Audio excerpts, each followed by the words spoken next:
you start your day with. What matters worldwide is now in the palm of your hands. Get ready to seize the day and maximize your financial potential. Stay ahead of the curve with all you need to know on NDTV Profit.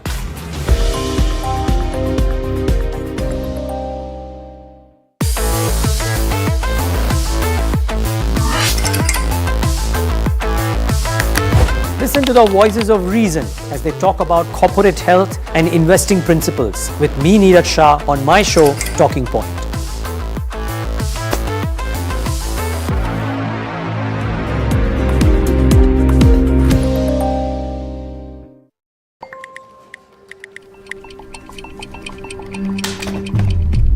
You have a missed call. Let's be real, guys. There are many financial experts out there. Which stocks to target, what's good for long term, when to buy, when to sell. How do you stay ahead of all the financial noise to achieve your dreams? You can accomplish all your financial dreams. Let us worry about giving you the right investing insights on the Portfolio Manager.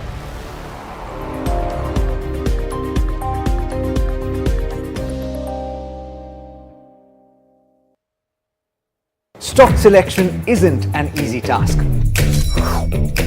And neither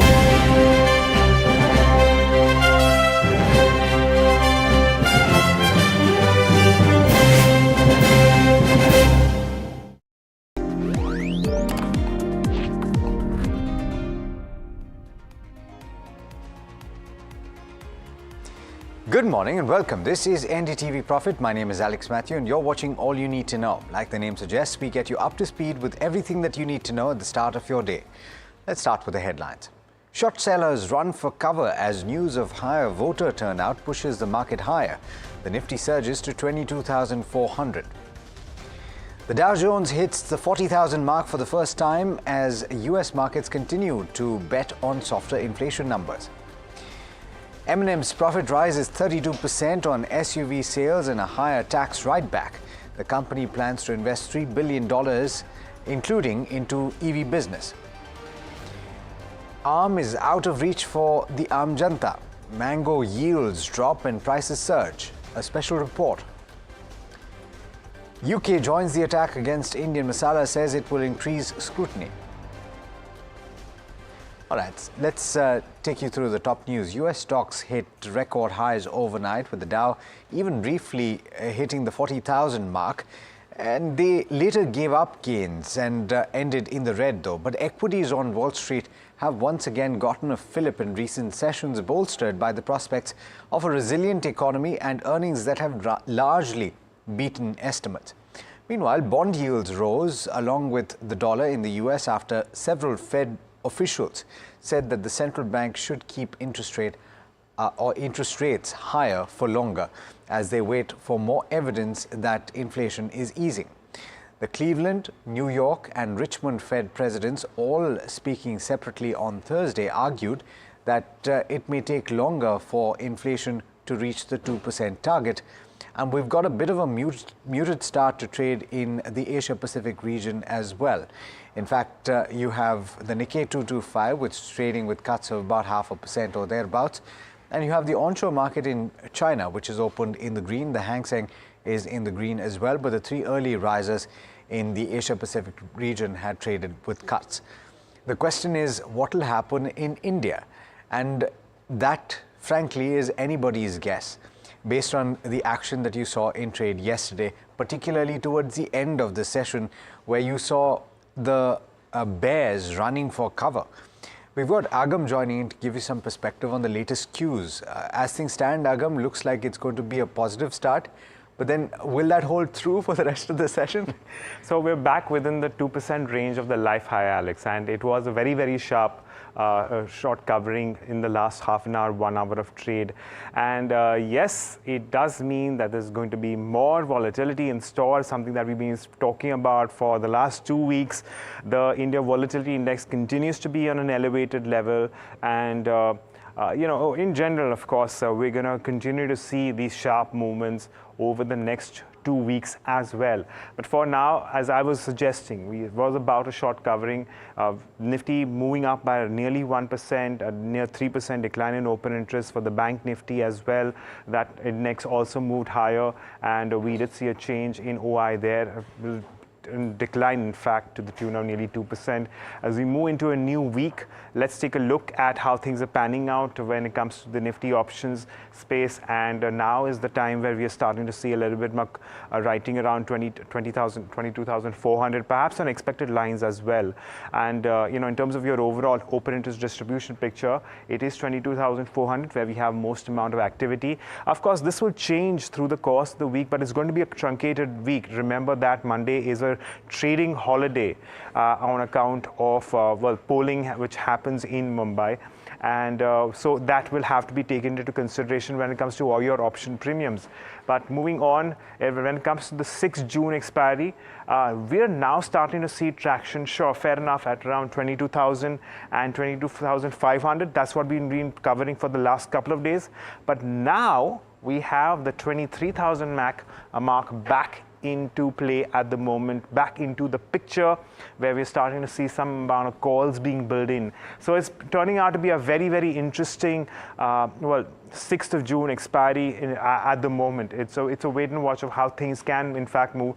It's still a very narrow 1,000-point range if you consider the span of time. So that's something that we're going to watch out for. Let's move on and talk about your stocks, and the last half an hour changed everything for the markets, and that's the reason why we're looking at longs across the board for Balkrishna, M&M, Oberoi Realty, Hindustan Aeronautics, as well as Ipca Laboratories. M&M, of course, reacted to earnings coming during market hours, and among stocks which saw unwinding, again, more short covering as compared to longs unwinding. LIC Housing Finance, IEX, Manappuram Finance, as well as PFC. So, a lot of positives to take away from Alex, but it's also a Friday, and we have a Monday holiday, which means there's going to be some more volatility in store today as well. Absolutely. Thanks so much, Agam, for getting us those details. Now, very interesting about how the foreign portfolio investors have behaved over the last few trading sessions, and they've been net sellers for 11 straight sessions. And the month of May has seen an outflow of $3.3 billion. That's the highest in 6 months. But there are certain themes that FPIs continue to like. Anushi is joining in to give you some perspective on that. Anushi, where are you picking this up from, and what are these themes? Hey, morning, Alex. So now, if you have to look at just the FPI, the foreign portfolio numbers for the CY24 period, about $3 billion of outflow we are looking at. But let's dissect this further, and ICICI India Equity Strategy has done exactly that. So now, if you have to look at the sectoral flows, overall, these remain skewed over a select few sectors. So again, most of the selling that we are looking at is driven by a select pockets, that is mainly the private banks over here. So again, if you look at the first chart also, financials is driving down the performance as we are looking, whereas if you are seeing on the other hand, FPI has bought domestic cyclicals and capital intensive stocks like the utilities and telecom. If you are looking at that, paints the buying scenario over here for going ahead. So a disproportionate picture is exactly what we are looking at over here. Even moving on to the second chart, if you are to see to get an overall picture on exactly what is happening as per the sectors, see the most of the sell-off that is happening in the private banks over here, while they remain majorly buyers in the telecom as well as the industrial side. So that is something we are looking at. Now, on one side, we have seen what the FPIs are doing, but let's also look at what the DIIs are doing. So DIIs have absorbed the selling in the financials. So while FPIs remain sellers over here, DIIs have seen about inflows of about 27,000 crore in the private banks year to date here. So this is an important metric, because on one side we are looking in private banks, we are seeing the selling, but on other side DIIs are showing higher demand over here. Again, if you are to look on the other hand over here, PSU banks and auto companies see outflows in the DII side, so that remains on watch out. But just to get a overall clarity on year-to-date picture of what is happening, in the January month we saw about $3 billion of outflows in the Indian equities, while February remained muted in terms of the inflows. But like March is the period when we saw the highest inflows, $4.2 billion of inflows over over here. And April and May, again, the FPIs have remained sellers with about $4 billion of outflows. So overall picture about $3 billion of outflows. But what is important here, that this is only related to certain pockets, while the other pockets, as mentioned, like the capital intensive stocks, are seeing high levels of buying here. So that paints a positive pictures for these select pockets going forward. Thanks so much for getting us those details, Anushi. Shifting focus to earnings now, and Vodafone Idea reported its Q4 numbers yesterday. The company's loss expanded to over 7,600 crore rupees, and Smriti is joining in to tell you about the key details here. Smriti, flat, if I am not mistaken, on the revenue front and the EBITDA as well, but the loss expands. What can you talk about with regard to the key details? Well, yes. Good morning, Alex. Morning. Alex, you rightly mentioned that revenue, EBITDA, are pretty much flat on all counts, except net loss, like you mentioned. But you have to understand that there was an exceptional gain in the last quarter of about 755 crores. So if you remove that impact from the loss this time, that is also pretty much flat from the previous quarter. So revenue fell to about 10,600 crores, just a slight dip. EBITDA down to 4,336 crore. Margin expanded slightly, just by 10 basis points to 40.9%, and loss, as we have already talked about. ARPU, that is average revenue per user, increased by ₹1 to 146 from the previous quarter. A couple of details here that the company has already finished its equity fundraise of 20,000 crore. Now the company says they are in conversation with a consortium of banks to raise 25,000 crore in debt and 10,000 crore in non-fund facilities. And they say they're going to use this 50,000 to 55,000 crores into capex for the next 3 years. This capex essentially is expansion of 4G services and rollout of 5G. Remember, Vodafone Idea is the only player among the private telecom players that does not have 5G. Now let's look at the debt position of the company as well. Their debt as on 31st March stood at about 2 lakh crore rupees. This is owed to the government. This includes AGR liability and also deferred spectrum payments. Now bank debt has significantly come down 64% year on year to roughly around 4,000 crores. Just mentioning the shareholding pattern here as well. Post the FPO, the promoters' shareholding is now at 38% and government stands at 23% from 33% earlier. So that's pretty much the picture for Vodafone Idea, and we'll be tracking the management call today afternoon as well, and we'll bring you more details on that. All right, thanks Smriti for getting us the details. Let's talk about Mahindra & Mahindra, because this particular stock rose as much as 4% towards the end of the session and ended with gains of about 3% or thereabouts. And this is on the back of the earnings. Of course, it reported a PAT growth of as much as 32%, but this was aided by a higher tax write-back as well as an exceptional loss in the underlying quarter, that is the previous year-ago quarter. We've got some key takeaways from the press conference as well as a call, I believe, and Puneet is joining in to tell you about those highlights. Puneet, morning, what are you picking up? Hi Alex, morning. And as you rightly said, that the boost of a tax write-back of roughly 646 crores in this particular quarter had led to a higher profit rise. If you remove that, the numbers are largely in line. Apart from that, one key notable in the numbers which the management also spoke about on the conference call was the higher margins, coming in at roughly 13.5% compared to 12.4% in the same time last year. This is much higher than what the analyst had estimated at roughly 12.7%. So strong operating leverage playing in favor of the company.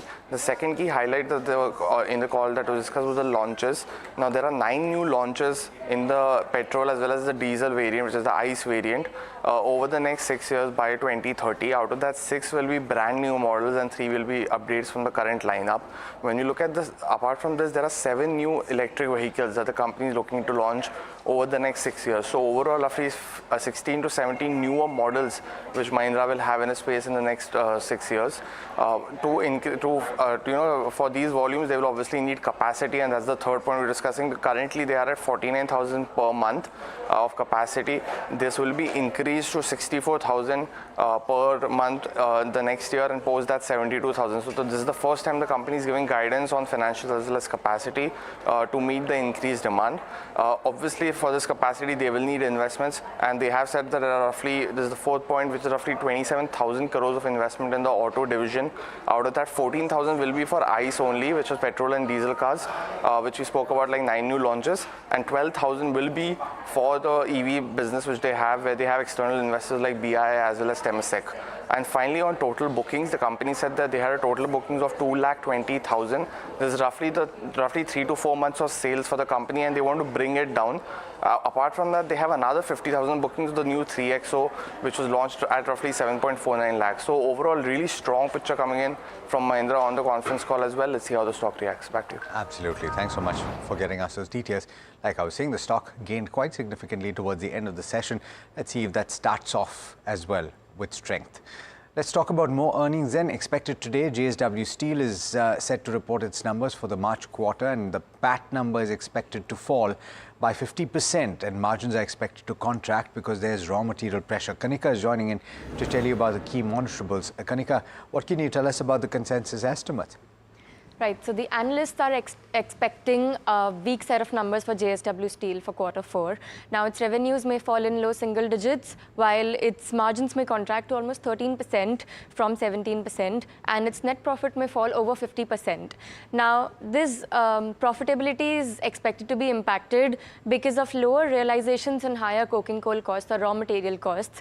Additionally, realization dip may be halted by lower drop in value-added product segment, and exports had better realization.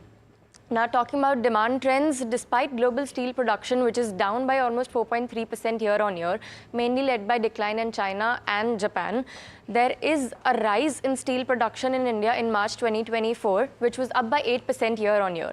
Now, steel capacity utilization levels have improved to about 87% and are expected to remain between 85 to 90%. And demand is also expected to grow by 8% year-on-year this year, which will primarily be led by building and construction and infrastructure space. Now, what you can watch out for is firstly volume growth and the strategy of the company to reach 50 million ton per annum by FY30. And JSW Steel has been the first company to commission this additional capacity. Also, net debt has remained at similar level of FY23, and it is expected that it may decline further in FY26 as capacity ramps up. Now, out of 30 analysts, 13 are recommending a buy, 9 are recommending a hold, and 8 are recommending a sell on the stock. Right. Thanks so much for getting us those details. And of course, we'll bring you up-to-date information through the day once we get the release of the results from JSW Steel. Let's talk about in the infrastructure space, and infrastructure finance company IFCL was in focus after releasing its fourth quarter earnings. Our colleague generally spoke about both the earnings as well as the road ahead for green bonds with the management, that is the managing director, and here's what he had to say. Green bonds framework has already been put in place by IFCL. This was pursuant to the green framework, which the government has put in place, and the disclosures that the SEBI has recommended, and RBI also has come out with some green frameworks. But as far as the market is concerned, the identification and verification systems are yet to, stabilize. Okay. We need a green taxonomy. We need a better greenium, if I may say, the premium that is required for, green bonds. That is still, not visible. The color of the bonds that are being issued today are more or less agnostic of any sectoral or color preferences. So like elsewhere in the world, we have a significant premium for green bonds. We need to have a system of premium that has to be there, which actually enthuses the issuers to go for such bonds. But yet we understand our responsibilities, and we are trying to lead the system, and we are trying to go with the processes that the government is featuring for green bonds. And we see some time lag in this, but then yes, we will definitely look at an issuance or two very soon. All right, we have to slip into a very quick break, but we've got more stock-specific action to talk about, and that'll be back before you know it. Do stay tuned.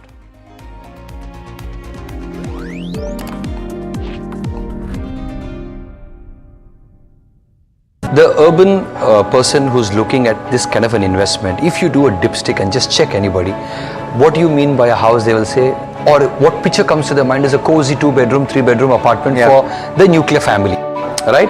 Now, when you are looking at plot, building, all these may be financially way better and it makes sense more arithmetically, but people have not even thought about it. There's no bandwidth to buy, to build, to take care and to maintain.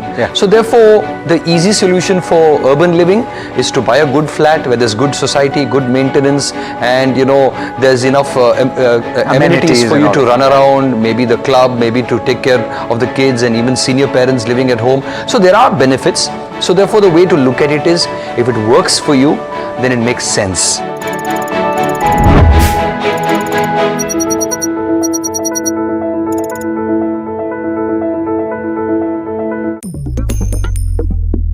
Different people believe in different things. In cricket, some hail the king, some believe in God. Some wait for Mr. Right, some believe in swiping right. Some run away from risk, others run after it. For some, kids mean babies. For others, kids mean puppies. Some want a home to settle in the future. Some want to roam the world today. Some make a career in a company. Some make a career out of building companies. But when it comes to money, everybody believes in only one thing: profit, profit, profit. And for profit, watch only NDTV Profit. We all love money.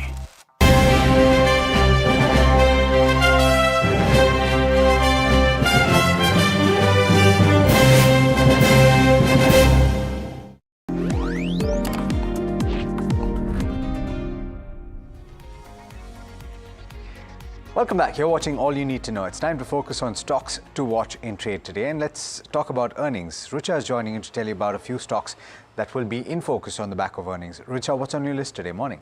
Thanks, Alex. Good morning. I'll start with Biocon. It reported its results. While the numbers were above estimates, revenue was up around 4%. Margin was weak at 24% versus 29% on a YOY basis. Net profit was down around 46%, but key to note here is that it includes an exceptional item of around 88 crore, which is impairment of intangible assets. Now, revenue growth was led by biosimilar segment, which is around 59% of the total revenue. The management mentioned that the capex would taper down going forward, and it mentioned that FY25 will be a year of consolidation and strong growth. Next, I'll move to JK Paper. Revenue was flat, margin was at 16.5%, while profit was down 2%. However, these numbers were above estimates. The company achieved the highest plantation with a total of 11.5 crore saplings in FY24. Moving on to Prince Pipes, revenue was above estimates while margin and profits were in line. Talking about the new product launches, company mentioned that they have been starting to getting converted to revenue and volume growth. The company announced acquisition of bathware brand and plant located in Bhuj, Gujarat in around March for around 55 crore, and this will be funded through internal accruals. Lastly, I'll move to eClerx Services. The revenue was tad above estimates, but margins and profits were below. However, the key point to note here is that the company approved buyback of 385 crore via tender route at a price which is 16% premium to yesterday's close. All right, thanks so much for getting us those details, Rucha. Some more stocks to watch in trade today, and Mika is joining in to wrap up the list. We've got the likes of Vedanta as well as Gale to talk about. Mika, what are you picking up? Morning. Yes.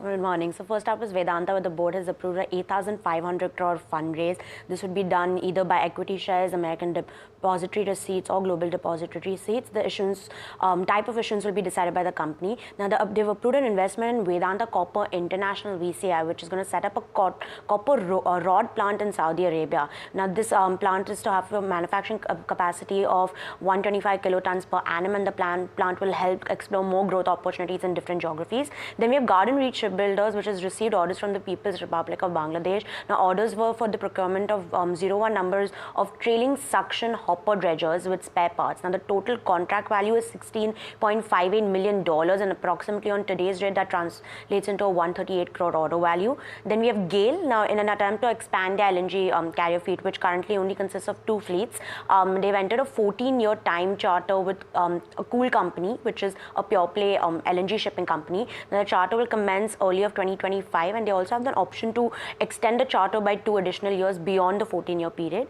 We also have Sanghi Movers, which the board has approved a 1:2 stock split. That means 1 share is to be divided into 2. Now, current market price is 1,221 to result a stock split in the stock price to be half post split, and the stock split will also double the number of outstanding shares. And lastly, keep an eye on for Dixon Technology, Infosys, TVS Supply Chain, and GMT Airports on the back of other news flow.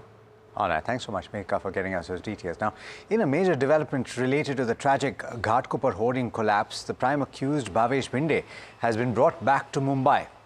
Mr. Bhinde was apprehended in Udaipur, Rajasthan by the Mumbai Police Crime Branch and is being transported now back to the city. He is expected to be produced in court today to face charges in connection with the incident, which has so far claimed several lives and injured many others. The collapse of the illegal hoarding sparked outrage and raised serious questions about building safety regulations that were clearly flouted. Now, while other parts of the world witnessed the mesmerizing spectacle of the Aurora Borealis in May, India battled a summer of dust storms. Scorching temperatures were also witnessed, and there were relentless heat waves. But the farmers in India have another problem: significantly lower yields and skyrocketing prices, specifically to do with mangoes. Data from NDTV Profit reveals a concerning trend. Mango arrivals in Indian markets during May 2024 were a mere 1/3 of what they were in the same period last year. This translates to a potential shortage of mangoes and a significant price hike for consumers. The culprit behind this disappointing mango season seems to be inadequate rainfall last year, particularly in Karnataka, which is, as you know, a major mango producing state. And that brings us to the end of this particular edition of All You Need to Know. It's been a pleasure bringing it to you. Do stay tuned. Lots more coming up even before the start of trade. You'll find all of that on India Market Open. And this is NDTV Profit.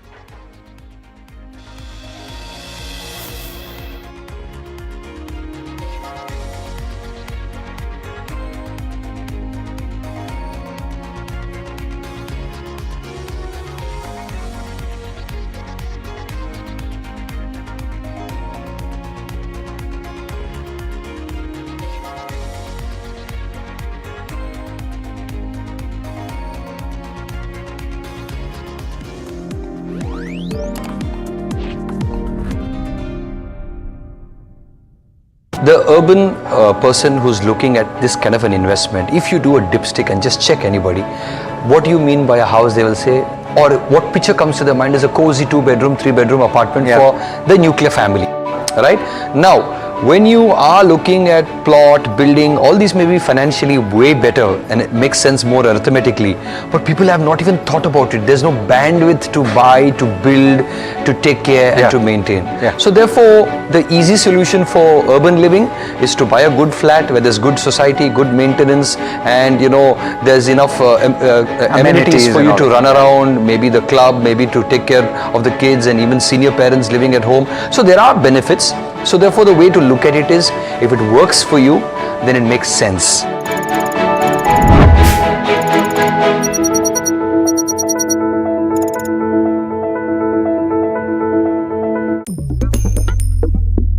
Different people believe in different things. In cricket, some hail the king, some believe in God.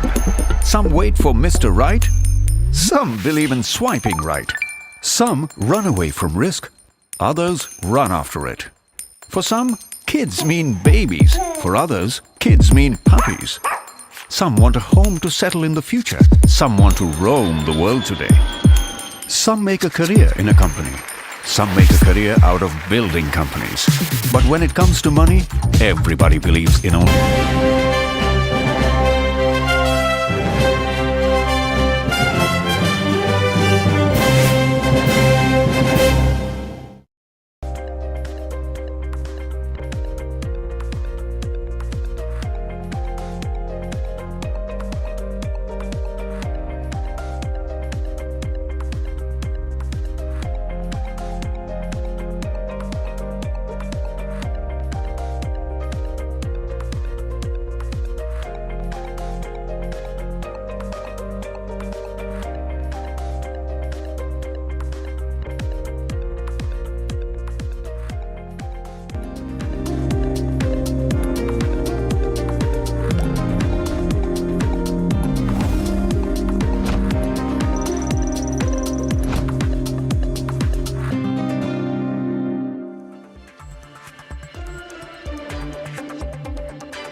and welcome. It's Friday morning and there's and a long weekend ahead. Of course, we're not going to go away because we've got to go out and vote. I do understand that.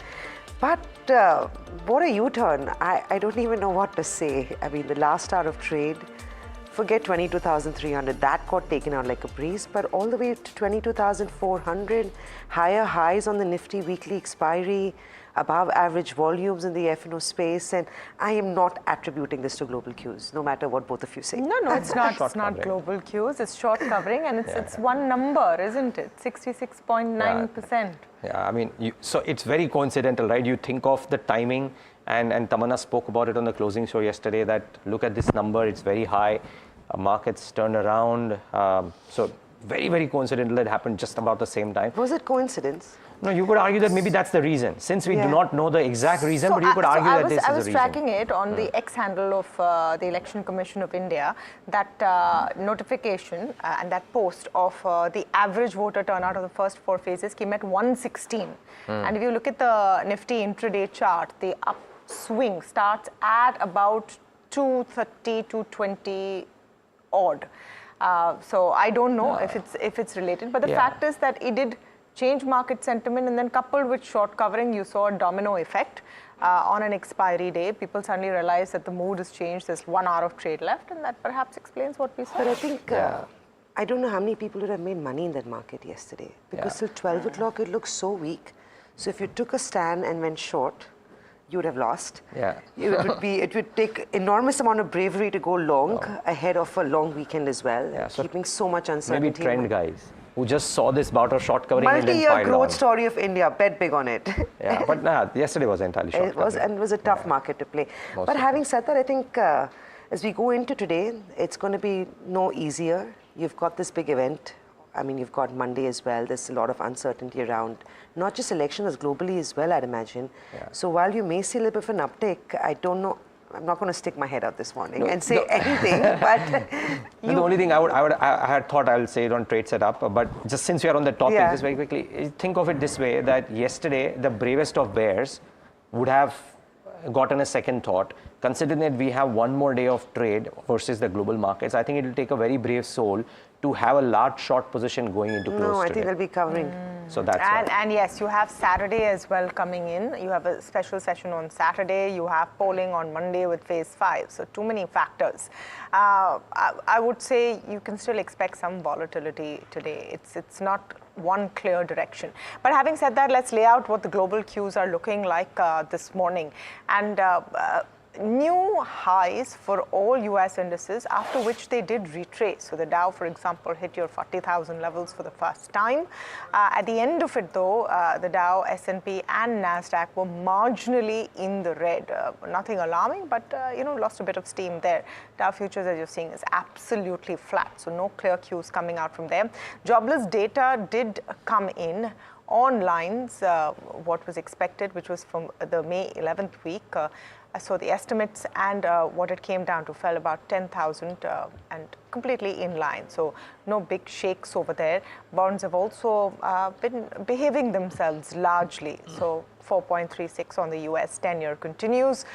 Crude is in that push and pull. So despite Middle East tensions, despite Canadian wildfires, which also could impact supply, the question mark on what crude demand is going to look like through this year continues. So you had Brent, for example, around your 83 mark as well. Asia turns out to be fairly mixed this morning.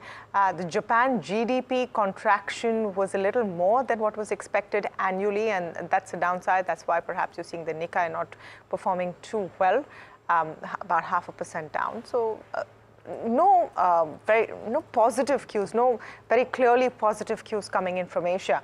The implied open in India also shows that you will start in the green, but not by a great margin, just about 22 points up, as per the implied open right now. And if you look at yesterday, and I found this interesting because, if with all the conversation we've been having here as well, what has led to that short covering? Who came in and bought in at the last minute?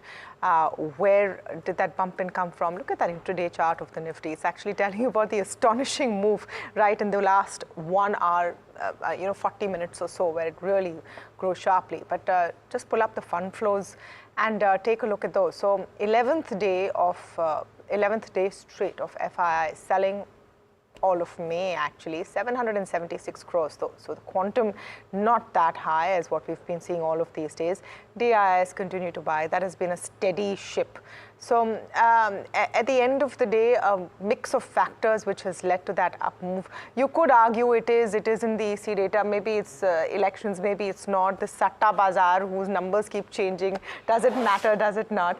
I mean, you don't know. The fact is, you don't know anything till June 4th. Yeah. But nevertheless, people come in every day and have a different theory. Yeah. But yeah, I mean, like we said, maybe this is just such a strong coincidence and a strong reason why the markets could have done what it done. But what it did was just some data here. So the trade setup for the day today, the close was above the 50 and the 20-day simple moving averages, which is a very big positive for most day traders. And this could well help the sentiment per se. Remember, I mean, just the way it went up yesterday showed that it helped the bulls and didn't help the bears per se. FIs still, I mean, as of until 2 p.m. and when dealing rooms were spoken to, like, FIs did have large short positioning. Some of it, even if it got covered, the FI short positioning still exists, and it could propel the indices further if it comes in for a bit of covering. You know, yesterday Agam was doing this segment at 8:30, and he spoke about how even the 22,000 strike has for the June 6 expiry has fairly large calls written. If the market stays higher, the puts are okay. But for the calls being written at that strike, at some point of time they'll have to cover, and all of that it might lead to it. Samina has spoken about how 22,500, 22,600 have large calls written as well. If the markets were to move higher, even those could come in for a bit of covering. So the FI positioning by and large, I'm not saying everything is FI positioning out there, but FI positioning on the short side is still very large as per notes that I've read, and therefore if they get covered, then that could propel indices. And amongst the spaces, I mean, yesterday almost everything did well, but I think if you just look at the texture of buying that came in, one, into real estate, extremely strong buying, and two, some of these MNC capex beneficiaries, we'll talk about some of them on the editor's cut today as well, but these MNC capex beneficiaries, yesterday you had SKF, Schaeffler, Timken, ABB, Honeywell, just the kind of moves that some of these stocks are making despite being so expensive tells you that the market is really favoring some of these names, maybe because of better moats, maybe because of earnings growth, maybe because of the delivery that they have done. ABB gained 10% ahead of the numbers, gained 11% on the day after the numbers, and yesterday added another 2% to itself. Just shows that there is just continuous buying that is happening into some of these. Guys, I was just, one last piece. I was looking at the YTD gainers in India.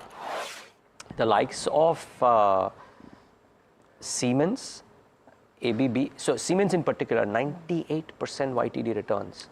ABB about 87%. The likes of SKF as well have just done so well. Somehow the market loves this MNC capex beneficiaries. Won't be surprised if these guys continue to do well. And today's numbers are exciting. There is a fair degree of PSU flavor. There is SCI, RVNL, NHPC. There is Astral. There is real estate in Phoenix Mills and Sobha. There is Amber Enterprises, especially after what Dixon has done. Key to see what Amber does, and amongst the large boys, JSW Steel. So pretty packed day for results as well. Yeah, just, we came across this report by ICICI Securities on the India Strategy Report. And I'm going to quote what the analyst has said. He said that FPI flows have turned negative this calendar year to date by $2.2 billion, which we all know, right? But sectoral flows till April 24 paint a skewed picture for FPI flows rather than a typical risk-off environment-led selling, largely indicating that domestic consumption story is actually seeing some buying from FPIs. They've been selling private banks, but they've been buying PSU banks. And of course, amongst all this, FPI holding in Indian markets continues to remain at a decadal low. But having said that, it's interesting because it's not a typical risk of trade from FPIs. Select buying is still taking place, even though the frontline number doesn't look too promising at this stage. They've also, of course, talked about how there are sectors where FPIs are overweight. We'll talk about this in a little more detail with our analyst on the show as well. But that largely stood out for me, right? So it's not a basket sell case on India currently. Also, you have 2.5 lakh contracts were a net short on index futures by FIs in yesterday's trade. Two things that stood out for me was the PCR ratios improved from 0.91 to 1.19, indicating that the texture of the market looks a little more bullish this morning than it did maybe over the last few days. And your VIX has eased off. It still remains at levels of 20, which is elevated as bulls largely will see comfort once it comes down to levels of 15 or 16. But there was a decline on the VIX in yesterday's day of trade. So not too much, but 1.5% off on India VIX. Well, today is expected to be a morning of consolidation, nothing much to take over from global cues. It's going to be largely local, but 22,452 is what the implied Nifty is indicating too. Tough chance that we will take out 22,500 in a jiffy, but who's to tell what happens through the day locally. Well, it's going to be about earnings reaction as well. So while you had the likes of HAL, which we'll talk about in a minute, which literally reflected or looked exactly like the index in trade yesterday, flat for most part of the day, going home with 11% rally. Post earnings, post EC comments, I'm not sure what you can attribute that. Very sharp. Earnings were fantastic. HL numbers were really strong. Yeah. Shouldn't that all be in the price by now? The stock has been on a one-way journey, non-stop. But that's what people said about ABB. Or Cochin Shipyard, actually. Or M&M. M&M also post the numbers. Actually, not just post the numbers, post the commentary from the management really had an uptick. But you could argue it is a whole host of factors. And of course, you've had every brokerage sticking their neck out and saying that HAL, BDL remain aggressive buy calls, keeping the defense space in mind. And that is the theme. That's been the theme when it's talked about elections. So you've seen fertilizers, you've seen stocks in the defense, railway pack do really well over the last 6 weeks. But in terms of earnings, you had Biocon reported numbers. Numbers were largely flat. On top line, you saw a small growth of 3.9%. Nothing much to write home about. Net profit, that number on the face of it may look very disappointing.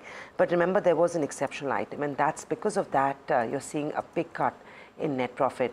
What you want to remember is their core business continues to remain stable. So if you keep that exceptional item out, the numbers are largely flat. Margins have seen a decline like every other API player. We saw that with granules yesterday. Biocon as well this morning. China dumping, pricing pressure has meant that API margins have been, pricing in the API space has been on the downward journey, which is very reflective in the kind of margins Biocon has pulled out as well. Some of the few things that stood out is that they said capex would taper going ahead. So you want to keep that in mind. Biosimilar continues to look strong for Biocon. And they've also said that FY25 will be a growth year. So they will continue to do well, and the hope is that it's a year of consolidation as well for the company. I saw one brokerage report, which is Motilal. They've maintained a neutral on Biocon. They've said that despite a year-on-year growth in EBITDA, the PAT decline due to higher tax outgo is something that they're not too pleased about, and they maintain a neutral, saying the valuations factor in any upside to earnings in FY25. So that is Biocon. I'm still not certain how the street is going to read into these numbers, but I guess as we go into 9:15, we'll get a better sense of the reaction on this one. Vodafone Idea, I think our reporter did say that a number of analysts are saying that Vodafone is finally out of the ICU but still in the general ward. So while those numbers look flat as a pancake, there is no change on the upside or downside. But the good news is that they haven't done worse than expected, and that could be some relief coming in for Vodafone Idea. Revenues were flat, EBITDA was flat, margins were flat. They reported a net loss, but that's because the previous quarter, in the same quarter last year, there was an exceptional item. So again, core business looks flat for them. They've talked about expansion plans, their capex, and that number talking to banks, we believe, to raise some more debt. Remember, they're sitting on 20,000 crores already raised last month. All of that will go into that 50,000 crore debt capex plan that they've lined up over the next couple of years. So just to add to this, from the ICU to the general ward, when you hit rock bottom, there's only one way to go. It's up, you go. Is up. So maybe all things considered, Vodafone Idea won't be seen as that So sometimes it's good to have very low expectations in life. There's only one way to go, like she said, right? Yeah, and maybe for Vodafone, the things start materially improving only after a couple of quarters. Right now, it's very difficult to show that. Maybe at some point of time when that 45% 2G subscribers move to 4G, some of them, that's when the numbers start showing. So 4G subscriber base has grown. It's grown very minusculely, but of course the overall subscriber base continues to shrink, right? So I think in this case, low expectations. The good news is they haven't done worse than the previous quarter, and that's what the street may take some heart from. Another good one. This is a good set of numbers. I think Endurance Tech revenue was up 20%. EBITDA has also jumped up substantially, nearly 37% jump on Endurance Tech's EBITDA. Margins have improved quite well, 14.5 versus 12.8. Net profit is also up 54%. They've had some significant order wins as well. The board has approved an investment of 400 odd crores. Their Europe business EBITDA margins were beautiful actually, coming in at 17.8 versus 14.9. Their order book looks extremely healthy. Revenue share by motorcycles and exports is a good sort of sweet spot. So I think Endurance could see a little bit of an uptick in trade, largely because on every parameter it's a beat. And if you look beyond the frontline numbers, business is looking good for Endurance Tech. So a good set of numbers there for Endurance Tech, not so much for Prince Pipes. That's the one that I wanted to talk about. They've missed estimates on profits. You have to also put into perspective that base effect, because of a good quarter last year, is seen some of the impact on the earnings estimates for Prince Pipes. So revenue down 12%, EBITDA was up about 9%, margins up 238 bips. But overall, I would say it was a muted quarter. High base effect is one impact. They've said they're going to increase capex, so that could be seen. This Nuvama note on it says they still have a buy with a target price of 737. And some impact of their acquisition also will be felt, which is valued at 55 crore with a revenue potential of 100 to 120 crores at a 13 to 15% margin. There will be no significant earnings from that asset right now. But you would say it's a flattish Q4 overall. Considering that Prince Pipes is up about 9%, I wouldn't see too much action on it today. Dixon is the other one I wanted to talk about. Dixon, after its numbers, also in focus, they've signed an MOU with Acer Pure for manufacture of consumer appliance products. That should be on your radar. And Garden Reach Shipbuilders.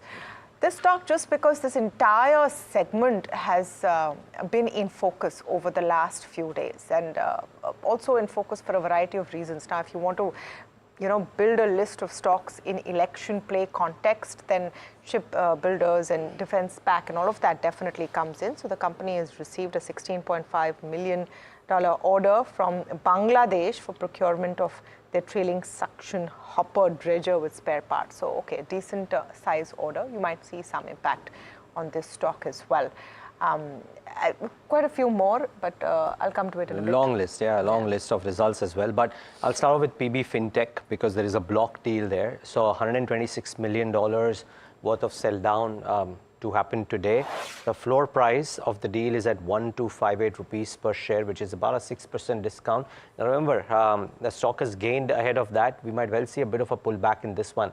In the case of Cipla viewers, though, remember, the stock was down ahead of the promoters selling. And then when the selling got absorbed, well, the stock had a big rally. Not quite sure if the same happens with PB Fintech, but a 6% discount is not ordinary. You might well see this stock starting off slightly lower. If it gets absorbed well, then that might get covered. But yeah, be mindful of PB Fintech. If it starts off lower, you know why it's starting off lower. Move on to results, and a couple of them. Now, Sangvi Movers, the results were in line, largely in line. So no big changes. But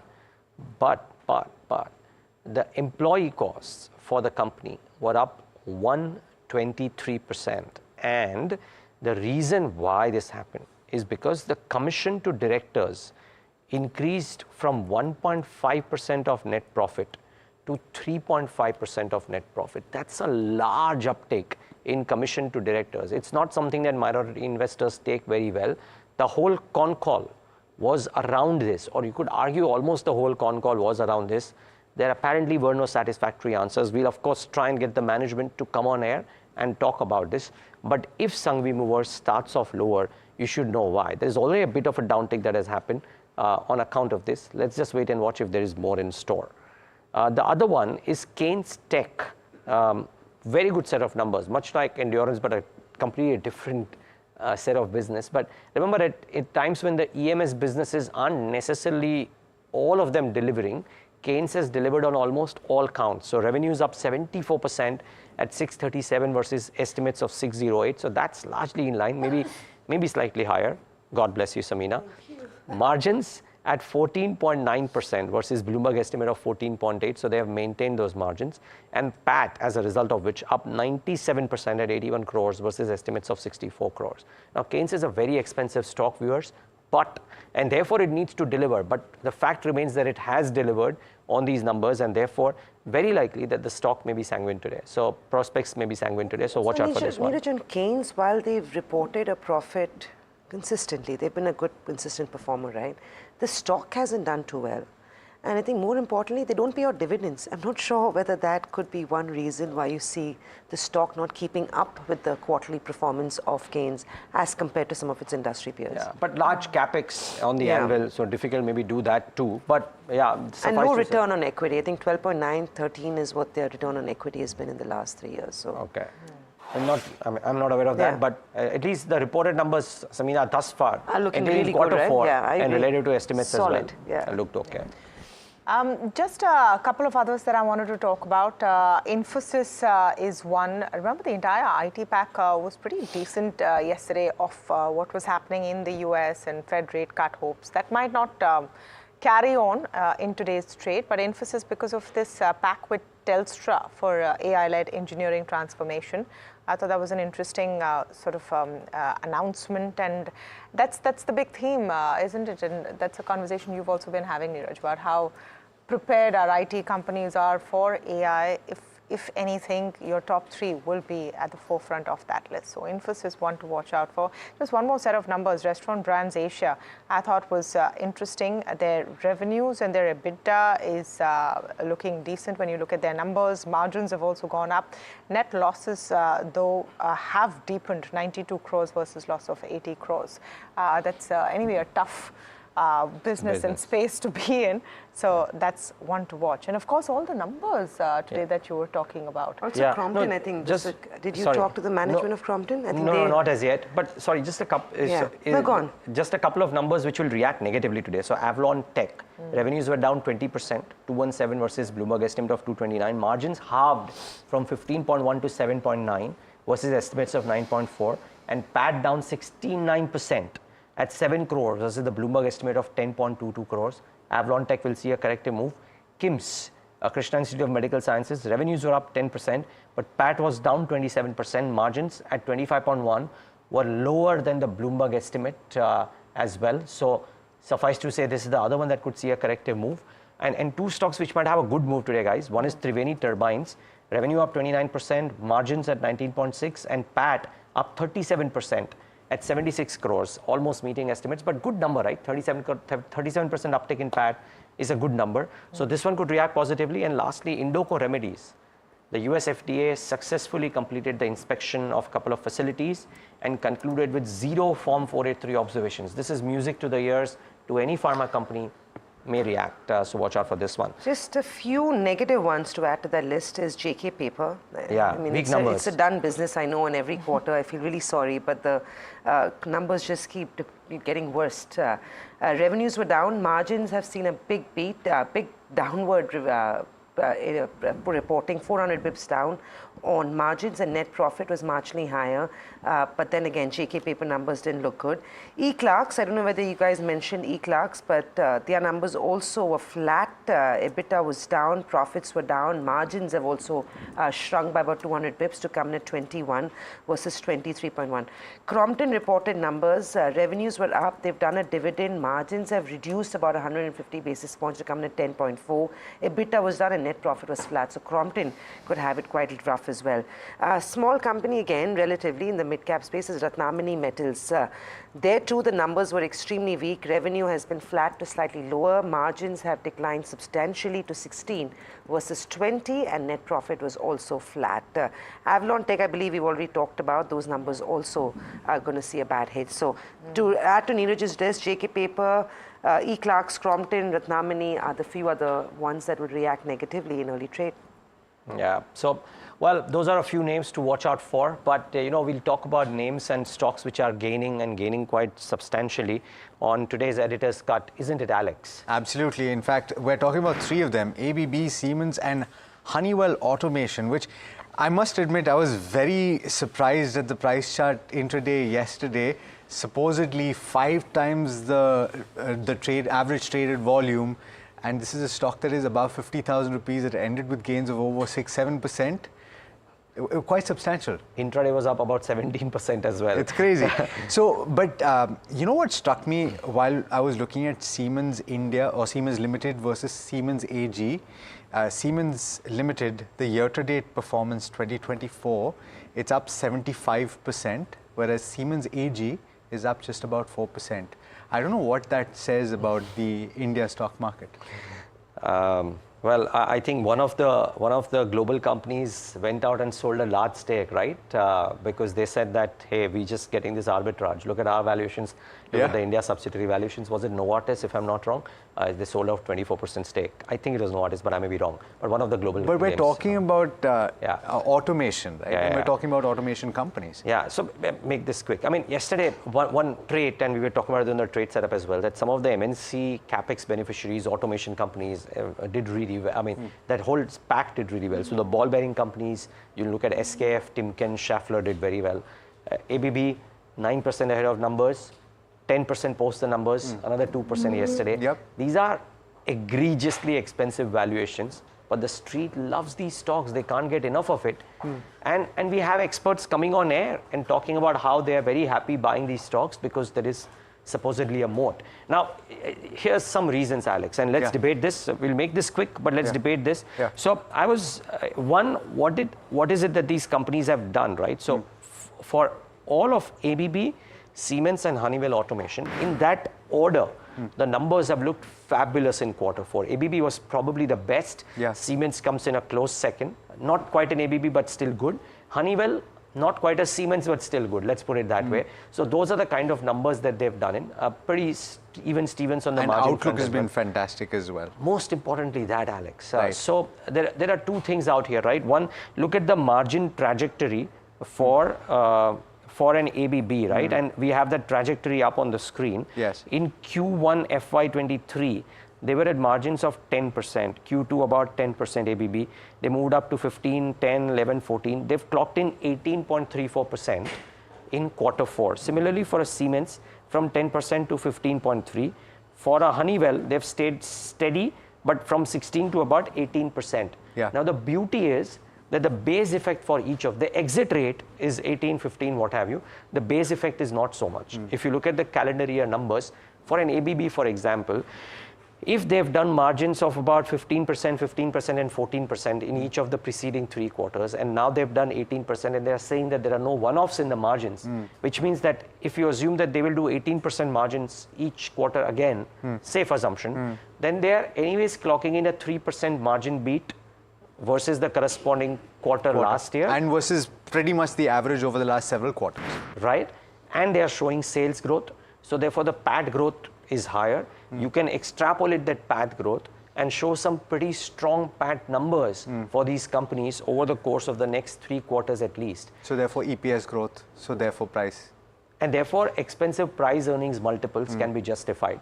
The other small aspect is that for people who are bullish here, and we were speaking to BofA's Amish Shah last year, wherein he had spoken about this theme, and he had said that if you just look at what happened to the EBITDA of some of these companies back in 2003 to 2008, when CapEx cycle came up. And we are not saying that this CapEx cycle is similar to last year. If anything, by the way, these companies have a stronger mode this time as opposed to the last time, because it's not a very wide participation. There is green hydrogen and some of the niche areas coming in, wherein an ABB has, or a Siemens have an edge over some of the other players, right? No doubt. But the point is, the point that Amish was trying to make then was that if you look at the EBITDA for some of these companies between 2003 to 2008, the EBITDA doubled again, and then doubled again. That's the way the EBITDA for some of these companies grows when they are in an upcycle. Now, are we at the end of the upcycle and the margin appreciation? Who knows? At 15%, everybody was saying ABB is done enough. Now they are coming and saying that we have clocked in 18% and there are no one-offs. So who is to know what happens? These guys shy away from really giving very tall claims. But I think the market would love to believe that the performances may continue, and for now, therefore, difficult to see sellers come in. Yeah. And that is the point for these stocks. Okay. One last question, we'll close it. For those that have missed the bus though. Difficult. It's difficult, right? Difficult. Very difficult to buy companies which are at 75, 80 times. We know what's happened to Asian Paints for the last 3 years, right? The bluest of blue chip stocks hasn't given any returns for the last 3 years. So very difficult for people to come in. But that's the point, that very difficult for short sellers to come in as well, just because of the performances that they are giving. And maybe people may not have bought a Siemens ahead of the results or even after ABB results. And even they are saying that, oh, we missed out because the stock gained, Siemens gained about 12-15% post results. Quite something. Absolutely. And on that note, we have to slip into a very quick break. But on the other side, we're going to talk about the FNOQs after what has been a very, very interesting session. And I'm sure Agam is going to give you some clearer picture than I would for sure about what happened towards the end of yesterday's session and what you need to bear in mind at the start today. So do stay tuned.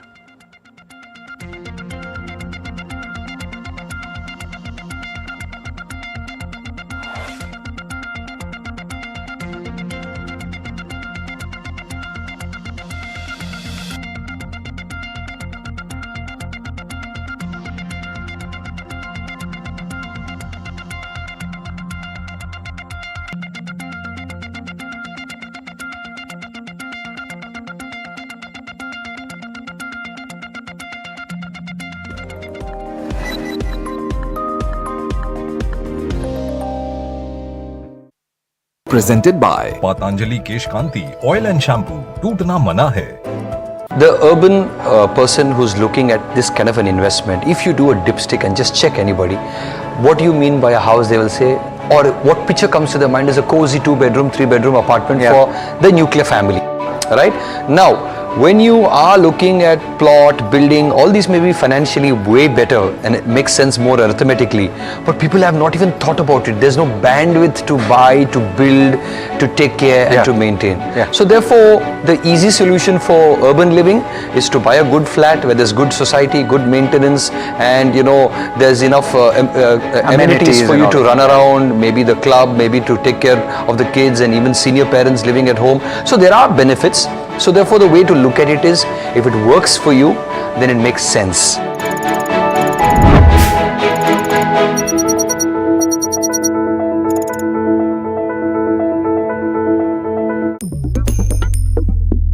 Different people believe in different things. In cricket, some hail the king, some believe in God.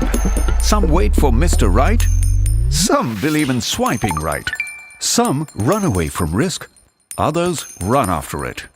For some, kids mean babies. For others, kids mean puppies. Some want a home to settle in the future. Some want to roam the world today. Some make a career in a company. Some make a career out of building companies. But when it comes to money, everybody believes in only one thing: profit, profit, profit. And for profit, watch only NDTV Profit. We all love money.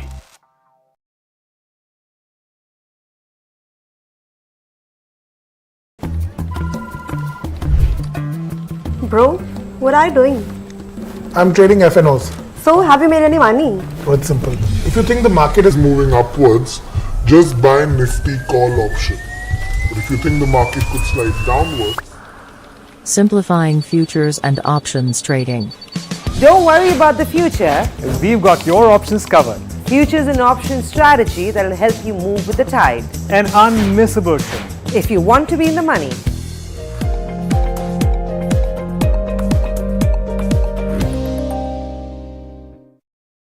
Stock selection isn't an easy task. And neither is choosing the right moment to sell. Whether it's a doubt about a short-term trade or a long-term investment.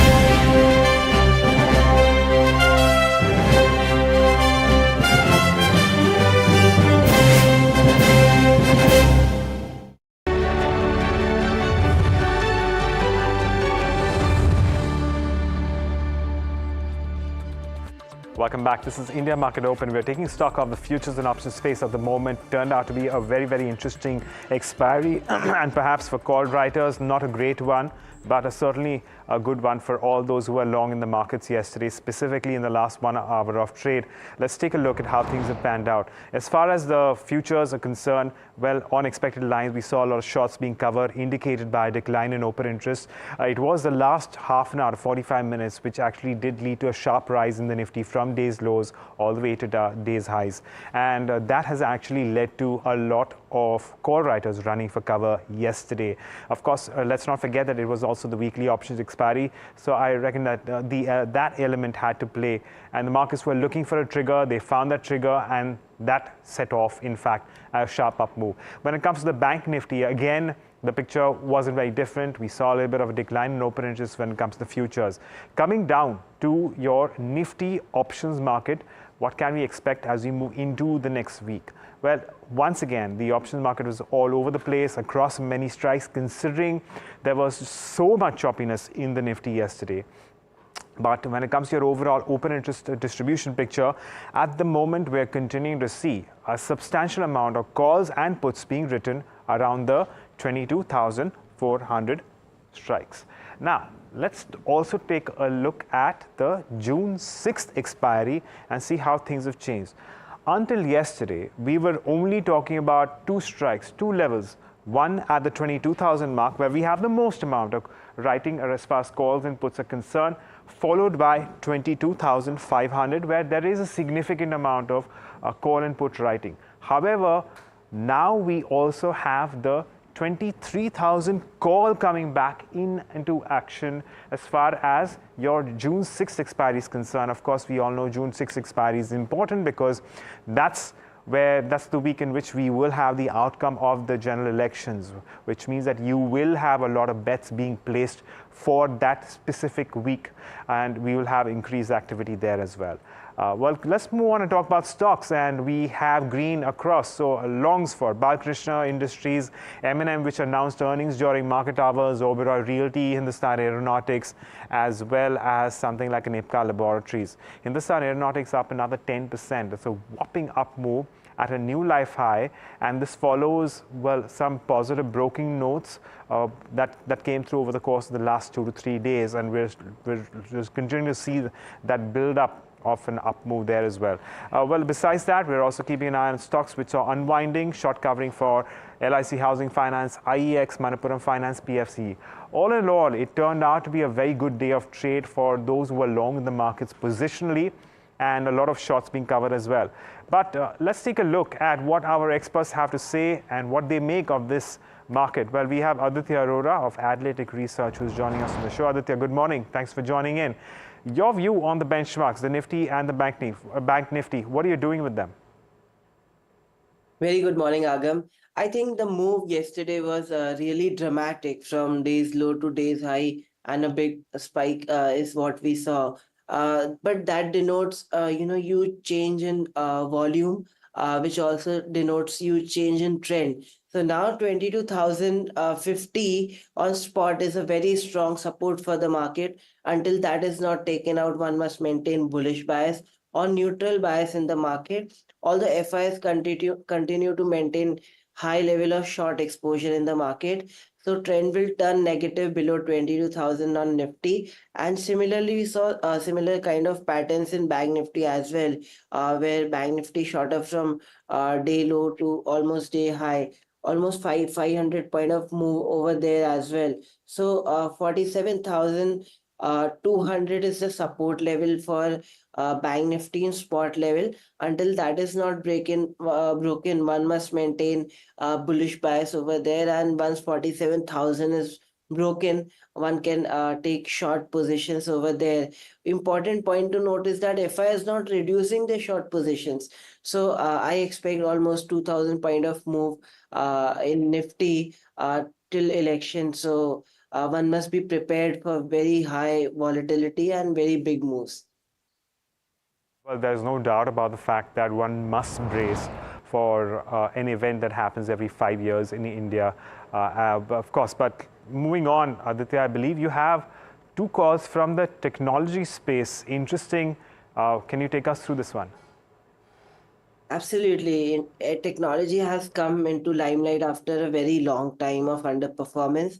And one must note that the divergence between NASDAQ and Nifty IT is very huge. So now there could be a catch-up rally in IT stocks. Yesterday we saw a good movement over there. Good patterns have been formed, bullish patterns are there. So my long would be on Infosys. 1460 call could be bought at 19.95. 1480 call could be short at 12.05. Maximum loss potential is 3160 and maximum profit potential is 4840. So it's a bullish strategy. If stock goes up, one who makes this strategy makes money. So, well, there you have it. Those are two calls coming in from Aditya. Of course, he's spoken about Infi, but let's go. Let's talk about Tech Mahindra as well. Aditya, can you take us through this one too? Sure. So Tech Mahindra is also a very good candidate. It showed a rally a few days back, and after a consolidation, it's again starting a fresh leg of rally. So one can buy 1310 call option at 27.40 and can sell 1330 call option at 18.50. Maximum loss potential is 5340 and maximum profit potential is 6660. So it's a bullish strategy. If stock goes up, it would be a profitable strategy. Okay, so bull call spreads for these IT companies which are on the radar of Aditya. Aditya, taking a moment to thank you for joining us and taking us through your views on the markets and giving us those two option structures on those two large IT companies. With that, it's over to you, Tamanna. All right, thank you for that, Agam. Kush Bora, founder of kushbora.com, is also joining us. Kush, this is, I think, the chatter since closing yesterday. And as you heard Aditya also talk about what happened yesterday in the afternoon, in the last 1 hour, is the big, topic of discussion and debate. Now, several theories, we're putting it down to as the initial trigger being the voter turnout announcement by the Election Commission. So that's quelling some fears, etc., and then short covering. Having said that, looking at the way, levels have crossed 22,400 yesterday, how do you expect the Nifty and the Bank Nifty to be positioned today? Sure. First up, Tamanna, very good morning to you and everyone on the panel. I'm so glad we started with this conversation. We can all figure out, what happened. In fact, what happened is right in front of us, right? I am more curious and concerned about why, this happened. In fact, if you remember the last couple of conversations that we've had, some of the regular data points have been thrown out of the window. Let me take, a few seconds here. Usually how we would read the market is that wherever you have a strong call base or a put base forming, that would eventually turn out to be a support and resistance. For the last month and a half, what at least I've been observing, what I've been sharing, is that wherever a strong call base or a put base is formed, usually that turns out to be the level that is taken out rather easily with such wild moves.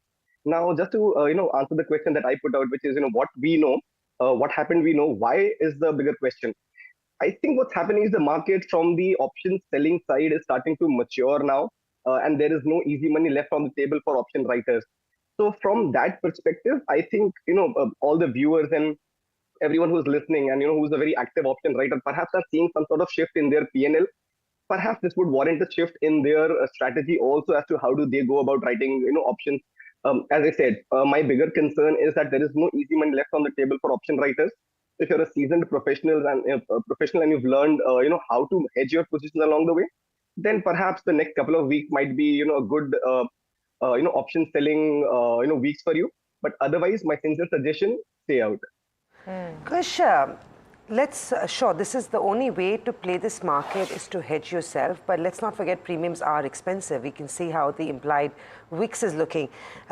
If an individual wanted to open a naked long on the index, and this is for maybe June 6th expiry, what would you recommend? Would you recommend that takes a brave heart, or do you feel like with everything coming together and in every downside support being found in terms of commentary from the Election Commission, from, of course, what we see in terms of data, do you feel like maybe considering a long trade right now with an option to roll over, of course, may not be too bad on the Nifty and Bank Nifty as well, because we've closed shy of 48,000 yesterday?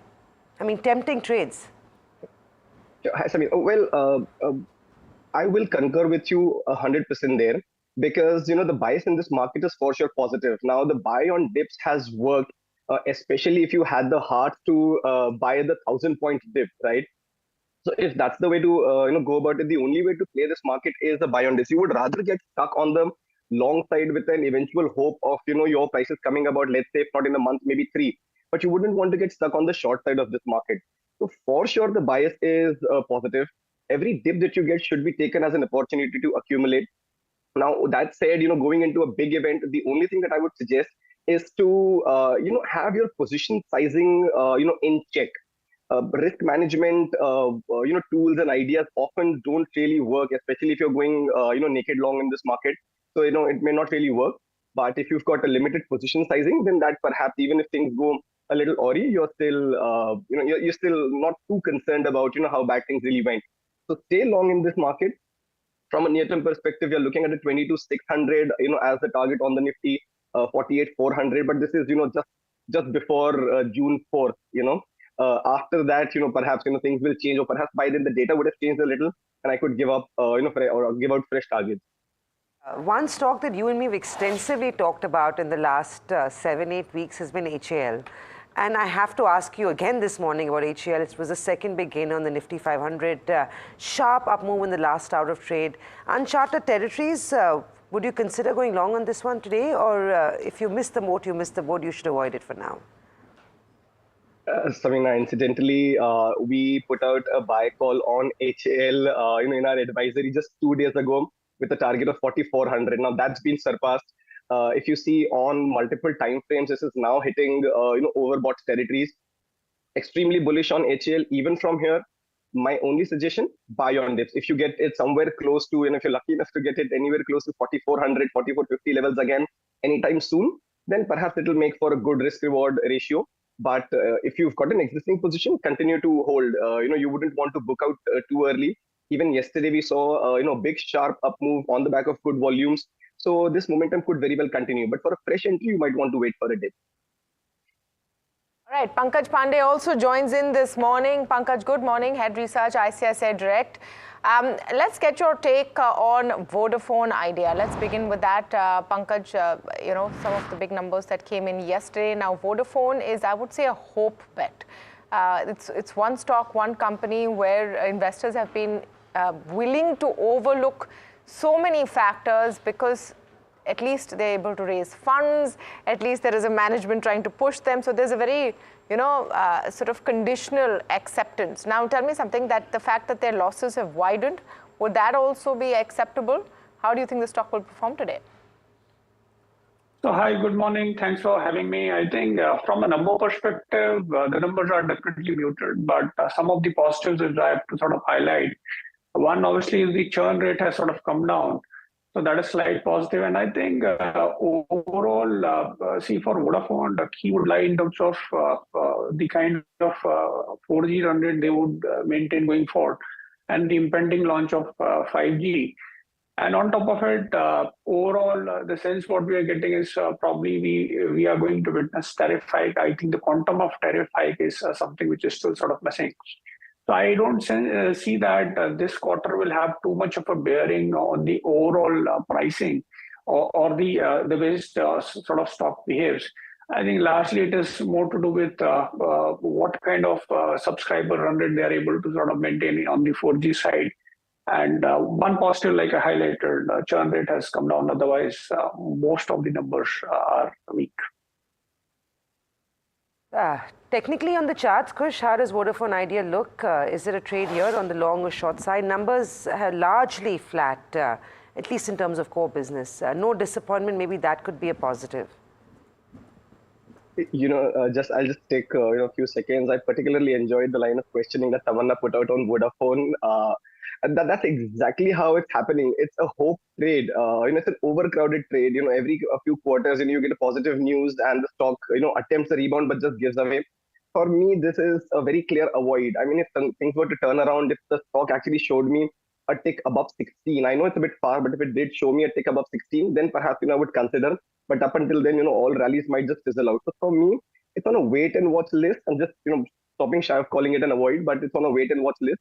Above 16, we might consider, but not before that.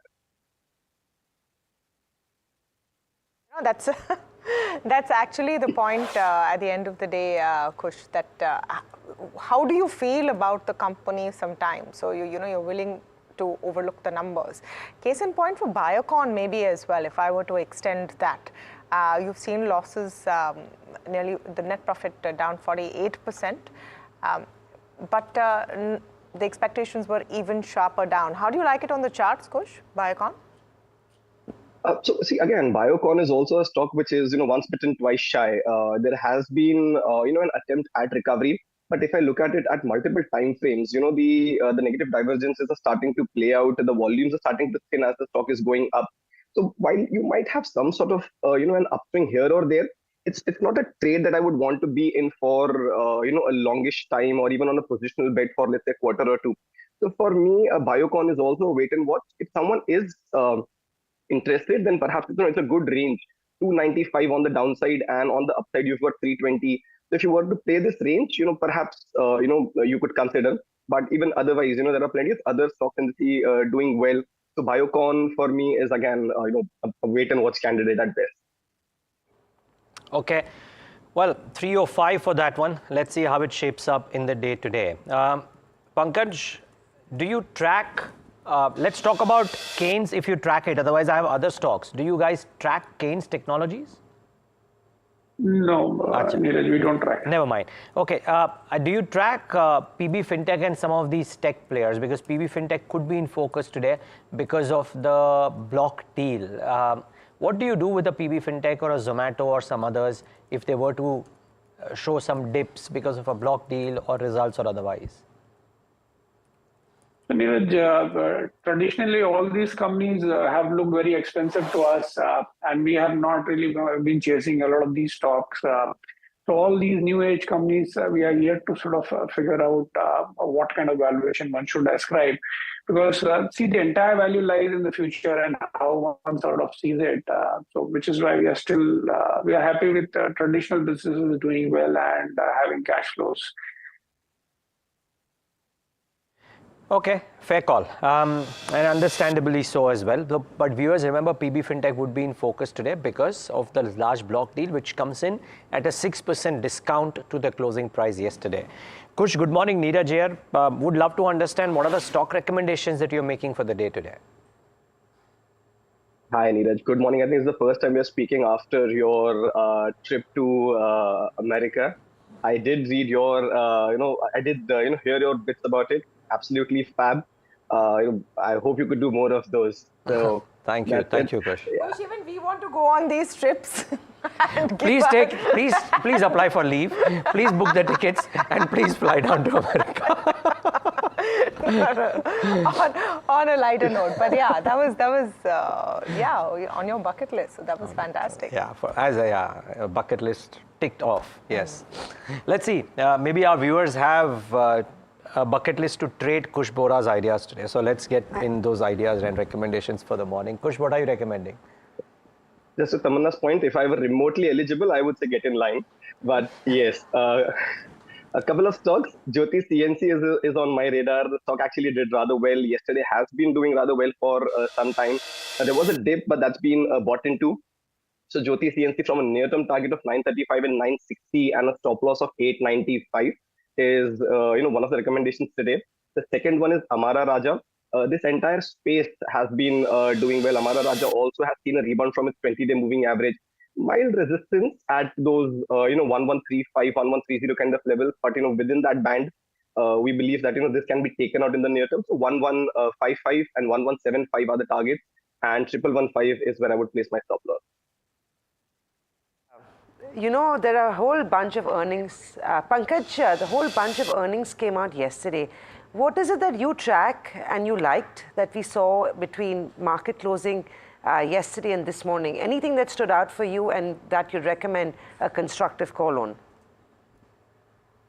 So M&M, we have been very constructive for quite a period of time. I think the numbers have been pretty good. I think the capex announced is quite aggressive, and overall, when you sort of look at the current booking run rate, I think the company is still sort of short of capacity. And I think when you look at the four-wheeler as a pack, where growth is expected to be about muted at 5%, I think SUV as a segment is something which is going to grow in high teens, especially for M&M. So M&M is something which has sort of done well, and we will sort of continue to maintain a buy there.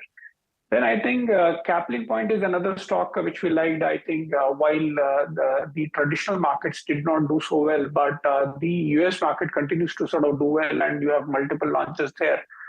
And which is why this is another stock which we have been liking.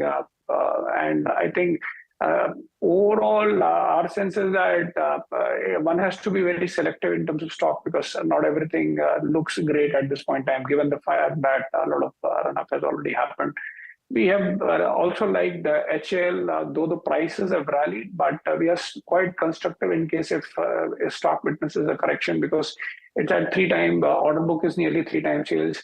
While good positive surprise was on the margin side, top line growth was largely okay. And I think our sense is that it is largely to do with the MRO contributing more. But I think the runway for growth for HL is quite good. Only thing what we would sort of wish for is probably it is available at cheaper multiples, because last time we had a buy.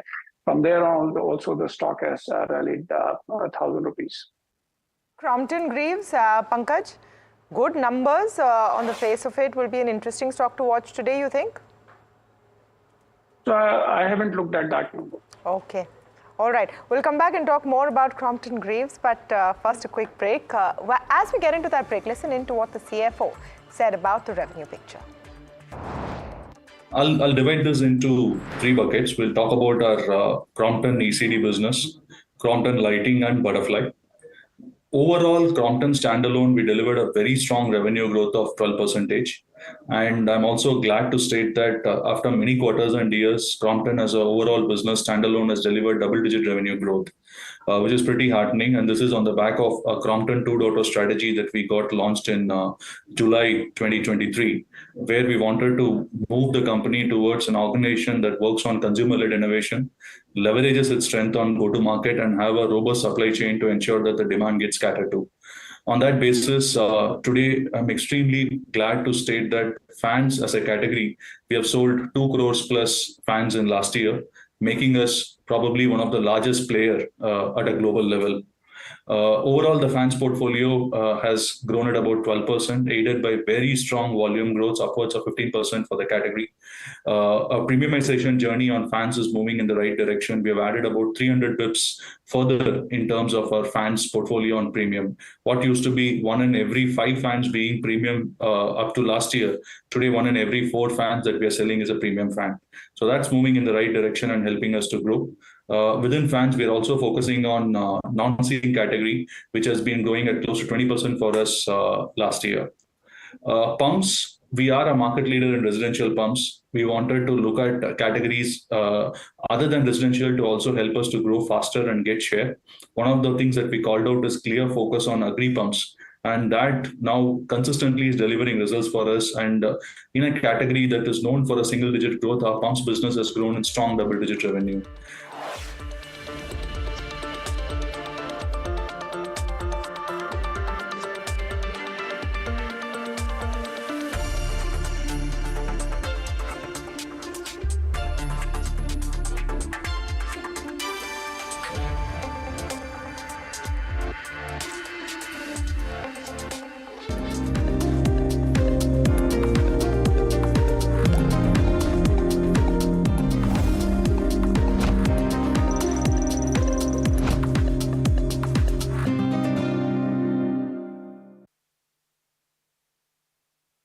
Presented by Patanjali Kesh Kanti Oil and Shampoo. Tootna mana hai.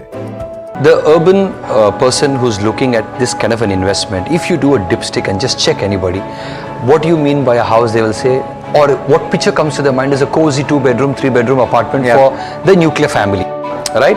Now, when you are looking at plot, building, all these may be financially way better and it makes sense more arithmetically, but people have not even thought about it. There's no bandwidth to buy, to build, to take care and to maintain. So therefore, the easy solution for urban living is to buy a good flat where there's good society, good maintenance, and there's enough amenities for you to run around, maybe the club, maybe to take care of the kids and even senior parents living at home. So there are benefits. So therefore, the way to look at it is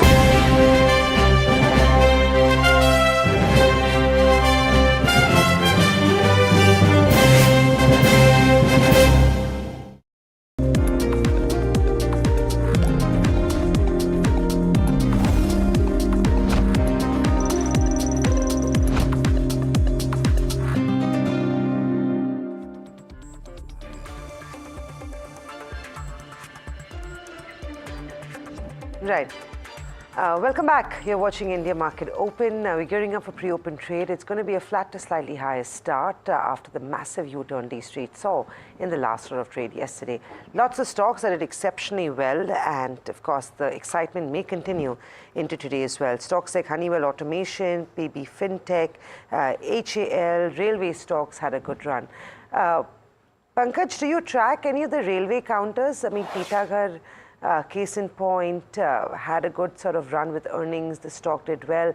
Any of those railway names that you would consider buying into, even though I know some of them look expensive at this stage? So I'll tell you what we are sort of liking at this point in time is probably the transmission and distribution space. I think something the likes of KEC International or even Kalpataru, because our sense is that that is one segment which hasn't really rallied. When you sort of look at margin profile, that is expected to sort of improve for both these companies overall, and our sense is that order inflows should be good because both these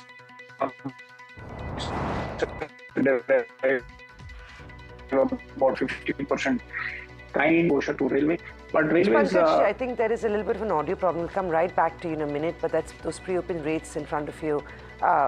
That's not how it's going to open, so we'll leave that for a minute to settle.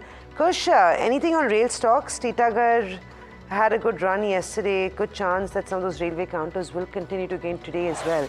Anything that you're buying here? Couple of names. Texrail looks good. The stocks actually rebounded quite smartly. There is a consolidation with a positive bias, so that's on our radar. On the upside, we're looking at 205 and 225 as the next levels, and a strong support zone comes in slightly deep, but at about those 175 odd levels.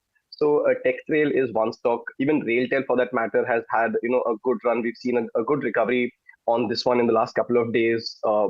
Just surfaced above the 20 and the 50-day moving average convergence point, which is at 380.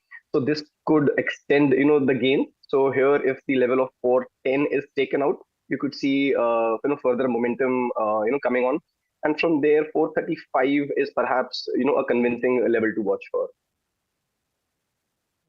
All right. So Tex Maco is, doing well, second day in a row. But Kush, in terms of banks and financials, beaten down yesterday as well, even though the rest of the market was fairly decent. Anything that you would touch right now? A little selective, although not all of them have done as well. Even yesterday, we saw the bulk of the moves come from HDFC Bank recovery.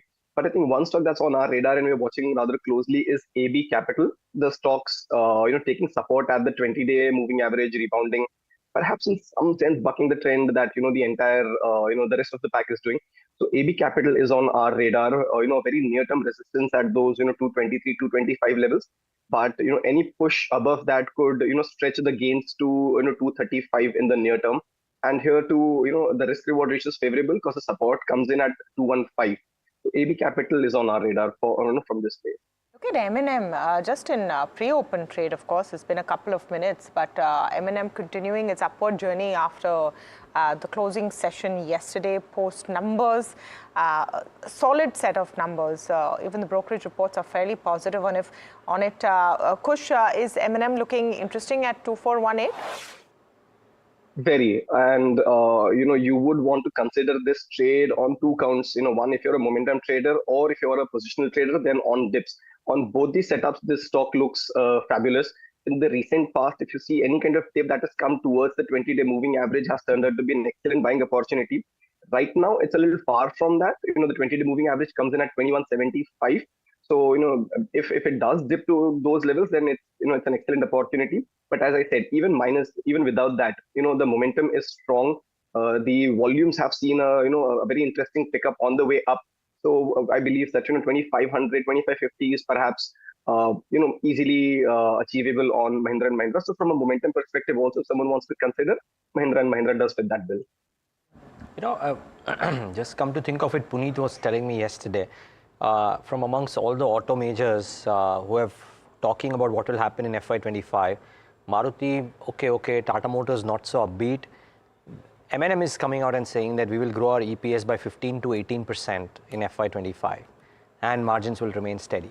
I mean, that's quite a tall statement from an auto major, wherein some of the others are not quite doing that. And maybe that is something that might help the stock, or that is something that has helped the stock already and might continue to do so. A lot of it that could be in the price, Neeraj. After the recent rally, those numbers, the EPS on that is not very compelling. So I think price may not support the commentary. Yeah, but except for CLSA, for example, most other brokerages have been okay. No, and I guess you mentioned that Tata Motors not looking so great in terms of outlook. Market has brought it down, or is bringing it down to its feet, all the way down 1,000 rupees on the stock in less than 4 days, also, right? Sorry. No, I was saying Tata Motors, if you look at what the outlook, in just comparing outlook of what Mahindra and Tata Motors, the street is watching and what they're saying themselves. Tata Motors now, at least the street is seeing a bit of dip on their passenger vehicles, that momentum not really growing. In M&M's case, even tractor or farm equipment is not looking as bleak. You're seeing maybe rural turning around. So in terms of outlook, if you compare the two, M&M has a more positive story going for it right now in terms of FY25 relatively. Yeah, and the small other thing, or rather the big other thing, because autos is such a large piece of theirs, hitherto they've never come out and had had a full bouquet of a full portfolio of vehicles across points. The 3XO 7.5 lakh rupees, they have spoken about launching 8 or 9 ICE vehicles and 6 EVs over the course of the next 4 years, which means they are actually planning to have a full bouquet of vehicles as opposed to having segments within that. So the plans are ambitious. The 3XO 50, Tushar was telling me 50,000 3XO bookings in 1 hour. And therefore, they've got something going right for them. Let's see if it shows up in the stock even after the 3% up move that we saw yesterday. Pre-open is indicating to nearly 2% uptick on M&M. Yeah. So it's going to be, may turn out to be another pleasant morning for that. I wouldn't be surprised if the other auto counters also continue that bullish trend. So there you go, M&M 2.5% gain on the stock. Pull up Biocon. Let's look at how the street is looking at Biocon and Vodafone. Those were numbers that Biocon is no reaction. This is largely what the street would be thinking. Vodafone as well doing nothing in early minutes of trade. You will have the smaller counters react, so the likes of Endurance, JK, E-Clarks, Crompton, they will have some reaction to their earnings. But let's quickly go back and take a look at some of the other names that have been seeing some traction. Kush, anything on the Adani pack that is looking good to you? This week's been pretty good for most of the Adani frontline names. Well, again, we continue to like, the two names, Adani Ports and Adani Power.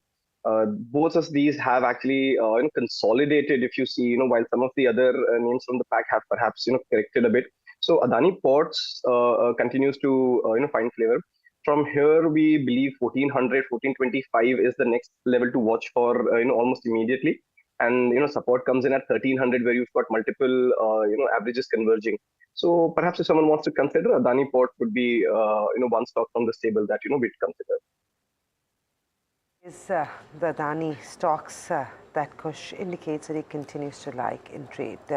Prince Pipes is expected to 6% down take. Honeywell Automation. Kush, anything on the charts on Honeywell? It was had a very good run yesterday, and this, of course, it was 4% low, 8% lower before earnings. Post that, close to the gain of 9%. Very volatile, nevertheless, down 4.5% in pre-open. If you get a flat start on Honeywell, Would you consider trading this one? Not just intraday, of course, because I do know we're going into a long weekend as well, but maybe for the foreseeable few weeks? Well, not really, because this is not typically a trader counter. You would perhaps see these moves, on the back of news, the way the likes that have come out. But otherwise, for me, this is perhaps more of an investment bet. And at the moment, it's extremely stretched on all time frames. So for me, perhaps a dip, maybe a sharper one, close to 50,000, 5,100, 51,000 rather, is when I would consider. At the moment, it's looking extremely stretched. All right, let's take a look at what the top brokerage notes are saying today. This is a segment we do every morning. Harsh is joining us with that list. Yes, Harsh?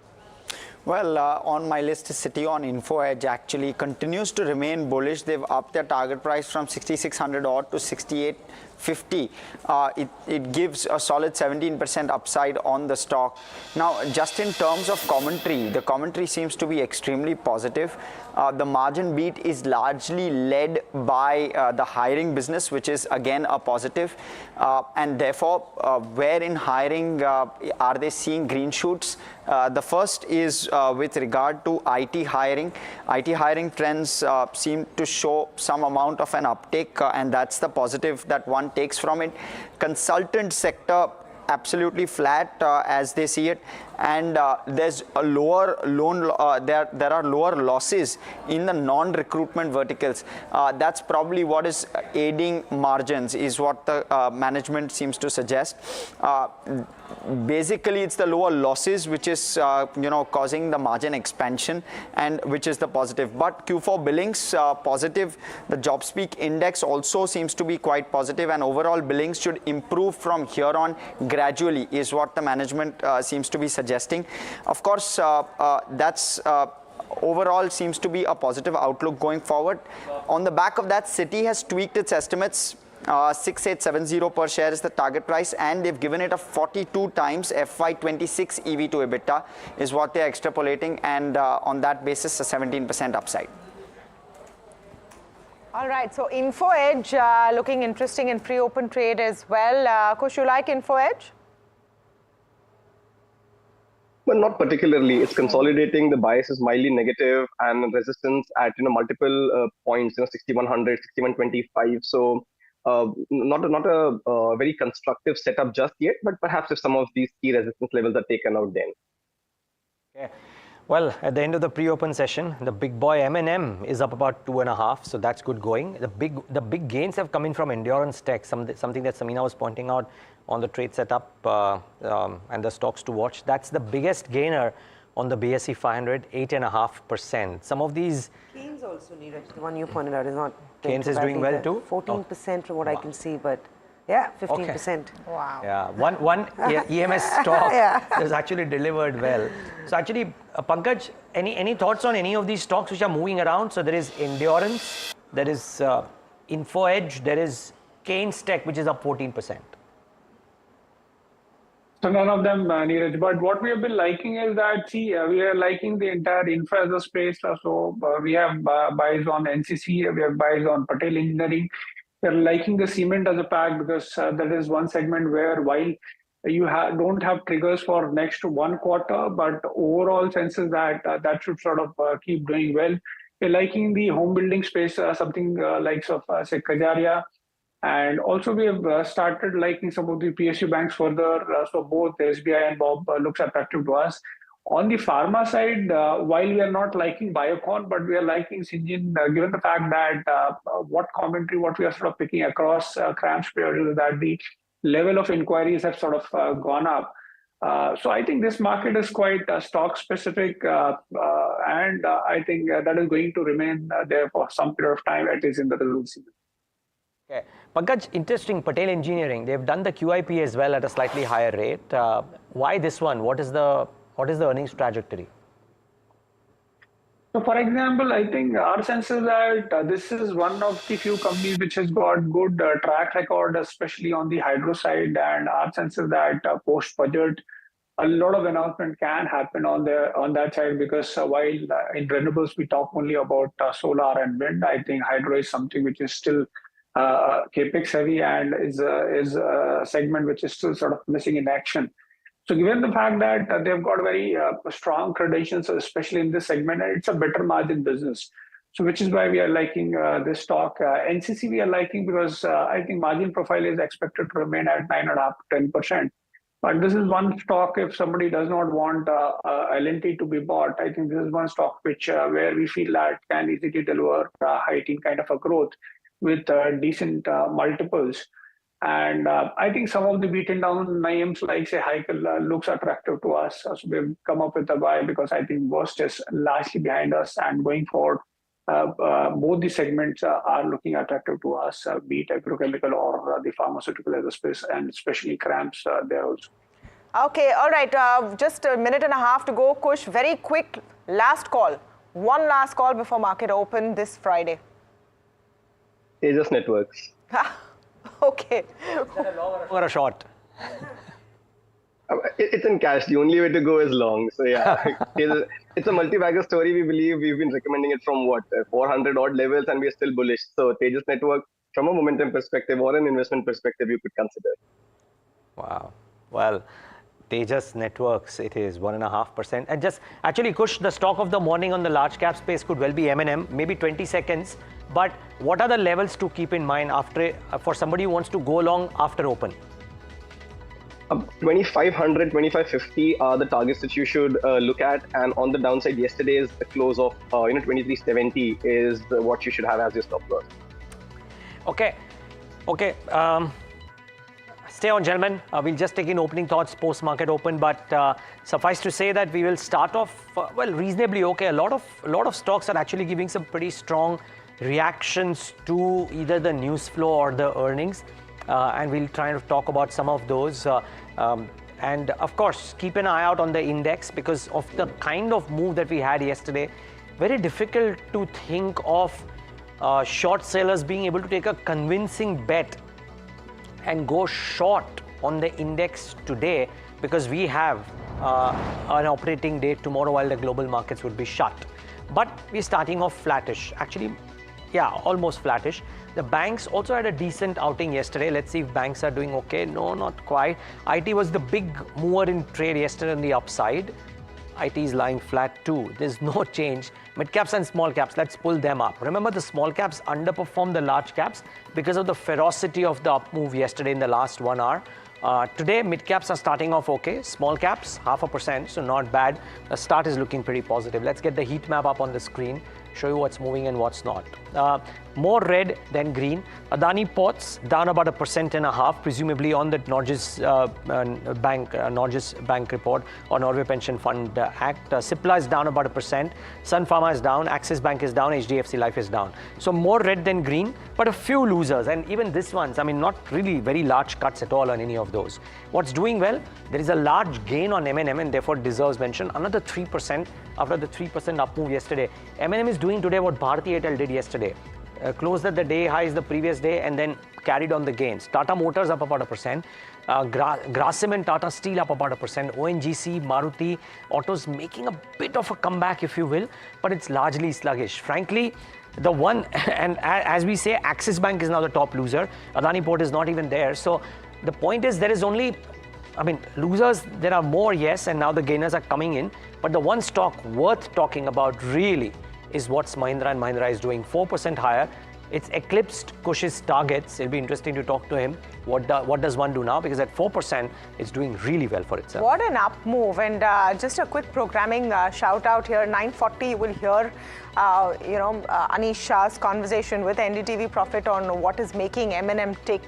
That's really the story this morning. Everything else is quite tepid apart from a Tata Motors. But let's look at what's happening in the broader indices. And the set of stocks I'm talking about is largely on the back of results impact. So we'll see if there's any action there. Vodafone Idea is the first one. Losses have widened, but the outlook is not that negative, at least as far as brokerages are concerned. A host of them saying that things might start looking up for Vodafone Idea, and the stock's doing okay, about 1% up. Biocon, again, 48% down on net profit, but exceptional items there, API impact, etc. The stock actually doing fairly well. Remember, the net profit, downtick expectations were upward of 50%. So at 48% down, Biocon maybe is relatively better than street expectations. That's 1.5%. Keynes Tech is really the big one this morning, and something we pointed out in the trade setup as well. 12% higher on the back of numbers. Info Edge numbers came out yesterday. Stock was doing okay. Citi has upped the target. Stock up 5% this morning. So sharp moves over there. I'll just look at Crompton, Triveni Turbine, Prince Pipes, Endurance Tech. All of them, I would say, in terms of just what results are showing. Look at Crompton's move, 9.5% up, and in line on all factors. Highest ever quarterly revenues for Triveni. That's done well as well. Prince Pipes was disappointing, as we had mentioned in our opening setup, and that stock actually has recovered from where it first hit in pre-open trade as well, but about 2% down. Let's just talk about Endurance Tech as the other one that has seen some impact. So it's all about numbers in some of these stocks, but broadly the market not moving on very high volumes, at least right at the get-go. No surprises there, right, Tamanna? After that very sharp rally we saw yesterday, we highlighted how we've got a long weekend ahead. You've got polling in Mumbai, which also means the markets are going to see a holiday, uncertainty in terms of global cues. All that will keep traders a little more cautious than expected. And let's not forget, we've had a good run. Between Monday to today, the markets have actually pulled together quite well. Comments from various authorities has also helped the street quite significantly. 22,400 is where you've seen a lot of activity. The Bank Nifty is taking a little bit of a downtake in trade, and the Nifty as well, respecting 22,300 deeply. But of course, 22,400 becomes a tough number to sustain at. In terms of stocks, Keynes Technology is the biggest gainer. You've got a 12% move on that. Crompton Greaves, I don't know what the street is so excited about. The numbers were good, but they were not great.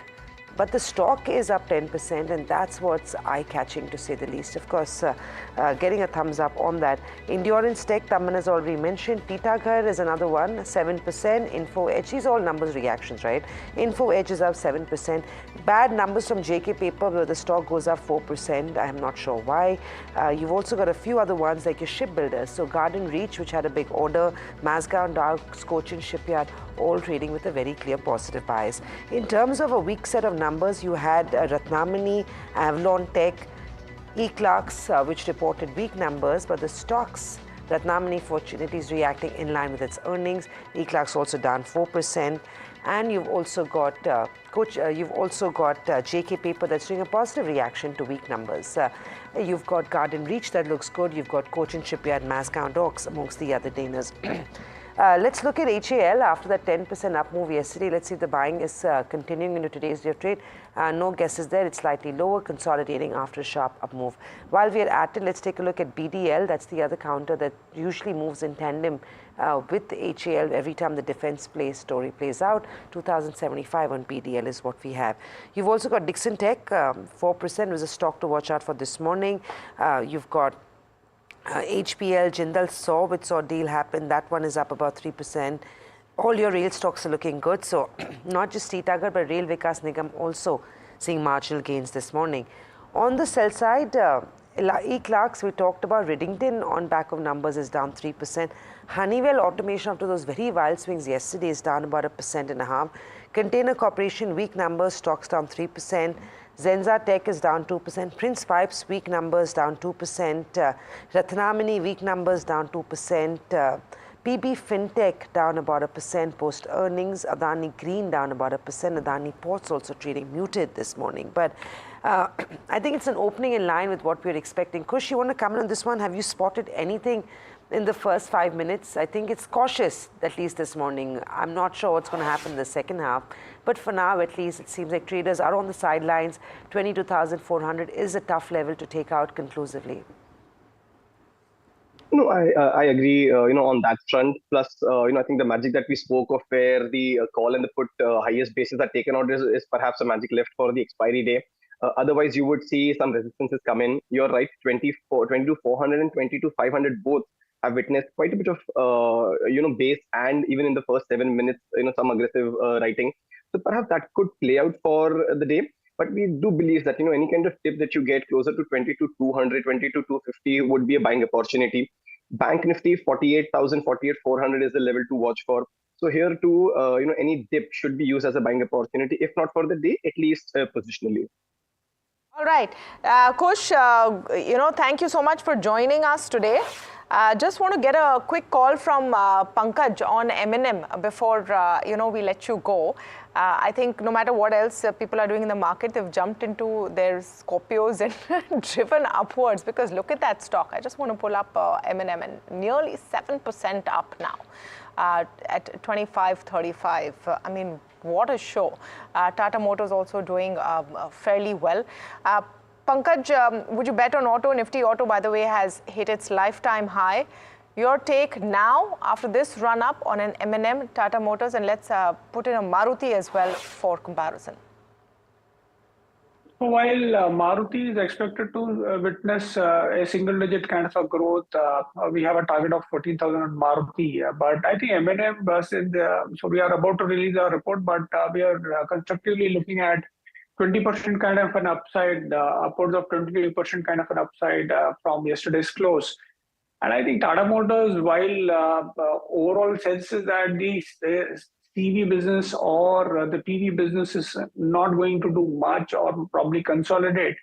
But I think any kind of a price dip is attractive to us, because company is really walking the talk in terms of debt reduction, or the JLR as a portfolio is also sort of doing well. So we are liking both Tata Motors and M&M for different reasons. But I think Maruti, our sense is largely sort of priced. Okay. Thanks, Pankaj Pandey, for joining in today and giving us your thoughts. Really appreciate your time. Thank you so much. Now it's time for the election trade, and we've got a very special conversation coming in just moments from now on the math. But there's also this importance of attaching what equity markets could do as a result of whatever happens out there. Let's try and get in the market's perspective going first, and then and get in Rahul Arora, CEO of Nirmal Bang Institutional Equities, on the show. Rahul, good having you. Thanks so much for taking the time out and being with us. Lovely talking to you as always. Is there a sense, Rahul, that clients are a bit are sitting on the sidelines as they await the election verdict, or do you think people are sanguine about the prospects of the markets before June 4th as well? So good morning, Neeraj, and thank you for having me on the show. So I think, it's been an interesting 2 weeks from a market perspective, because I think if you looked at about what was happening about 10 days back, there was a bit of trepidation, that was floating around in the market with respect to an anti-market sort of outcome, if I can call it that. But I think, ever since one political commentator came out and said that, the current establishment is actually gaining seats in South India, that was actually a trigger point for the markets to start rallying from there. So obviously positions are a little light going in. I know we're about 400 points or a little less than that away from an all-time high on the Nifty.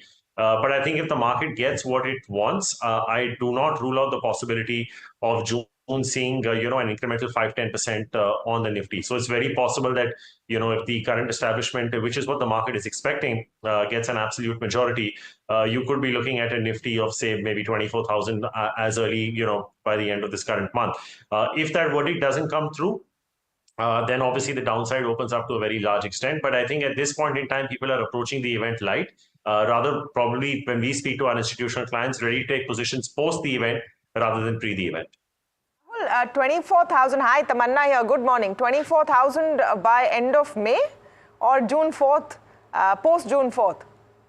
Post June 4th, Tamanna. I think so. We've already seen a remarkable rally, over the last few months. Obviously, it's gone through its bit of time corrections, but I think by the end of May would be a bit of a stretch. I think if the current establishment were to get the absolute majority, I think that could be a reasonable target by the end of June. Okay. So the last time we spoke about elections, Rahul, which was a while back, to be fair, it was still a non-event, and not just you. For most of the market, elections were just one sort of thing that was going to pass by. Results were in the bag, expected, etc., all priced in.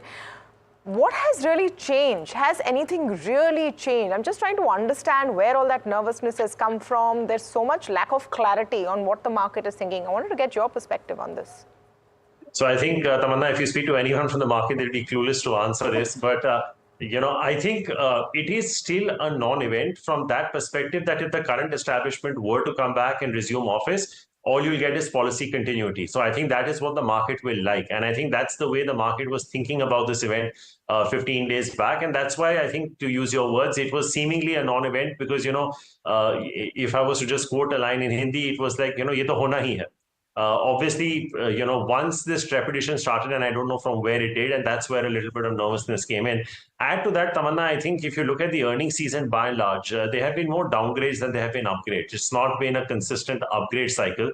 I think the best piece of news that we have got from an economic standpoint is the inflation numbers in India and the US, which has now, reignited the fact that whether rate cuts can happen a little bit sooner than was earlier anticipated. And I think you've seen the Dow respond, and of course the Indian markets have sort of followed suit. So I still don't think this is a structurally life-altering event from an equity market standpoint, because once the event is out of the way, you do get back to macro fundamentals, you do get back to earnings. I think, stock prices don't chase election results, they chase earnings, and therefore we look at price to earnings and EV to EBITDA. But I think the only risk, Tamanna, is that the market does not get the verdict that it is anticipating. And then that opens up a downside risk. If it does get the verdict, then from that perspective, like I said, I don't see this as a 2009 kind of event where you're going to get two upper circuits or anything like that. I just think it's been a steady up move for the market. And that's why I said, I think, a 10% move post a favorable market anticipated outcome could not be ruled out. Rahul, hi, it's Amina joining in as well. And how critical do you think will global cues be in this mix? FPI holdings stand at a decadal low. Do you feel that investors locally largely will have an opportunity to add allocations, or do you feel like the move will be so swift if the outcome is better than expected or in line with expectation? And if you're on the sideline, you might miss out. I'm truly trying to understand, what does a short-term to medium-term investor do? We all know the long-term story of India is intact. Most events are insignificant. Very rarely do we know our entry points, remember our entry points. But if I'm trading this market from a 3 to 6 month perspective, do you think an opportunity will come, or do you think it's going to be swift and hence it's best to be fully invested? Good morning, Samina. So I think since your question was more on the global market, Samina, I think the next 6 months are going to be extremely crucial, because I think the world goes into the single most important event in the next 6 months, which is the US election. And I think people are going to be watching it like a hawk. You're already seeing protectionist noises coming out of the US. I think this is just ahead of the Biden versus Trump debate, which is probably going to be two of the most widely watched events globally, when those events take place. And now you have the Democratic Party talking about imposing sanctions on China. So the rhetoric is starting. I think from a US standpoint, Samina, it has been the easiest trade to take, because you've seen the yields hovering at north of 5% for quite some time, and that's a very good return to make in the US market. So if you do have a situation where rates come off and the yields don't look as attractive, you could see incremental flows coming into markets like China and India for sure. That's not to say that Indian markets are inexpensive. I don't think they'll be buying valuations. I think they'll be buying growth. And unfortunately, because of the domestic liquidity in India, the size of the mutual fund industry, valuations are looking fairly steep even at this point in time. So if you have something that's growing at 15% in India, people are happy to give a 45, 50, even 55 times multiple. But I think globally it's going to be a bit volatile. Once the debates actually start in June going up to November, we'll also have to see how the two wars pan out, in the Middle East and what's happening with Russia, Ukraine, because this could be a very sensitive time in the run-up to US elections. And I'd keep a close eye on the way crude also behaves, because, that's a very important determinant for margin expansion in India. So I think once the Indian election results are out of the way, I think you could still brace for some amount of volatility globally, with my particular focus on the US yields and crude. Rahul, please stay on with us. We have a very interesting speaker joining in on the election trade, and from the other perspective, I would say the political perspective as well, because at the end of the day, that's the question, right? Are we going to get 400 par or not? That's the expectation of the street. So I want to welcome Amitabh Tiwari, political strategist, to the conversation today. Amitabh, hi, good morning. Now, the market has been looking at the 400 plus figure, even though actually to run a government you need 273. But interestingly, this is a figure which has come back in the political narrative in the last 1 week. It's re-emerged in election rallies, etc. Now, the question is, How is 400 possible? What is that path to 400 looking like, and is it feasible? And you have a very interesting theory. So let's start with you sharing that with us. Yeah, so this 400 number is not a mere slogan, because there is some working behind these numbers, and there is some method behind this madness, and there has been some detailed working on it perhaps. And this is what I called the RAM strategy, which is regain, attain, and maintain, is the three-tier strategy which BJP has formulated to arrive at this mission 400 number. Whether it's feasible, possible or not, we'll have to wait for 4th of June to see. Now, this three-pillar strategy is regain, attain, and maintain. So do we start with regain? Or yes, let's start. Let's start with what is regain, attain, and maintain. Yeah, so regain. So if you see regain, BJP won 282 seats in 2014. It lost 35 of these seats in 2019. Of these 35, around 9 seats were reallocated to allies because you had JDU joining in Bihar, so it had to leave some seats. So that makes it 26, 35 minus 9. So there are 26 seats which it had won in 2014, but lost in 2019. So these are the seats which the party has strategized or wishes to regain. So this is the tier 1 or pillar 1 of the RAM strategy, which is regain. What about attain and maintain? Yeah. So attain is gaining. So attain has two aspects to it. One is the BJP was runner-up on 72 seats in 2019.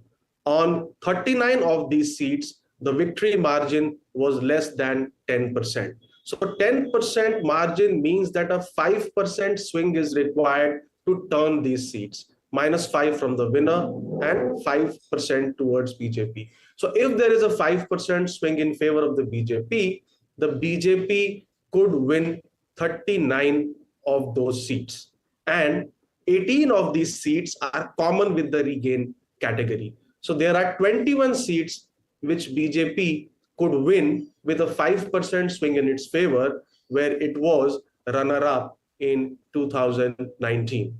And then, of course, the second part of the attain strategy is that it has added allies in the south of India, like the TDP and the JDS, and they are contesting on some 22 odd seats, whereas in north, Jayant Chaudhary's RLD is contesting on 2 seats. SBSP also is a new ally which is contesting on 2 seats. So the attain strategy is to win seats where the party was runner-up and help allies also win seats where they have entered into new partnerships, basically in the south of India. Maintain is the tough one, Amitabh, because as per your maintain theory, the BJP has to have a 100% strike rate in all the seats they won in 2019. And that's the uphill task, isn't it? Correct. So maintain is the most important or key aspect of this strategy. So it requires to maintain victory or ensure victory in these 303 seats where it had won in 2009. Interestingly, it won 224 seats with a vote share of more than 50%.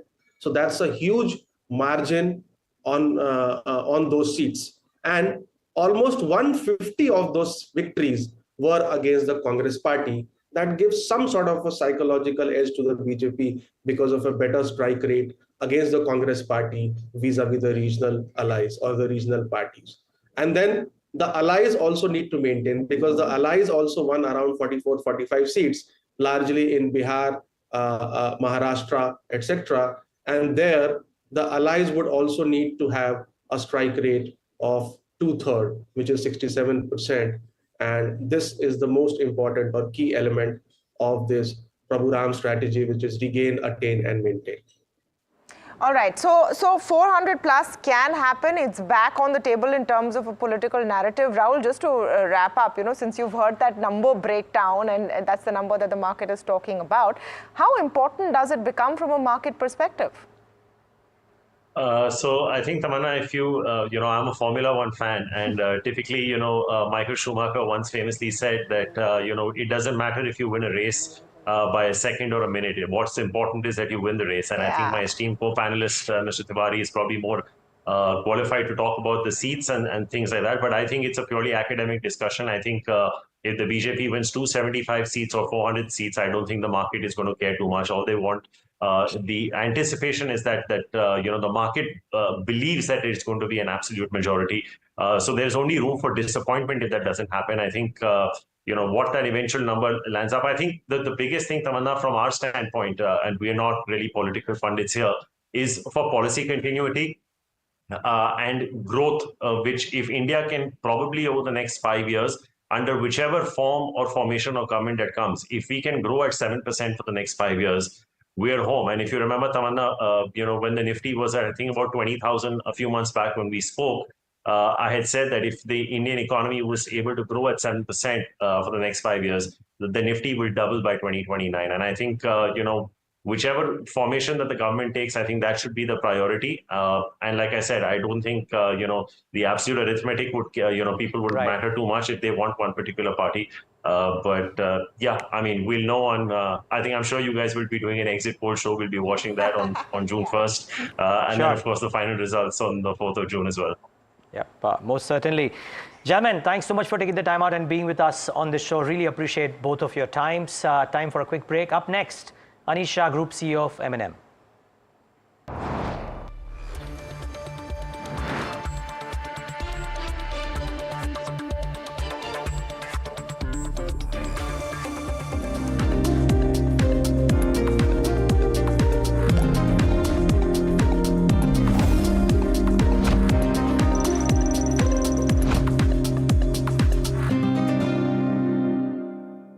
Presented by Patanjali Kesh Kanti Oil and Shampoo. Tootna mana hai.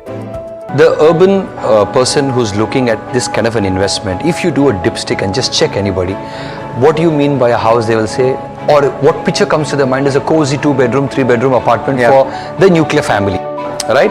Now, when you are looking at plot, building, all these may be financially way better and it makes sense more.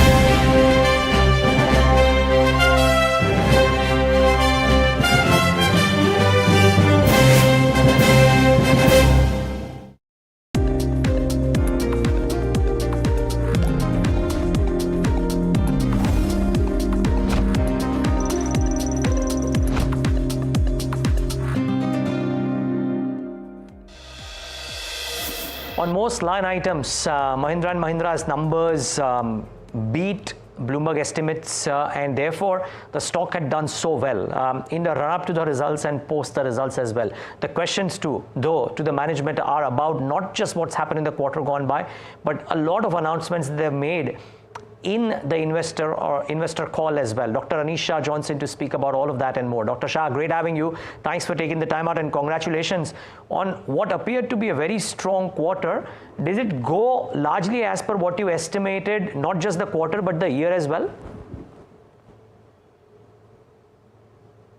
Thanks, Neeraj. It's great being with you. Yes, things have gone, in fact, much better than we had planned for the quarter and for the year. There were a number of challenges we faced, but very proud of the team. They've really stood up and delivered everything we said and more. I'm going to start with maybe 4 or 5 auto questions, then go on to the console piece as well. But when I look at the volumes for the auto business, decent numbers out there. Maybe, I think you alluded this in the call as well, that 27% volume growth is no mean feat, but maybe slightly lower because you were waiting for the 300 to get over, 300 to get over. Now, do you sense a return to normalcy in Q1, especially with the kind of response that 3XO has gotten? We do sense further growth for us on that, Neeraj. 27% growth in an auto industry is very, very strong. And with the 3XO coming in and the bookings, what we've seen, we will continue to see growth. Now, remember that the base for us for F24 is much higher. And what we have committed to is a mid-teens to a high-teens growth in F25, which again is probably 2x the growth that the auto industry, or maybe more than that, the auto industry will see. And we do expect to be able to maintain that growth over the industry, and therefore are confident going into this new year. Okay, two questions on the 3XO as well. Primarily because you've also alluded in the larger vehicles that you don't like such a high waiting period. Now my question is, capacity 8,000-9,000 vehicles, you got bookings in the first 1 hour of 50,000 odd vehicles. So how do you ramp up to meet these kind of demand for 3XO in particular? Part two of my question. You haven't spoken about this, I don't know if I should ask this to you, but you've kind of done the unthinkable on the pricing on the 3XO, and you've spoken about a lot of new launches in the ICE side as well, more than the EV side too. Are you looking at even a more competitive price than the 3XO that you've done in the next 12 to 18 months for the newer vehicles, any one of them? So on the first part, Neeraj, we have capacity for the 3XO. We've already manufactured about 10,000 plus vehicles, and by the time we start delivering on the 26th of this month, we'll have manufactured a few more as well. Our capacity right now is 9,000, but what we also have said in the past is with a little more, with actually a marginal investment and fairly quick time, we should be able to get to 10,500. So a combination of the vehicles that we will have before the booking starts or before the delivery start, and what we can then manufacture per month, I think we should be able to move through the bookings at a much faster pace than we could for the XUV 700 bookings, for example, because that was also a little constricted by COVID, and we couldn't expand capacity fast enough. So we feel that we should be able to handle this well and be able to manage very meaningful wait times, be able to deliver cars to the customer quickly, and that's been our focus. We want to bring down the booking timeline, and that's what we've been able to do in this space. And then your second question, with regard to price points and vehicles in the next 12 to 18 months, I will seek your indulgence to say we will reveal it at that point in time. Right now, the next big focus is on the 5-door Thar for us, and then post that, the exciting range of born electric vehicles that we will launch. Yeah. Okay, fair call. I understand that. But I have to ask this to you. 15 vehicles over the next 6 years. That's essentially making M&M present, I would presume, across the value chain, not something that you've done before, a very large car portfolio. So what's the strategy here, and does that cover almost all the price points that you would want to be present in both the ICE and the EV portfolio? So on that, Neeraj, first clarification is that we will continue to stay in SUVs. We're not going to go beyond SUVs. Okay. What you see in that portfolio also is a range of vehicles that will meet the needs of different segments and different consumers who want SUVs. For example, our born electric vehicles will start with 6 SUVs, and each of them are distinctive in their own way. And then as we go forward, we will expand our ICE portfolio as well. Some of it is also vehicles that could be tailored for global markets in certain ways. And that's what will help us build a very strong and robust portfolio that essentially plays upon the strengths that we've been able to show across multiple launches in the past 3 years. Okay. Okay. Thanks for that clarification as well. The other aspect is just breaking it into two. EV investments of 12,000 crores, if I'm not wrong. What are the timelines? How do you fund these? Because if I just did the math of what you say or what you've done thus far on the fundraise and what you might do, it still suggests about 75% of that 12,000 crores to be done by you. So I would love to know how you think about this. So Neeraj, what we're thinking is that in fact the 100% of 12,000 crores will be from us. Okay. What we have gotten externally is 1,200 crores from BII. Temasek has invested 900, or rather Temasek has invested 300 and we'll be investing a further 900 per the timeline we had set with them. So that's 2,400 crores that will come in from both of these investors. In addition to that, BII had contemplated investing another 725 crores, and we're going to mutually decide over the next 6-7 months whether that's something that they would want to do, whether it's something that we would need. But essentially, the 12,000 crores is from M&M. In addition, the 2,400 crores that's been committed from both of the investors we brought in. And beyond the 12,000 crores in ICE, in EV, we also have committed to 14,000 crores in ICE. So it's a total of 26,000 crores of capex from an auto standpoint. And over the next 3 years, all of this is going to be self-funded by cash flows generated in the auto business. And which is the reason why we're not looking at external investors beyond what we have right now. Okay, not for the fundraise, not for the valuation, no external investors, I presume. That's, at least as of now, that's the standpoint. That's correct, because we believe we've got all the funding we need, and we will be able to demonstrate a much higher valuation in a 3-year time frame as we get a range of electric vehicles on the roads and be able to meet the thresholds that we've promised in terms of conversion of ICE to electric in our portfolio as well. Okay. Since it's the first interview of the new year, if you will, new financial year, I would love to not just restrict it to autos, though I've gotten enough about autos. Would just want to dwell a bit more on the others as well. Now, my colleague Puneet was telling me that since the time you've come at the helm, M&M, the auto business has doubled revenues, debt has gone down 75%, PAT has doubled in the last 2 years alone. And if I look at the console numbers as well, it's been a very impressive rate. So it's kind of a new M&M. Anand Mahindra kind of referred to it in one of the tweets as well. I would love to know how you think about the next 3-year plan, because I'm looking at the last 3 years and what you've done, and therefore I'm restricting it to 3 years. You can extend it to 5 years as well, or just talk about the year at large. So on that, Neeraj, I would actually say that M&M has delivered very well in the past as well. And if we look at the time frame from 2002 till 2018, M&M was the best performing stock in the Nifty for 17 years. And this is something I do want to highlight, because yes, a lot of people tell me that this is a new M&M, but I would like to point out that this is in our DNA. We have created a lot of value from the past. And that's something we've been able to replicate in many ways, because from April 2nd, 2020, which is when I got on the board and into a transition into this role, our stock has gone up at least 8 times, probably a little more after what we see today. So it's part of who we are at M&M. Our focus is value creation, and the plan that we have for the next 3 years also focuses on essentially strong execution. Our approach is do less, but whatever we do it really well, and thereby be able to create value for our shareholders.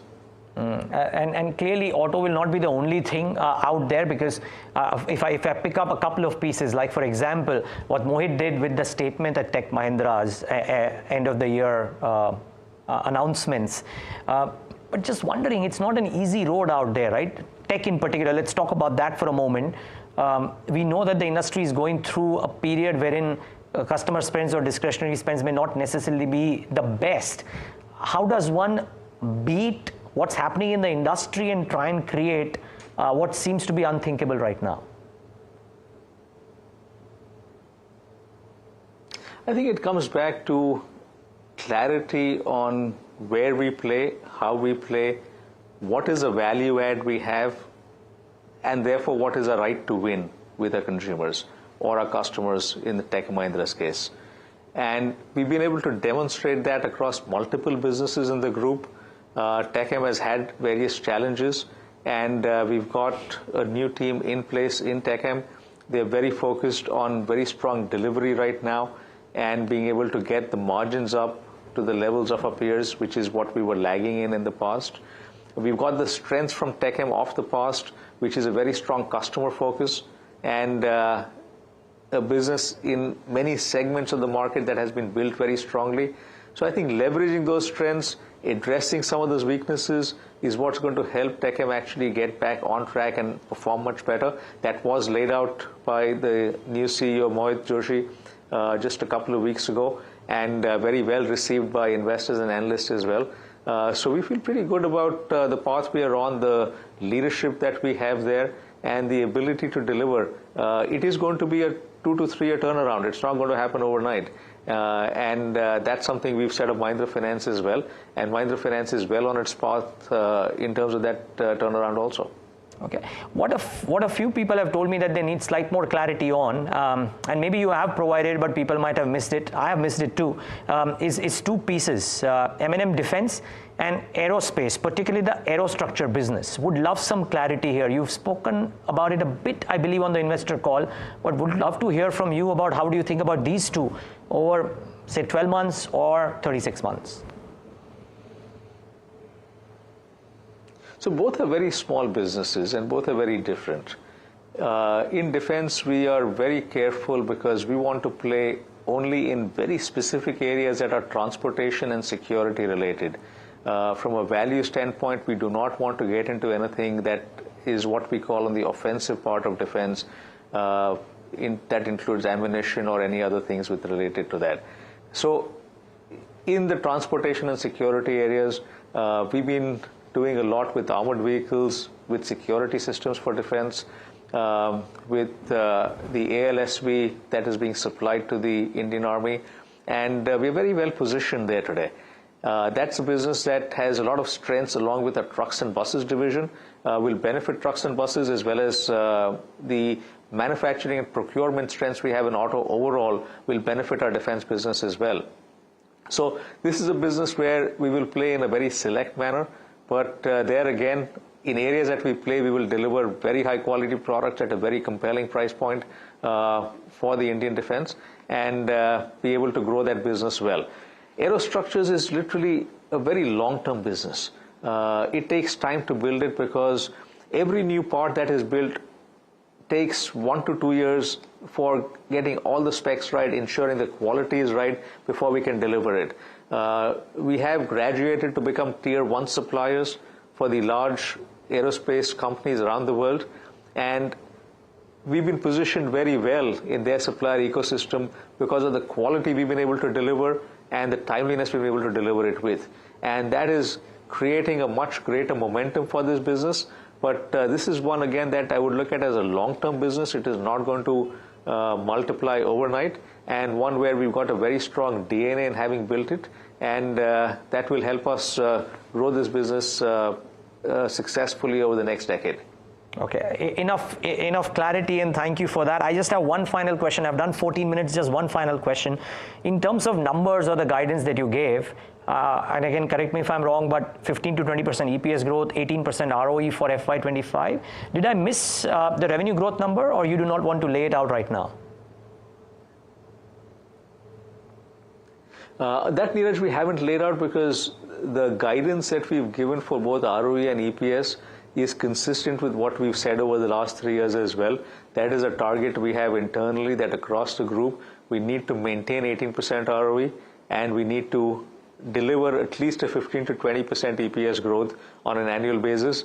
As I mentioned to our analysts just this evening, over the last 4 years we've achieved an 84% annualized EPS growth. And what I did tell them was that does not mean that next year's target is 84% as well. So we stay with the 15 to 20% target and we strive to over-deliver. Well, you're certainly doing that with panache, Dr. Shah. Keep that up. Thanks so much for speaking to us, and all the best for yet another successful year ahead. Thank you so much. Yep, the pleasure is ours, and viewers, thanks for tuning into this conversation.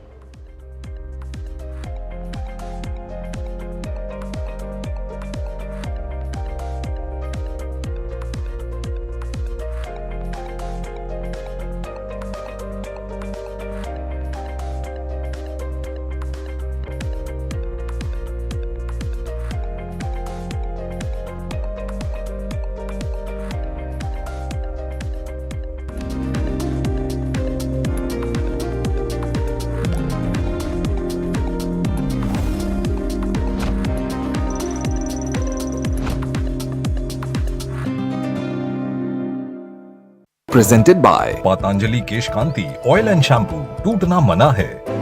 The urban person who's looking at this kind of an investment, if you do a dipstick and just check anybody, what do you mean by a house, they will say, or what picture comes to their mind is a cozy 2-bedroom, 3-bedroom apartment for the nuclear family, right? Now, when you are looking at plot, building, all these may be financially way better and it makes sense more arithmetically, but people have not even thought about it. There's no bandwidth to buy, to build, to take care and to maintain. So therefore, the easy solution for urban living is to buy a good flat where there's good society, good maintenance, and you know, there's enough amenities for you to run around, maybe the club, maybe to take care of the kids and even senior parents living at home. So there are benefits. So therefore, the way to look at it is, if it works for you, then it makes sense.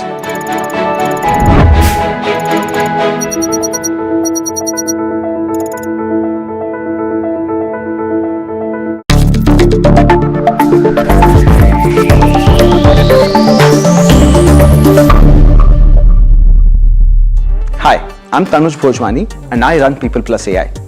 We're an organization that helps startups build AI. Is AI useful in India?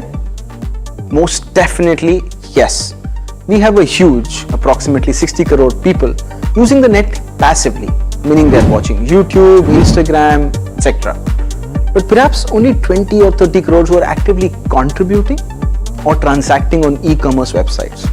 One big hurdle is because this involves typing, needs you to be literate, comfortable with using the smartphone, etc. One huge area AI will change in India is the use of voice, video and other multimodal technologies.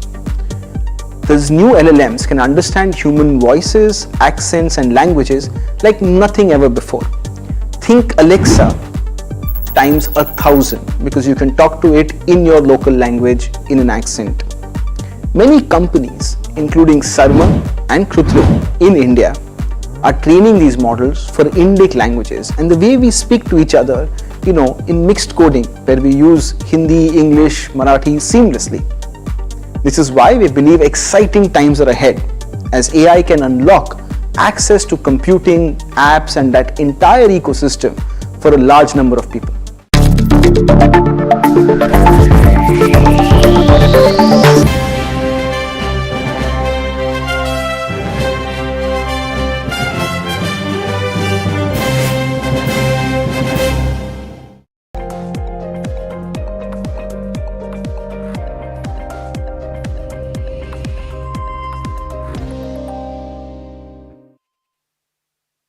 Hello and welcome to NDTV Profit. I'm Kanika and you are watching Talking Point. V-Guard is in focus today after they released their Q4 numbers. Revenue was up by 18% on a year-on-year basis, while EBITDA jumped 37%. Profit, however, was only marginally up by 1.4%, and the board has also recommended a final dividend of Rs 1.4 per equity share. Now, to put these numbers into perspective, we have Mr. V. Ramchandran, the Chief Operating Officer at V-Guard Industries, joining us now. Mr. Ramchandran, please tell us about your revenue and revenue growth in Q4. What are your expectations going forward in FY25? I think we had a very strong quarter, as we had been, guiding through last year that, we were operating on a base of high input cost, and as the input cost increases are getting addressed, I think the margin improvement is coming back in the business. We look forward to taking some more pricing actions to address the margin erosion which had happened last year due to the input cost increase. And I think we should be able to get back to our long-term average, on margins as we go forward. Yeah. I think with a good summer, I think we have a good beginning for the current financial year as summer categories are outperforming in terms of growth as we speak. So I think overall we should have a good year. Yeah, I think helped by a strong summer, both on the top line side and on the bottom line side. Right. So, what factors have contributed to the expansion in your margins this quarter and fiscal year? Were there any challenges, and what is your outlook for FY25? No, I think, if you go back and look at last quarter performance, I think, fundamentally the margin improvement has arisen as the high cost inventory has got consumed, between Q2 and Q3. And, the replacement costs have moved into our consumption in quarter four. So I think the improvement in margin has fundamentally been driven by the improvement in input cost. We still have a lag in terms of pricing transmission coming out of input cost increase of last year. As you know, in many cases, market leaders have still not taken pricing corrections, and I think it has been a challenging year for transmission of input for the industry. But I think the upcoming year we look forward to pricing transmission and improved margin as we go forward here. So I think fundamentally the action is going to be on the pricing side to improve our margins. Yeah. Of course, I think of course strong summer will also give us a bit of operating leverage for the year. Okay. And in quarter three, you mentioned to experience a challenging backdrop in consumer durables. Has the seasonality revived in the current quarter given the relatively hot summer season? And which other segments have experienced traction on ground on account of the summer season in the 1.5 months of this quarter? Yeah. So I think, quarter three, is peak quarter for winter. And basically, I think, as far as we were concerned on consumer durables, quarter three, water heater revenues were impacted because the water heater in Q3 was flat to single digit growth. Yeah.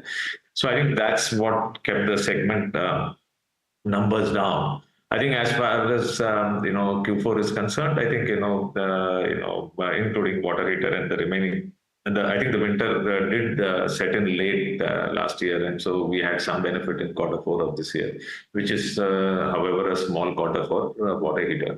But I think the other summer categories picked up, and that is why we could deliver a strong quarter as far as consumer durable is concerned in quarter four. I think Q1, yes, we will be helped significantly. I think stabilizers, pumps, and inverter battery. Yeah, air coolers. I think these are categories, which are seeing strong traction because of a strong summer, which has helped us particularly in southern and eastern markets. Yeah.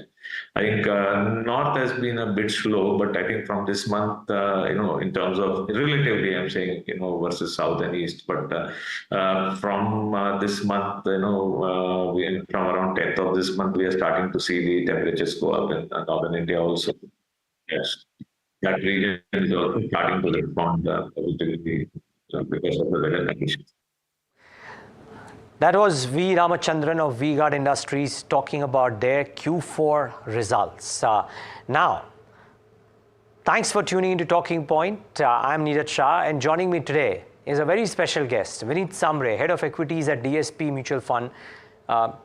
Let's try and pick his brains and know how he thinks about what could happen over the ensuing period. Vineet, great having you. Thanks for taking the time out. Hope all is well. Hi, Neeraj. Good morning. Thank you for having me on the show. The pleasure is entirely ours, Vineet. Just love to understand, are you sanguine about the prospects of the markets looking at all that's happening globally and locally? Or are you, given a choice, sit a bit on the sidelines and wait for some clarity to emerge? So, Neeraj, I think the last 3 years have been pretty challenging from that perspective. When we look at the way the markets really have behaved, and I think overall what we are seeing is that 2-3 important changes in the market. One, there are very quick changes which are happening as far as the sectoral rotations are concerned. Secondly, I mean, there's a very strong narrative which keeps driving the momentum. There's a good amount of flows which keeps chasing some of the strong performers, and then those sort of are creating in some form or fashion the link with your core fundamentals at some point tends to weaken. And when I say that, what I mean is that a lot of the categories today, driven by some bit of good fundamentals, but a lot of flows which have been driving these So they have seen, a lot of these segments have seen themselves trading at very rich valuations, high valuations, and still people are pretty okay about all of these things, as the anticipation is that this type of growth will sustain over a long period of time. So what I'm really not worried about is whether our economy is in the right path or right track. I think that on that count, we are doing pretty well. All of the important segments are seeing investments taking place. And I think those should definitely give firepower in terms of the growth metrics for the companies, as I understand. But what I'm slightly more concerned about is the kind of valuations which we have hit in some of these pockets. And to me, I think the better way sort of to approach these categories with rich valuations would be to sort of be more moderate in terms of investing, look for bad days in terms of investing. So I think that is what I would say. But as far as the economic growth, the macro picture for India, I think those to us is giving a lot of confidence for the the overall growth of the Indian corporate sector over the long term. Vineet, it's interesting behavior, and it's probably happened in the past as well. But when I look at the reaction this earnings season, right? I'm not asking you to specify names, but I'm just using them as examples, of course. A HAL, which has had such a great rally, comes out with splendid numbers, the stock rallies. ABB, which is in stratospheric levels on the valuation front, rallies 10% ahead of numbers, rallies 15% after numbers, despite the numbers valuations that it trades at. The market seems to be loving companies where the earnings delivery is there without too much of regard to valuation. Now, how does one therefore approach and think about what's happening in the current term while keeping an eye on what's happened to valuations? Because if you look at valuations, you'll never be able to buy any of these businesses, and somehow these are the stocks that are actually getting rewarded. Very fair point, Neeraj, and I think that's the challenge which maybe I was talking about. So I think eventually what, as a long-term investor, one should realize is the fact that eventually what the stock will deliver over a period of time is going to be the cumulative cash flows which they are going to generate, which you discounted back at the current levels. And today, and we have gone through these phases in the past as well. You're aware about the year 2000, 2008. I mean, all those years we have seen a lot of exuberance across many segments. And many times when these do not sustain the growth metrics which are getting built at that point in time, those are the periods where these will also see some bit of that damage taking place in a big way. I'm not suggesting that it looks that way, but I think what I'm trying to say is that people should be cognizant about the kind of valuations which these some of these companies are trading at. And try to see what kind of growth metrics are are getting built into these valuations. And if these look out of whack, then I think clearly there's a way in which one can sort of reduce the valuation risk and look at segments which may be underperforming at the moment, but could be cyclically at a low point and could turn out to be a good investment over the next maybe a couple of years. And Vineet, would that be the same argument that goes into the valuation of a broad brush of stocks at large, like SMIDs, and everybody talks about the valuations that SMIDs are trading at versus what large caps are trading at? Is that the same way you will approach that? Look at businesses wherein the PE multiple remotely matches the earnings growth trajectory. And so that's part one of my question. Part two of my question is, are there pockets to your mind, Vineet, wherein the earnings growth trajectory looks very strong and therefore high valuations do not deter you in maybe one or two of those pockets? So I'll maybe pick up the second question first. So in some of these cases where we have seen inflection in terms of the growth, and largely these are companies within the engineering segment, defense, all the capex heavy businesses, power. Definitely, we have seen good fundamental change out there. The earnings have grown, the ROEs have inflected, and along with the good news keeps feeding into optimism, and it keeps driving the valuation multiple. In some cases, we have chosen to maybe just stick around to the names if we have those in the portfolio, and let the exuberance run, and we would like to maybe participate in that kind of exuberance and not do anything. Some cases where we feel that maybe it is the visibility of the growth could fizzle out over the next maybe after a year or two. We would like to take that call of trimming some of those exposures.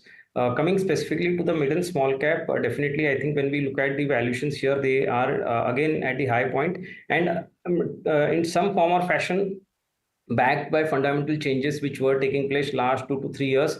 Clearly, the earnings growth for the mid and small caps have outperformed significantly over the last 2 to 3 years.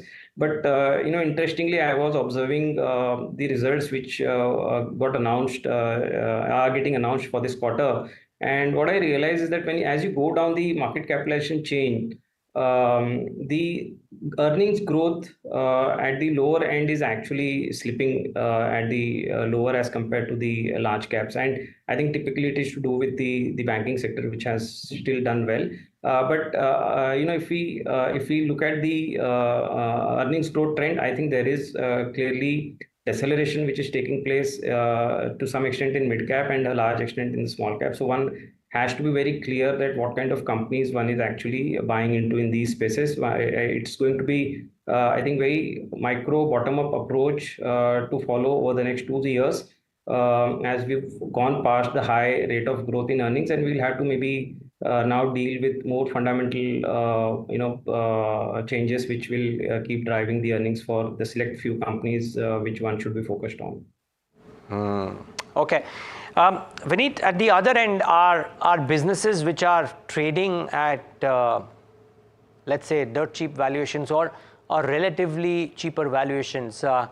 Financials maybe form a part of that list. What happens here? I mean, for the longest time, people have been waiting for an uptick, and in equal measure I hear very good arguments, of course, about why financials may not show the kind of growth that we've been used to in the past. Credit growth, or rather the deposit growth is expensive. A lot of corporates have other options aside of banks to take credit, and therefore bank credit growth may not mimic capex growth. All of which seem valid arguments too. Why should one be constructive on financials currently? See, I think beyond the current dynamics for the financial sector, which I'll come to, one interesting way to sort of look at the outperformance is to plot the Nifty Banking Index and compare it to the Nifty Index. And when we do that for a long period of time, what we realize is that the banking sector, because of the underperformance, for whatever reasons, I think they have hit a low point as compared to the Nifty outperformance. And I think this is a point where, in the past, the sector has really outperformed the Nifty, and hence, from that data perspective, I think it is a good point to start with.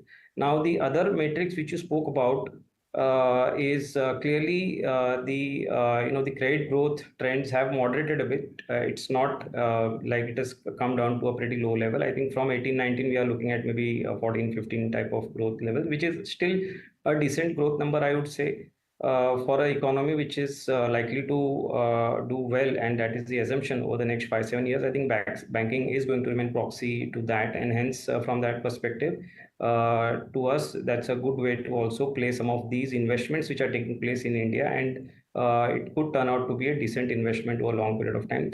Third most important matrix needed to look at is, in case of banking, I think the biggest thing which we keep looking out for is the where in the credit cycle are these banks. And when we look at the NPA level of these banks and the incremental slippages, I think it is giving us a lot of confidence. They have been at a decadal best in terms of those metrics, and incrementally also the signs are not giving us any alarming signals. So I think that is a good part for the banking sector. If these banks keep delivering 14-15% kind of growth at these valuations and the kind of ROEs these banks have, I think it should be a decent investment in my mind over the next few years.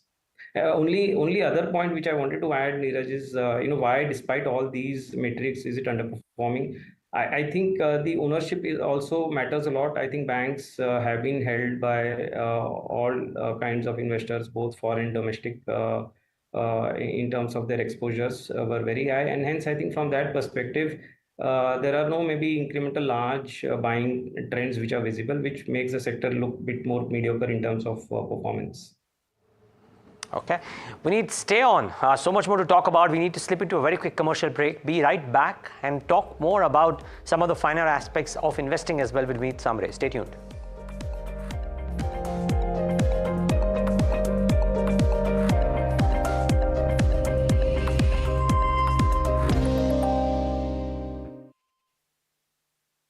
Presented by Patanjali Kesh Kanti Oil and Shampoo. Tootna Mana Hai. Co-powered by Canara Bank. Together we can.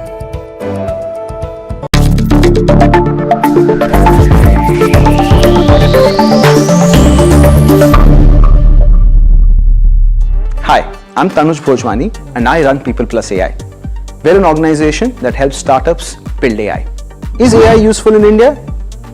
Most definitely yes.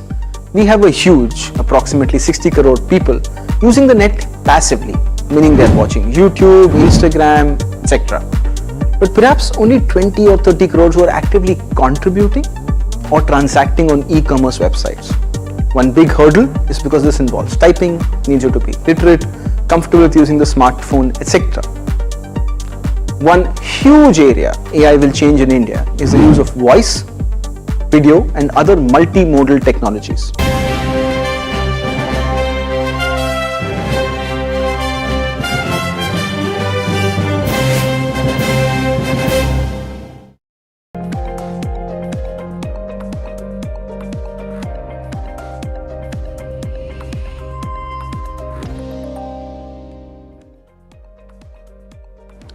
Back with Talking Point in conversation with Vineet Samre of DSP Mutual Fund. In the note that DSP writes once a month, I reckon, which is Netra, one of the many pieces that caught my eye, and Vineet, you would have played a telling part in this, but this chart which speaks about $1 trillion of annual investments and your inference that the size of India's annual investments is becoming large enough for it to get your immediate attention. I'm guessing it's caught your immediate attention. Now, I would love for you to tell us what is the investment implication of this immediate attention? So I think clearly, if you look at the chart, historically we were at the, the lowest point maybe 10 years back, and we have scaled in terms of the overall investment. And I think largely post-COVID, what we recognized, the government has very responsibly taken up the ownership of recovering from the lows, and they have gone ahead with massive investment, which did help both in terms of the central government and state government spends which are taking place. The other private sector housing, I mean, those continues, and right now we are also seeing that when we look at the real estate sector, that also is on a very strong footing. So I think net over the last 3 years we have seen massive scale up, which has happened across the board in terms of investment, which is where we are seeing a lot of these companies benefited, be it defense, power, energy, roads, railways, water is coming out as a big segment now. So I think all of these segments, the kind of investments which one is sort of talking about, and maybe post-elections, the continuity of that will ensure that we keep seeing the sustenance of this growth. Now, the other implication of this massive investment on the other side, which was also due to the high inflation, the COVID-related stress, is that the consumption on the other side, which is also a large component of our GDP, that in a lot of pockets we have seen slowing down. Our judgment is that let's say if we have a good monsoon coming out this season, wage level increases, people get adjusted to the high inflation over a period of time, I think the consumption should also start adding up in terms of the growth momentum over the next maybe 6 months or 9 months. So I think we will have a good combination of both the categories doing well. I mean, there are a lot of assumptions which are built into these estimates, but being equity fund managers, our job is to sort of remain more bullish than bearish. Yeah, and build out the hypothesis and then test the hypothesis. Fairly put, Vineet. Vineet, I would like to probe that consumption point a bit. Now, we've seen buckets like M&M's results are testimony to the fact that people, but by and large auto has done well, but people are buying SUVs and buying them by the truckloads, if you will, or SUV loads, if you will. There is positive commentary from some of the hotel companies, and the results have been very, very strong. So that premiumization end has also continued. In some sense, premiumization has dominated the last 2 or 3 years at the very least. Do you see that changing? Or do you think that while rural may come back and therefore staples may come back, if they do, does premiumization still have a longer runway? So to me, I think the way I have seen the last many years now, I think premiumization is something which is structural. Everyone is actually moving up the value chain. People, who were in the middle income bracket, they are gradually moving up to high income bracket. As you move up the high income bracket, your spends on basic consumption generally don't go up as much as your income levels grow, and that leads to a substantial amount of money which goes into the discretionary spends, and those are being used by people to satisfy their high aspirations, and which is where we are seeing premiumization trend which are taking place now. It is possible that the bucket of these spends could change over a period of time. At times, auto should do well. At times, building materials should do well. But more importantly, I think the premiumization trend is likely to continue, and this is a structural change which we are talking about for our country. That I don't see changing. What would sort of matter as a broad base increase in the consumption is, I think, the lower end which has got affected. As that comes back, I think that will only add up to the overall premiumization trend, and then I think broadly we'll see good consumption growth, maybe sort of catching up. So that's my hypothesis, Neeraj. Okay, got it. But you think it's time for the staples to turn at all? Sorry if I missed you saying that, but could they turn? The commentary has been patchy, but 1 or 2 companies have spoken about rural coming back. Yeah, so I think even we are sort of having that in our current hypothesis that the rural has had a challenging period for a pretty, I think, last 2 years.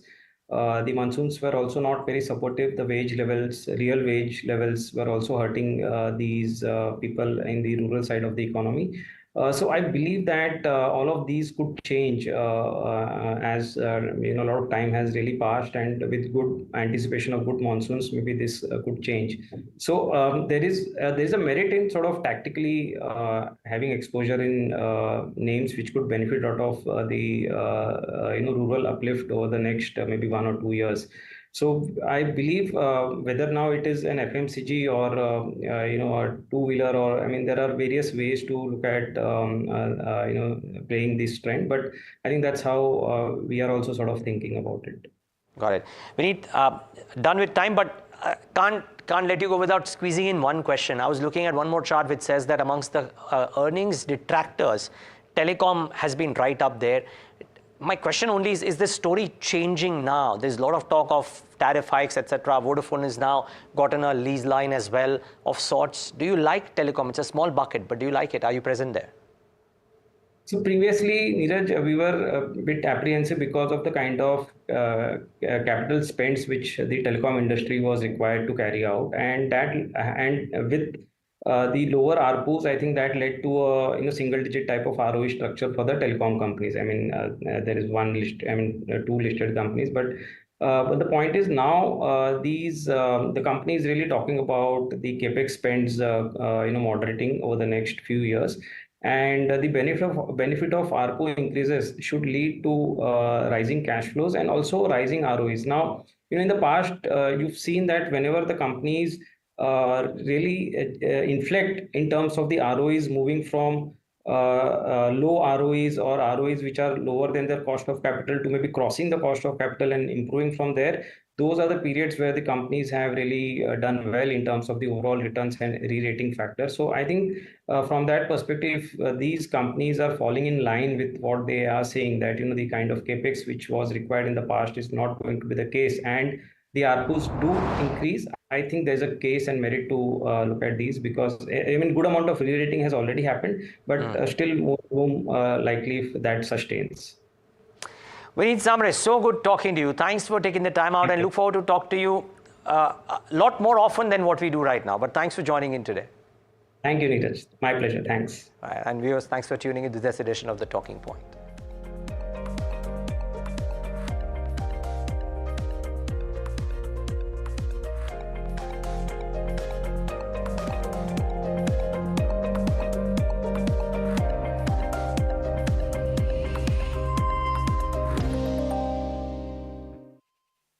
Presented by Patanjali Kesh Kanti Oil and Shampoo. Tootna mana hai. Co-powered by Canara Bank. Together we can.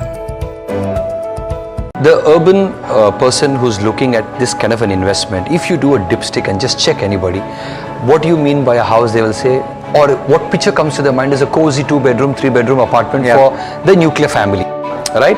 Now, when you are looking at plot, building, all these may be financially way better and it makes sense more arithmetically, but people have not even thought about it. There's no bandwidth to buy, to build, to take care and to maintain. So therefore, the easy solution for urban living is to buy a good flat where there's good society, good maintenance, and you know, there's enough amenities for you to run around, maybe the club, maybe to take care of the kids and even senior parents living at home. So there are benefits. So therefore, the way to look at it is, if it works for you, then it makes sense.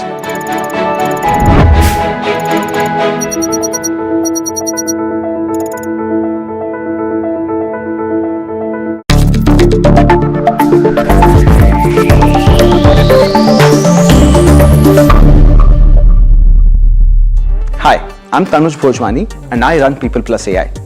We're an organization that helps startups build AI. Is AI useful in India? Most definitely yes. We have a huge, approximately 60 crore people using the net passively, meaning they're watching YouTube, Instagram, etc. But perhaps only 20 or 30 crores who are actively contributing or transacting on e-commerce websites. One big hurdle is because this involves typing, needs you to be literate, comfortable with using the smartphone, etc. One huge area AI will change in India is the use of voice, video and other multimodal technologies. These new LLMs can understand human voices, accents and languages like nothing ever before. Think Alexa times 1,000 because you can talk to it in your local language in an accent. Many companies, including Sarma and Krutrim in India, are training these models for Indic languages and the way we speak to each other, you know, in mixed coding where we use Hindi, English, Marathi seamlessly. This is why we believe exciting times are ahead as AI can unlock access to computing, apps and that entire ecosystem for a large number.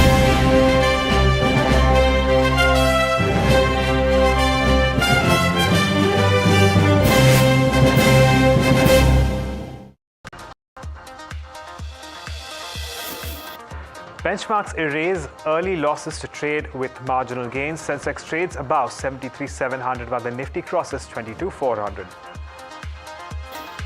Auto, consumer durables and media lead sectoral gains while IT and FMCG trade with cuts.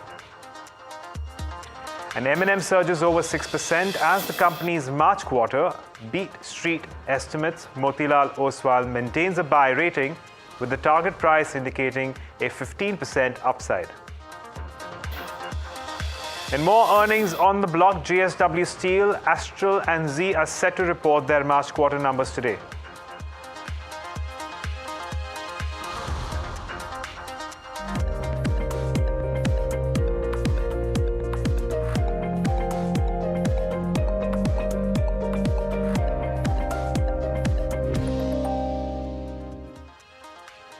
Hello and welcome. This is the F&O Show. I am Agam Vakil, and in this show we will take you through all that is happening in the futures and options space in Indian equity markets. Before we start, a quick look at how things are in fact panning out when it comes to the key benchmarks, and it's a flat day at the moment. We did start off with some weakness.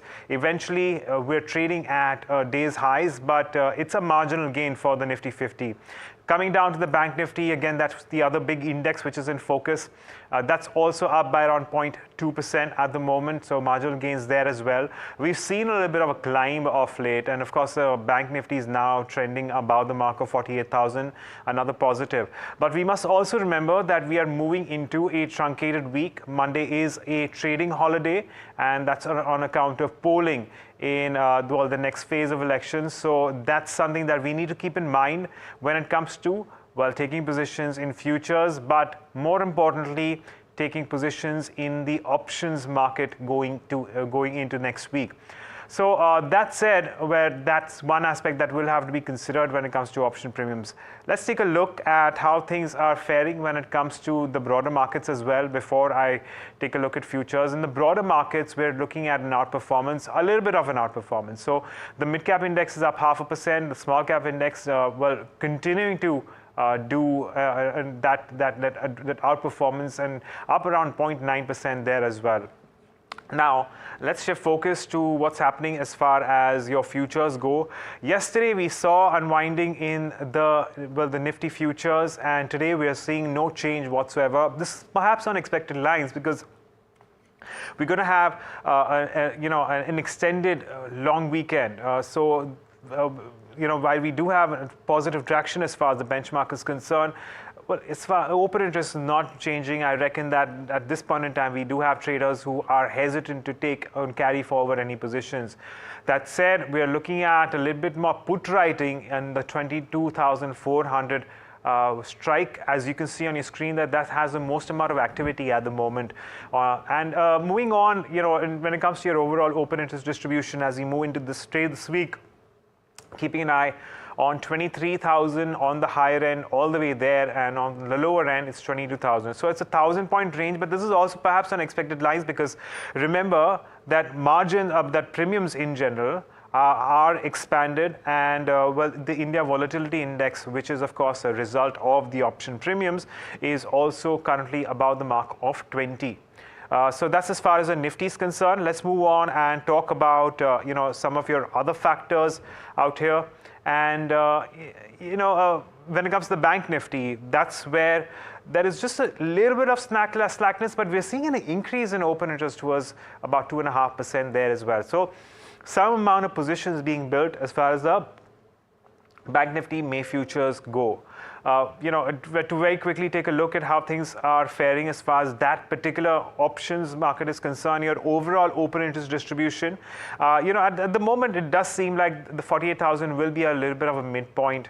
And of course, on the higher end, we'll work with levels such as 48,500, 49,000, lower end 47,500. Remember, we are not only in earnings season, but we're also in election season, and which is why there could potentially be wild swings, and that's also the reason why premiums in the Bank Nifty are expanded. But that's as far as markets are concerned and how things are shaping up there.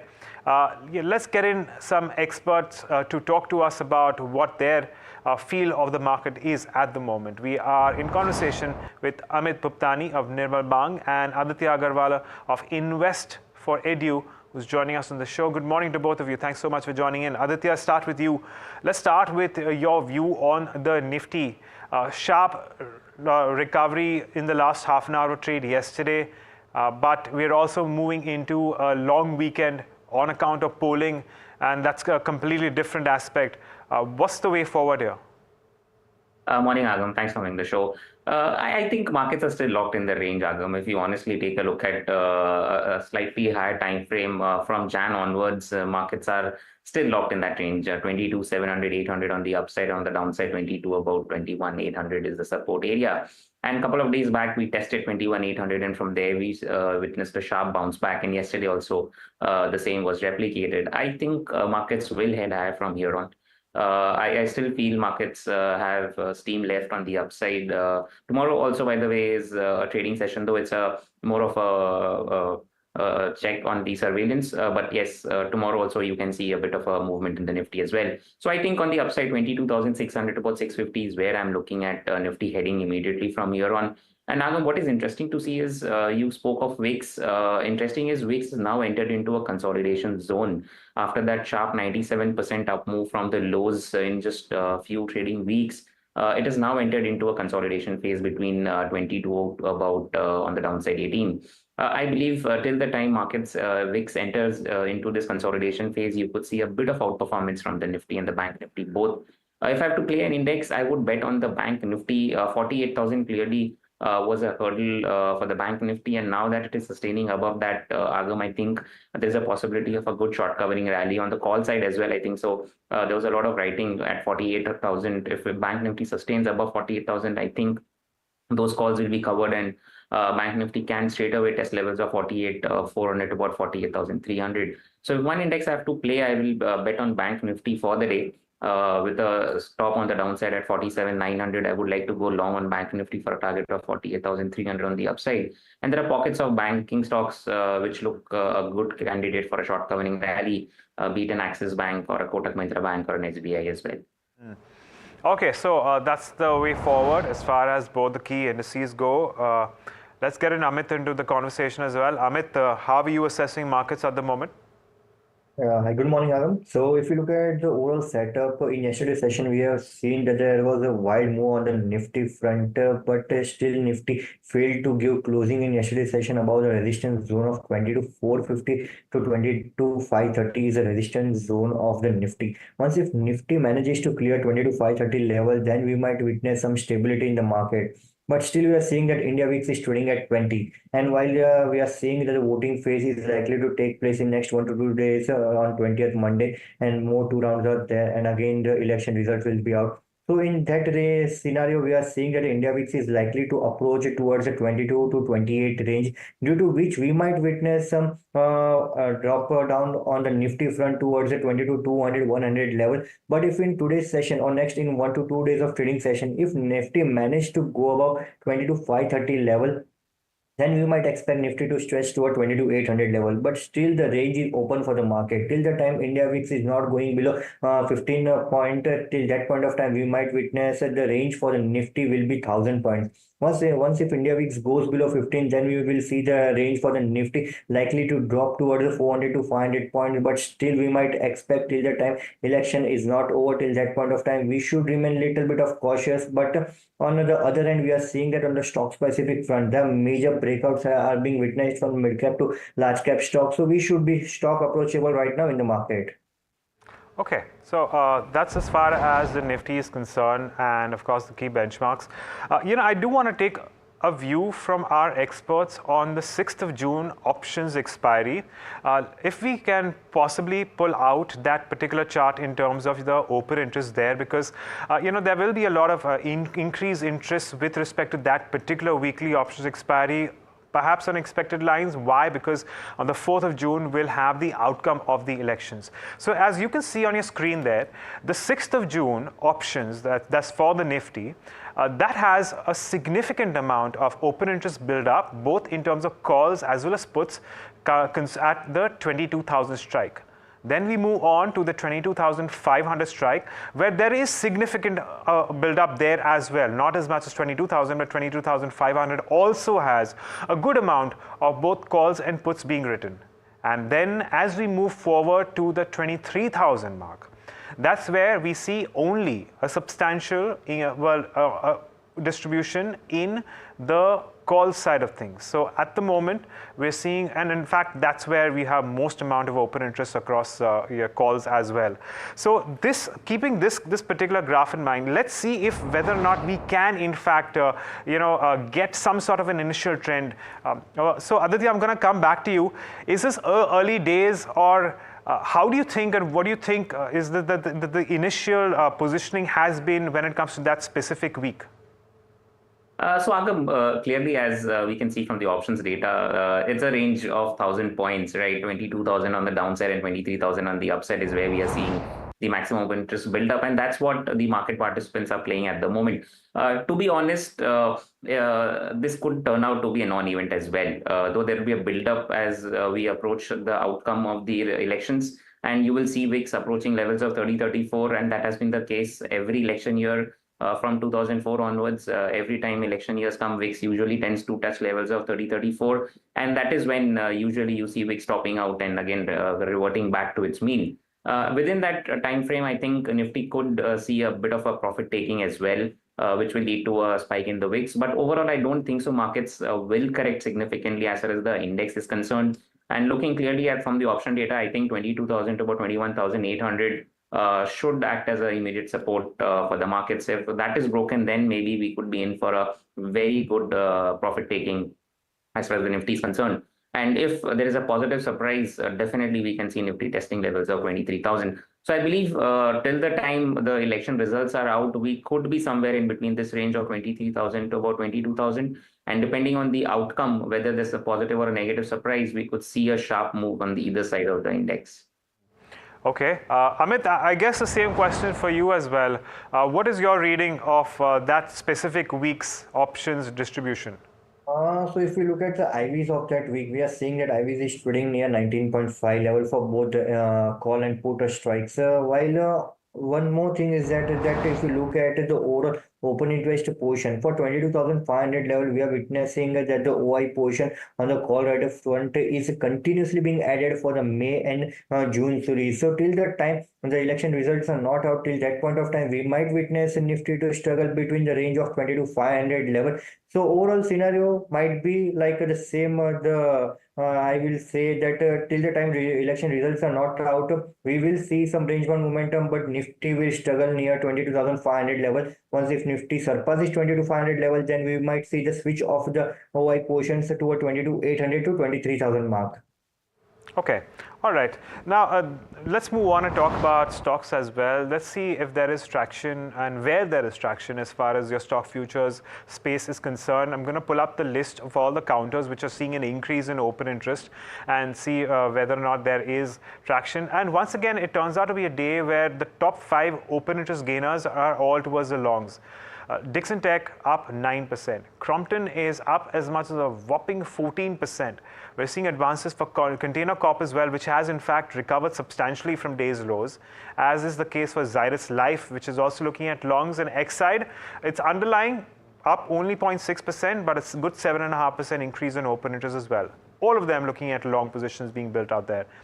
And now let's move on and talk about a handful of other counters which are looking at unwinding. So we do have some amount of weakness in something like an HDFC, AMC, Sun TV is absolutely flat right now. Well, it's about a short covering for Syngene, Persistent and Granules, but their underlying is moving by less than, well, rather gaining by less than 0.5%. And it's not like we're looking at a substantial decline in their respective futures open interest. That said, let's also pull up the Bank Nifty and the constituents to see whether or not there is anything out of the ordinary which is happening here. Only 3 of the 12 constituents in the Bank Nifty are in the red. And but it just so happens that ICICI Bank and Axis Bank, they have a reasonable amount of weightage. They are marginally in the red right now, which is why the strength in the Bank Nifty is not as substantial. Still up by around 0.2%, and I'd reckon that there are some amount of some amount of short covering coming through for HDFC Bank and Kotak Mahindra Bank. But again, we are not looking at some staggering numbers there. Well, moving across back to our experts today. Amit, I come to you on stocks that are looking interesting to you for today.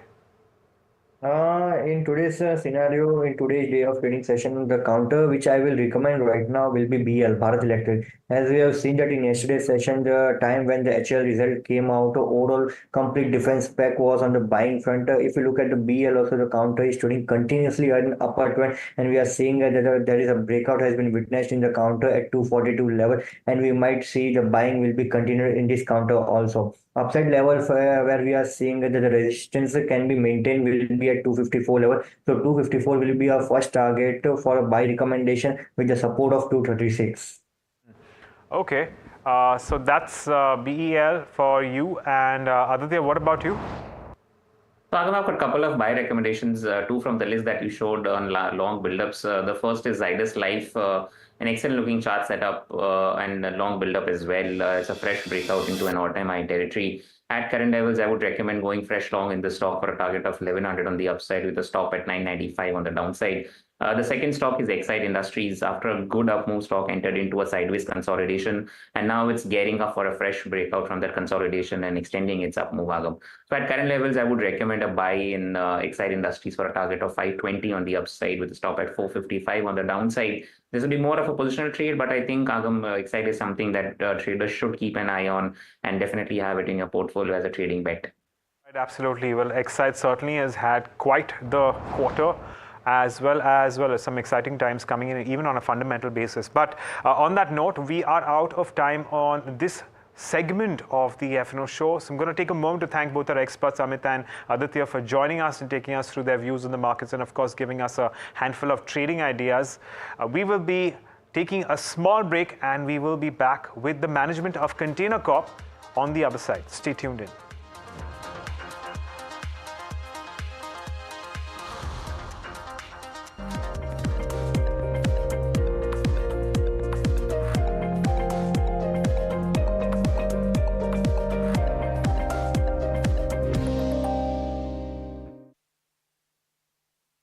Presented by Patanjali Kesh Kanti Oil and Shampoo. Tootna Mana Hai. Co-powered by Canara Bank. Together we can.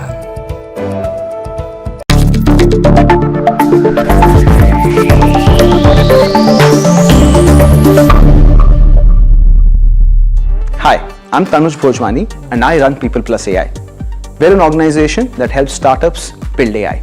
Is AI useful in India? Most definitely yes. We have a huge, approximately 60 crore people using the net passively, meaning they're watching YouTube, Instagram, etc. But perhaps only 20 or 30 crores who are actively contributing or transacting on e-commerce websites. One big hurdle is because this involves typing, needs you to be literate, comfortable with using the smartphone, etc.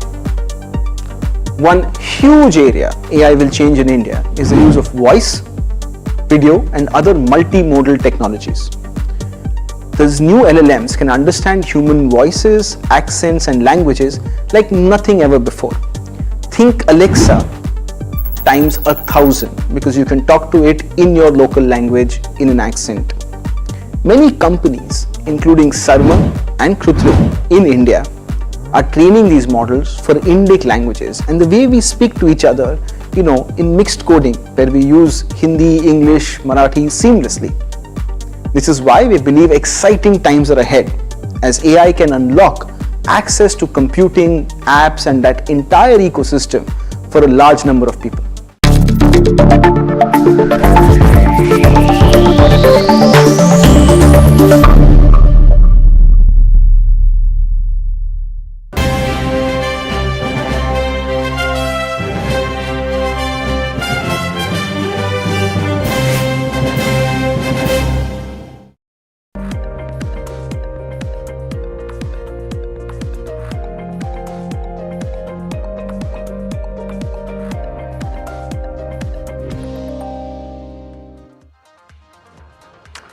Welcome back. We are now taking stock of Container Corp for the quarter gone by and what we can expect going forward. We are in conversation with the CMD of the company, Mr. Sanjay Swaroop. Mr. Swaroop, good morning. Thank you so much for taking the time out.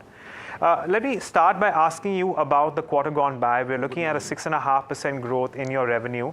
I want to understand as to the factors that have actually contributed to this growth. I also want to see and rather understand the impact of the railway haulage rates and how they've panned out and that what sort of a consequence that they had when it comes to your top line.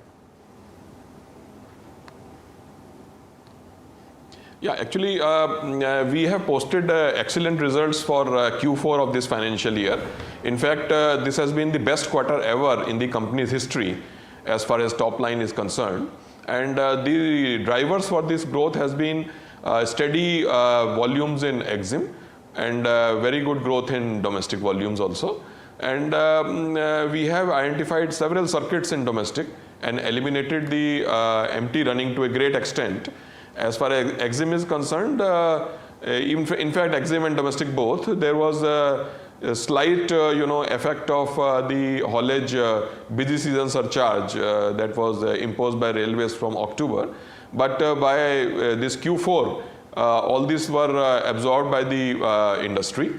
and whatever hikes strategically wherever we have passed on to our customers, they have now more or less accepted it, and the business is quite stable now. So double-digit volume growth, 11% to be precise. Is this what we can expect going forward into the next financial year as well, or do you think that we could do better than what the volumes that we've seen so far? Yeah, in this financial year, we are expecting 15% growth in EXIM and 25% growth in domestic. So if we combine these two, there will be growth of 18 to 20% in this financial year. That is the guidance I would like to give to the viewers. Okay, so that is an incredibly positive guidance going forward. These are very strong projections. So I just want to understand then, because we've also seen an expansion in margins for Q4 specifically, and this is to the tune of nearly 100 basis points, well, about 90 basis points is according to my calculation. So you were making a point about the impact of railway haulage rates going forward. Do you think that there could be some amount of volatility in your margins in FY25? Is this the range that Container Corp could be with over the course of the next few quarters? It has been the philosophy of Container Corporation that we give excellent service to our customers without sacrificing our margins. And it has been well absorbed by our customers. And they are very happy with our service, and they don't mind paying a little bit extra for the service that they get. This philosophy will continue in the future. Plus, we are bringing out some new products in the market, which will be the main growth drivers for this financial year. And I am very, very hopeful. We have an initial discussion with our customers, and they are looking forward to it. And we are very hopeful that we will bring more volume into our fold, and we will not sacrifice our margin. We have been maintaining an EBITDA of 25% for the last several quarters, which will be continued to be maintained. Right. So can you tell us about these new products that are on the anvil going forward? Yeah, actually we will be starting loading of bulk cement in tank containers, which is a new product for us.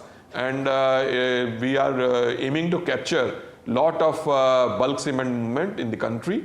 Secondly, we will be starting double stack trains for Nhava Sheva up to Varnama terminal, that is near Baroda, because we are hopeful that DFC connectivity will be given up to Varnama. So from NCR region to Baroda, we will be running double stack trains. That way we are hopeful of shifting of lot of cargo into our fold. And thirdly, we are hopeful of getting more business in our new terminals that we have commissioned. We have had talks with our customers. They are very, very bullish about our services. They are very happy, and so we feel confident and emboldened that we will be able to achieve this target, in the financial year. Right, so Mr. Swaroop, one of the notes also suggests that there was a demand notice from the Indian Railways for land license fees worth about nearly 700 crores. So can you give us an update here? We want to better understand what this means. Yeah, we keep on receiving demand notes from Indian Railways. That is a continuous process. But we have reconciled the payment of land license fees with Indian Railways. So there is nothing to, get worried about it. So we will handle this issue, and we will continue to make the payment as per the agreed formula with Indian Railways. All right, fair enough, sir. Sir, also a word on the strategic divestment plan. Any updates there? Where has process reached? What's going on with that one? See, it's a government policy that they want to divest. So we are following the directives given by Government of India. So whenever we get any update, definitely we would like to share with you. All right, Mr. Swaroop, we'll leave it at that. Thank you so much for joining us here on NDTV Profit. And we look forward to having a conversation once again soon after. Thank you. Well, of course, Container Corp is doing well. As far as the stock's concerned, it has recovered substantially from day's lows. In fact, it's currently trading higher by around 2%. And I reckon that the big takeaway from that conversation is that the volumes for this particular year are going to be much higher. And in fact, somewhere blended volumes would likely rise about 18%. And that, of course, is always going to be a very strong number for any company for that matter. Container Corp notwithstanding, but at the moment we're seeing that 2.5% gain there and advancing, and of course also trading at the day's highs. So that's as far as Container Corp is concerned. Well, on that note, we are out of time on this edition of the F&O show. Lots more lined up on the other side. Stay tuned in and we will keep bringing you more.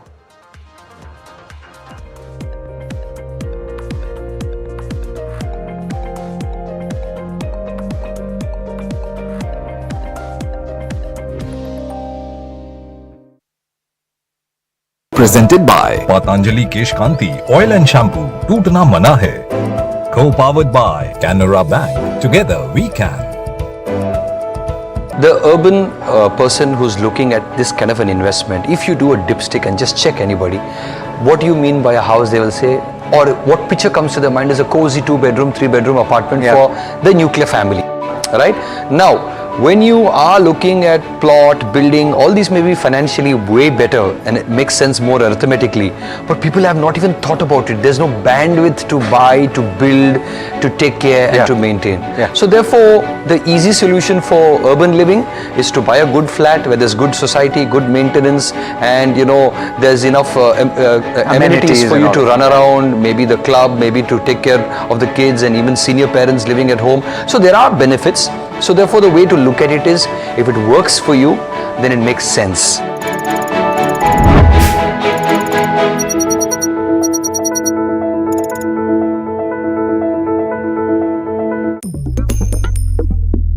Different people believe in different things. In cricket, some hail the king, some believe in God. Some wait for Mr. Right, some believe in swiping right. Some run away from risk, others run after it. For some, kids mean babies. For others, kids mean puppies. Some want a home to settle in the future. Some want to roam the world today. Some make a career in a company. Some make a career out of building companies. But when it comes to money, everybody believes in only one thing: profit, profit, profit. And for profit, watch only NDTV Profit. We all love money.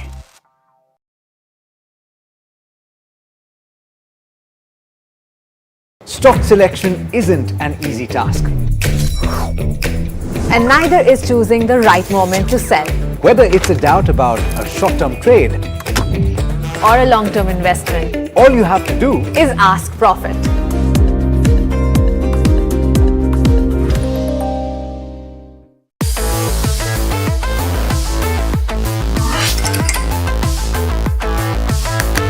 Listen to the voices of reason as they talk about corporate health and investing principles with me, Neeraj Shah, on my show, Talking Point.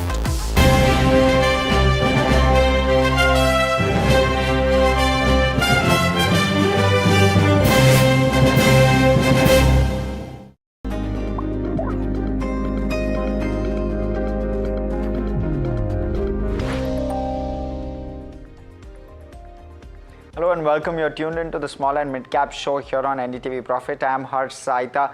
Quick check on where markets are at. We're seeing good green, 0.25% higher on the benchmark itself. So a rather positive recovery to markets or to the day.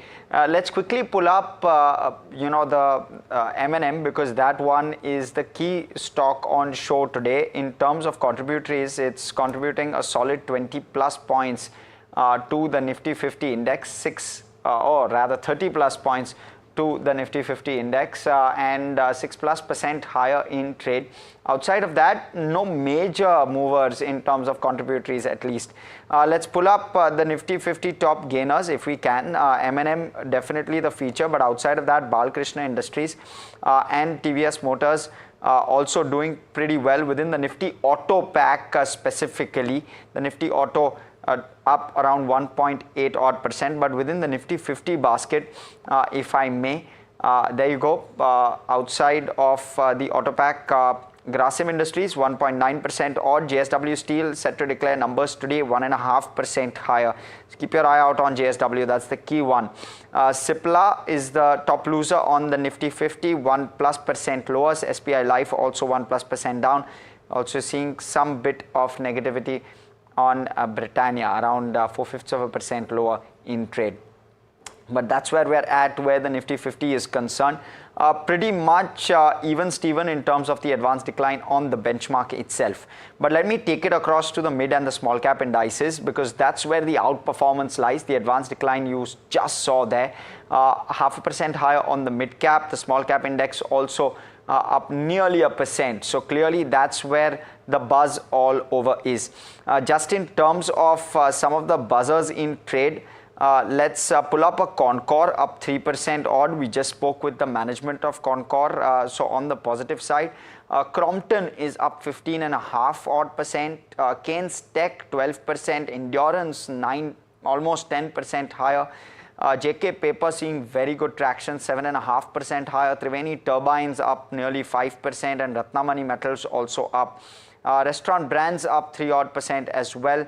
Of course, we also had Restaurant Brands analyst con call, which probably ought to have ended by now. Eclercs is down 5%. That's one of the negative movers on the back of numbers. Something like a Gale absolutely flat despite a positive catalyst note by Citi. But Solar Industries up and away in trade, 8.5 odd percent. Texmaco Rail, another good day of trade, 3.5% higher. So some of the mid and small cap stocks really moving in trade. Outside of that, Zydus Life up 2.4%. Approvals coming through for that one. BEML on the back of order wins, 8.3 odd percent higher as well. Hindustan Zinc, some buzz around demerger, 3% up on that one as well, based on news reports. Honeywell Automation is down 4% after Nomura, pretty soft note coming in from there. But Info Edge is one of the other ones in focus, 6+% higher. Thumbs up from pretty much all brokerages that I have at least gone through since the morning. So largely that's the texture. We've got plenty of buzzers, but you know, our first company in focus today is Motherson Sumi Wiring. Company reported the best ever quarterly and yearly performance. Revenue and EBITDA rise 38% and net profit also up. My colleague Tushar earlier spoke to the company's CFO Mahendra Chabra and the CEO Anurag Galot, and he began by asking for their fourth quarter earnings. Here's a slice of that conversation. Let's listen it. I would like to say thankful to our customers showing trust on us, and we are working closely with them. As far as you also suggested that, you know, we are the best ever revenue and EBITDA. PV industry has grown in the 2-digit in Q4 and a single-digit growth in the 12 months of FY24 versus 23, whereas MSWIL has grown around 20% in year-on-year in Q4, around 17.8% comparing to FY24 versus FY23. We have outperformed the market on year-on-year, Q4 and the whole financial year as well. There is a growth is due to two major factors. One is the volume growth at OEM end, and second is customer are choosing the feature-rich models or top of the top models. Hence, upgrade is happening, and thus that is more content of wiring harness in the car. So MS will always get benefit as cost of the sales are dependent on the models. So higher the model, the more the sales for MSWIL. As you also know, the market is supposed to grow because all the customer has already invested heavily to create a capacity. And our biggest customer, for example, Maruti Suzuki, have already announced that they will grow, and this will be building capacity from 2.3 million to 4 million volume in next 6 to 7 years time. This data is already available in the public, and you can see for the other OEMs as well. So they are growing into the EVs, hybrid, and export. So market is going to be very, very interesting, and which showcases that this is going to be a very, very good growth in the future. So I think that this is not the best ever revenue and EBITDA. It's a long way, and I think in the coming time you will see that we are going to beat our past performance also. So will you better your FY24 performance and FY25, sir? Straightforward answer, yes or no, sir? Yes, subject to the customer plans. If their plans goes as they have suggested, advised to the market, surely we will be also going in the same direction. All right. Mr. Chhabra, coming to you now. A lot of talking points from that chat with Mr. Gehlot right now. But let's talk about the contribution or how the business is looking like from the EV perspective as well as from the ICE perspective. What is the split or the mix looking like at this point of time? I ask from the point of view of premiumization, which Mr. Gehlot also pointed out, and also the fact that there's some kind of apprehension or slowdown, if I may say, in the EV space. So are you seeing those murmurs? How's the business looking like from the both EV as well as ICE perspective? Yeah, so as far as business is concerned, we see growth both in ICE as well as EV. And our contribution from EV during the year was about 4% of our overall revenue, which was much better than what we did in the previous year, FY23. So as of now, we don't see really any slowdown in terms of EV. But yes, we'll get to know over a period of time what are the OEM plans as far as EVs are concerned. So in that sense, we're looking at your EBITDA is at 27% and your EBITDA margin is at 140 basis points up at 13%. What is your targeted EBITDA margin? Do you want to grow it even further going ahead? Yeah, so we have good EBITDA for the quarter as well as for the year. However, as an organization, we target ROCE, return on capital employed. For the year, we achieved a ROCE of 48%, and last year it was 44%. So we're doing much better in terms of ROCE also. And that is where we focus upon because that represents the overall financial health of the organization.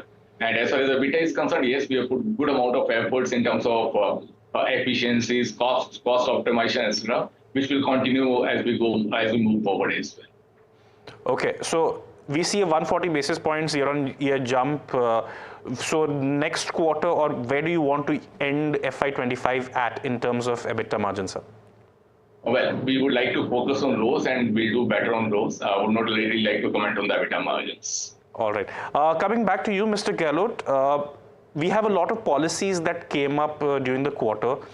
India revised EV policy. The subsidy on electric two-wheelers, the FAME 2 subsidy is going away. These policy changes, we are in a flux kind of situation, if I may say so. How does that impact you at MSWIL? Okay, I would like to make one comment here that MSWIL is engine agnostic company. So irrespective of any powertrain, you talk about petrol, you talk about diesel, you talk about EV, hybrid, or ICE, we are ready. So, and it all depends on what customer is looking the solution from us. So if customer is asking for any new powertrain also, we are ready with that. We have strong parentage one side from SWS and from SAMIL one side.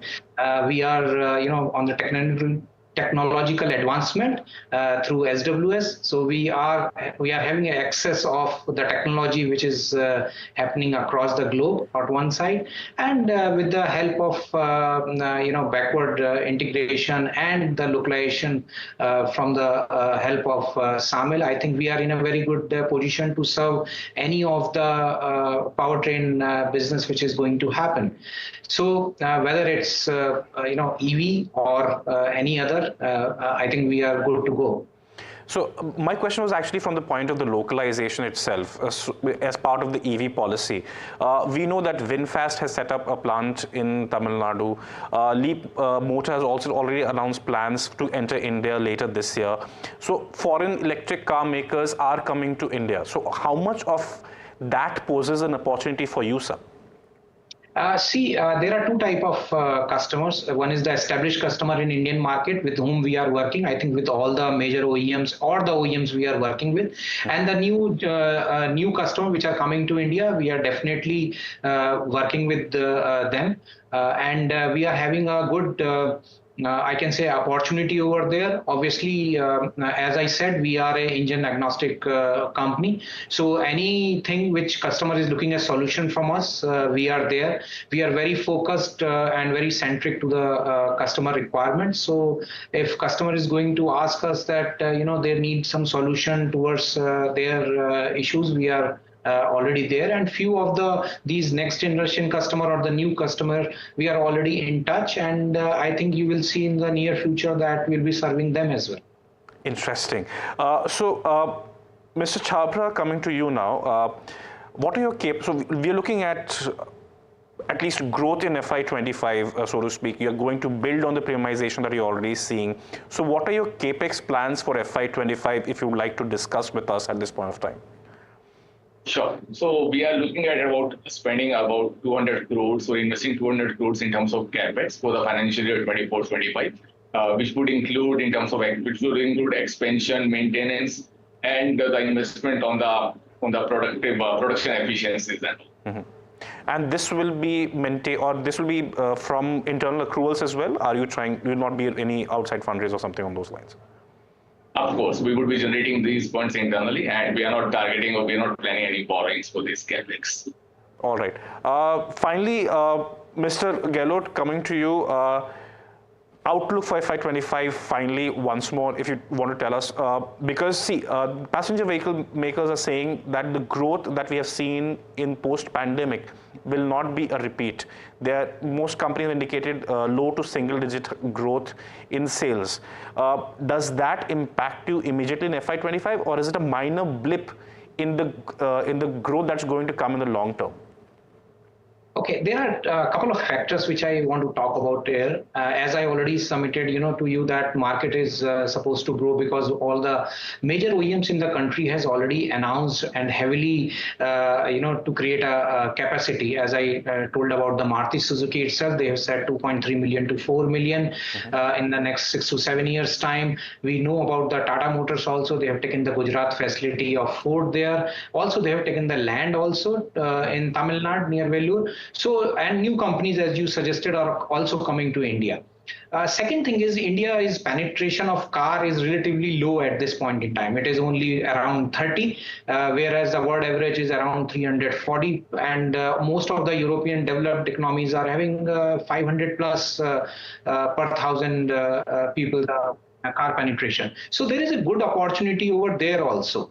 And India is, third largest automotive market as well as second largest road network at this time. And new expressway and the road infrastructure is coming with the astonishing speed. So that also gives a chance of opportunity that we can sell and OEMs can sell the more car over there. Another factor which is very important is the growing Indian middle class, because increasing disposable income is created over there. A large pool of potential car buyers are happening there, and these potential car buyers are also feeding demand for feature-rich models, not at the entry level. So I think that is prompting, new launches and things like that. So I think market is going to be very interesting, and which showcase that there is to be a very, very good growth in the future. All right, so that was Tushar in conversation with Motherson Sumi Wiring. Good conversation. We'll, of course, time to slip into a very short break. On the other side, we will have the management of NCC. We'll have the head of strategy, Neeraj Sharma, to talk about the Q4 numbers. Extremely strong numbers coming in from NCC. But what's the outlook like for FY25, both in terms of top line, margins, as well as order book? Stay tuned.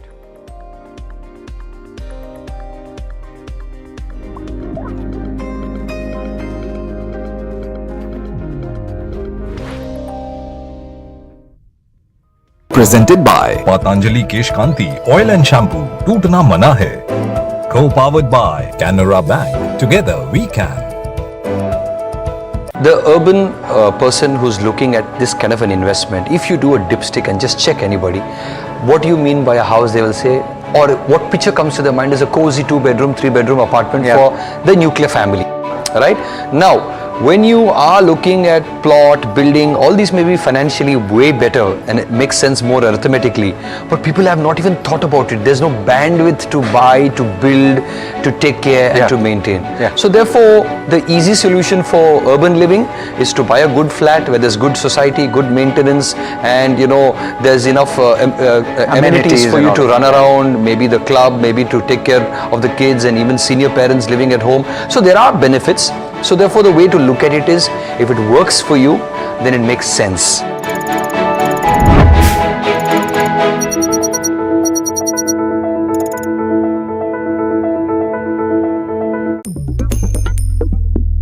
Different people believe in different things. In cricket, some hail the king, some believe in God.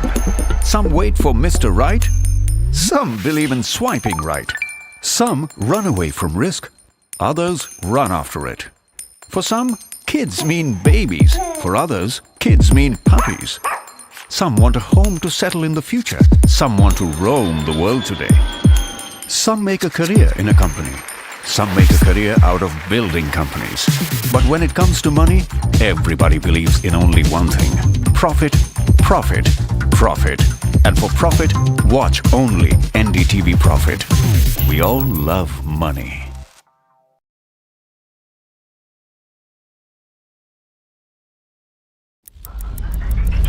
Headlines you start your day with. What matters worldwide is now in the palm of your hands. Get ready to seize the day and maximize your financial potential. Stay ahead of the curve with all you need to know on NDTV Profit.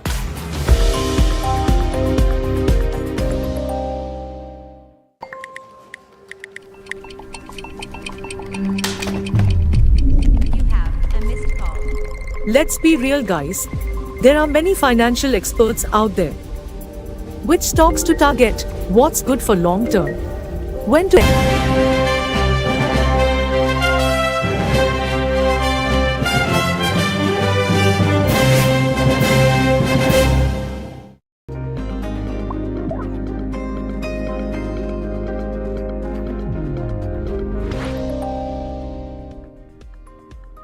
Welcome back. You're watching the Smid Show on NDTV Profit. I have with me the management of NCC Limited, Mr. Neeraj Sharma, who's the head of strategy there, to talk to us about Q4 numbers. First off, welcome Mr. Sharma. It's a solid set of numbers from NCC. You all have beaten your guidance yet again with regard to what you had given at the end of Q3. Talk to us about what the numbers will stack up like in FY25. Talk to us about what the growth number looks like, and it's a higher base, so give us some perspective. Good. Very good morning to you and your viewers. For the FY25, we have shared 3 set of numbers with the street, and I am happy to share that with you as well. The first number that we have shared with the street is order inflow guidance of 22,000 crore. The second guidance number that we have shared with the street is revenue growth of 15% upwards. The third guidance that we have shared with the street is margin guidance of 9.5 to 10%. So these are the 3 numbers, but you rightly highlighted that this is on a higher base effect, and in the last financial year we have really delivered a growth of 35%. And if you really see our performance in last 3 years, in last 3 years, continuously we have delivered a growth of about 35%, in the revenues. So that's a good base, but still I think we have the number that we have worked out and shared with the street is a good and, aggressive number, good numbers to really target. Sure, Mr. Sharma. I just want to try and get this right, because you've done order book, incremental order book addition in Q4 of roughly 5,000 odd crore. And therefore, are you not seeing too much growth on that high base in terms of order book? Because your guidance seems to suggest 22,000 crore, which is roughly the same number for next year, especially given the fact that there has been so much thrust which has been put on infrastructure. See, we really do not share the order inflow guidance quarter to quarter. What we essentially share with the street is, the annual number. And that number for the last financial year was, 26,000 crore. And we have been able to, surpass that number. What we have reported is, more than 27,000 crores. So the guidance that I have just shared with you is not really for a quarter, but for the whole financial year FY25. Let me catch this in a different way. So last year you did 27,000 crore. Next year you're going to do 22,000 crore. Why the cool off? Especially given that, infrastructure is really the government as well as pretty much everyone is looking forward to the capex cycle. Very good question. Very good question. Give me a couple of minutes to answer that. Sure. Firstly, we all of us are aware that, this year is an, exceptional year. This is an election year. And whenever, the elections are taking place, the government, the decision making sort of freezes.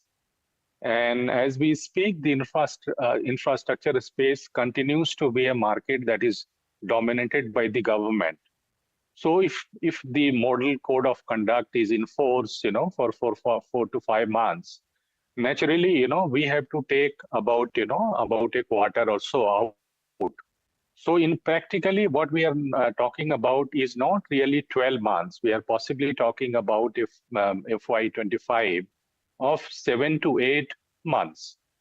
So the number that we have really shared with you, if you really extrapolate that number a bit, if you really, or the other way to look at this number is if you calculate this 26,000 crore what we have delivered last year or 27,000 crore what you have delivered now, and calculate the number for 7 to 8 months, it would be a number, little less than what we have shared. And this time, for a change, we are talking about a band that is 20,000 to 22,000 crore. I hope that answers your question. Absolutely, sir. Sir, also on the Q4 margin number, slightly on the lower side? Slightly, but we have to really see. Fortunately, we have been able to settle a lot of legacy issues in the FY24. And, that is the reason you see the impact. But we really don't talk about, in our line of business, the margin guidance quarter to quarter.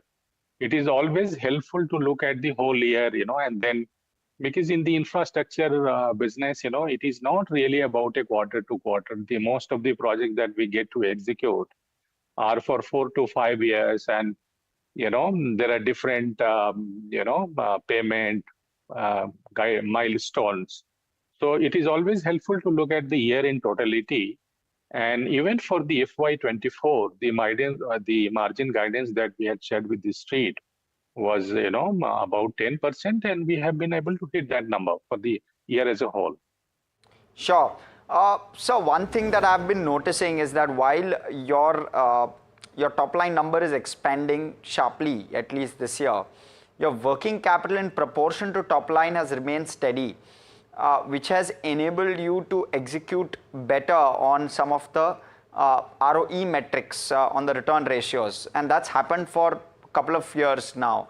What can you tell us about how receivables are trending, and what trends can we see in FY25 thereby? Where should ROE typically start to inch higher than this, remain steady, or was it a one-off couple of years? Very good question. Very good question. In fact, what we have reported in the FY24 is one of the lowest debtor debt, that is 57 days in last 2 decades. The working capital also one of the best numbers that we have reported last year, that is of 76 days. So our focus is always to bring the capital, working capital days down. In the range of vicinity of about 20%. So this is the direction that we have set for ourselves, and we really plan to be very as close to that number as possible. So where will it go from here? Can it improve, sir? Is there scope for more improvement Is the improvement going to be incrementally slower or is it going to be steady state? You're happy with what's happened? As I shared with you, our intention is always to bring it, bring the working capital days, as low as possible. But in an infrastructure business, there are different guidelines. We are talking about different kind of state government clients, central government clients, and there are payment guidelines, measurement guidelines, milestone guidelines. But as I shared with you, we hope to improve upon that number. But we really don't really share the working capital, as a percentage of revenue on, in terms of number of days, because at the end of the day, essentially what we really need to look at, what is the return that we are able to generate, for the shareholders. But sir, it's an essential component of the return you are generating, and it's probably what's led to that ROC expansion, and hence I would urge you to disclose that number if I can, of course. But sir, okay, I'll take this forward. With regard to debt, debt was at roughly 1470 odd crore at the end of Q3. So where does it lie in Q4? Because your FY25 guidance seemed to suggest a compression of almost 500 crores from here, from Q3, of course. So where are we in that journey? The debt number that we have really closed at the end of March is, the gross debt of about 1,005, crore. But if you really look at the debt, if you take the cash and, cash equivalents out, it is, very close to 500 or, 478 crore when you look at the console number. So it is very close to, 500 crore number. So we have been able to bring it down substantially. Okay, more compression expected going into FY25? Hopefully, yes. Okay, understood. Where would it lie?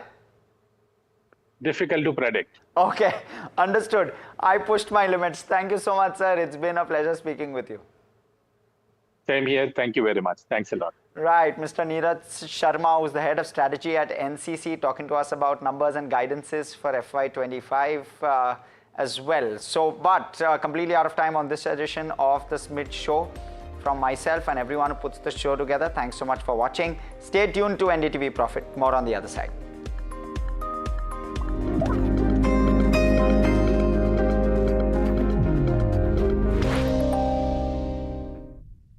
Presented by Patanjali Kesh Kanti Oil and Shampoo. Tootna Mana Hai. Co-powered by Canara Bank. Together we can. The urban person who's looking at this kind of an investment, if you do a dipstick and just check anybody, what do you mean by a house, they will say, or what picture comes to their mind is a cozy 2-bedroom, 3-bedroom apartment for the nuclear family, right? Now, when you are looking at plot, building, all these may be financially way better and it makes sense more arithmetically, but people have not even thought about it. There's no bandwidth to buy, to build, to take care and to maintain. So therefore, the easy solution for urban living is to buy a good flat where there's good society, good maintenance, and there's enough amenities for you to run around, maybe the club, maybe to take care of the kids and even senior parents living at home. So there are benefits. So therefore, the way to look at it is, if it works for you, then it makes sense.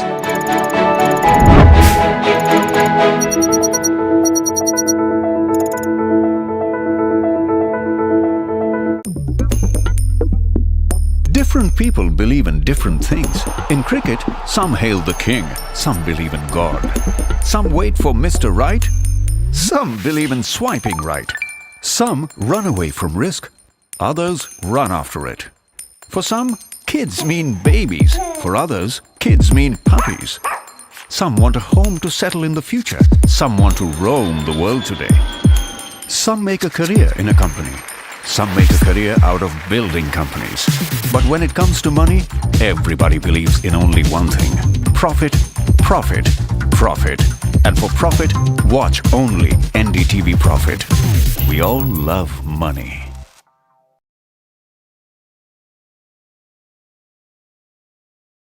Stock selection isn't an easy task. And neither is choosing the right moment to sell.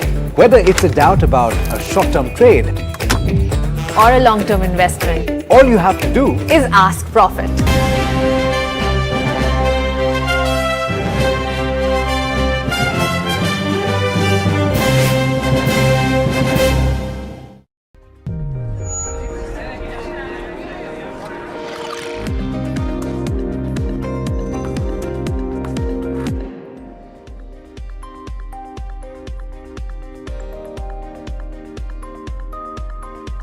Good morning and welcome. This is NDTV Profit. You're watching Ask Profit. My name is Alex Matthew and with me is Smriti Chaudhary, and we'll take you through the next half an hour or so of trade. This show is geared towards getting you answers to all of your stock-related questions, whether they're short-term or long-term in nature, and you can send them to us on any one of our social media platforms or the number that you can see on your screen right now. Before we get to your questions though, let me take you through how the markets are faring right now. And in fact, you have gains of about 0.2% or thereabouts for the Nifty 50, and in fact it is at the high point of the day, having recovered from lower levels, and it's trading above the 22,400 mark, in fact heading slowly and steadily back towards record highs. Let's see how that pans out over the course of the next week or so. You have the mid-cap index that's trading with gains of about 0.7%, and the small-cap index that's up about 1%, and so the market bet tilted in favor of the advances. In terms of the contributors on Nifty 50, you have even Stevens in terms of the gainers and the losers on the Nifty 50. Right on top of the screen, you have Mahindra & Mahindra, which at this juncture is trading with gains of about 6% or thereabouts. Reliance Industries not doing too badly either and contributing to gains, but it is only gaining about 0.4%. It's still a heavyweight, remember that. So ITC also gaining ground, up about 0.9%. But the big gainers are Grasim, Ultratech, as well as JSW Steel. JSW Steel possibly on the back of earnings.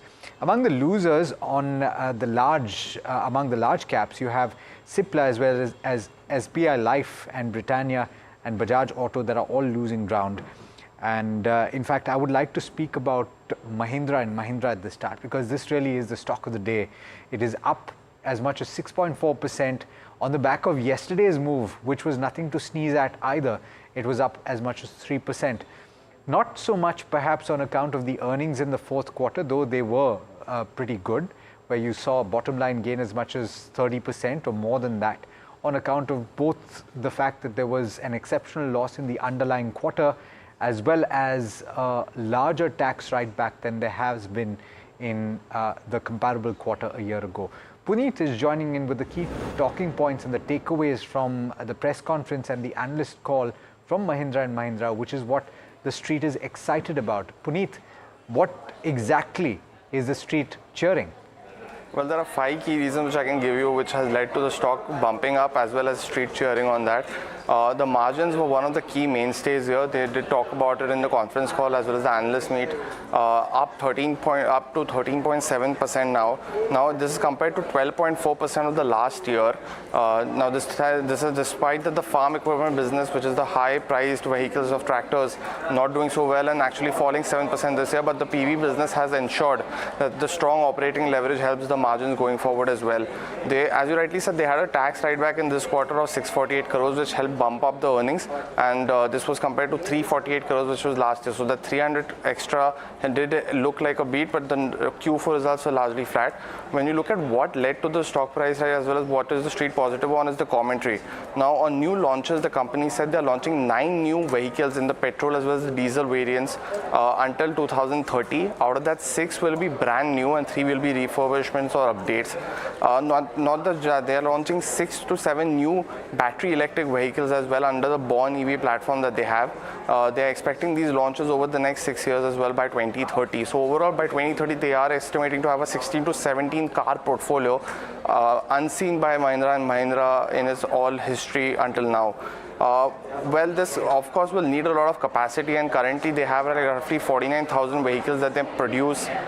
This is higher by roughly 40,000 which they used to do last year, so that has increased, and going forward the management has indicated that this will go to 64,000 by this time next year and 72,000 per month. This will lead to them selling upwards of 8 lakh vehicles by financial year of 2026, which is a key positive. Of course, this capacity will need investments, and they have earmarked 27,000 crores for for the automotive business only. Out of that, 14,000 will be developing the petrol as well as the ICE, what we call the ICE vertical, while the 12,000 crores will be on the EV side. Do note that they already have external investors in the EV entity called MEAL, where British international investors have invested roughly 1,200 crores, and they also have Temasek as one of the investors. Finally, on total bookings, the company has a total booking of roughly 220,000 vehicles. That's currently, just about 4 to 5 months of their sales. So a lot of inventory, but they want to kind of cut it down to just 1 to 2 months of inventory. That's the reason why they are very sure of going forward as well. This also does not include the 50,000 bookings that the company had for 3XO. So overall, really strong commentary on the next 2-3 financial years. This is the first time the company has given us guidance, and that has led to the market cap crossing by 3 lakh crores. Back to you. Thank you, Puneet, for that. I would also like to urge the viewers to go and watch the interview by Anish Shah, who's the Managing Director of Mahindra & Mahindra. He spoke first to NDTV Profit. And on that note, let me introduce you to the guests for today. We have Astha Jain of Hem Securities and Rajat Bose joining in on the show today. Welcome to both of you. Astha, I'm going to come to you first on Mahindra & Mahindra. Puneet pointed out 5 key reasons why the stock is up today, and even Mr. Shah also in that interview focused a lot on the SUV part of it and how the kind of lineup they have in terms of SUVs. And you look at the capacity that they're going to increase. We have the stock, we've seen the stock reacting very positively to it. How are you viewing this in a longer term perspective, especially in comparison to the peers? Good afternoon. So yes, talking about this counter, first of all, SUV, if we talk about this SUV part, so management is really clearly talking about, SUVs of around 2.2 lakh bookings. So I think that itself shows how much the strong demand company is getting for this SUV part. Secondly, financial results were really very strong. So again, one of the major reasons we are seeing that stock is showing strong uprise. Going forward also, what we are expecting this counter to show strong performance on the back of the strong volume surge which we have seen. And in fact, their farm equipment department or segment is also showing strong performance, because what we have seen is a 44% rise in the revenue in the farm equipment machinery, whereas when we have seen that this segment has shown some sort of a market share loss of around 30. Now the market share in the farm equipment segment is around farm machinery segment, I beg your pardon. So farm machinery segment is around 39.4%. So in this segment, they have lost some market share. Despite that, their revenues are upsurging with the 44%. So strong revenue surge, strong volume growth, which we have seen in this counter. And on the back of that, we have seen strong rise in the stock prices also. Going ahead also, because management are quite optimistic, so that creates a reason for having another strong movement in the stock prices, and we are giving buy as well as good on this counter with a price target of 28.50 at the current junction. 850. Okay, so considerable upside from this point as well. Thanks, Astha, for that. It's time to jump straight into the questions, and quite a few have written in already. You see that number on your screen. In case you've got a question for us, then do send it there. The first question we're taking is from Subodh Malhotra, who's writing in from Delhi, and he's asking about Ircon, which he's bought at levels of 244, as much as 1,500 shares, and he's asking whether he should add, hold, or exit at this current juncture. He's a long-term investor, so not in a hurry. But Rajat, based on the price trends that you're seeing, what should he do? Well, I would say that yes, it is actually on a long-term uptrend, and the uptrend is pretty strong. But there had been a range-bound movement between, say, 200 and 280 for the last 4 months or so. So I would say that, well, one can start buying here, but actually, if it would be much better if he were to buy above 280. Once the 280 is taken out, what happens is that it's kind of a blue sky zone. There is no legacy purchases above 280 there, so it would be one-way traffic. So buy here, and once it crosses 280, then go and buy whole hog and put a stop loss below 240. I think the person over the long term will make good money. All right. The next counter is Vodafone Idea, and this one's from Arun from Bangalore. They say they bought the counter at a price of 12 rupees, about 12.6 rupees, and they want to know the long-term perspectives of Vodafone Idea. Now, Astha Vodafone came out with its results yesterday, largely in line, not too much there, pretty much the same as last quarter. But they do have big capex plans in the next 3 years. They now have, they've completed their fundraise. There's debt in the picture that might come in. How are you viewing the long-term prospects of Vodafone Idea? So now they are deploying certain strategies like we can say focus investment as well as improve 4G capacity. In fact, they are deploying 5G technologies also. So these are some of the few strategies which the company is working on. Although we know that results were quite flat, there was no major surprise in those numbers. But on the back of their growth strategies, I think in future the stock can perform. So here, if the horizon is purely long term, where the investment horizon should be more than 6 months, then we are recommend hold on this counter with a price target of 14.5 to 15. However, if the horizon is short term, then some profit booking is also advisable. Since results are flat, so might be a possibility that markets may not show such a excitement about the results, and the stock may move little downside also. So if the short term horizon is there, then book some profit. Otherwise, keep holding for long term with a price target of 14.5 to 15. Okay, Aptus Housing is the next counter that we're talking about, and this is a question from Mohit. He's writing in from Ludhiana. He's bought at levels of 347. He's got a time horizon of 3 years, so again, not in a hurry to sell. The stock is trading at 313, and so it's lower than his buy price. Rajat, what price trend should he watch for here? Alex, could you repeat the name of the stock? We're talking about Aptus Housing, and I'm trying to pull up the stock myself.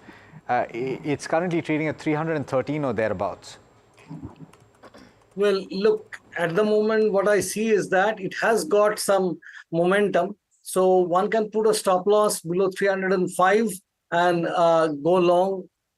For the medium term, I would say that there is a possibility that it can actually give you, say, 20% return from here. That is possible. All right.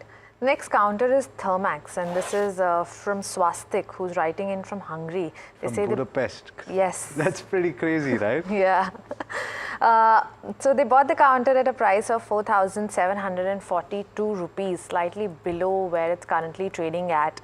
Rajat, we've seen a stock gain in the last couple of sessions, but from a short to medium term perspective, do you have any price target on this one? Well, Thermax has been on a tear, and it has given phenomenal return over the last 6 months or so. Maybe it has a doubler. I mean, from 2,500 kind of levels to 5,000 plus levels it did. But now I would say that if it were to take out, say, 50 to 50, then you can expect further upswing, something like 5,600 to about 15,900 on the upside, and put a stop loss below 40 to 50 when you buy at lower levels.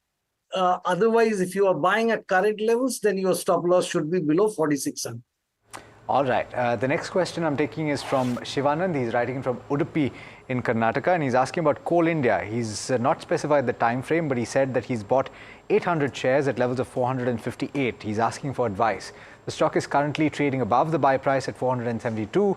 Astha, I'm going to come to you on Coal India. Fundamentally, should it be held? Of course, with a price target of 500 in the longer term. So yes, we are quite positive on this, although 500 is not a far away price target. But yes, if it, I think 500 to 550 is the basic level where we can expect the stock to move. So talking about this counter, results were good, first of all. And if we talk about their e-auction volume also, so we have seen some sort of recovery in those volumes. So going ahead, and the kind of power demand which India is anticipating right now, I think Coal India is a major beneficiary, because we know that the coal which we import also, it is not sufficient to fulfill the demand which the country is having regarding power. And India want to make itself self-sufficient in this space, definitely coal is required. So yes, Coal India has a strong future opportunities also and is well poised to cater those opportunities. So hold as well as buying on dips is recommended from our side. Initial price target of above 500, that is around 550, can be expected on this counter. All right. We'll slip into a short break now, but we'll take more questions on the other side. Stay tuned.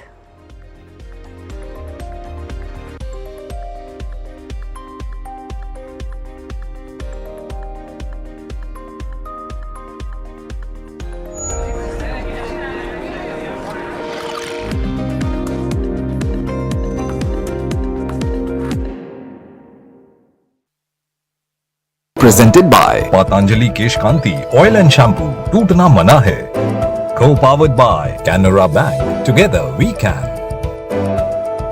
The urban person who's looking at this kind of an investment, if you do a dipstick and just check anybody, what do you mean by a house, they will say, or what picture comes to their mind is a cozy 2-bedroom, 3-bedroom apartment for the nuclear family, right? Now, when you are looking at plot, building, all these may be financially way better and it makes sense more arithmetically, but people have not even thought about it. There's no bandwidth to buy, to build, to take care and to maintain. So therefore, the easy solution for urban living is to buy a good flat where there's good society, good maintenance, and you know, there's enough amenities for you to run around, maybe the club, maybe to take care of the kids and even senior parents living at home. So there are benefits. So therefore, the way to look at it is, if it works for you, then it makes sense.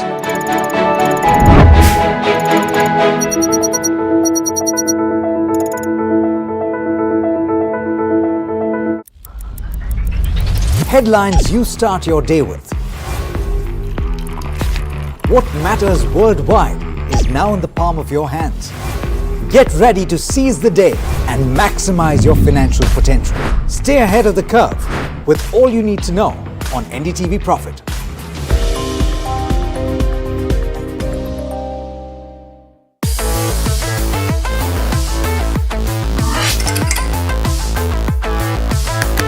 Listen to the voices of reason as they talk about corporate health and investing principles with me, Neeraj Shah, on my show, Talking Point.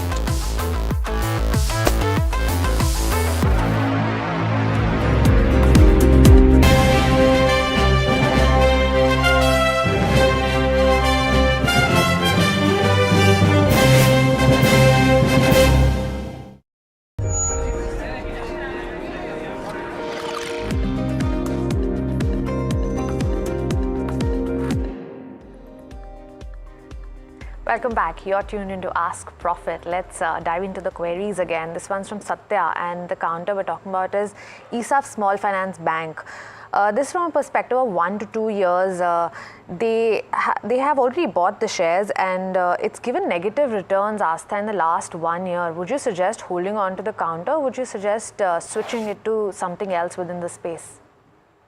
So when the issue IPO came, because this company has come out with the IPO in the November month, and that at that time the issue price was 60 rupees per share. So what we are seeing right now, that this stock is trading below even its issue price. So at that time also our recommendation was like we were not very much bullish on this counter, and we have recommended to subscribe only for the long-term purposes. So here, due to this micro loan segment in which this company is basically into, here this segment does not looks to be very lucrative to us. And secondly, what we have seen, that in this segment there is always some sort of uncertainty which is looming around. So I think the main issue is with the segment also, apart from the company's fundamental. So mostly we are right now not very much positive again on this counter. And what my recommendation is, it is if it is possible, then exit from this counter and enter into the other spaces rather than keep holding this counter. So we are recommending exit on this counter. All right. So Rajat, this is a question for you, and this is a viewer, Samir, who's writing in from Kolkata, and we generally don't take questions that are not related to a stock, but he's asking about gold. He's specifically asking about an ETF, but you know, I'm just wondering if you can give us a view on gold based on the technicals that you're reading. They have been elevated in the recent past, but any levels to watch out for? Well, I would be able to talk about the gold front month future. I'm using the MCX chart. Okay. And it is bullish. It is bullish. Of course, the recent high in the front month gold futures at MCX had been 73,958. I'm expecting once the 74,000 level is breached, there would be good amount of buying coming in, fresh buying coming in, because again it will be into that blue sky territory, because so far the front month futures high is 73,958. So once it crosses 74,000, it will be making a beeline to cross 75,000, as well as the target comes out to about 77,000. Say over a period of next 2 to 3 months, that is possible. And gold at lower levels, if you get it, one should buy, because the uptrend is very strong out here. The next counter is SBFC Finance. This one's from Darshan. And they're writing in from Gujarat. They want to know if they should buy the counter from a longer term perspective. Asa, do you have coverage on this counter? SBFC Finance, I think even it has came out with the IPO. I mean, way back. I think it's been a year or so. So right now we are not having a coverage, but yes, at the time of IPO we have coverage on this counter. So sorry, apologies, I cannot comment on this counter because currently we are not covering it. SBFC, Rajat, do you have enough data to talk about this? Oh, I am afraid I would give it a go by. Okay, fair point. We've got so would you be able to help with an F&O query as well, Rajat? Is that something that I can ask you? Well, you tell me which F&O query you are. So we're talking about Vignesh's question, and he's got Concor. He's bought a call option at a strike of 1080, and his buy price is 36.55. And he's wondering how to... which is the stock? Concor. Okay. Container Corporation of India. Okay. Yeah. I got it. Yeah, so what advice would you give him at this point? Just a sec. Yeah. So in the meanwhile, let's pull up the... Well, I would say that with the strike price, what was the strike price? The strike price is 1080. 1080. Currently, the probability of its getting past 1080 looks quite good. In fact, that's a strong resistance. Once that level is taken out, then he is going to make money. And I would say that if it is a call option for the month end, then there is somewhat good amount of chance that he might see Concor getting past 1100, and he would be making some money out here. All right. The next counter is Tata Power. This one's from Shubham. They've already bought the counter at a price of 440 rupees. Asa, this has been a doubler in the last 1 year, but our viewer has bought it very close to where it's currently trading at. What's the long-term perspective on a Tata Power? So Tata Power in the long term is looking strong to us. First of all, target, which is 490 to 495 at the current level. If we talk about this counter, what we think is that solar manufacturing, they are into that also, and they want to, and they are on the verge of commencing of 4 gigawatt of capacity in this space. So again, it is a major driver for them in the future. And as we all know that all the power sector companies are right now, they are getting strong demand. So I think the demand will always be strong for this counter. Apart from that, the capacity expansion and expansion plan will be an added advantage. So yes, a hold from our side with a price target of 490 to 495. Not always is it possible for you to set a stop loss and move with it or sell when it gets triggered, because sometimes the price correction is very, very steep. That was the case with Paytm. And Preet from Kanpur bought at levels of 1,250. He's got 4,000 shares. Rajat, what help and advice can you give to an individual who's bought at elevated levels and who's held on? Because sometimes the hope is that it will recover, but then sometimes you also just have to bite the bullet. So what do you do, and what advice would you give about keeping stop losses? Is it a generic question, or is it a question about a particular stock? It's a question about Paytm, which has been bought at levels of 1,250, and in that context as well, what advice would you give to people on keeping stop losses? Well, as of now, Paytm looks pretty weak. In fact, it can go even further down. And if the price that you mentioned that he has bought, very little chance of recovering money. I would say, people sometimes don't get to use the stop losses, and then they suffer this kind of a ignominy. I would suggest whatever money you are getting, just take that, book your losses, and try to find a good stock, hold it for long term. Then maybe at least part of your lost money would be recovered. But don't stay put in this that someday it will see a rise. A lot of Vodafone Idea investors are also holding the stock in this manner. But really, I don't know even when Vodafone will cross 32. All right. The next counter we're talking about is SBI. This one's from Anarga, and they say they bought the shares at pretty much what it's currently trading at. Asa, from a longer term perspective, do you have a target on SBI? We saw fourth quarter results, pretty good results there, but on the stock front, what's the target? So first of all, target, it is anywhere between 850 to 900 at the initial level. Recommending a hold as well as buying on dip strategy can also be applied on this counter.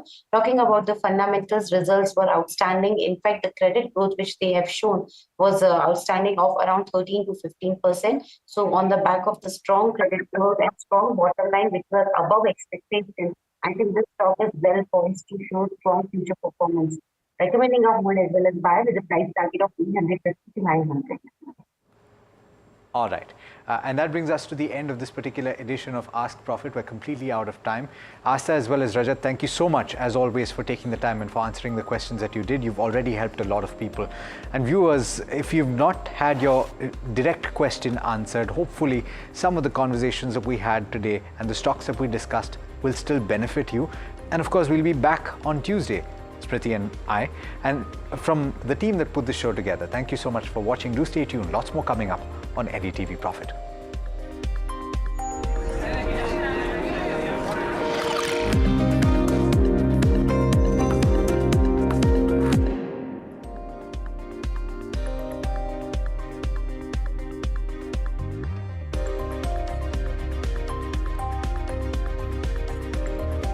Presented by Patanjali Kesh Kanti Oil and Shampoo. Tootna Mana Hai. Co-powered by Canara Bank. Together we can.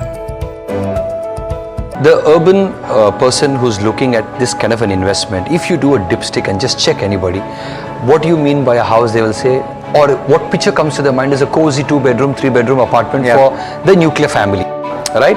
Now, when you are looking at plot, building, all these may be financially way better and it makes sense more arithmetically, but people have not even thought about it. There's no bandwidth to buy, to build, to take care and to maintain. So therefore, the easy solution for urban living is to buy a good flat where there's good society, good maintenance, and you know, there's enough amenities for you to run around, maybe the club, maybe to take care of the kids and even senior parents living at home. So there are benefits. So therefore, the way to look at it is, if it works for you, then it makes sense.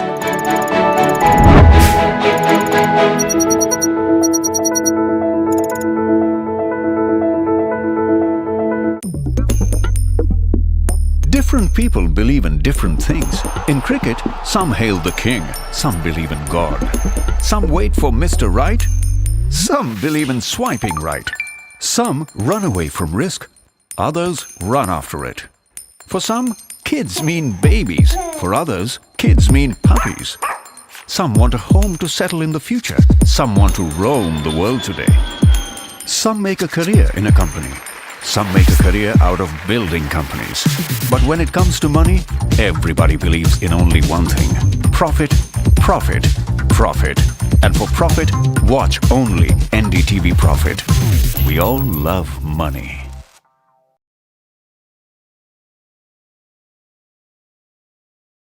Stock selection isn't an easy task. And neither is choosing the right moment to sell. Whether it's a doubt about a short-term trade or a long-term investment, all you have to do is ask Profit.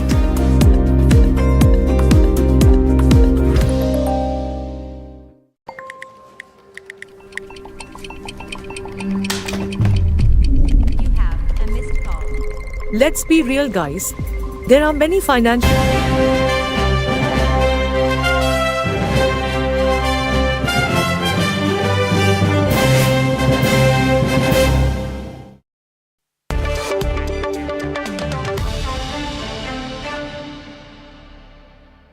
Welcome to NDTV Profit, and we have with us Mr. Arunachalam, who is the CFO of Crompton Greaves. Now, Mr. Arunachalam, my first question to you is based on your Q4 results. Please to tell us about your revenue and revenue growth in Q4. What segments have aided this growth, and were there any challenges in your revenue growth? Yeah, so I'll divide this into three buckets. We'll talk about our Crompton ECD business, Crompton Lighting, and Butterfly. Overall, Crompton standalone, we delivered a very strong revenue growth of 12%. And I'm also glad to state that after many quarters and years, Crompton as an overall business standalone has delivered double-digit revenue growth, which is pretty heartening. And this is on the back of a Crompton 2.0 strategy that we got launched in July 2023, where we wanted to move the company towards an organization that works on consumer-led innovation, leverages its strength on go-to-market, and have a robust supply chain to ensure that the demand gets catered to. On that basis, today, I'm extremely glad to state that fans as a category, we have sold 2 crores plus fans in last year, making us probably one of the largest player at a global level. Overall, the fans portfolio has grown at about 12%, aided by very strong volume growth, upwards of 15% for the category. Our premiumization journey on fans is moving in the right direction. We have added about 300 bips further in terms of our fans portfolio on premium. What used to be 1 in every 5 fans being premium up to last year, today 1 in every 4 fans that we are selling is a premium fan. So that's moving in the right direction and helping us to grow.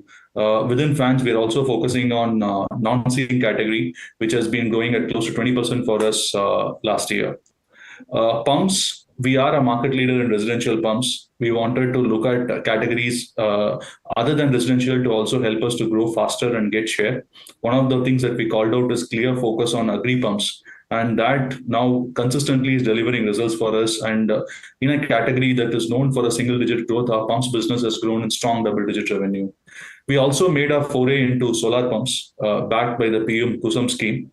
We have executed about 35 crores of business as of last year, and another 85 crores plus is in the pipeline. And we are expected to bid for a few more areas and win the orders as we look at FY24 and FY25 and forward. Appliances, we have 2 categories. There is a large domestic appliances, which is coolers and geysers. And then there is small domestic appliances, what we call it as Crompton Kitchen. This portfolio, Crompton Kitchen, continues to grow at about 30%. Now, this is after many quarters, we are continuing to see very strong growth. And as you would know, we started this journey in 2 of our traditional trade markets in North and South. As we move forward, we want to expand this into a few other regions and also look at few other channels. Looks very promising as we speak at this point of time. Geysers and coolers continues to deliver strong performance. We have become a #1 player in geysers in e-commerce. Air coolers, we sold our highest ever volume, almost close to 200,000 units have been sold in Q4. And that has also been a very strong and steady performance. Right. The new category that we just entered last year is Crompton Large Kitchen, which is chimneys and hobs. One is a segment that we entered, and second is also premiumized brand Crompton by having the opportunity to sell products that are upwards of 15,000-20,000 rupees. It's seeing good traction so far. Idea is how do we accelerate growth further from where we are and take it to the next level. Lighting, as you would know, we started the year by saying our first priority is to arrest the decline in lighting. As we speak, I'm glad to state that in Q4, we are back to growth on lighting. This is aided by our B2B category, strong performance in our enterprise division. We have got some marquee projects from National Highways Authority of India. We've executed some very strong corporate projects. In terms of B2C, our focus is to move towards ceiling lights as we protect our core of bulbs and battens. But that's a category that has been seeing very strong price erosion.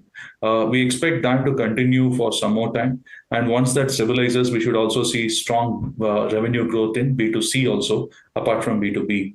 So, Mr. Arunachalam, what has the pricing been for your organization based on several factors that impact pricing, such as input costs? Do we expect a moderate or a big change going forward? See, pricing actions has been very specific to category. If I take fans as an example, we have taken almost now 4 pricing increases when we started the Crompton 2.0 journey. We have been taking it consistently but bite-sized. The first one started in September 23.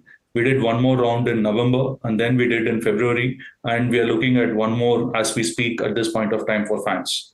This is also mainly because the regulatory cost that we had to incur when BEE was initiated in last December, the input cost went up significantly. We are trying to offset that. Partially, it got offset by our cost initiative program, Unnati, and moving towards premium mix. Rest we had to do through pricing, and that's something that we will take continuous action onward.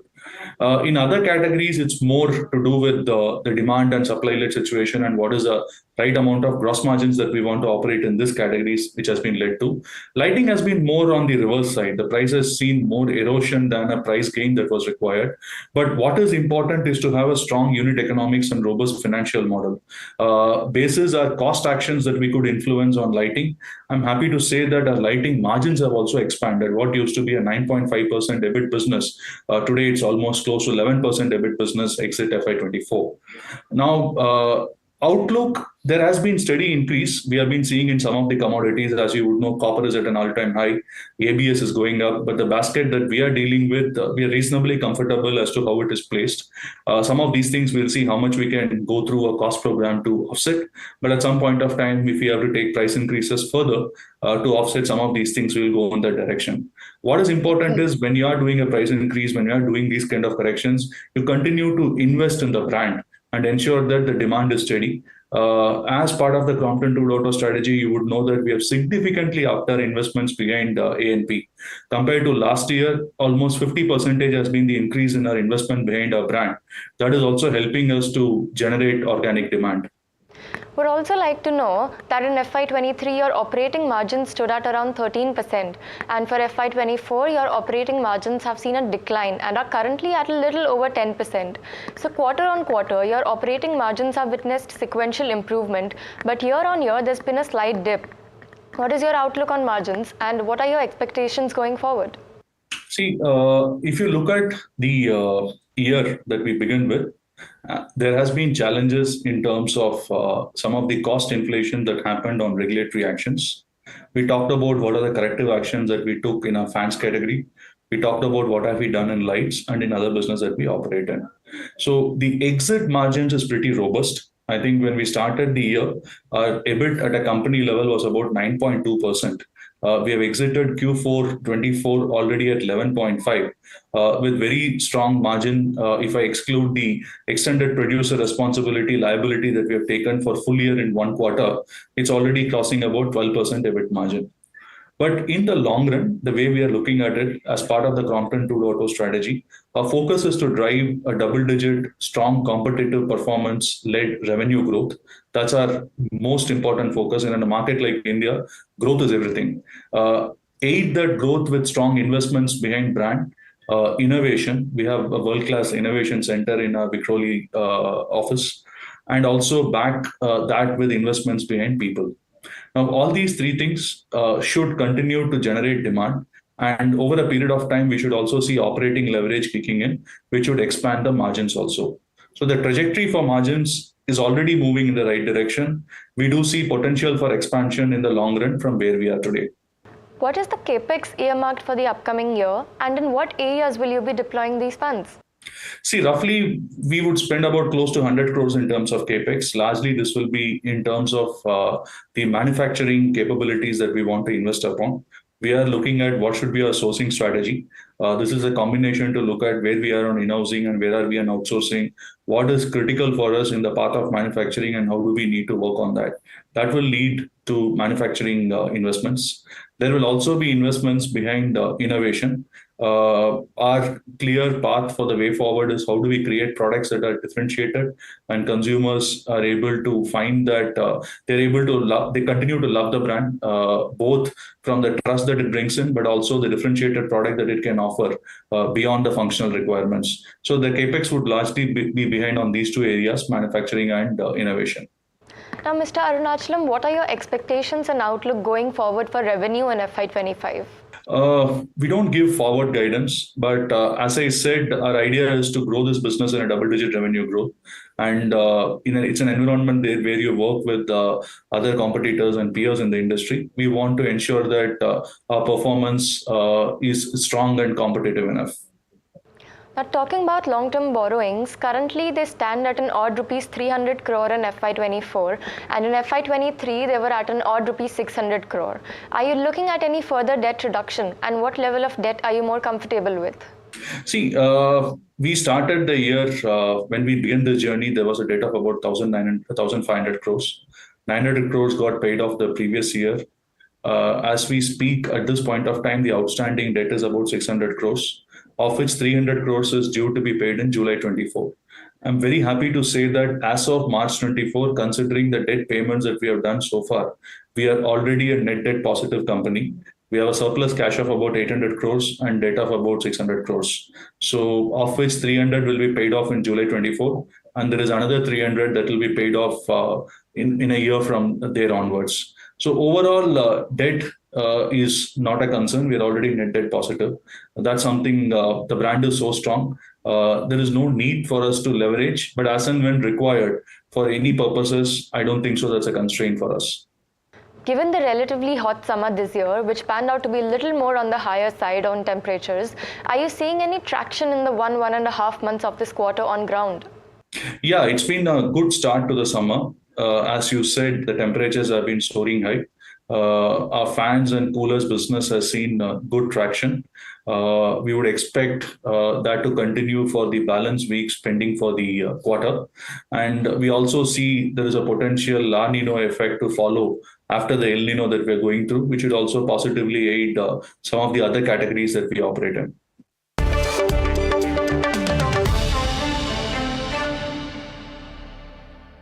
Brought to you by Canara Bank. Together we can. The urban person who's looking at this kind of an investment, if you do a dipstick and just check anybody, what do you mean by a house, they will say, or what picture comes to their mind is a cozy 2-bedroom, 3-bedroom apartment for the nuclear family, right? Now, when you are looking at plot, building, all these may be financially way better and it makes sense more arithmetically, but people have not even thought about it. There's no bandwidth to buy, to build, to take care and to maintain. So therefore, the easy solution for urban living is to buy a good flat where there's good society, good maintenance, and there's enough amenities for you to run around, maybe the club, maybe to take care of the kids and even senior parents living at home. So there are benefits. So therefore, the way to look at it is, if it works for you, then it makes sense.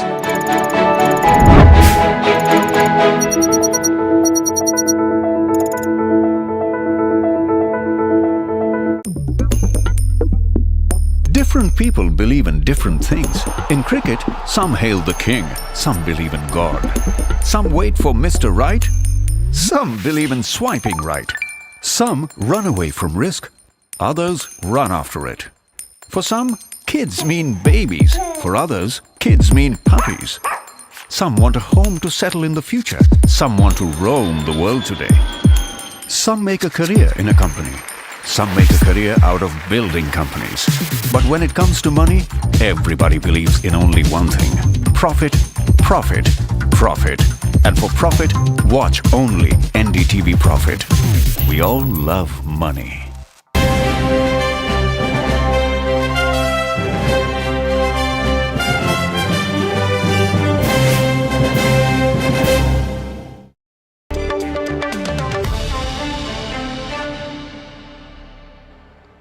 Good morning and welcome to Earnings Edge right here at NDTV Profit. We're now tracking Kaynes Technologies on the back of this strong quarter four earnings reported. The company reported 75% growth in revenues, while EBITDA increased by 60% and profitability came in at a strong 97% growth compared to the previous year. We're now joined by Mr. Ramesh Kannan, Managing Director and Promoter, along with Mr. Jairam Sampath, the Whole-Time Director and CFO. Good morning, sir, and thank you so much for joining us today. Good morning. Good morning. Sir, I just wanted to start with, of course, the quarter four earnings as well as financial year 24. I was hoping you could break it down for us. We've seen strong revenue growth upwards of 60% for this fiscal. while that has happened, we've seen margins also grow while on an absolute level. They've come down just slightly, about 80 basis points compared to the previous year, but really strong at roughly 14.1%. What led to this slight fall, which we see roughly by 86 basis point, and how are you seeing these margins going forward? Do you see this particular range to be maintained around the 14%, or are you seeing them going back to the level of FY23? Absolutely. So thank you for having us for this call. Fundamentally, the margin is a result of performance across the different verticals that our portfolio has. And so in the short term, many times the margins may dip if the sales in a particular vertical is a little higher, and some other verticals where the margins are higher, the sales has not taken off. So from that perspective, yeah, FY24, you saw a minor dip in the EBITDA margins. But going forward to FY25, since we already have the order book, we have order book about 4,115 crores. And we also know that some of the other sectors which are, let's say, high yielding sectors or higher profit sectors like aerospace, autospace and strategic electronics, railway signaling, medical, etc. So it's our conviction that going forward in FY25, the EBITDA margins will increase by at least 100 basis points to begin with.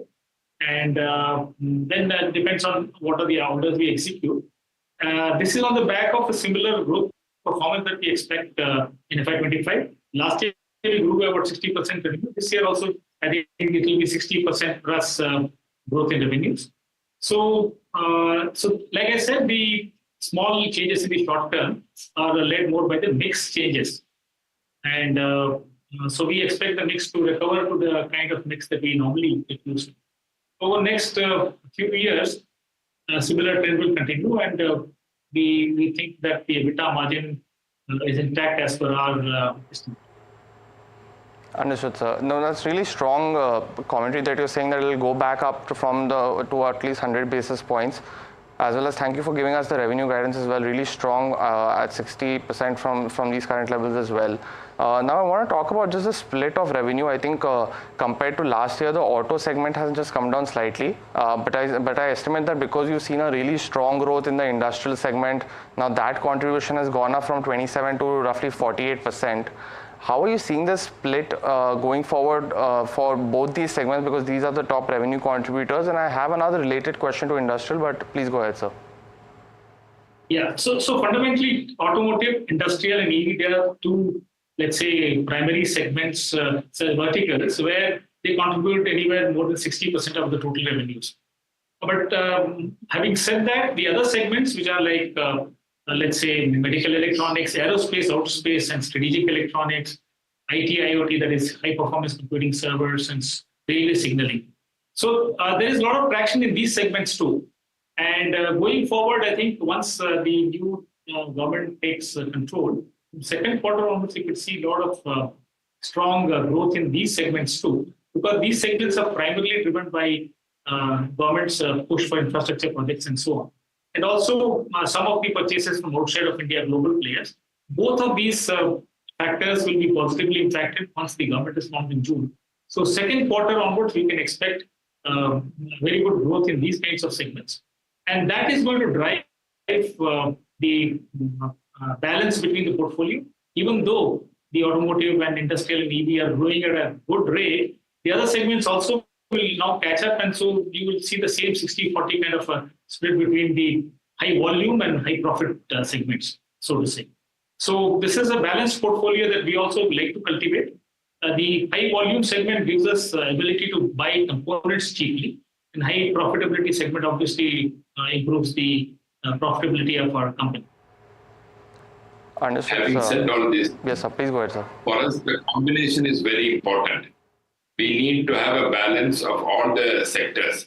So normally, if we can get 50% from this sector and 50% from the rest of the sectors like railway, aerospace, and defense, then medical, we are good to go for this type of projects. Thank you so much for that, sir. We're positive, forward-looking, because we have got good orders for the next 2 to 3 years. Understood, sir. And I just wanted to spend a little more time on this industrial segment and then come back to the other segments as well, as you're saying.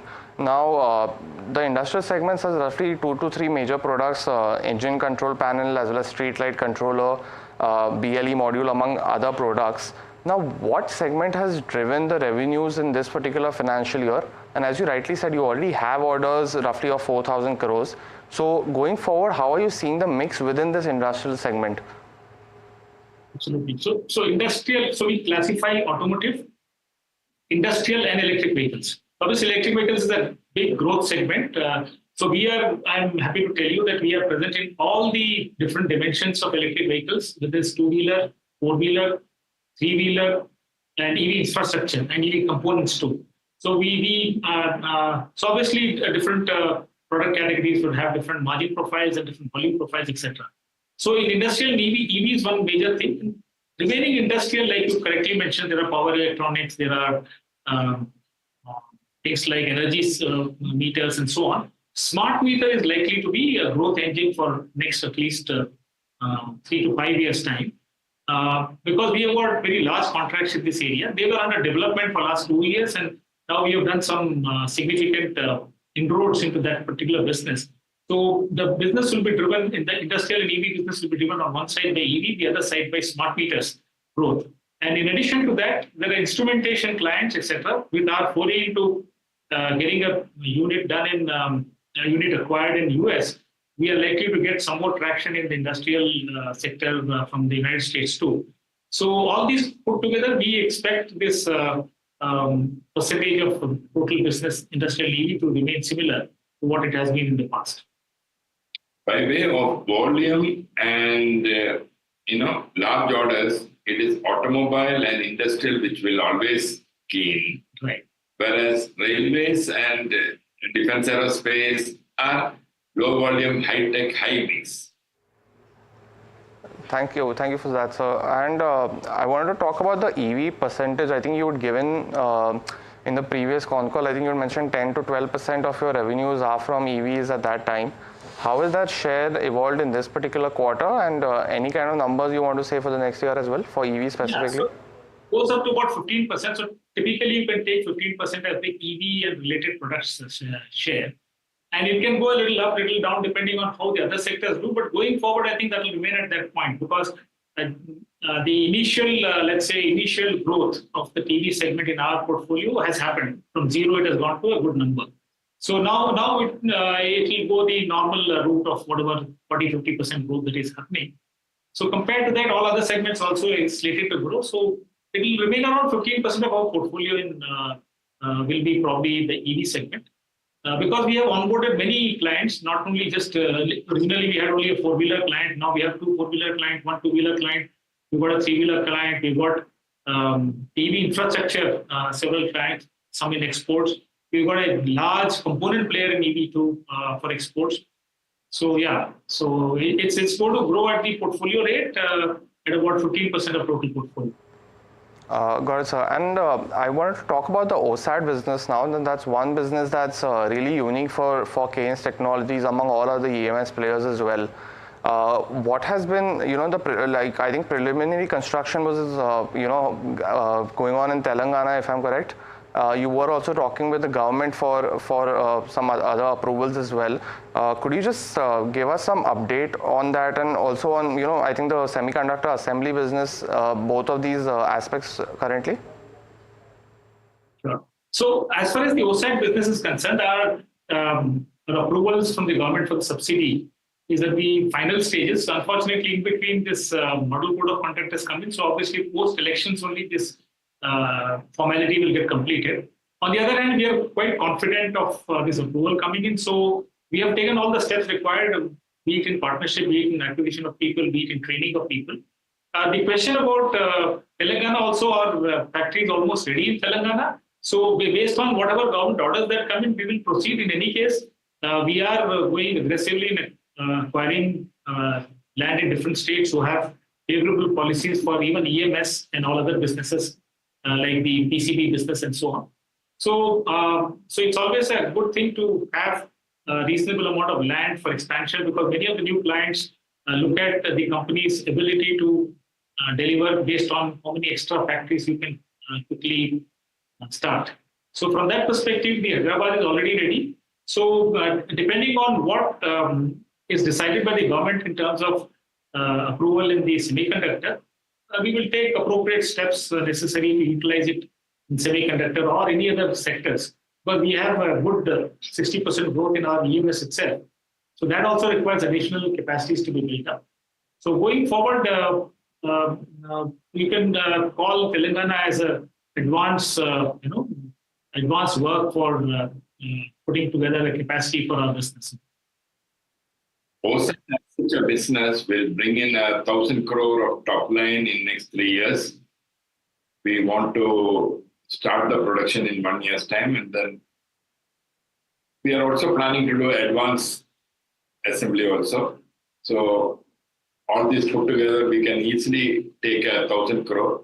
We've not yet got any order, but we have got a lot of MOUs and other things which can be converted into order, because our type of business, unless we have a factory constructed and start production, we cannot get orders.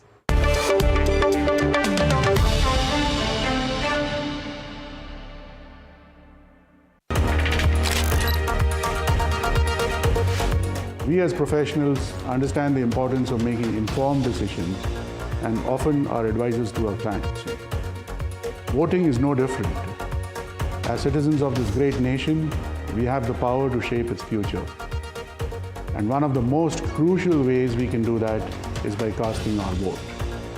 It's not just a right for every citizen, it's a responsibility. A responsibility to ourselves, to our communities, and to our country. So, I urge all of you to exercise your right to vote. I always ensure that I fulfill this duty to our country. Let's show the world the power of our democracy, the power of our collective voices. Together, we can make the difference. Together, we can build a better tomorrow.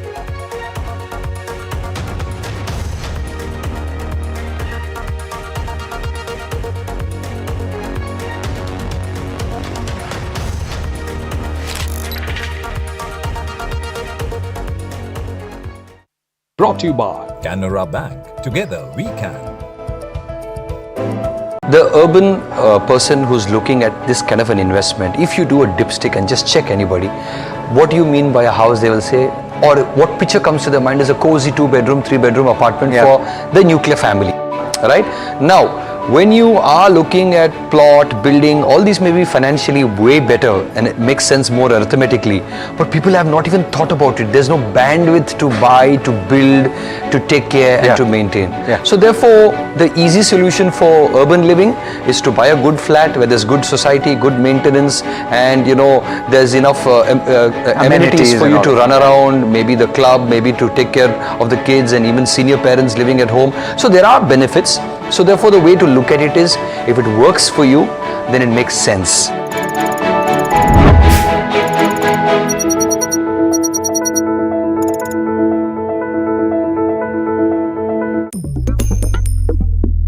Different people believe in different things. In cricket, some hail the king, some believe in God. Some wait for Mr. Right, some believe in swiping right. Some run away from risk, others run after it. For some, kids mean babies. For others, kids mean puppies. Some want a home to settle in the future. Some want to roam the world today. Some make a career in a company. Some make a career out of building companies. But when it comes to money, everybody believes in only one thing: profit, profit, profit. And for profit, watch only NDTV Profit. We all love money.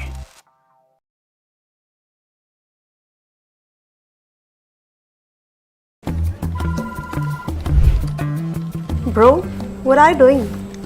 I'm trading FNOs. So, have you made any money? Oh, it's simple. If you think the market is moving upwards, just buy Nifty call option.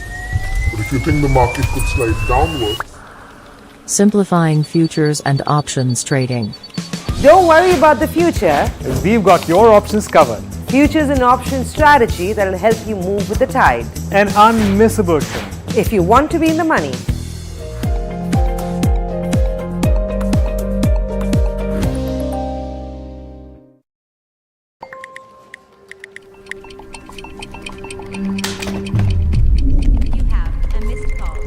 Let's be real, guys. There are many financial experts out there.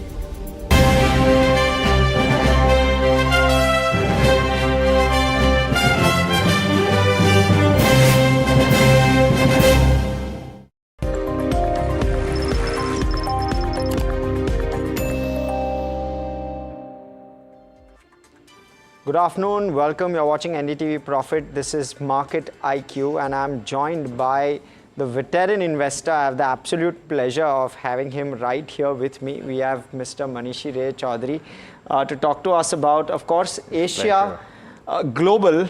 So many things to talk about, Manishi. Thank you. So let me start off, first off, with Asia. 2-3 trends playing out. One is there's been a large underperformance in China, which seems to be reversing in some form. Right.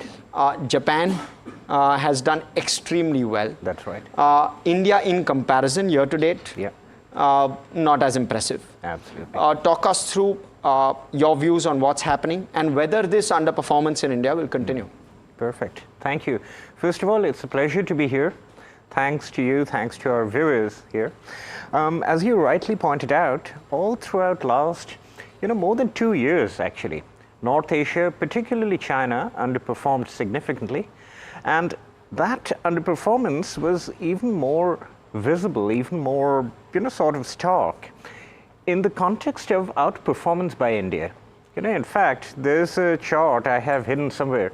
If you plot MSCI India and MSCI China, both in US dollar terms, for 20 years, right from 2001 to early 2021, they actually moved in lockstep.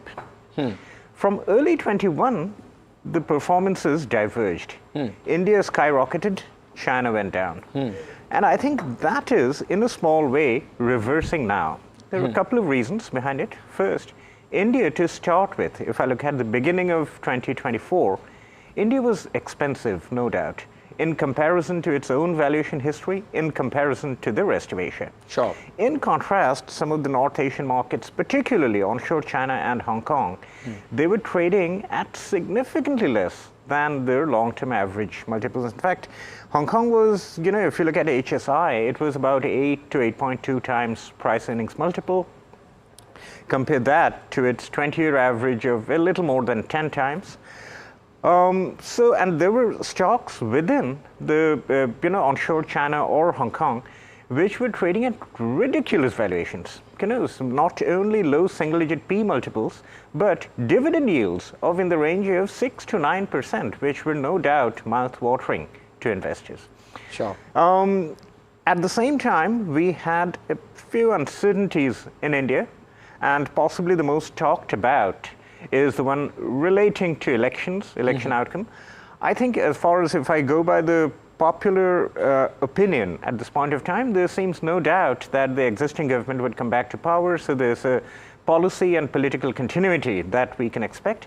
But, in the context of India, one never knows. Sure. Right. And these data points about, I would say the turnouts in different phases of polls, that also helped fuel some degree of uncertainty in India, which led to how the FIIs reacted. The FIIs have sold more than I think about almost $7 billion in the past couple of months in India.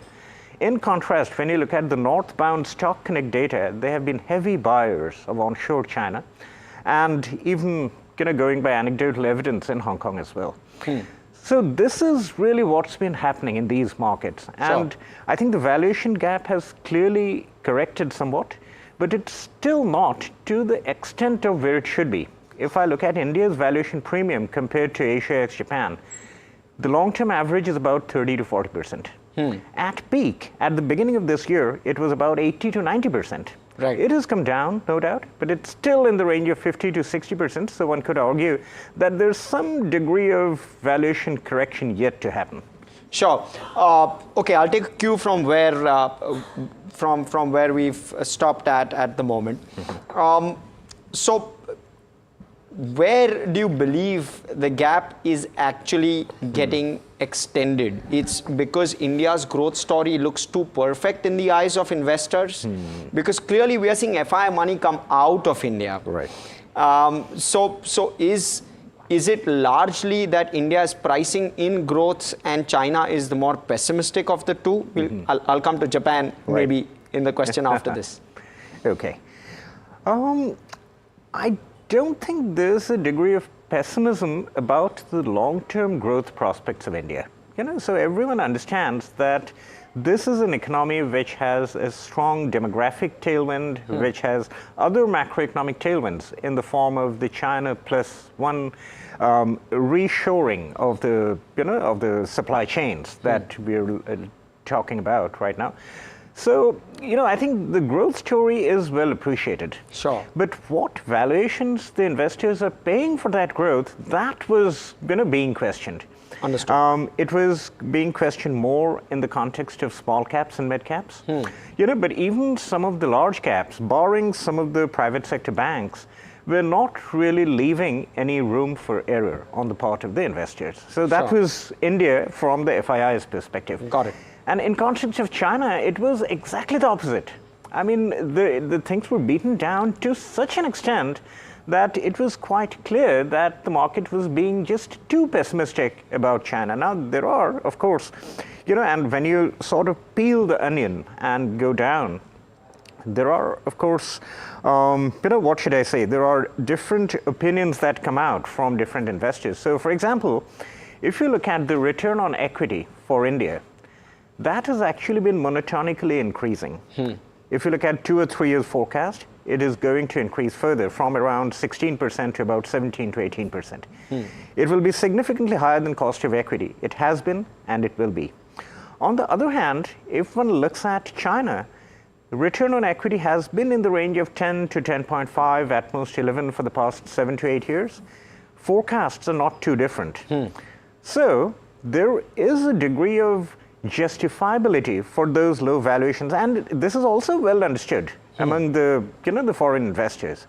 So, while we are in the process of this valuation correction happening, will it go all the way to India coming somewhere close to China, China going close to India? I don't think so. India will, and it has always been, and it will continue to trade at a premium compared to Asia ex-Japan because growth is stronger. Return on equity is higher than cost of equity secularly, and the gap will possibly increase going forward. There are other macroeconomic tailwinds.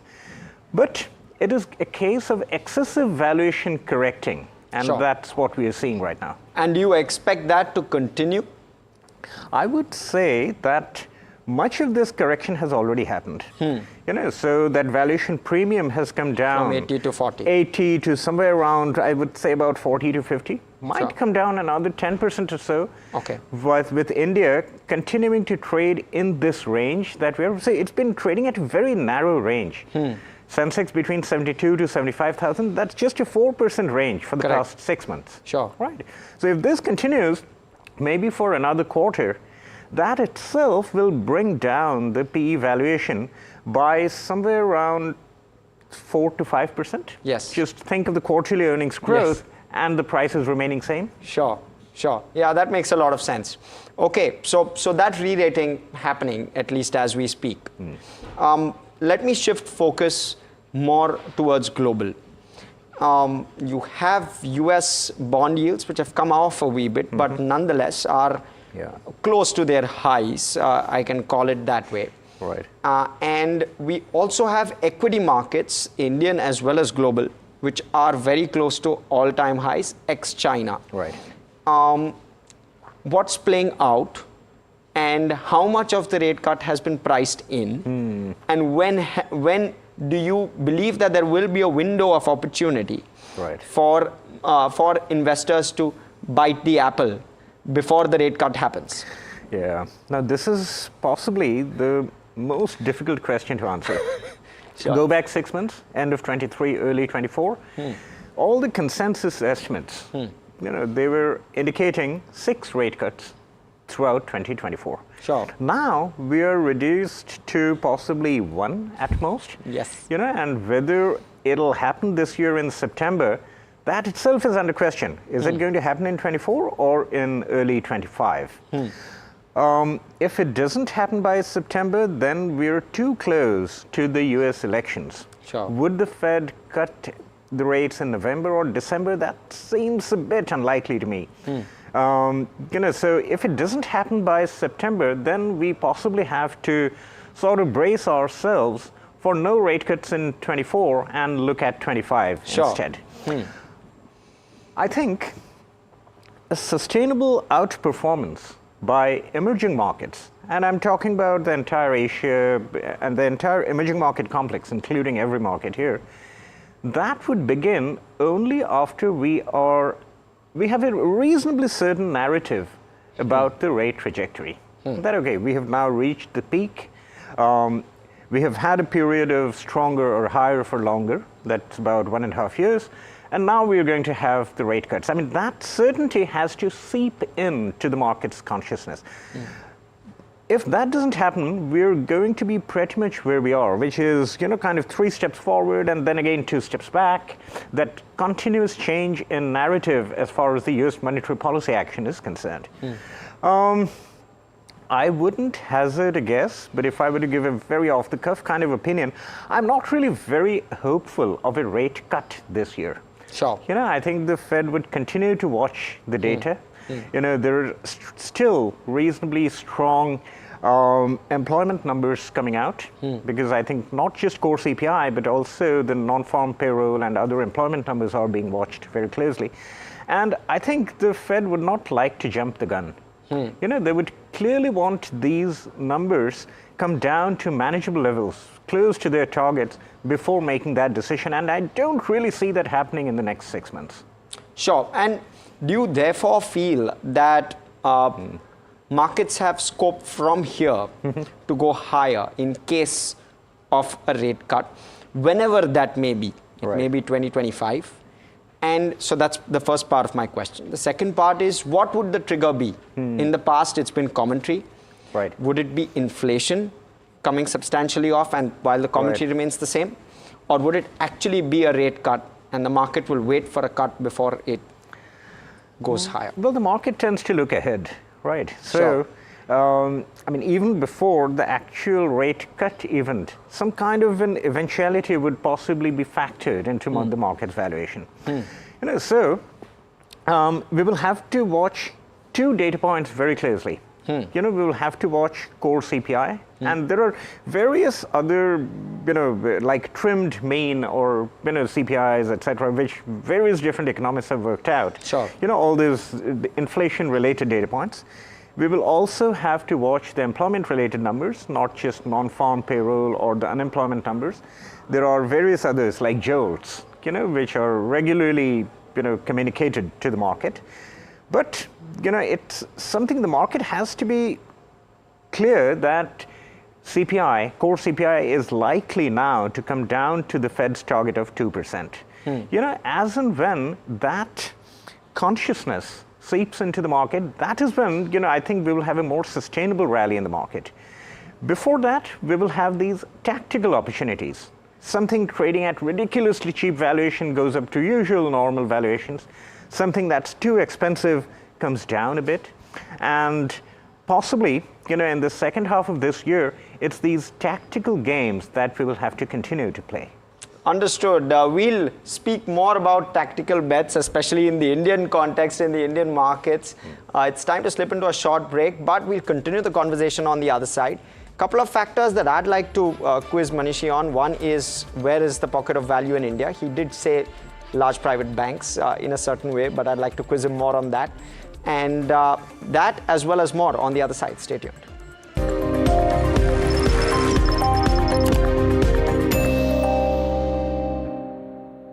Presented by Patanjali Kesh Kanti Oil and Shampoo. टूटना मना है.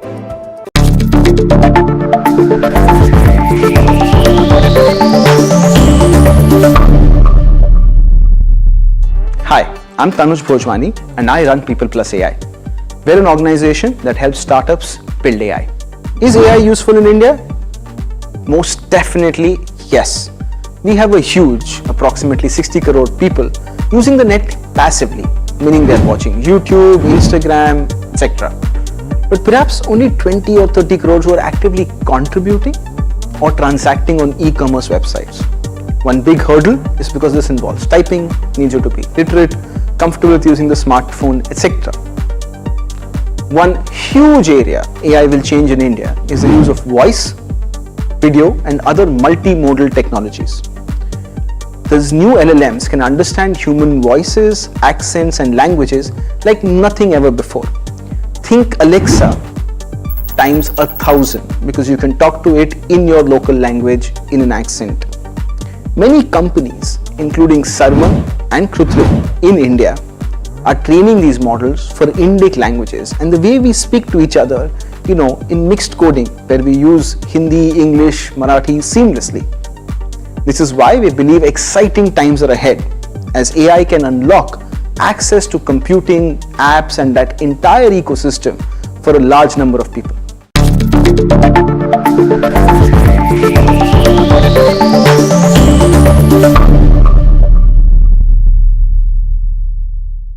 The urban person who's looking at this kind of an investment, if you do a dipstick and just check anybody,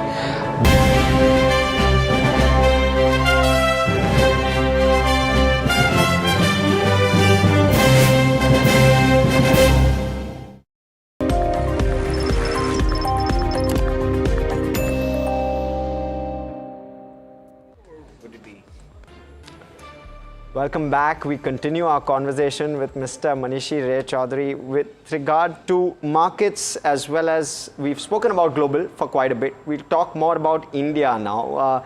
Very interesting inflection point that we're at. We have elections, multiple elections across multiple countries, Right. so multiple variables to track. But outside of that, I'll take a cue from the question just before the break. Do you therefore believe that a rate cut, India as well as global, would lead to a rally in the Indian market, and therefore what should an Indian investor do in that context? India is right now going through what's called a time correction. The market stays flat, trades in a very narrow range. Earnings growth is still in mid-teens over the years. So over past maybe 6 months or so, the Indian valuation has actually corrected almost about 8 to 10%. I remember it was a little more than 20 times, 20.5 or so on Nifty, 1 year forward P multiple. It's, I think, around 19.3 to 19.5. Sure. So this might continue for some more time, till the uncertainties, both domestic and global, are resolved. After that, what are we looking at in the context of India? Would there be a significant re-rating from these levels?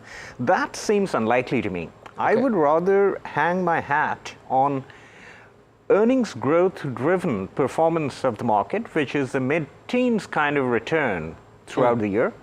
And that is, it's pretty decent from the perspective of a long-term investor. I mean, if he gets around 15 to 17% CAGR over a long period of time. Sure. Okay. I take your point there. And just with regard to where the pockets of opportunity within India currently are at. Right. You've spoken about large private banks. Right. What puzzles me is the re-rating there does not seem to happen. Of course, various reasons. Right. I believe the investor community not able to identify where the asset quality challenges could come up in the next cycle. Could be one of the reasons. But your sense with regard to that particular pocket and why that re-rating has not played out yet? You rightly point out, and I actually hinted earlier that private sector, particularly frontline large private sector banks, could be an area where investors could make long-term significant returns. In the banking sector, we normally tend to focus on those banks which, number one, have a significantly better than average asset quality. Number two, the banks which are gaining market share. I mean, think of the public sector banks, they still have somewhere around 65 to 70% market share, but the private sector banks are chipping away at that market share regularly. They have much better technological platforms which are enabling them to gain market share. Earlier, the private sector banks used to be at very expensive valuations. I remember some of them trading at 4 times price to book or so. No longer. That's not the case anymore. Those same banks are down to about 2 to 2.5 times price to book. Right, so after this underperformance that some of these private banks have suffered for, I think, almost a year now, it seems been opportune time for me to sort of focus on these private banks again. And if these drivers that I talked about, better asset quality, gaining market share, one of the earlier drivers may not last, which is expansion of net interest margins. Yes. That might have come to an end by now, but the other tailwinds are still quite strong. So that's one of my reasons for focusing on the private sector banks. I mean, I would not be very hopeful of further strong re-rating of these banks from now. But even if they grow in line with their expansion in earnings or price to book, as I said just now, that's pretty decent returns from a long-term investor's perspective. Understood. So you don't find them extraordinarily cheap, but you believe that earnings will now drive the stock upside. Absolutely. Value re-rating, not as much in your view. Okay, I take your point. With regard to maybe some of the other sectors, engineering, cap goods, we've seen extraordinary numbers on the back of course, very good infra spend, very good public spend. What's your sense with regard to private capex, if at all? And what's your sense with regard to now the valuations in a couple of these pockets, given that they've inched up by quite a bit? Right. Now, infrastructure, industrials, engineering, that's a bit of a tricky area. See, the growth runway is very strong. Because, I personally believe that if we do have political and policy continuity, then this investments in infrastructure that we have seen, that we're continuing to see, that'll likely continue going forward. And therefore, we're likely to see earnings estimates also moving up in this sector. A stock that looks relatively expensive today might appear relatively cheap tomorrow if the earnings estimates expand. Yes. Right. At some point of time, this government capex, infrastructure expenses and otherwise, that would seep through to private sector capex as well. I think it's been happening in a very small way, but not really, it's not quite extensive at this point of time. Ultimately, we have to remember in India, all private capex cycles have been originated by government capex. Yes. It's the large government orders which force the private companies to expand their capacity, because they have to supply those government orders. Right, so, I would think that, it would have to start at some point of time. Everyone is now waiting for the election results, therefore looking at the policy and the next full budget sometime in July. I would really be hopeful about the sentiment on private capex improving by the fourth quarter of this year. Okay, and with regard to defense and railways, again, very similar theme, government spend. But really, in terms of just the way in which assumptions have been made and the way in which stock prices have moved, it seems to be pricing in 5, 6, 7 years of growth. What do you make of valuations at this point? Would you be cautious? 1 year ago, I think with one of your colleagues, I was, must have been in the same studio. And I was quite aggressively talking about exactly these railways and defense companies. Now, the way these stocks have moved, it does make me a bit cautious about their valuations, unfortunately. I think the fundamental story is great. India will have to invest more in transportation infrastructure, both intra-city and outside the city. India will have to spend more in defense, and there is actually a kind of communicated target from the government to do that. Have the stocks discounted more than maybe even 2 to 3 years earnings runway?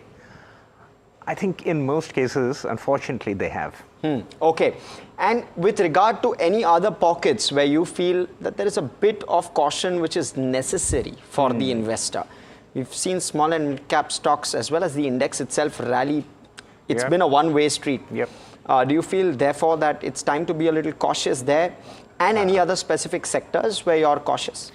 I would definitely be more focused on large caps than small and mid caps now. Even though small and mid caps have corrected quite a bit. Among the sectors, I would be cautious about consumer staples. Okay. We are seeing rather pedestrian earnings growth over there, while many of the frontliners are trading at about 50 times PE. So those are the two top of the mind recalls as far as having a cautious stance is concerned. Right, and with regard to pockets where you still find an opportunity at this point where markets have seen a decentish rally. So where should an investor look at now in terms of look for value in this market outside of private sector banks? We spoke about those. Yes, we did speak about that. I would also highlight the healthcare sector. Because there, both in diagnostics, in generic pharmaceuticals, there is, I think that potential growth is not really being factored in. After all, India is getting more affluent.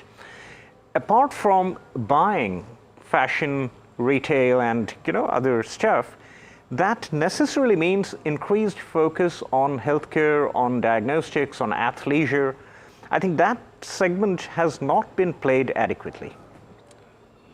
Amazing. That's a great perspective because chemicals also seems a bit ignored in that sense. But it's been a great conversation, Mr. Ray Chaudhary.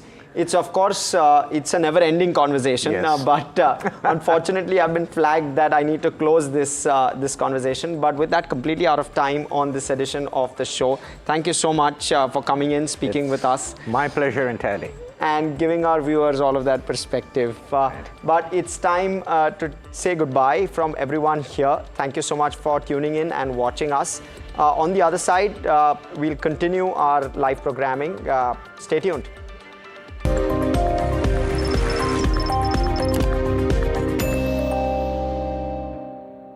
Presented by Patanjali Kesh Kanti Oil and Shampoo. Tootna mana hai.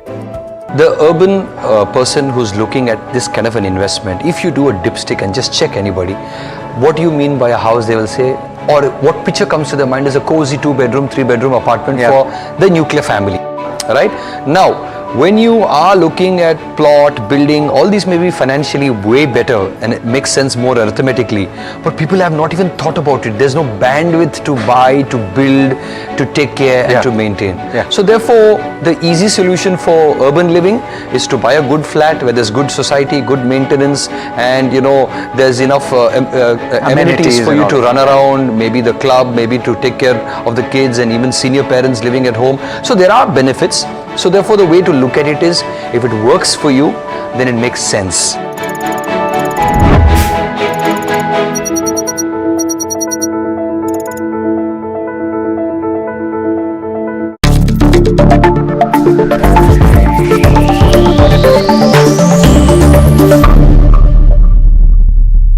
Hi, I'm Tanuj Bhojwani and I run People Plus AI.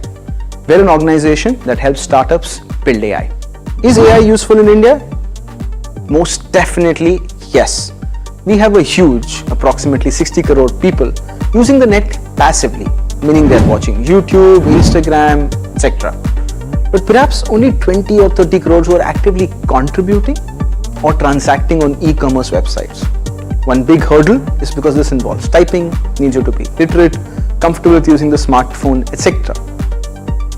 One huge area AI will change in India is the use of voice, video and other multimodal technologies. These new LLMs can understand human voices, accents and languages like nothing ever before. Think Alexa times 1,000 because you can talk to it in your local language in an accent. Many companies, including Sarma and Krutrim in India, are training these models for Indic languages and the way we speak to each other, in mixed coding where we use Hindi, English, Marathi seamlessly. This is why we believe exciting times are ahead as AI can unlock access to computing, apps and that entire ecosystem for a large number of people.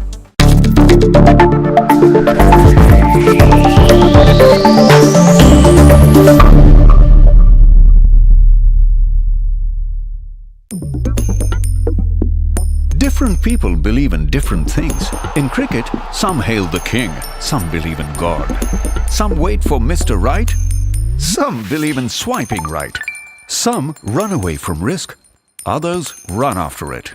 For some, kids mean babies. For others, kids mean puppies. Some want...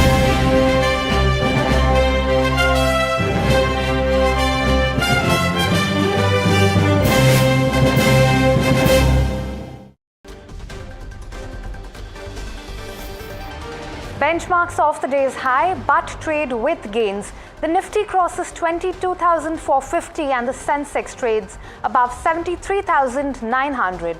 Broader markets outperform.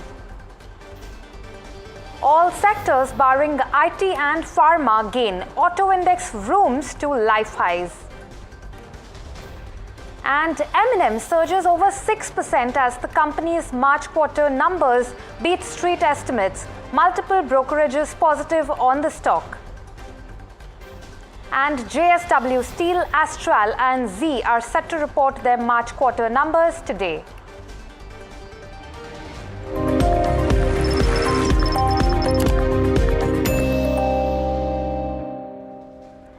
Hello and welcome. You're watching Market IQ and I'm your host Pallavi Nahata. Let's take a quick look at where the markets are at first. Well, the Nifty 50 is off the day's high, but we're very much in the green. We're in the green by about 0.25%. The Sensex 2 up by about 0.33%.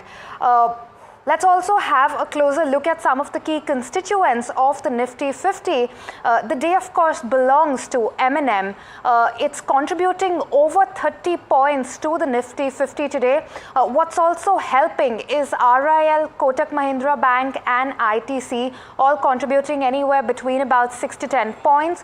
What's not performing particularly well? TCS, L&T, Infosys, ICICI Bank. Some of the names in the Nifty 50 that are currently in the red. But let's also have a quick look at some of the sectors and where they are at.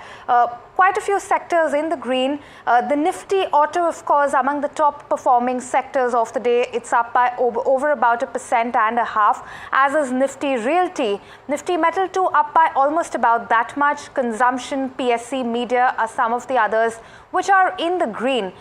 What's not performing too well, not too many names there, but Nifty IT currently a bit of a drag. Nifty Pharma and FMCG also down, but they're almost flat at the current juncture. The story, of course, lies in the broader markets today as well. The Nifty Mid Cap 150 is almost up by about 1%. While the Nifty Small Cap 250 is up by over 1%. It's up by about 1.1% currently. Let's also take a quick look at some of the stocks that are moving.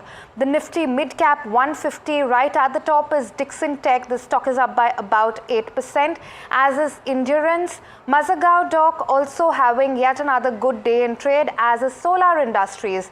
In the Nifty Small Cap, it's Keynes Tech, which is up currently by about 19%. That's another stock we're going to be coming back to in a short while. But the first stock on our radar today is, of course, M&M. It's gained over 6% today, and it's building on solid gains from yesterday. Puneet joins us to talk about some of the key reasons the street is cheering the results.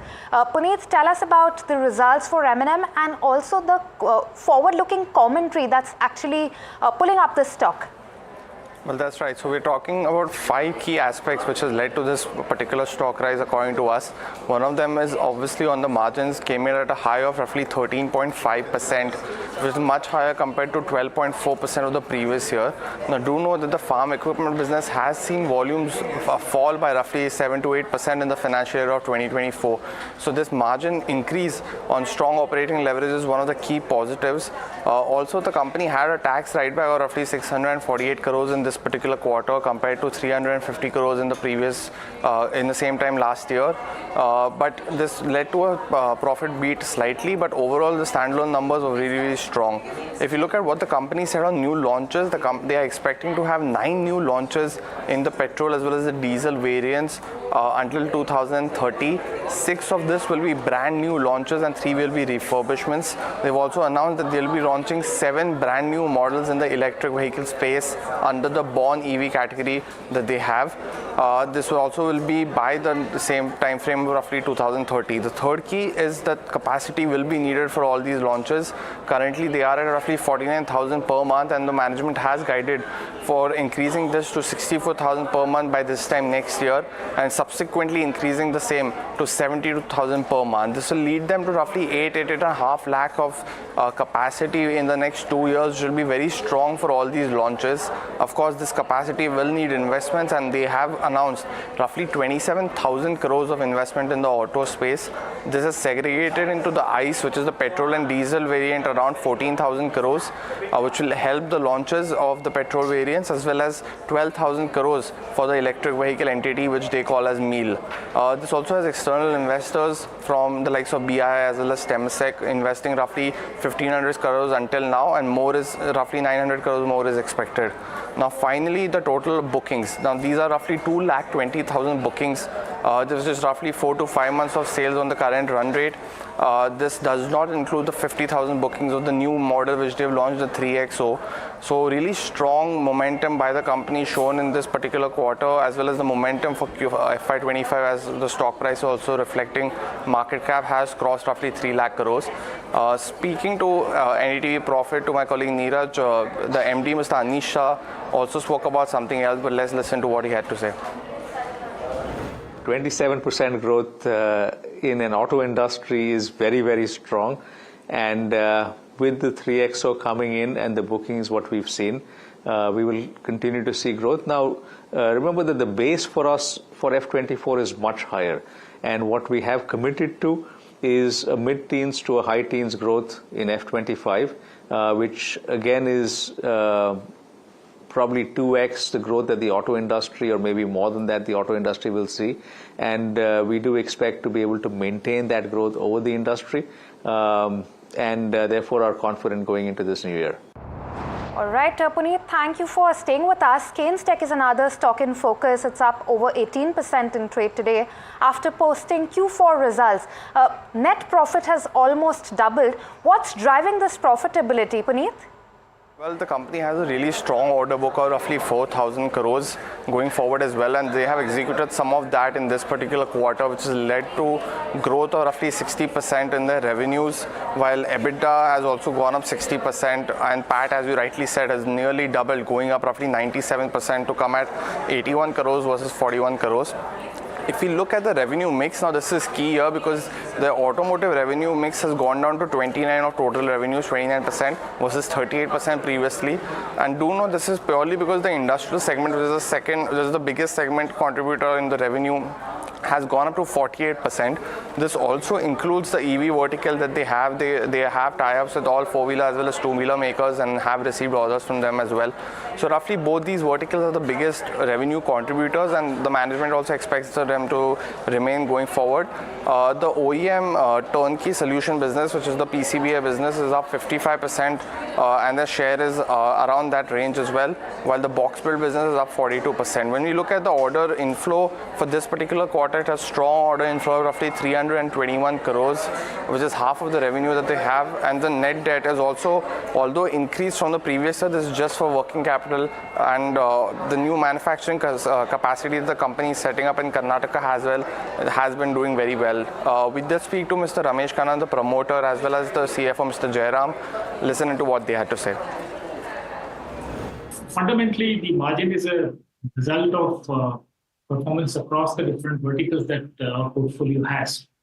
And so in the short term, many times the margins may dip if the sales in a particular vertical is a little higher, and some other verticals where the margins are higher, the sales has not taken off. So from that perspective, yeah, FY24 you saw a minor dip in the EBITDA margins.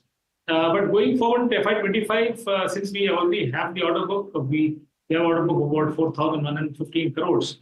And we also know that some of the other sectors, which are, let's say, high-yielding sectors or higher profit sectors like aerospace, autospace, and strategic electronics, railway signaling, medical, etc. So it's our conviction that going forward in FY25, the EBITDA margins will increase by at least 100 basis points to begin with.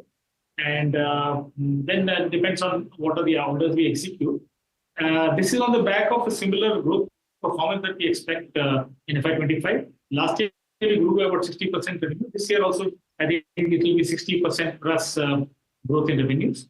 So like I said, the small changes in the short term are led more by the mix changes. And so we expect the mix to recover to the kind of mix that we normally get used to. Over the next few years, a similar trend will continue, and we think that the EBITDA margin is intact as per our estimate. And the next stock on the radar is Dixon Tech. The stock is currently up by about 8.5% on the back of an upgrade from Morgan Stanley. It has also reported strong Q4 results with revenue surging 52%. Kanika joins us with more on that. Kanika? Right. So Dixon Tech had Q4 results which were a notch below expectations. Now, while its revenue was up 52%, its net profit was up 20.7%.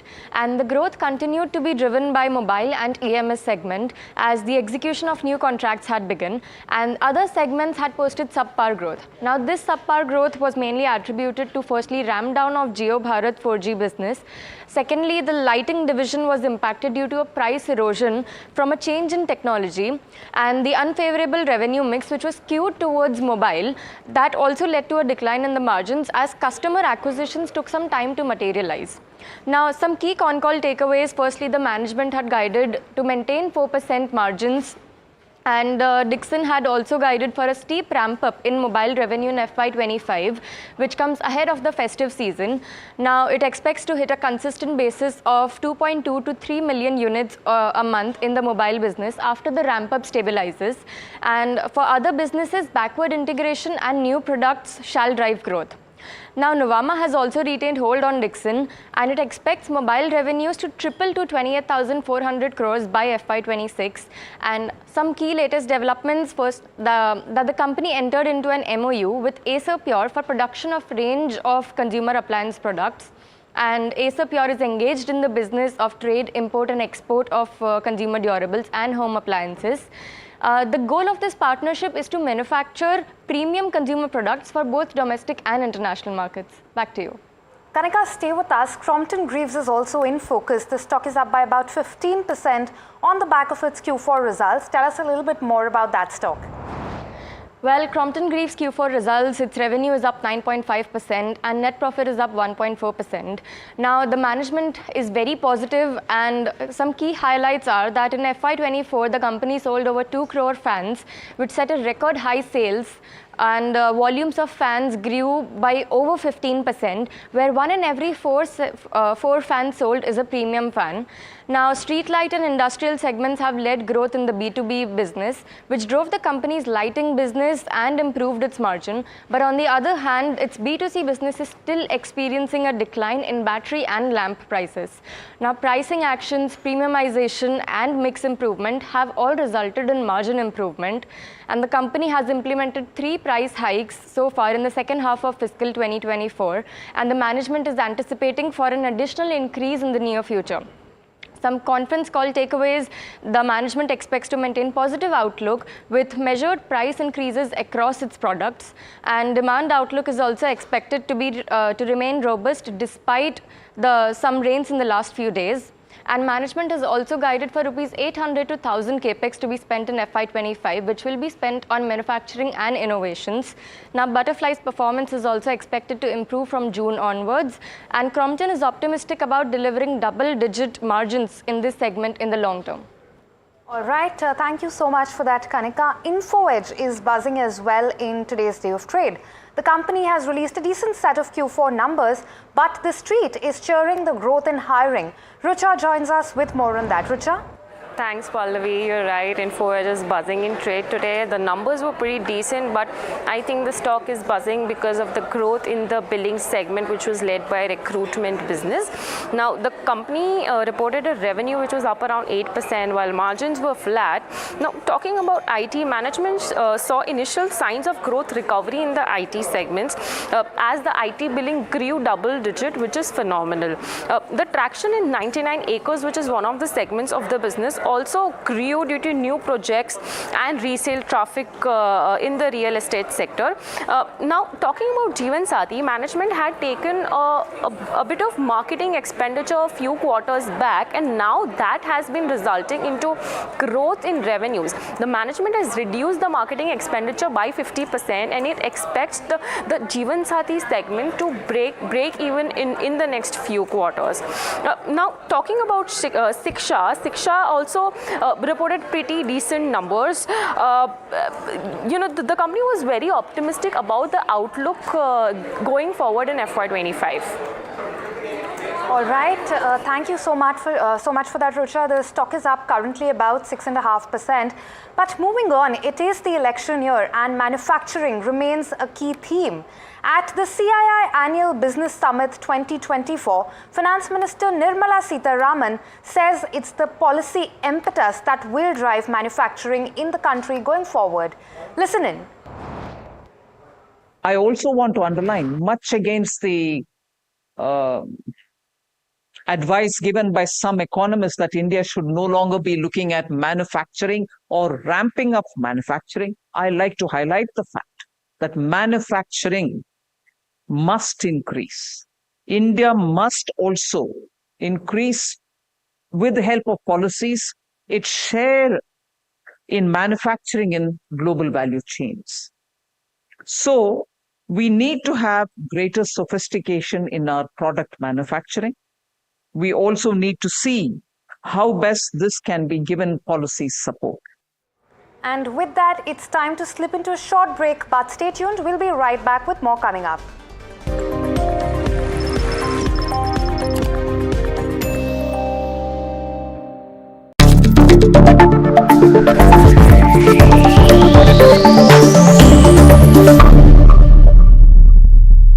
Hi, I'm Tanuj Bhojwani and I run People Plus AI.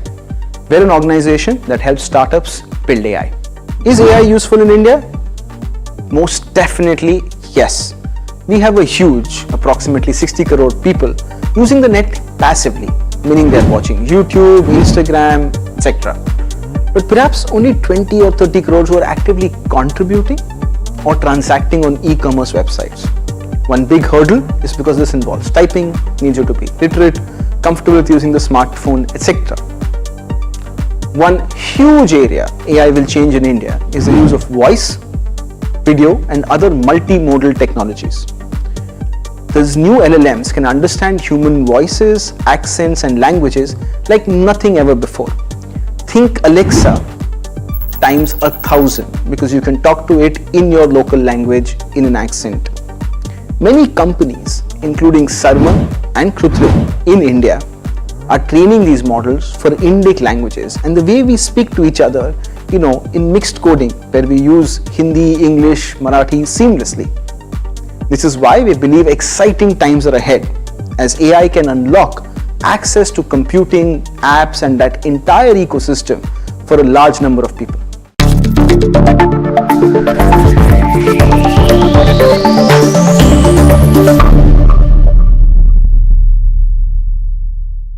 The urban person who's looking at this kind of an investment, if you do a dipstick and just check anybody, what do you mean by a house, they will say, or what picture comes to their mind is a cozy 2-bedroom, 3-bedroom apartment for the nuclear family, right?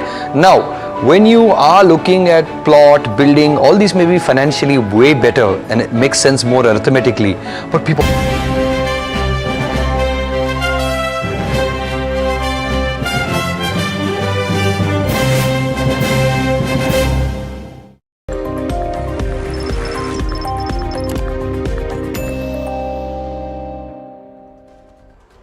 Welcome back. You're watching Market IQ on NDTV Profit. Prime Minister Narendra Modi is all set to address his final public rally in Maharashtra for the Lok Sabha elections. The rally is at Shivaji Park in Mumbai's Dadar. My colleague Juhi Jadhav from NDTV Marathi joins us with what to expect. Juhi? Well, if we go to see, Prime Minister Narendra Modi is scheduled to have his last public gathering for Lok Sabha elections, the 5th phase, which will be happening in Mumbai. For people will be voting for Mumbai constituency, and taking into consideration, PM Narendra Modi is addressing the public today in evening at Shivaji Park, Dadar. Along with him, he will MNS Chief Raj Thackeray will be sharing stage with Prime Minister Narendra Modi, Chief Minister Eknath Shinde, and the other two Deputy Chief Minister, Mr. Devendra Fadnavis and Mr. Eknath and Mr. Ajit Pawar. If we go to see, there will be two high voltage rallies in Mumbai today. One is of Mahayuti, which will be addressed by PM Narendra Modi, and other is of Mahavikas Aghadi, which will be addressed by Shiv Sena leader Uddhav Thackeray and Delhi's Chief Minister Arvind Kejriwal. If we see the Mahayuti's rally, which will be happening in Dadar, Shivaji Park, PM will be addressing the people. Mumbai is the 5th phase where elections will be conducted, the last phase of the Lok Sabha elections of Maharashtra. Taking into consideration Mumbai and keeping Mumbai into eye, PM will be addressing the Mumbaikas, and he will be addressing them. He will be telling them that what Mahayuti has done in these 2.5 years for Mumbai, how Mahavikas Aghadi has done corruption during the COVID period in these 2.5 years when Mahavikas Aghadi was into the government, and he will be addressing the Mumbaikas. Also, Raj Thackeray, who has a major role in Marathi voters in Mumbai, BJP will be using him to gain the Marathi votes for the Mumbai elections. Raj Thackeray will also be sharing the stage and will be also sharing the podium as he will also address the rally. So two big leaders, first time in Mumbai for the last phase of Lok Sabha elections, will be addressing Mumbaikars, and everyone is just waiting. Everyone is keen as to what these two leaders will say and whom they will play and whom will they blame, Mahavikas Aghadi, and what allegations will be they putting on Mahavikas Aghadi. Thank you so much for that. On to NDTV's special election coverage. BJP's Lalu Singh is eyeing a third term from Ayodhya, and he's up against Avadhesh Prasad of the Samajwadi Party and Sachidanand Pandey of the BSP. Now, BJP's Lalu Singh is current MP from Faizabad Lok Sabha. My colleague Tanishq Punjabi joins us with a ground report.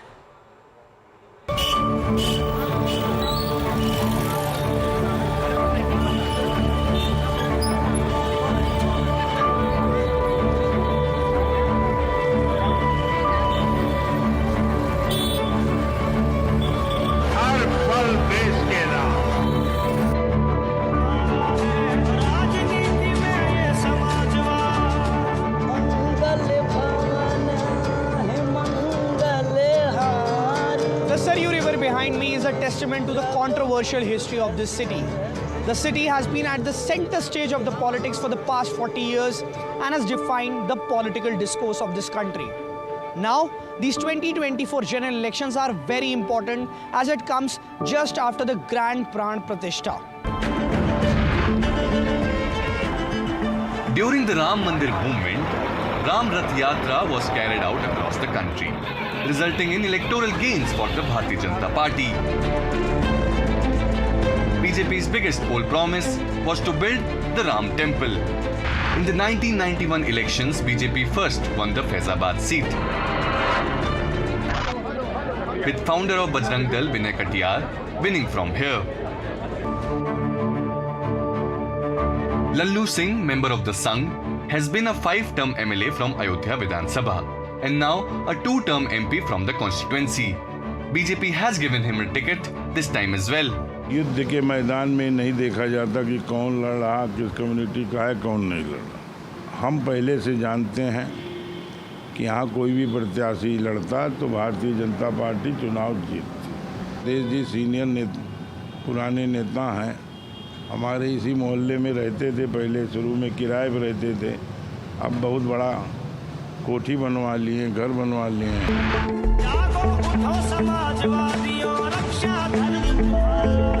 Opposite Lalu Singh is Avadhesh Prasad of the Samajwadi Party. Representing the India bloc, Prasad tries to blunt one of the BJP's biggest trump card in these elections. Ram तो हमारे रग-रग में है, हमारे कण-कण में है, और राम को कोई लाया नहीं है। राम तो सदियों से आए हैं।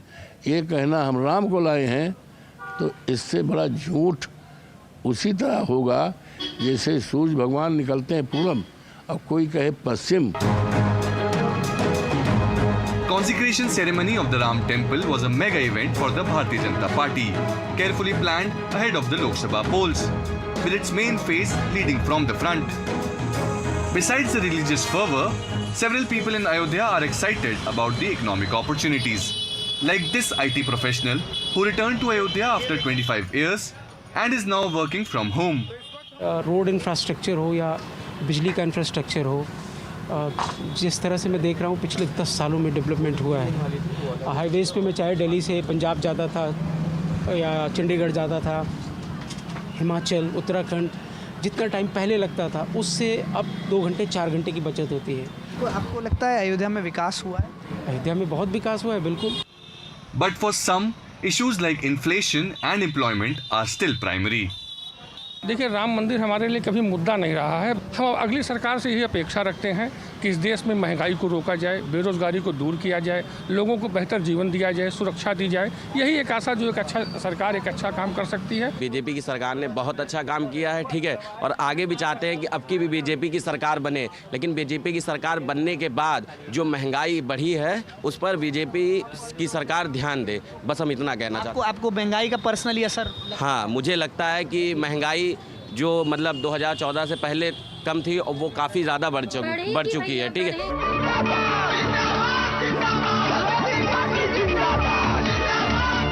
The Ram Mandir was one of the core promises made by the BJP.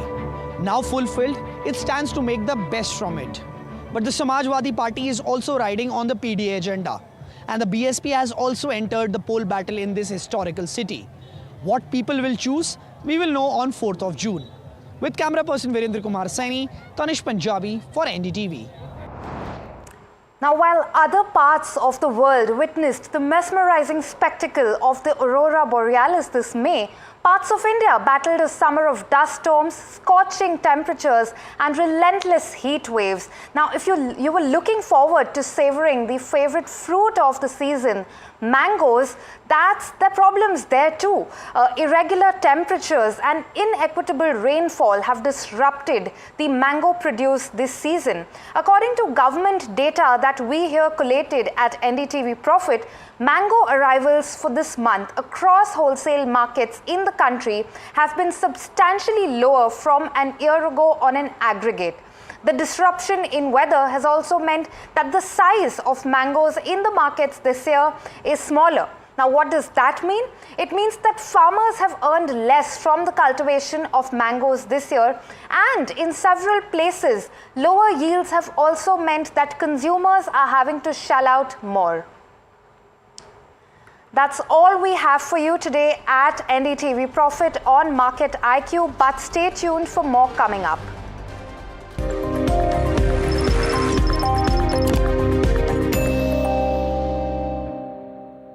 The urban person who's looking at this kind of an investment, if you do a dipstick and just check anybody, what do you mean by a house, they will say, or what picture comes to their mind is a cozy 2-bedroom, 3-bedroom apartment for the nuclear family, right?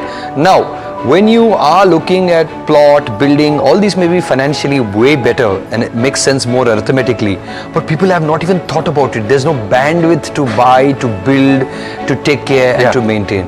So therefore, the easy solution for urban living is to buy a good flat where there's good society, good maintenance, and you know, there's enough amenities for you to run around, maybe the club, maybe to take care of the kids and even senior parents living at home. So there are benefits. So therefore, the way to look at it is, if it works for you, then it makes sense.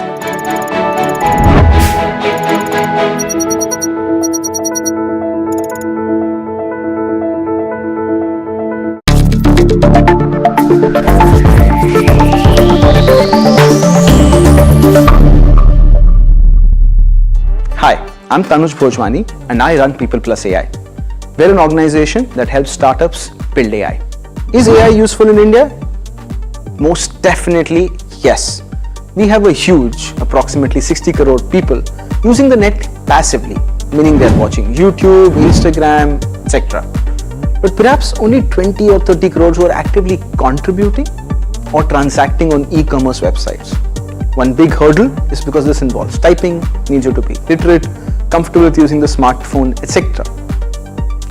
One huge area AI will change in India is the use of voice, video and other multimodal technologies.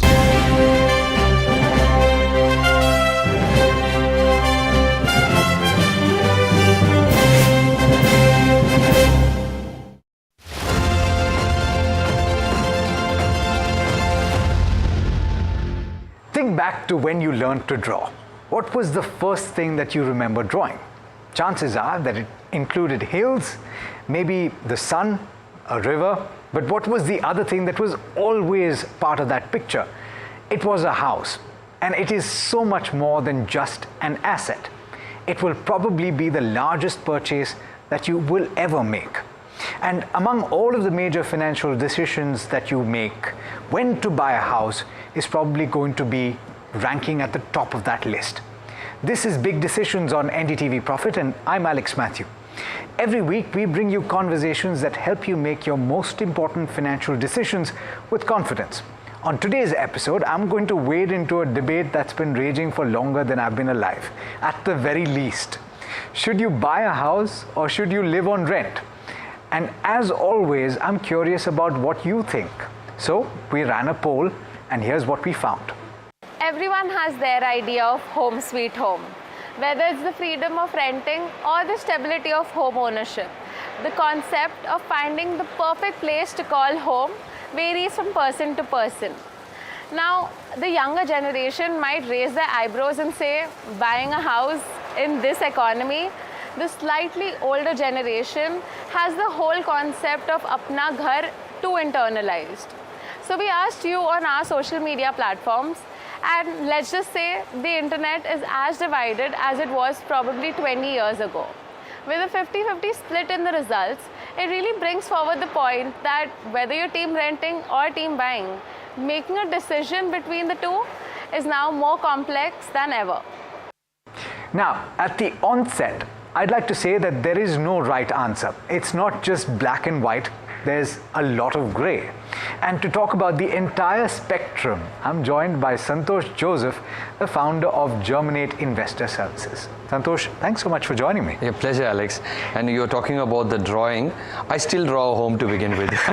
It's the easiest thing I can put together on a piece of paper. I was asking my producer and she said she drew an apple, but then I think she remembers much more than I do. They say that women remember more than men do. Yeah, I think that's definitely true, but then when it comes to drawing, you always go for the easy shapes, and home is an easy shape. Don't forget, you can always get it right. I certainly think so. But okay, let's get into this conversation, because it's not an easy conversation to have, which is why I put the caveat, Santosh, at the start, which is that we're not saying there is one right answer here. There cannot be a right answer.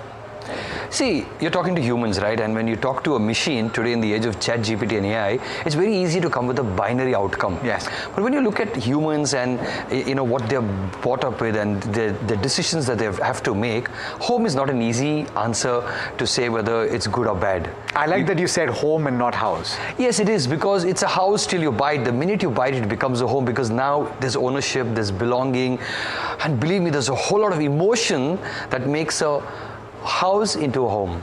So, okay, so we will talk about those emotions, but then we have to strip out those emotions as well. And you talk about both. So at the start, let me do the tough thing and strip out the emotion and talk about the physical asset that is a residential property. And we're sticking to residential here. We're not talking about commercial real estate. What are the cases for owning of property? See, let's just go back in time and see how typically wealth was made in the families.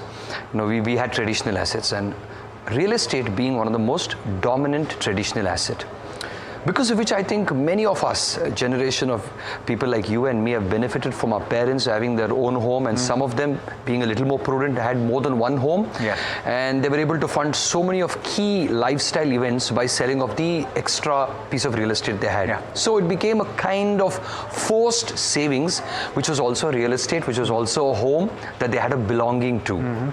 Now, The interesting part over here is that people did not know there was asset formation when they were buying a home. They didn't think about it that way. No, they didn't. All they were looking at was store of value. And at some level not being impulsive with their money. Remember, they did this even when the availability of loans were not so easy as it is today. Okay, but a counterpoint to that is that at the time that you're talking about, which is my parents' generation, most certainly, at that time the financialization of assets was not as significant as it is right now. The availability of avenues to invest was not as significant. So it was either fixed deposit, not even that in many cases, or buying a house, or in fact buying gold, jewelry. So you were limited in your options. Perhaps that also has to factor. Absolutely. In fact, because of the limited options available, depending on the quantum of money that you had or the leverage that you were able to take, only then asset formation is happening. For example, money came into a bank account. To make an RD or FD was a natural choice. Yeah. From there, you chose an occasion in the family or a festivity to go and buy gold. Yes. Real estate was an outlier choice even back then. Was it more affordable? Even though it was affordable, you had to make a choice. FD was easy, gold was relatively that much more easy to buy a few grams of gold, and jewelry you could wear it. But real estate, you had to go, search, find, and make a decision. And even if you get a loan, you have to put a down payment. So don't forget that. Sure. So, okay, so let's talk about the cases first to buy a house, and then the cases against buying a house. And then we'll talk about the emotional aspect of it. And finally, what we'll do is we'll round it off to say that if you are indeed going out to buy a house, and you will likely have to take a loan to do this, what are the thumb rules to follow? So the first aspect, which is when you are making a case to buy a house, what are those right now, without the emotions? See, I think without the emotional part, it's very important to figure out the age of the person and the family background. Why am I saying this is because otherwise we'll go on and beating around the bush saying that whether we should buy or not buy. Here, the minute you customize the need to the person, the age and the family requirement, you're very clear. You buy a home because you want to house yourself in. Right? And you want stability for your family, right? And you also want to ensure that you'll buy an asset today, then buy it later when it's expensive. And last, which is kind of a lesser known fact, it's a forced saving for people because they're creating an asset first, paying for it during the course of the time. Why are you saying that though? In your experience, and the reason I'm asking this is that a lot of people are now aware of the fact that they have to save. They're setting aside a portion of their income. Are you saying that not enough people save? Well, people do save, but I think thanks to so much of information around saving and how much to save, there's a little bit of confusion for people. For example, if someone is earning, let's say, 75,000 to a lakh, they will be doing a 5,000 rupee SIP and thinking, oh, I'm saving. Right. But when you take a home loan, 60,000 will go into a home loan. Can you just look at the quantum straight away on the amount of money that you're putting aside makes you a winner. If you are doing the same thing with your SIP, then you know you didn't have to even talk about these debates. On the other hand, when you look at taking that home loan and buying the house, you are actually front-ending that and you're getting to enjoy the benefit right away. Right. Which is, even if you buy a 75 lakh to a 1 crore rupee home, you're paying a small down payment, enjoying the house straightforward. Where are these 75 lakh 1 crore homes? You're sitting in Mumbai, Santosh, and I must tell you that there are no such homes available. Well, minus the top 4-5 cities in India, I think still a 2 or 3 bedroom would be available. And you're right, even in Bangalore today, that 1 crore or 1.25 crore tickets are a passe. They're no longer available. You'll have to go on the outskirts of the city. But then people don't want to go on the outskirts city because then they're cut away from the buzz of the city. So you're right. Okay, so you've made some strong cases, and ownership in terms of usage is what I'm getting, right? Correct. You buy a house and you live in it. You're not talking about buying it as an investment, because we've proven that in several cases, and particularly, and we were talking just before we started this conversation about what an individual thinks when you say, hey, do you want to buy a house? The idea is the first thing you think of is apartment, right? You're not really thinking of a plot of land, and you're not thinking of a house on that plot of land. So we're still talking about apartments. It's not really a good investment. Is that proven? Absolutely true. See, the urban person who's looking at this kind of an investment, if you do a dipstick and just check anybody, what do you mean by a house, they will say, or what picture comes to their mind is a cozy 2-bedroom, 3-bedroom apartment for the nuclear family. Right?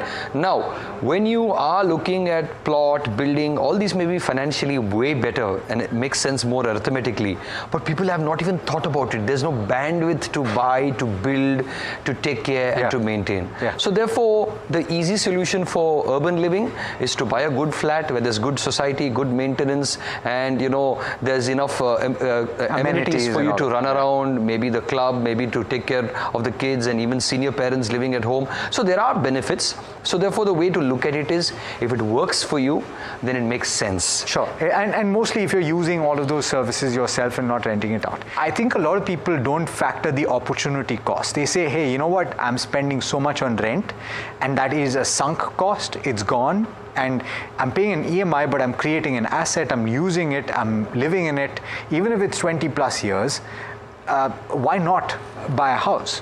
So let's look at it both ways. If you're consuming and you're not paying rent but paying the EMI, it works beautiful, and we know that, right? If you're not consuming and you thought that, I cannot be a disciplined saver, so maybe a home will force me to be a disciplined saver. And the rent that you earn on that is paying your EMI. That's the argument. Yeah, but you see, the EMI that you pay and the rent that you get is never equal. And I think we all know it. And if it was that easy, then all of us would be owning multiple apartments. That's true. Not that easy. So at some level, let's take a blanket number that about 50% of the EMI that you pay will be the rent. Now, don't forget there are taxes even there, and you'll have to take care of the maintenance cost and the running cost, and as well as even the income that you earn as rent will also be taxed. Correct. So keep that in mind. Now, the second part is that when you got this home, you're also assuming renting is easy. It's not. Right? We all know the urban challenges of if you want a house for rent, it's challenging, and therefore you buy a house. Now, if you have a home, finding a tenant is difficult, and also to find someone suitable to your needs who, most people will tell you this, I don't mind a lesser rent if I can find a suitable tenant. Yes. Now, do you want to go through that in an investment, that you want lesser yield because you want a better person, right? So as you start, going down that day-to-day activity, the investment case is clear that if it is not for an apartment, if it's a mutual fund, and even if it is the same rate of return that a SIP can give equivalent to a home loan interest that you pay, which is, let's take today's home loan interest rate of 9.5 or 10%, right? That same 10% that you pay will be on a reducing balance on a home loan. Yes. But it will be compounding on an SIP. But then what about the argument for the tax advantages that you get in the old regime, I must point out, So whether we take the old regime or whether you were doing this only from a tax angle, so there are people who bought an additional home because they thought that 2 lakhs of interest every year. And even some bit of principal and interest, both they got tax benefit in both the cases. But the question is, does it add up, the whole tax benefit thing? Now, if the tax benefit thing and the rent that you got was good enough and the tenant was good and the appreciation happened, you see, there are so many ifs. Yes. There are few people who have made all these ifs well if they bought right. For example, the same apartment you bought 2 years before it was launched. Could be that maybe you'll almost make it even Stevens, or you'll eke out a profit. But why do you have to go through all this? So, but you've done the math, right? And you've just assumed 10%, which is, I think, a very, very conservative number, because you're talking about anywhere between 12 and 15%. Just look at the last 5 years, right? You've done incredibly well in even if you invested in a Nifty 50 index fund, you've done incredibly well. 14-15% on average. So therefore, you've done the math. How much does it amount to over a 20-year period? So let's take let's take approximately if someone wants to buy a 1 crore rupee home. We know those homes are not there, but just for the sake of argument. About 10 to 15% you have to shell down your money, right, to buy that home. And the balance 85 lakhs, even if you take a 20-year loan at 10%, give or take paying a 75 to 80,000 rupees EMI. Now, assuming that this was an investment requirement and you're also getting a rent, if you were able to take a part of that money, which is about, let's say, 40,000-50,000 rupees, and instead of the EMI, you put into an SIP. In fact, the SIP should be the full 75,000 or 80,000. At 10% over a 20-year, the money could be about 3.5 crores. Right. Now the question is, in that 20-year period, will that 1 crore home be worth even 2.5 crores? No, and also you're going to increment your savings, so that's even more than what you're assuming. Yes. So it's very significant. And that's one. But the minute you stretch that 10% to say that, like you said, an index fund, Nifty at a 10-year period is given little over 14%. Sure. I am not even going on multi-cap and mid-cap because those numbers are staggering, right?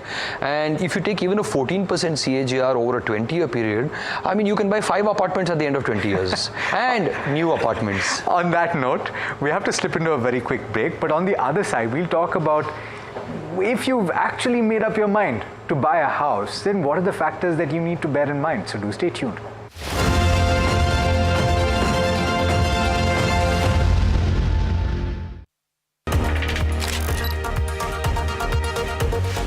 We as professionals understand the importance of making informed decisions and often are advisors to our clients. Voting is no different. As citizens of this great nation, we have the power to shape its future. And one of the most crucial ways we can do that is by casting our vote. It's not just a right for every citizen, it's a responsibility. A responsibility to ourselves, to our communities, and to our country.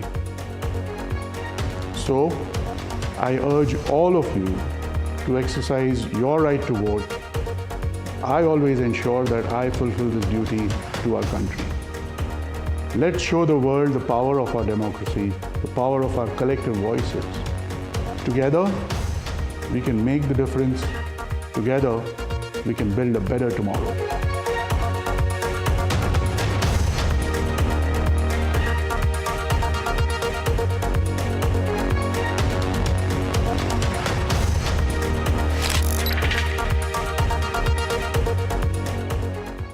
Presented by Patanjali Kesh Kanti Oil and Shampoo. Tootna mana hai. The urban person who's looking at this kind of an investment, if you do a dipstick and just check anybody, what do you mean by a house, they will say, or what picture comes to their mind is a cozy 2-bedroom, 3-bedroom apartment for the nuclear family, right?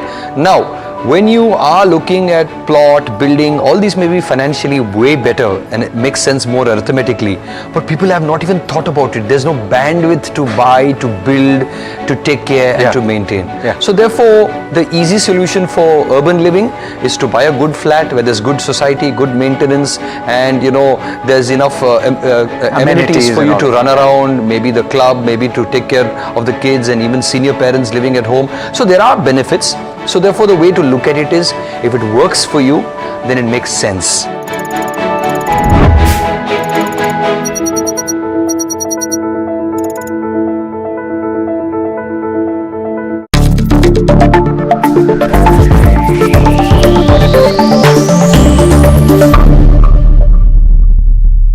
Hi, I'm Tanuj Bhojwani and I run People Plus AI. We're an organization that helps startups build AI. Is AI useful in India? Most definitely, yes. We have a huge, approximately 60 crore people using the net passively, meaning they're watching YouTube, Instagram, etc. But perhaps only 20 or 30 crores who are actively contributing or transacting on e-commerce websites. One big hurdle is because this involves typing, needs you to be literate, comfortable with using the smartphone, etc. One huge area AI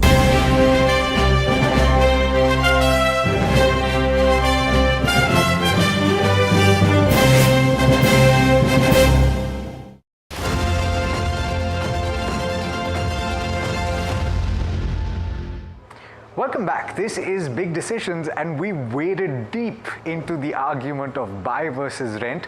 Strong cases have been made on either side, but if you've decided to bite the bullet and buy a house, hopefully to live in it yourself, then what do you need to bear in mind? I'm in conversation with Santosh Joseph. Santosh, we're talking about a lot of people, in fact, who've decided to bite the bullet. And what, according to you, are the major pitfalls to avoid? And then we'll talk about tips and tricks. Yeah, so it's good that if you've decided that you're going to buy a house and you're going to live and, you know, get your family to also enjoy the house along with you. There's nothing like having a roof over your head. Yes, and especially, your own. Absolutely. And there's no worry or instability of having to move out place to place, even though you may want to live a mobile and flexible life. You need one home.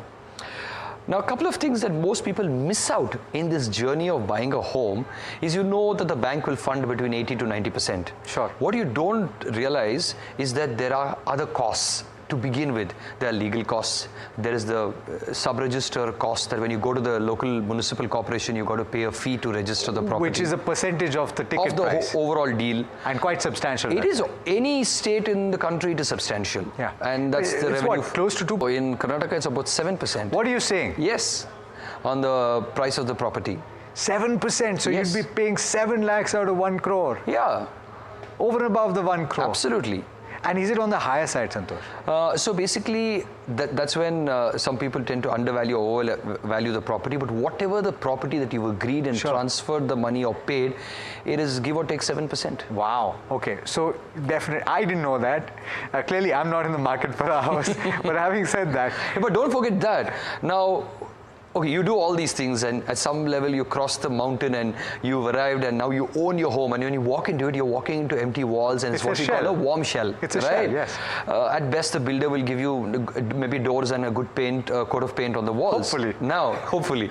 Now, the interesting part is you'll want a nice house. You want to make it cozy. You want to make it livable. You want to call your family and friends over. Yeah. Now, that is the bit of a surprise.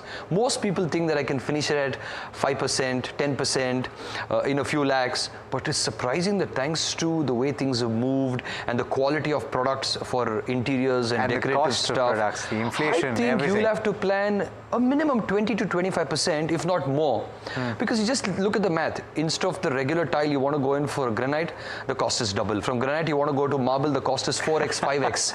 and then you want to go to Italian marble, it's even higher. Yeah, and then nobody wants a regular paint. They want decorative paint versus wallpaper. Yeah. And you walk into the kitchen, the kitchen cabinet starts with 5 lakhs or 7 lakhs. Right. And then you want your fancy shower cubicle. Yeah. All these costs are not factored in when we are buying. Because when we are buying, you simply focus on the ticket price. Yes, you're focusing on the ticket price. You've already hit with the 10 to 20% extras and all the other costs. Now you're hit with another 20%. So therefore, if you're planning for 100% of the money for home, budget for 130, 140% so that you're comfortable. Yeah. Don't forget, you need appliances and gadgets for the house, which more often than not is forgotten. Yes. And today a fridge doesn't come cheap, and without air conditioning you can't move in. So these are things that are practical. Yeah, they're practical. So therefore budget for 130 to 140% at the very least. See, the other major aspect that I find a little stark, a little worrying, is that in order to make that 20% down payment, you are eroding a large part of the savings that you've probably taken a few years to put together. And people say, okay, you know what, I'll worry about my retirement or some of my other long-term goals later. I need to buy a house. How dangerous is that? It is very dangerous because, one, that's now sunk and it's gone. Number two, if you at least use from your savings, it's okay. Now just imagine, even for that, you had to arrange it through an emergency or a short-term borrowing. You're further deep in leverage. Yeah.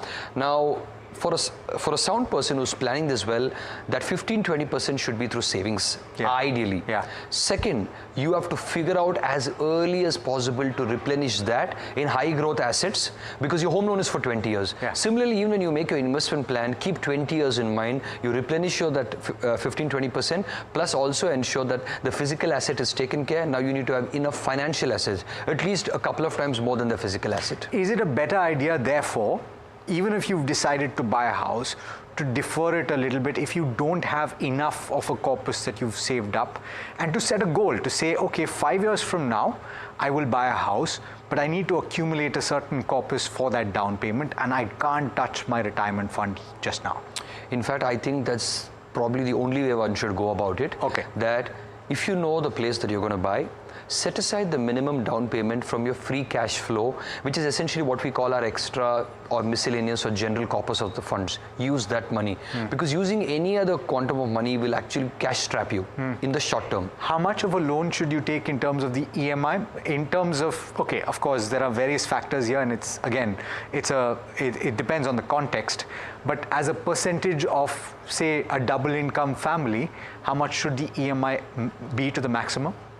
So if as a banker, the person looking at your home loan, if your total EMI that you pay is going to be under 50-60% of your gross income, they'll be happy. Sure. But in some cases, because they also know real estate appreciates, they go to 70-80% of it. But because the underlying cover. Yes, the underlying cover, it's a collateralized asset. But if you can keep it below 50%, then you're taking care of two things: your running and maintenance costs as a home and a family, and also you'll be left with some money from the gross income X of EMI to also save. And also, so the other factor, of course, is that in 3 years, hopefully your income has gone up by at least 10% per year, and you are able to then increment that saving even So more. ideally, the incremental income that you start getting post your home loan is started should help you increase your monthly savings. Sure. For some people where there's a disproportionate gain, because as age and experience they start getting better salaries and get recognized in their careers, you can actually even figure out how to pre-close the loan earlier. I was going to ask you, should you always aim to pre-close your loan?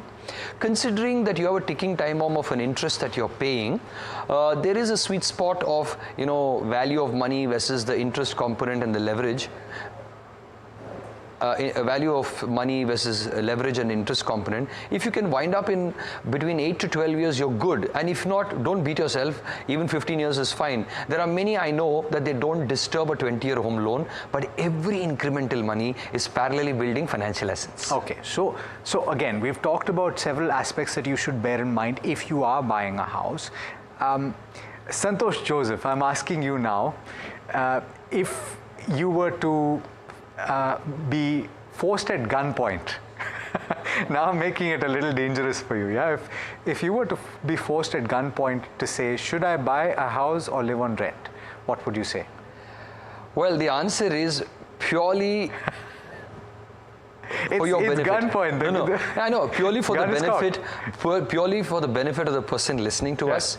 If they are okay, that they do not have an emotional attachment to a home, if they invest their money, at the end of 20 years, they can buy a way better home. Okay. Maybe a bigger plot of land or a bigger apartment or maybe a villa, and not worry about EMI and stress. But remember, the caveat comes with, you have to be disciplined to put that equal amount of money to let it be in growth assets that can give you a multiplier effect. Absolutely, and use the velocity that compounding can give you over a period of time. So, Santosh, I've put you at gunpoint at the end of this conversation. Well, I think you did the right thing, because somebody needs to say it as it means, because there's so much of WhatsApp University messages forwarding saying, don't rent, buy, don't buy, rent. But people need to know that it will work if you want to make it work. And the clear answer as far as the end result is that instead of having an emotional attachment of just a home, an investment will give you far superior returns. Absolutely. On that note,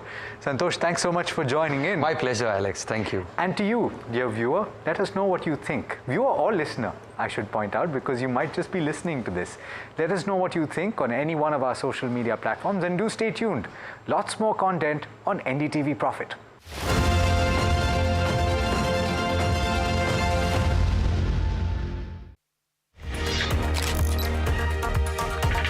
As citizens, we must remember that voting is not only a privilege, but also our duty towards our nation. I, Akash Ori from the DLF Group, pledge to encourage my colleagues, their friends and family to vote for the government they believe in. This is the strength of our democracy.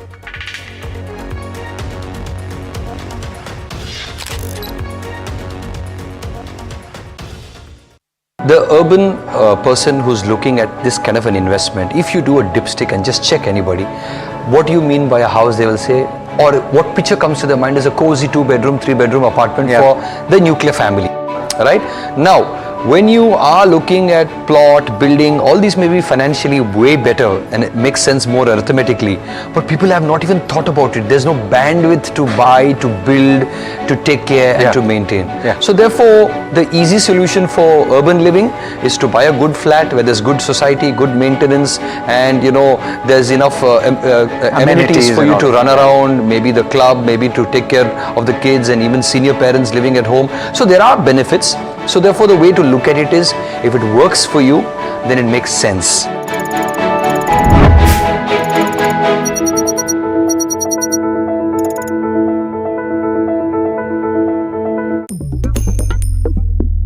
Different people believe in different things. In cricket, some hail the king, some believe in God. Some wait for Mr. Right, some believe in swiping right. Some run away from risk, others run after it. For some, kids mean babies. For others, kids mean puppies. Some want a home to settle in the future. Some want to roam the world today. Some make a career in a company. Some make a career out of building companies. But when it comes to money, everybody believes in only one thing: profit, profit, profit. And for profit, watch only NDTV Profit. We all love money.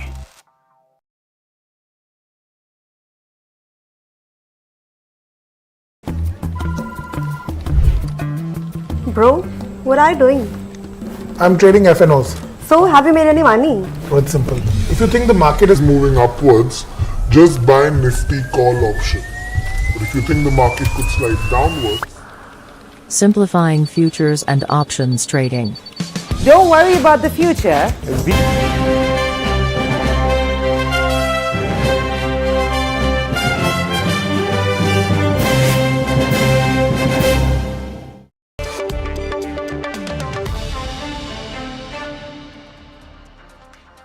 Hello and welcome. You're watching Earnings Edge. I am your host, Agam Vakil. Well, let's take a look at a quick one at the markets and how things are faring at the moment. It was Friday. It's been a fairly quiet day of trade right now. We're not seeing as much traction there, though the bias at the moment does seem to be slightly on the positive side, as you can see on your screen there. Currently, Nifty trading near day's highs and up and about as well. We're looking at gains and perhaps on a little bit of a surprising note, because it's not something that we were expecting earlier on in the session.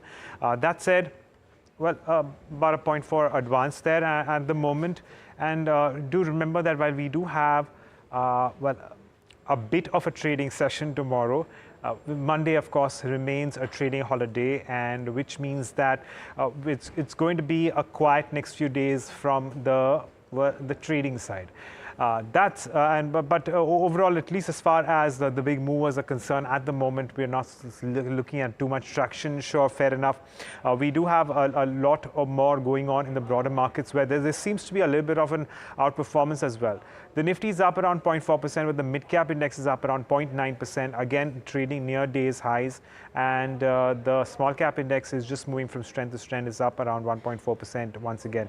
So it does seem like the broader markets are certainly well, moving back to that upward momentum, as you can see on your screen there. And if you just consider how things are faring as far as your gainers are concerned, I'm going to talk about some of your key Nifty gainers and see how which of these are in fact looking at the substantial increase there.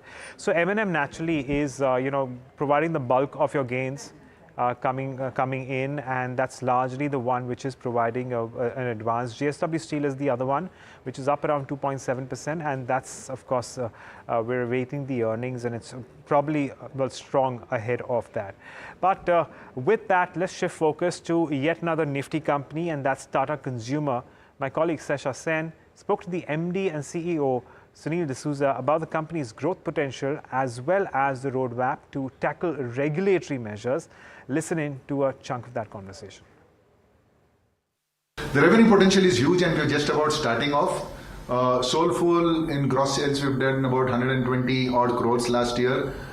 We've grown 3x, 4x in 3 years. That's the potential, and it is purely everything to do with millets, right? Now we are entering mainstream pantry with Sampan. Sampan is already a 1,000 crore plus brand, we see huge potential for this product.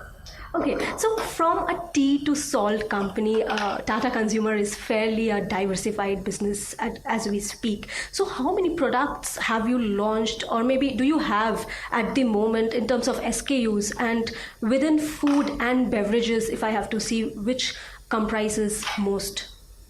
So if you look at it, I think we have grown Tata Consumer from what I call a 2.5 brand company, which was primarily tea, salt, and a little bit of sampan, into a multi-category, multi-brand company. We've expanded into high margin, high growth, large addressable market categories, which includes the entire pantry space with sampan. We've got Nourishco with Himalayan, with Tata Copper, playing the entire beverage space. We've launched Soulful. Now we've got Capital Foods, and we've entered a totally new space out there. And then, of course, Organic India. So now we are a truly diversified, large food and beverage company. We've got muscles across now in distribution, digital, R&D to drive businesses. Now we follow a robust innovation process. I personally chair the Innovation Council, which meets every month, and we put products through different gates, right from starting with ideation down to launch. Last year, we launched about 45 products. To put that in perspective, it's almost one product a week. And we do think we are on this thing right now to not only meet but probably exceed that number. Our innovation to sales ratio, I've always maintained, for a good food and beverage company in India should be north of 5. We will target north of 5 and launches 45 plus this year again. All right. So, because I have you here, I cannot leave you without asking this. Several FMCG companies have been under scanner due to excess sugar in their products. I would like to know what measures is Tata Consumer doing in terms of reducing their sugar as well as palm oil, ingredients in their products. So number one, our entire innovation process also has to go through our regulatory function, right? Unless regulatory clears it, and regulatory clears it to make sure we are in compliance with every single standard that is out there. And that applies not only for India, but around the world when we launch products. So that's number one. Number two, we, apart from multiple other things, we also put out a nutritional policy. So we've clearly segmented our products into 3 different buckets, and we're publishing our nutritional policy. And every product that we launch, we make sure that we are best in class in terms of the nutrition profile. For example, whether it was Soulful Choco Sticks, right? It's completely, there's no maida. It is completely ragi. It's a very difficult grain to actually process, but my R&D team did crack it. And you know what? We are 30% less sugar than most brands available in the market. So we have conscious targets on improving the nutritional profiles of the products that we, in line with our nutritional policy. So within the existing categories also, are you looking at reducing the sugar content? Oh, absolutely. I mean, it's not only reducing sugar content, sustainability itself is a big thing for us. So across the board, whether it is a nutritional profile or the plastics that we use or the water that we use or the electricity that we put out, public commitments on our entire sustainability initiatives. And on nutrition also, we've got very clear internal targets to continue to reduce high fat, sugar, salt, everything. All right. So Tata Consumer is also present in the spices category. So, I would like to ask, has the FSSAI reached out, because they are doing pan-India scrutiny of all kind of brands, be it all the big brands rather. So has they reached out to you? And also, what do you think about the presence of ETO? Does Tata Consumer uses ETO? So I'll start with the ETO. Tata Consumer, we do not use ETO across. We don't have any of our processes, systems, facilities do not use ETO. So that's number one. Number two, regarding FSSAI, we interact with FSSAI on a regular basis. And I would say they're a very, very progressive unit out there, and constant interactions on not only what are the issues today, but what are the issues coming around the corner. We interact with them and work with them regularly throughout. Right, well, moving on, my colleague Varsha spoke to the management of Biocon Biologics CEO Shrihas Tambe. Here's what he had to say about the company's code.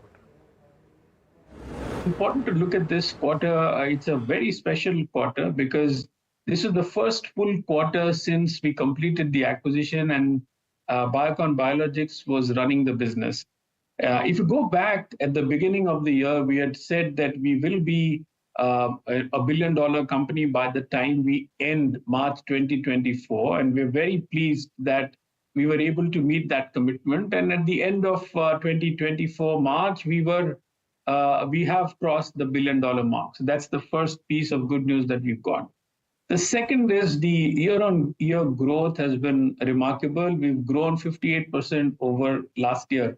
And the third piece, which is specific to the quarter, is that it's also been a very, very powerful quarter where it set us up very nicely for the year ahead, where you're seeing sequential growth of about 12%. And importantly, very healthy EBITDA margins, which are in the mid-20s. So I would say all the financial the indicators that are there are all signaling in the right direction. We've got our threshold of $1 billion that we had committed to. We have taken control of our business.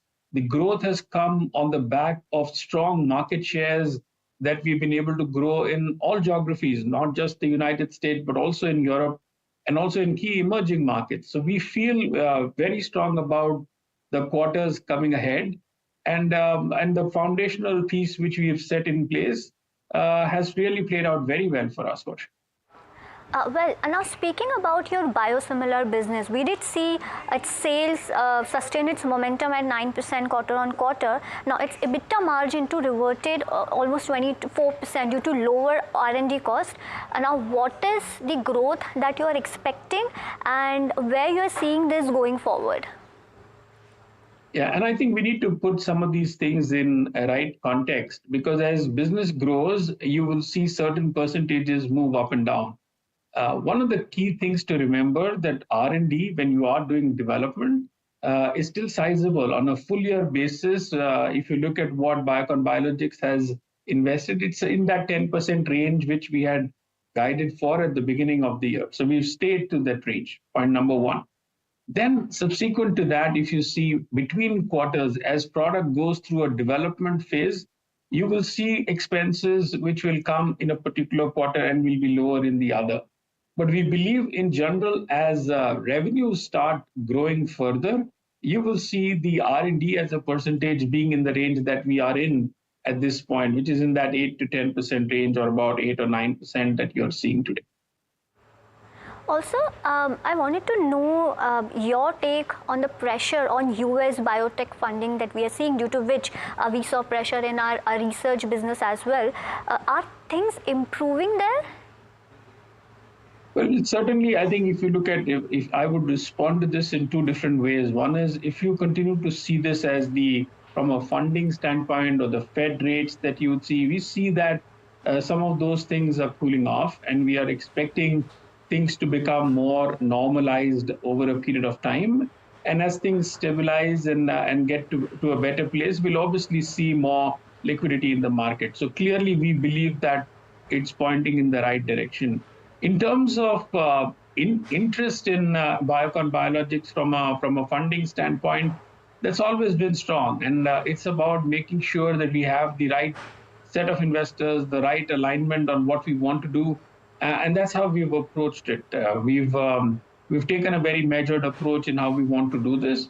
And you will see us moving forward as well to see how we want to bring in more equity within Biocon Biologics. So can you expect a single-digit or double-digit growth in FY25 out there? Yeah, I think one of the key things that you have to look at is all our product market shares have grown, and they continue to grow in a very, very strong manner. So we believe with existing products in a very strong mode, and new products to be launched, which is very imminent once FDA comes and approves our new products, I think growth is expected to come. Now, whether it will be a single digit or double digit, I wouldn't want to specifically comment on numbers, but I think it's fair to say that we have a very strong growth coming up in the quarters to come. Well, now speaking about your White Race merger, how are the synergies playing out there, and how are you seeing this going forward, considering the growth prospects that we have?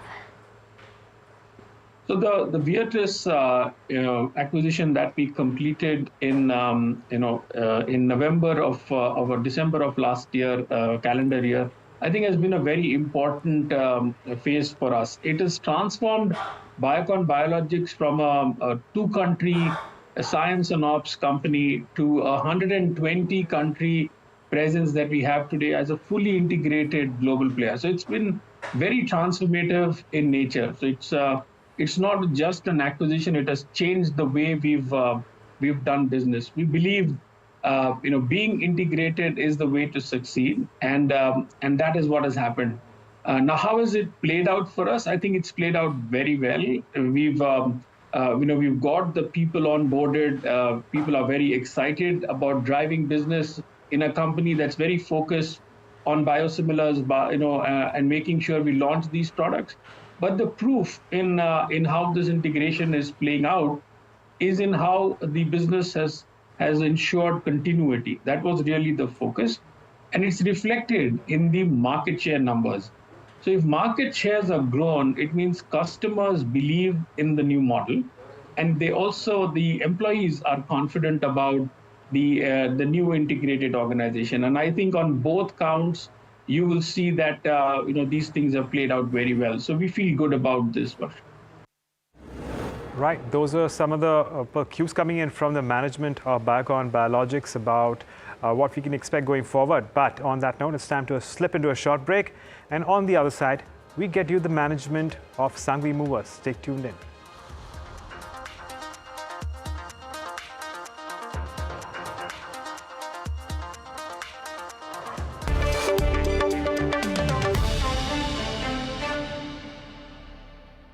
Presented by Patanjali Kesh Kanti Oil and Shampoo. Tootna mana hai.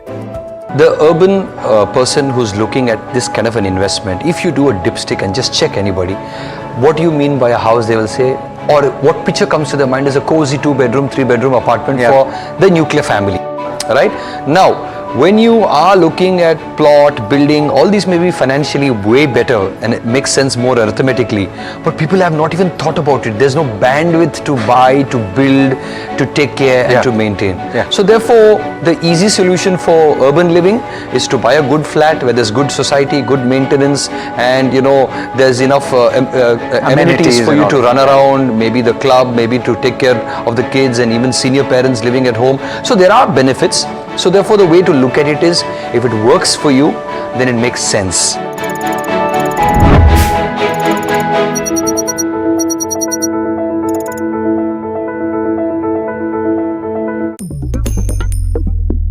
Different people believe in different things. In cricket, some hail the king, some believe in God. Some wait for Mr. Right, some believe in swiping right. Some run away from risk, others run after it. For some, kids mean babies. For others, kids mean puppies. Some want a home to settle in the future. Some want to roam the world today. Some make a career in a company. Some make a career out of building companies. But when it comes to money, everybody believes in only one thing: profit, profit, profit. And for profit, watch only NDTV Profit. We all love money.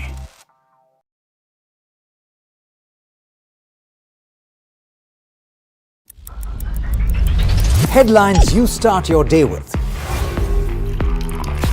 What matters worldwide is now in the palm of your hands.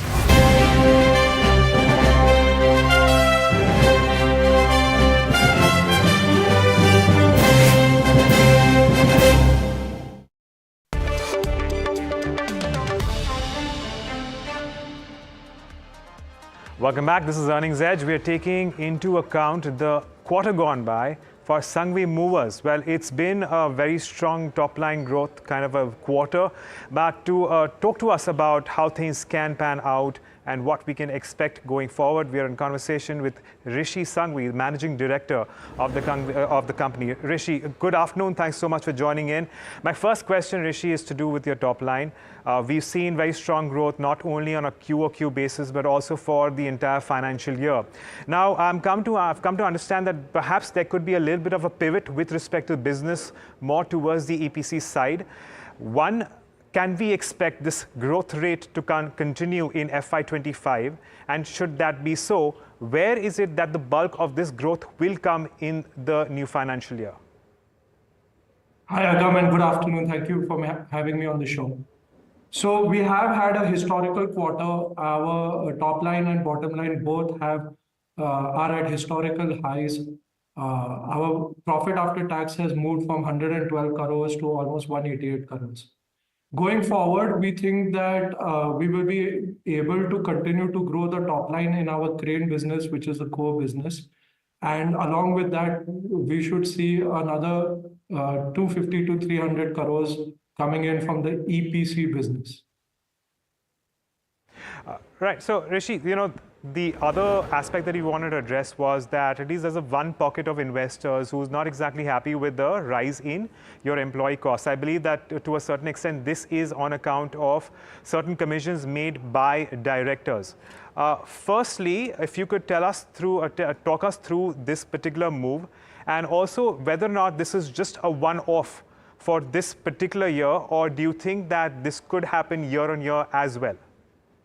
Yes, Agam. So, I am the interested party, so it would not be appropriate for me to speak about these things.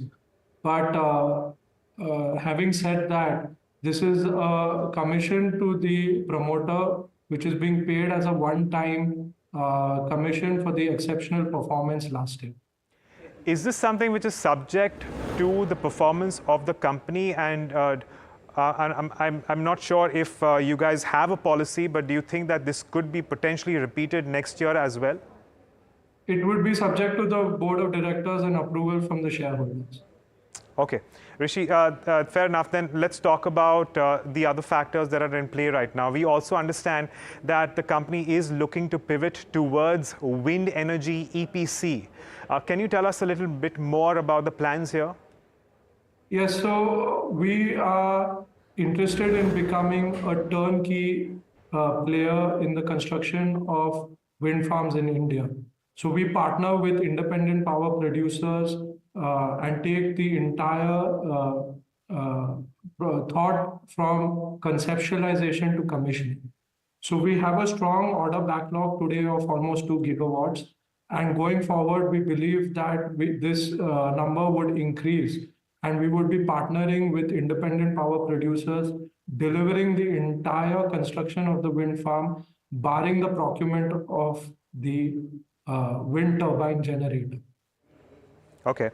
And based on that, can you tell us about a little bit more about the contribution of the wind EPC business down the line? Perhaps 3 years down the line, what could it potentially look like? Also, while you would probably look at substantial growth on the top line, would we not expect a little bit of contraction in margins, because we are now looking at a lot of that from the EPC business where margins are relatively lower? Can you give us a projection 2-3 years down the line? Yes, so I would not like to give a forward guidance 3 years down the line, but what I can say is that the revenue from this segment last year was 25 crores, and we can expect a 10x growth in the current financial year, which is FY24-25.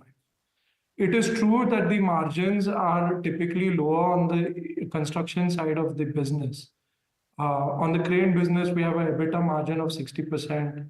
On the EPC side, both blended average for project and wind, we have a very healthy margin for that particular business of about 30%. So there will be a contraction in the margin, but again, it is a high volume business. There is a tremendous amount of activity in the renewable space. There is a need for a turnkey EPC player from conceptualization to commissioning. And we believe going forward that this will be a significant contributor to not only the top line, but the bottom line. And the margins that we currently enjoy are premium margins that are industry trend setting. Okay. Rishi, in the year gone by, you guys had a capital expenditure of about 334 crores, if I'm not mistaken. What are you earmarking for the upcoming year? And what of this capex would be towards cranes, and how much would it be towards the new EPC business? So the EPC business is a completely asset-light business. It is working capital intensive. But the fact that we are partnering with prominent IPP players, we have been able to get our payments for the EPC business within 30 days. I have 100 crore working capital sanction, and the interest I paid last year is less than 5 lakh rupees. So going forward, we would, even with the growth on the top line, we would aim to maintain this financial prudence, be asset light, and not draw upon the working capital. In terms of capex, we have done about, as you rightly mentioned, 330 crores. This year, we are looking at a capex figure of between 250 to 300 crores, and this would be subject to the approval of the board of directors. Even after having done a capex, our net debt still remains at around 300 crores. So we have been able to maintain our debt to equity while still growing at the same time. Sure. So I reckon that you are comfortable with your current net levels, and you're not looking to increase your debt level at the moment. But is there a possibility that you would want to, perhaps, based on the traction that you're seeing in your business going forward in the next few quarters? So our capex decisions are based, as you rightly mentioned, about what is happening in the economy. So going forward, there is a lot of positive outlook on the capex cycle across multiple sectors. And if the need be, then the company will revise the capex target upwards, as it was done in the last year. And how does the order book split look like? Now, of course, we're looking at a further increase in the order book on a year-on-year basis, currently standing at about 425 odd crores. What's the way forward? What's the outlook? I understand that elections to a certain extent may have hampered the order flow at the moment, but that will all change likely once we have this, the first quarter and the elections out of the way. What could this potentially look like, 2 or 3 quarters down the line? Yes, so last year around this time, we had an order book of 300 crores and we ended the year on historical numbers. This year, we have an order book, as you mentioned, of 425 crores. So it's easy to extrapolate where we would end up at the end of this year. It's not only the elections that may dampen the order booking, although it is quite healthy right now. It's also the impact of the monsoon. So there are 2 back-to-back events that may dampen the order booking, but still we are bullish and we look to, we already have a healthy order book. We look to be growing it throughout the year. Rishi, and could you quantify how much of your top line would come from the wind EPC business in this upcoming financial year? A ballpark number, perhaps? Again, we expect it to be between 250 to 300 crores. Okay. Rishi, we leave it at that. Thank you so much for joining us and, well, giving us that clarification as well as giving us an outlook for what we can expect from the company going ahead. Thanks, Agam. Thank you for having me. Right. So, well, that's the management of Sanghvi Movers telling us about how things could potentially change over the course of the next few quarters. Of course, the clarification here is that when it comes to the Directors' Commission, which has actually eaten into your overall margins, is for now a one-time expense. And the management has not said much about whether or not this expense can come through towards the end of the next year, only that any of such decisions would be subject to the board of directors. So that, of course, remains to be seen, and we will eventually get more answers towards that. But for now, let's not forget that the management is also looking at significant growth even as they pivot and, it will diversify it into another business. So that's as far as Sanghvi Movers is concerned. Still under pressure at the moment. The stock is down around 8%. But on that note, we're completely out of time on the show. So that's a wrap on this edition of Earnings Edge. On the other side, we get you India Market Close. Stay tuned in.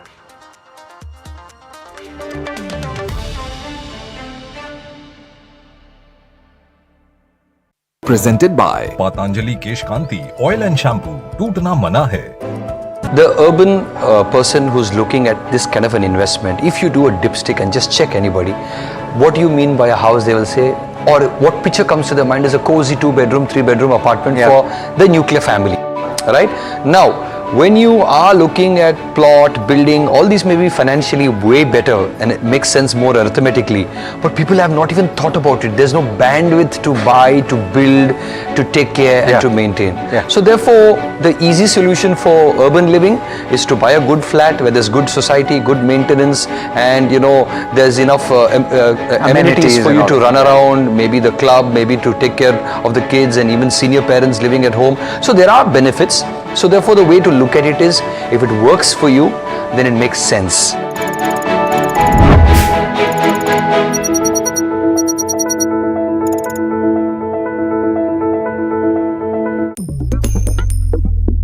Different people believe in different things. In cricket, some hail the king, some believe in God. Some wait for Mr. Right, some believe in swiping right. Some run away from risk, others run after it. For some, kids mean babies. For others, kids mean puppies. Some want a home to settle in the future. Some want to roam the world today. Some make a career in a company. Some make a career out of building companies. But when it comes to money, everybody believes in only one thing: profit, profit, profit. And for profit, watch only NDTV Profit. We all love money.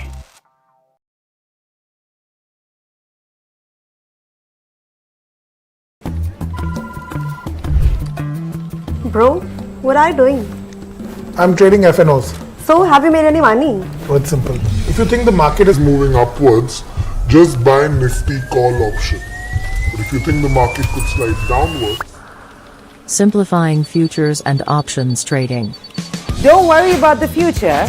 We've got your options covered. Futures and options strategy that will help you move with the tide. An unmissable trade. If you want to be in the money.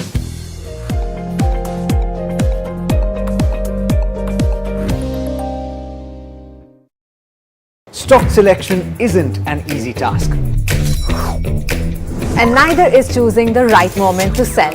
Whether it's a doubt about a short-term trade,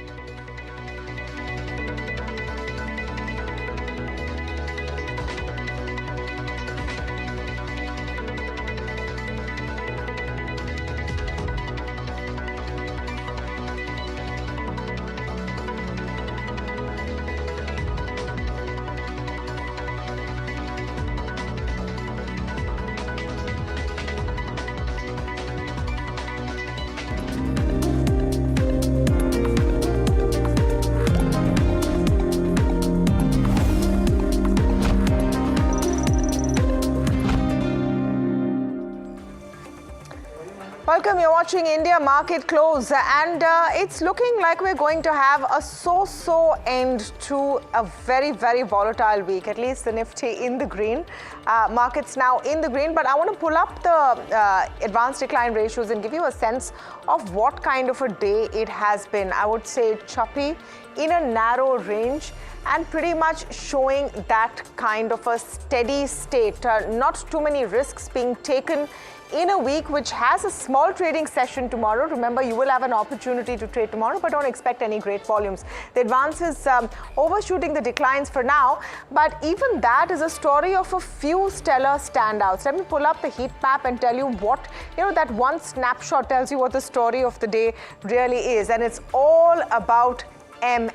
M&M has had a fantastic move today. In fact, at nearly 6%, it's off its day's highs, was about 7% up at one point. JSW Steel now climbing up the charts ahead of its numbers, which are expected post markets close. Ultratech, Kotak Mahindra Bank, some of the winners over there. Shriram Finance also not doing too badly. In fact, Kotak Mahindra Bank having a pretty good day when others in the banking pack are not that hot. Tata Motors, Maruti, so auto is dominating over here. You have some play off results with the JSW Steel, but otherwise on the losing side, a Cipla is languishing over there. TCS continues to sulk, as does Hero Motors, so not really partaking in what we've seen in terms of the auto pack. The two-wheelers, both Bajaj Auto and Hero Motor, not doing too well today. But the broader markets also where the action is, and Samina's joining me today on India Market Close to talk about that. Much better mood, Samina, I would say, on the broader markets. The Nifty mid-cap up 1%. It's PSU stocks, Taman, I think, and that's the story, right? So that turnout number yesterday has boosted your mid-cap and small-cap. The turnout number was a turn-on, at least for the stocks. I guess if you want to call it that, it is Friday afternoon. But yeah, the small and the mid-cap space clearly outperforming the benchmark. Bank Nifty, remember, is going to be important. You want to close above 48,199 to be precise for a decisive move in the northward direction. Bank Nifty looking better than the benchmark itself, and the broader markets having quite a field day. It's largely earnings driven, and everything PSU is looking good, largely in the defense space. So look at your BDL, look at all those counters having a field day, or having lots of Friday cheer in terms of trade. On the sell side are largely counters that have disappointed the street in terms of earnings, where expectations were running high, and there's some amount of profit taking, which no one's going to complain. You're going into a long weekend. There's uncertainty not just locally but internationally as well. So you want to keep all that in mind ahead of a long weekend. BDL is the stock of the day, in my opinion. Started the morning flat, wasn't getting up to too much. In fact, at some point it was even trading negative. But the last 1 hour has seen the counter gain 12%. From 2,100, the move has come all the way to 2,312 at the day's high point on BDL. BDL, along with itself, takes the likes of a Garden Reach higher. They won a big order from the Bangladesh government to the tune of $16.6 million. And that is boosting that counter. You can see the gains on the screen. 9% high is what you had. Today, the day belongs to Garden Reach. Remember, it's a cash market stock, so that gains are actually phenomenal, given that it's not traded in the F&O space, so volumes will be much lesser. Mazgan Docks, Cochin Shipyard, I'm adding those names because that's largely the sector of shipbreaking or dockyard stocks that we see. All of them looking really good. Along with that, BEML also is not too bad in terms of trade performance. Talking about earnings, and we brought this to your notice in early trade, you had a very good set of numbers coming from Kaynes Technology. Remember, it's a non-dividend paying stock, and Crompton's, and of course Endurance. But we'll start with Crompton's. Numbers were good. There was not much of a major beat in terms of what they reported, and neither were brokerages as enthused as the kind of gains you're seeing on the stock. The stock is up 16% at the day's high point as we see it. Along with Crompton, you've got Endurance Tech, if I can get that one up. Those were good numbers on the face of it. Frontline was a clear beat. Margins had enough seen a 400 basis point expansion. Keeping that in mind, the stock got a thumbs up from the street. 8% higher on Endurance Tech is what we have. You also have Kaynes Technology, like we highlighted for you just a few minutes ago. Good earnings, actually a very good set of numbers. Remember, this is a non-dividend paying stock. They do invest a lot back into the business. So keeping that in mind, seeing a 20% up move on this counter, which has been a slow move. The last 6 months haven't been phenomenal, or it hasn't really participated in much of a rally that the street has seen. So an outperformer and always is that Kaynes Technology. 20% high is what we have. On the sell side, there's a little bit of profit taking. There's also Dixon Technologies. They have, of course, managed to do quite well in today's day of trade, got into new businesses. You remember their mobile business, which is low margin business, is expected to contribute phenomenally to their top line in terms of revenue growth. On back of all that commentary, their margin expansion, the stock is up 8% as we see it. Well, you've got Honeywell Automation.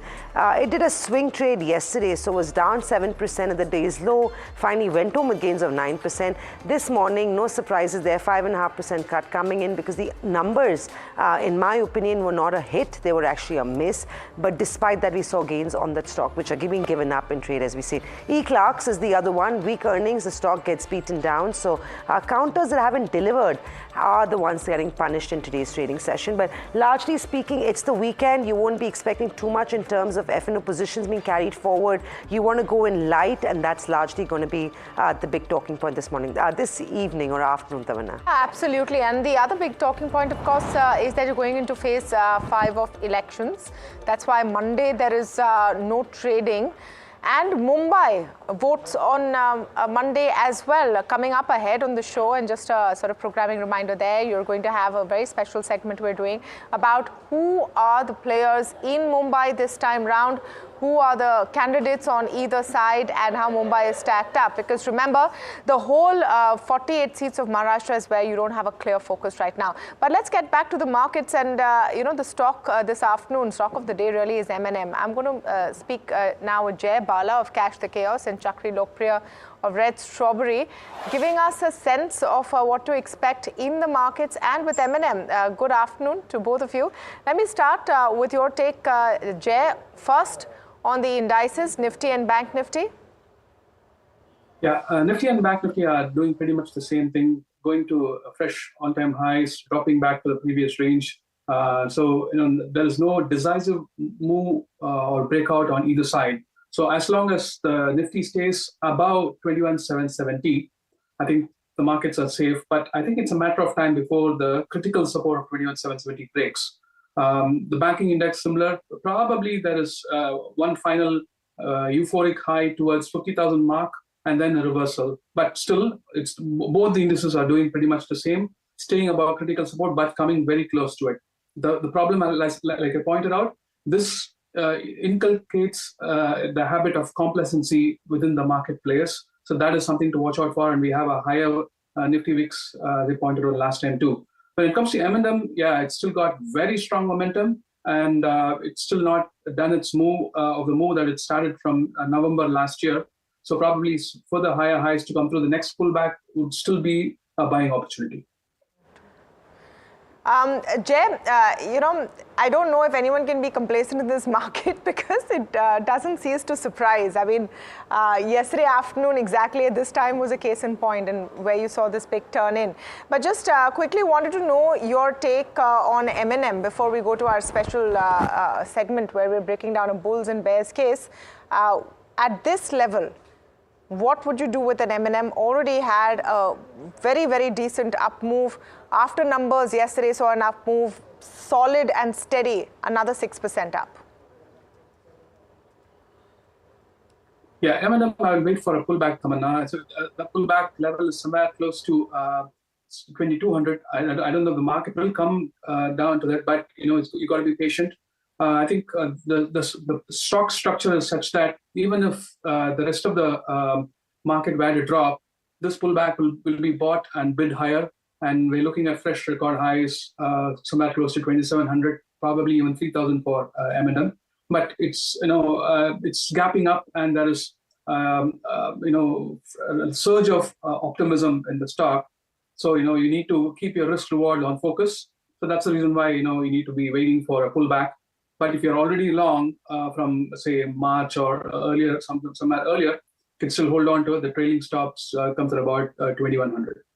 Well, the stock of the day on the Nifty 50 has to be M&M. The euphoria is evident, 6% higher on the counter. But be fair for me to say that the street may be divided between the bear and the bull on M&M.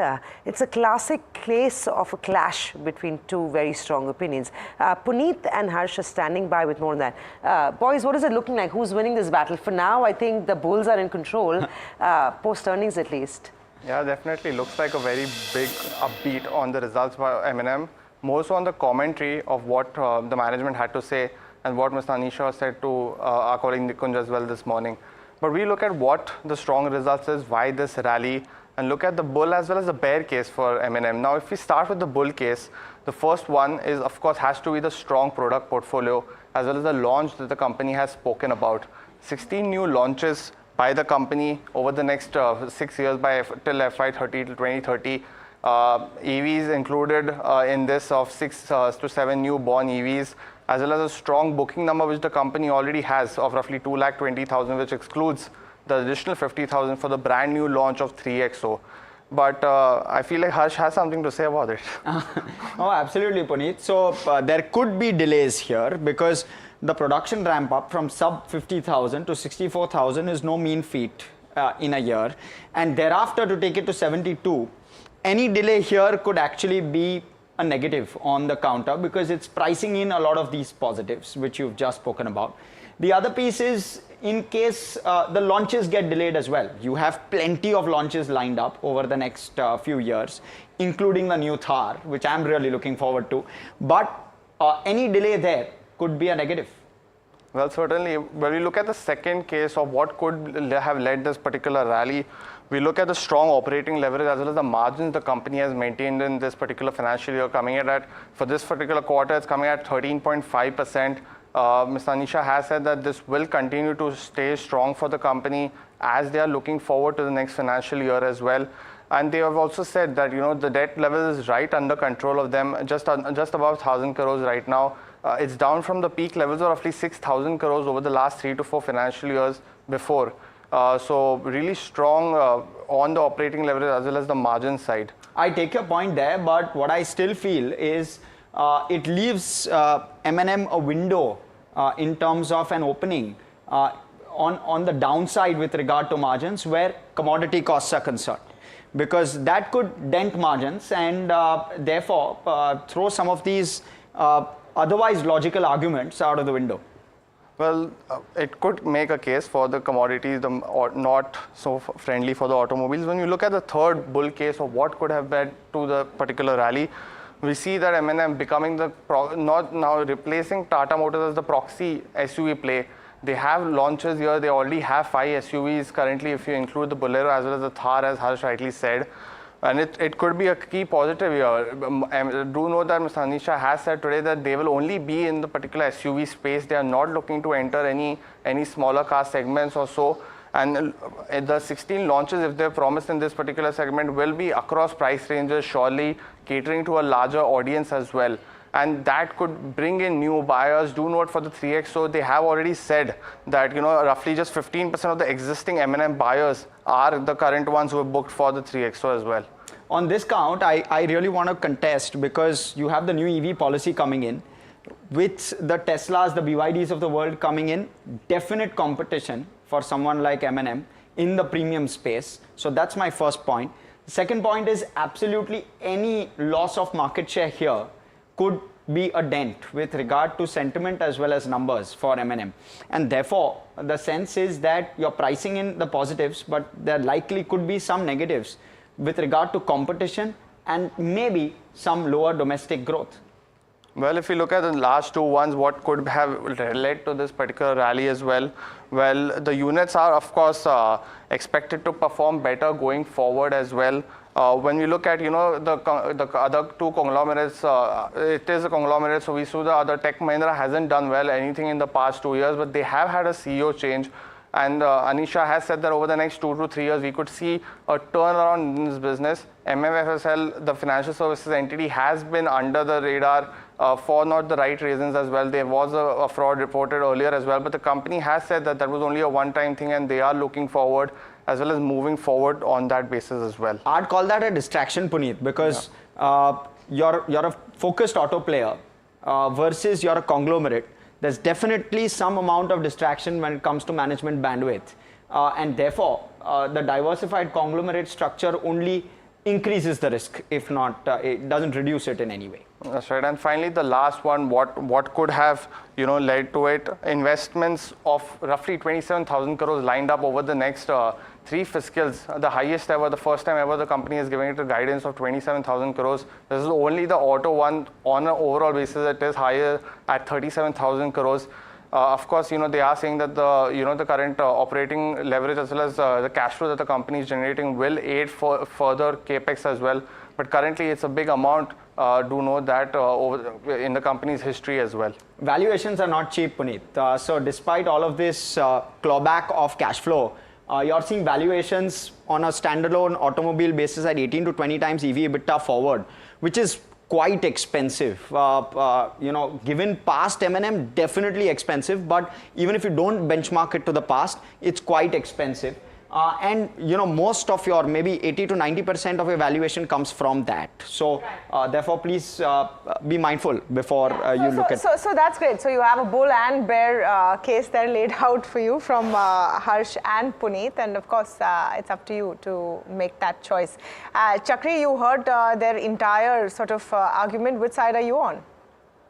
Good afternoon, Tamana. Yeah, I think I'm on the side of buying the stock. Yeah. But, it pays to be a bull in a company which is doing a lot of expansion. And, doing expansion in the right areas, having number of launches over the next many years, committing to EV, the policies, which we wanted to hear for quite some time. Yes, there may be delays. Yes, commodity prices can run up marginally higher, but that is something which, the whole industry can kind of, faces. So that's all right, as long as they kind of deliver on their product launches.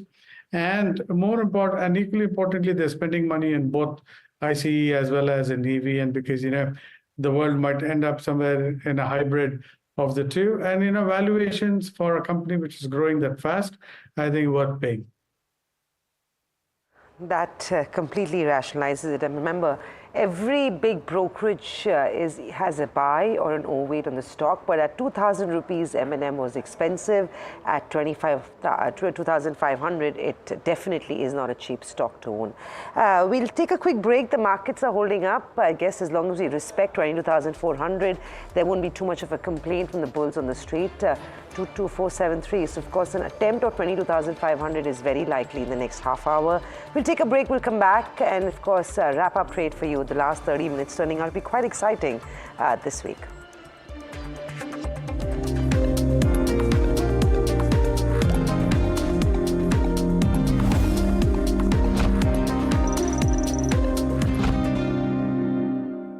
Presented by Patanjali Kesh Kanti Oil and Shampoo. Tootna mana hai.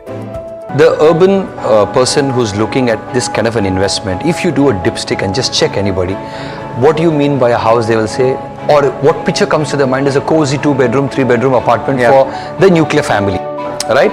Now, when you are looking at plot, building, all these may be financially way better and it makes sense more arithmetically, but people have not even thought about it. There's no bandwidth to buy, to build, to take care and to maintain. So therefore, the easy solution for urban living is to buy a good flat where there's good society, good maintenance, and there's enough amenities for you to run around, maybe the club, maybe to take care of the kids and even senior parents living at home. So there are benefits. So therefore, the way to look at it is, if it works for you, then it makes sense.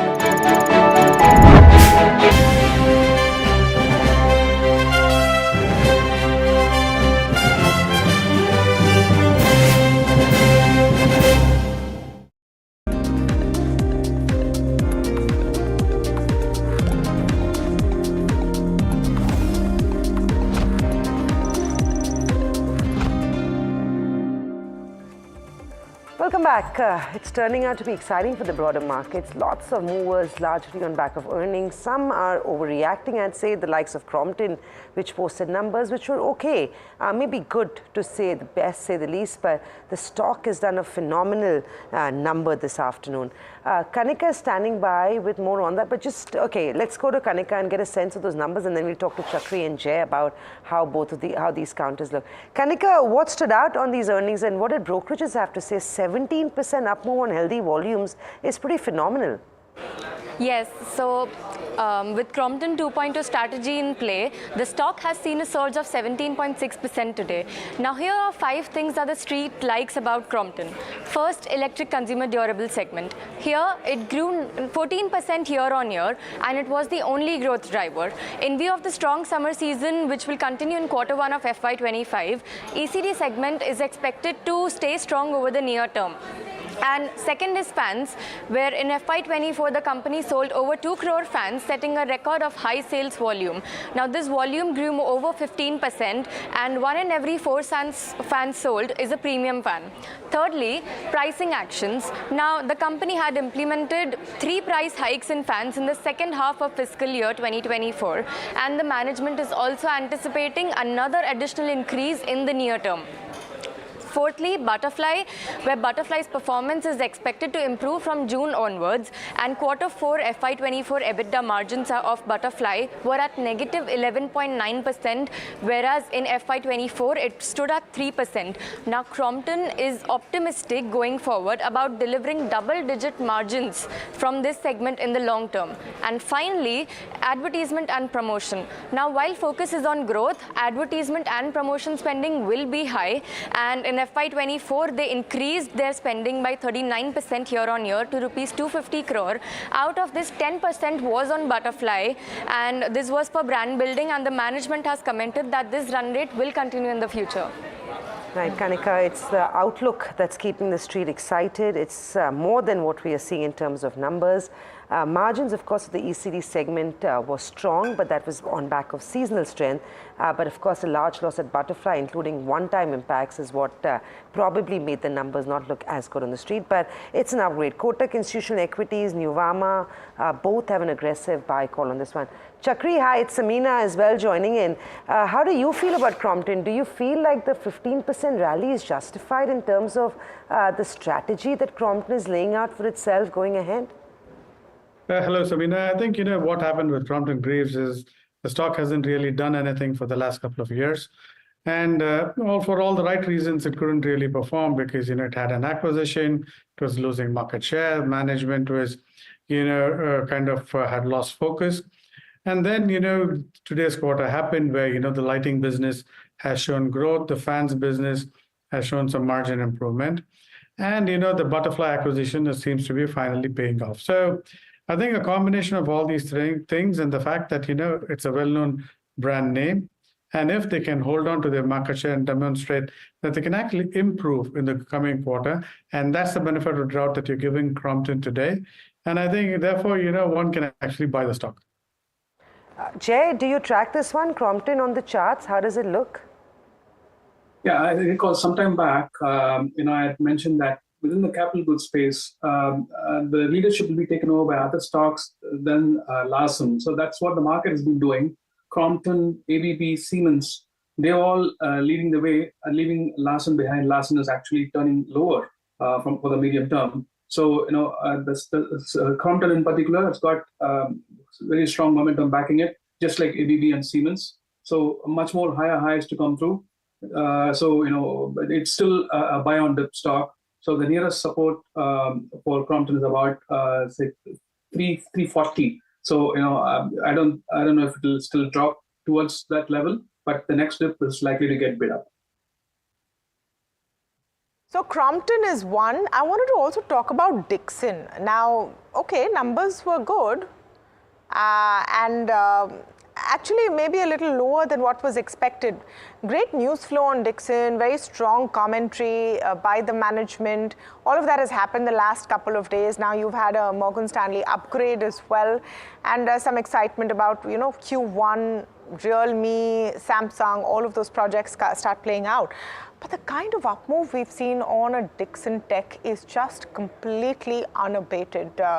Chakri, let me come to you first on a Dixon, and whether this is, one of those big bets you make, if you're even talking about policy stability, continuity, etc., and then a furtherance of the PLI scheme, then Dixon stands out in that pack, isn't it? Tamana, you're absolutely right about, all those right things. It's not about the results in this particular case. The results are okay. They kind of came out with the numbers all right. But importantly, all the PLI and getting those new contracts, all those things are now increasingly will probably shape the future for the next 2 or 3 years of the company's revenue and EPS outlook. And that's the benefit of doubt that the market is giving to this stock, and also all the stocks in the EMC spaces, the electronic manufacturing space. So I think that as a sector, many of those companies like Kane, Surma, they all had underperformed for the last many quarters. I think now time, as the PLI scheme starts bearing fruit, I think these companies will do well. Right. Jay, Dixon at 8941 still seems a good one, a good buy. Yeah, I would say it's just for people who are already long, not for fresh longs here. It's it's been a 4-bagger since 2023 October or middle of 2023. So it's definitely an avoid. It's running up with very weakening momentum. I don't know if momentum will clock fresh highs agreeing with price. At the moment, it's not agreeing, so it's an avoid for me. So if you want to look at something very similar to Dixon, it's not endurance. Jay, would you sell? If you were sitting on Dixon right now and you saw this 8% up move, would you exit the position? yeah, in stages. I'll start lightening up in stages, but it's not a short yet. But when it comes to similar player you want to keep an eye on, probably it's Apple that I like at this point of time. Not a great structure, but potential to turn a little more stronger. So stop at about 1,050 would make sense. Probably if this is going to build as a competition to Dixon, because it's within similar sort of similar space. So I would look at Apple as a fresh new long within the space. Jay, 4 stocks that I can't get my eyes off, and the street clearly seems to like them. BDL, HAL, Mazgaon Docks, and Cochin Shipyard.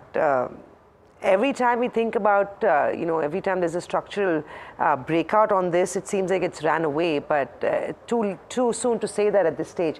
From these 4 names, if you're to initiate fresh positions, where would you initiate them? Very difficult. Most of them having going very sharply. So I would say, because the momentum is very strong in Mazgaon Docks, I will look at that. I actually liked Garden Shipyard before, and but even that's shot up even before we can talk about it. So so most of these names within the space is looking interesting, and it's got higher highs to come through, but nothing is coming with low risk. Be very conscious about it. If you're taking fresh longs here, there are higher highs to come through. Probably you'll be taking a higher risk for making lower reward. So that's the only holdback for me. But of these names, I like Mazgaon Docks the best. Okay, Mazgaon Docks on top of that list, and I mean, there's no surprise in there. Look at that stock, 32% in the last 3 months, 13.5% just today. All right, let's turn our attention to what's happening on the F&O side of things. Agam is standing by to break down those cues. One assumes very careful trade. I know there's a truncated session tomorrow, Agam, but there is also a long weekend in that sense. Monday, there's no markets, and you're back on Tuesday. Yeah, look, to be honest, a lot of participants in the markets were expecting a little bit of profit taking, perhaps pausing on the kind of activity that we've seen in what has been a very, very volatile and choppy week, but that hasn't really come to be. And in fact, we're continuing to see strength in the Nifty. Another 0.3% advance here. We see a little bit of an increase in open interest when it comes to the Nifty futures. The Bank Nifty futures, again, we are seeing some amount of positive traction, nearly the same as the Nifty. And again, about 2.5% added in open interest there as well.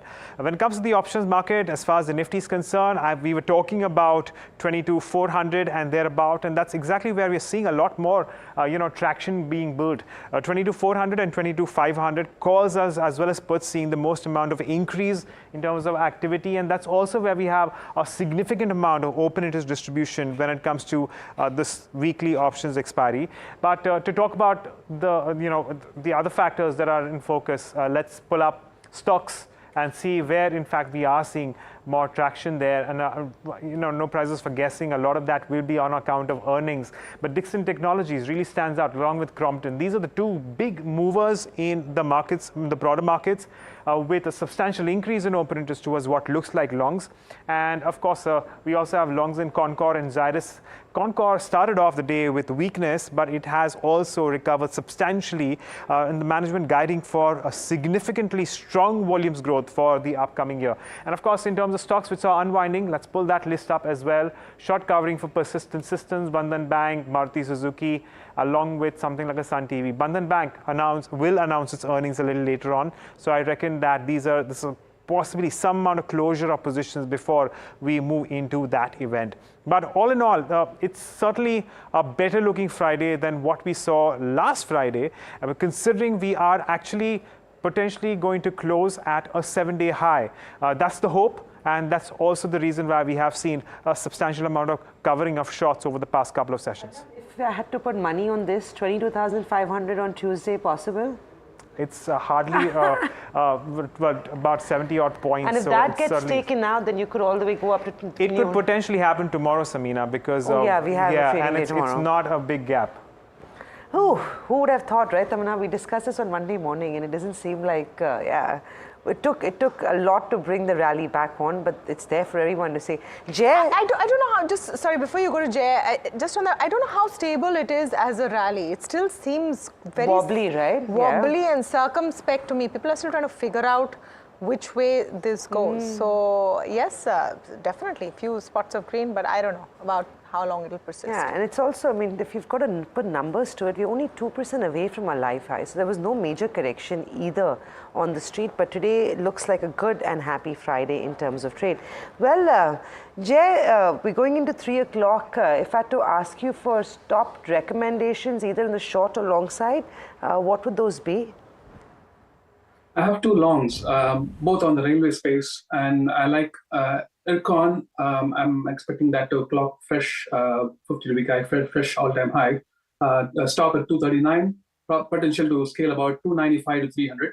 I like something a little more fresher, Texmaco. Texmaco has got a fresh inverse head and shoulders breakout. So a stop loss at about 165 for a price objective of 240. This, I know I like Texmaco slightly more than Ircon because it's not been played that much, and the breakout is pretty recent as 2 days ago. So a slight edge for Texmaco over Ircon, but both are probably heading for fresh record highs. Okay, so Texmaco definitely there, and not without reason.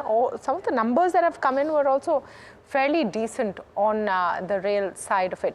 We'll take a very short break, but we're coming right back. We're telling you how you can set up your trade for the truncated session tomorrow, and of course for Tuesday. But we also have a special segment on the elections, not just in Maharashtra but in Mumbai. The 6 seats in Mumbai and the 4 in MMR go to vote on Monday. We hope all of you watching from Mumbai and the surrounding regions will vote as well. But this is an interesting elections because a lot has changed since 2019. So to break it all down for us, we'll be joined by a very special guest after the break. Stay tuned.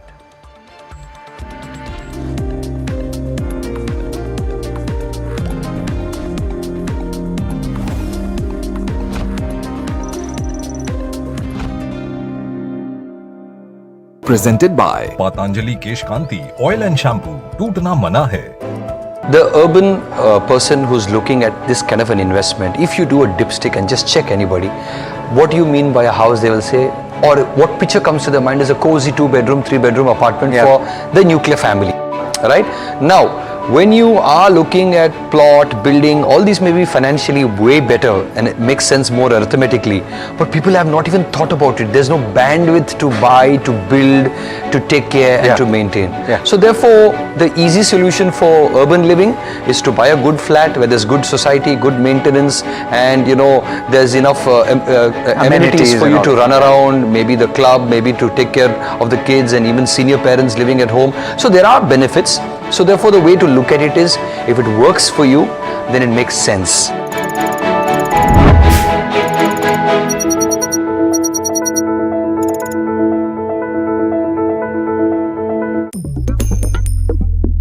Different people believe in different things. In cricket, some hail the king, some believe in God. Some wait for Mr. Right, some believe in swiping right. Some run away from risk, others run after it. For some, kids mean babies. For others, kids mean puppies. Some want a home to settle in the future. Some want to roam the world today. Some make a career in a company. Some make a career out of building companies. But when it comes to money, everybody believes in only one thing: profit, profit, profit. And for profit, watch only NDTV Profit. We all love money.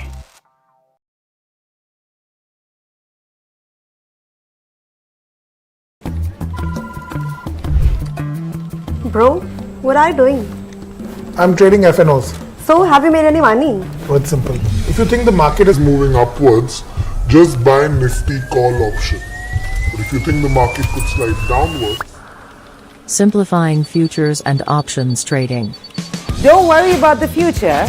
We've got your options covered. Futures and options strategy that will help you move with the tide. An unmissable trade. If you want to be in the money.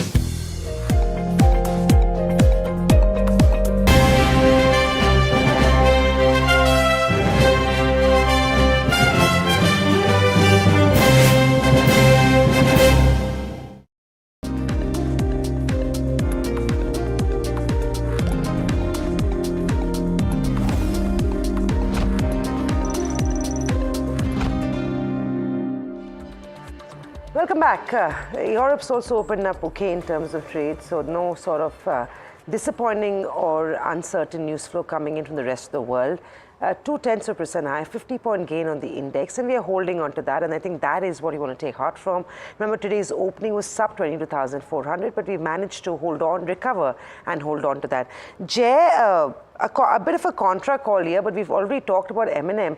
Would you bet on a technical recovery on Tata Motors after that 1,000 points sell-off? 100 we saw from 1,047 to 934. Now on the stock, 100-point down. Do you feel like Tata Motors will play for a technical pullback at this stage? Yeah, it could be not worth it, but yeah, the break of 920 was pretty significant for me. The fact that it was only an intraday break, that might be a little bit of breather for the stock, but yesterday's break below 920 was not encouraging for me, so I will avoid it. So far the decline hasn't shown such way that it's gathering momentum, but if it were to close below 920 for a day, then we'll be very cautious. We'll wait and watch. That's the best thing we can do, because even if you look at Maruti, that's also showing early stages of turning lower. So the Nifty Auto Index could get offset by weakness in Maruti and Tata Motors with strength in M&M. So a little bit of wait and watch. I'll take a call after what it does in the next couple of sessions.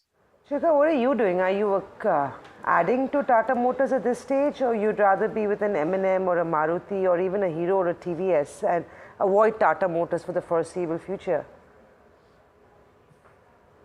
I'd stick with, Tata, TVS Motors, because, the momentum, business momentum is in its favor. For Hero Honda, business momentum is in its favor.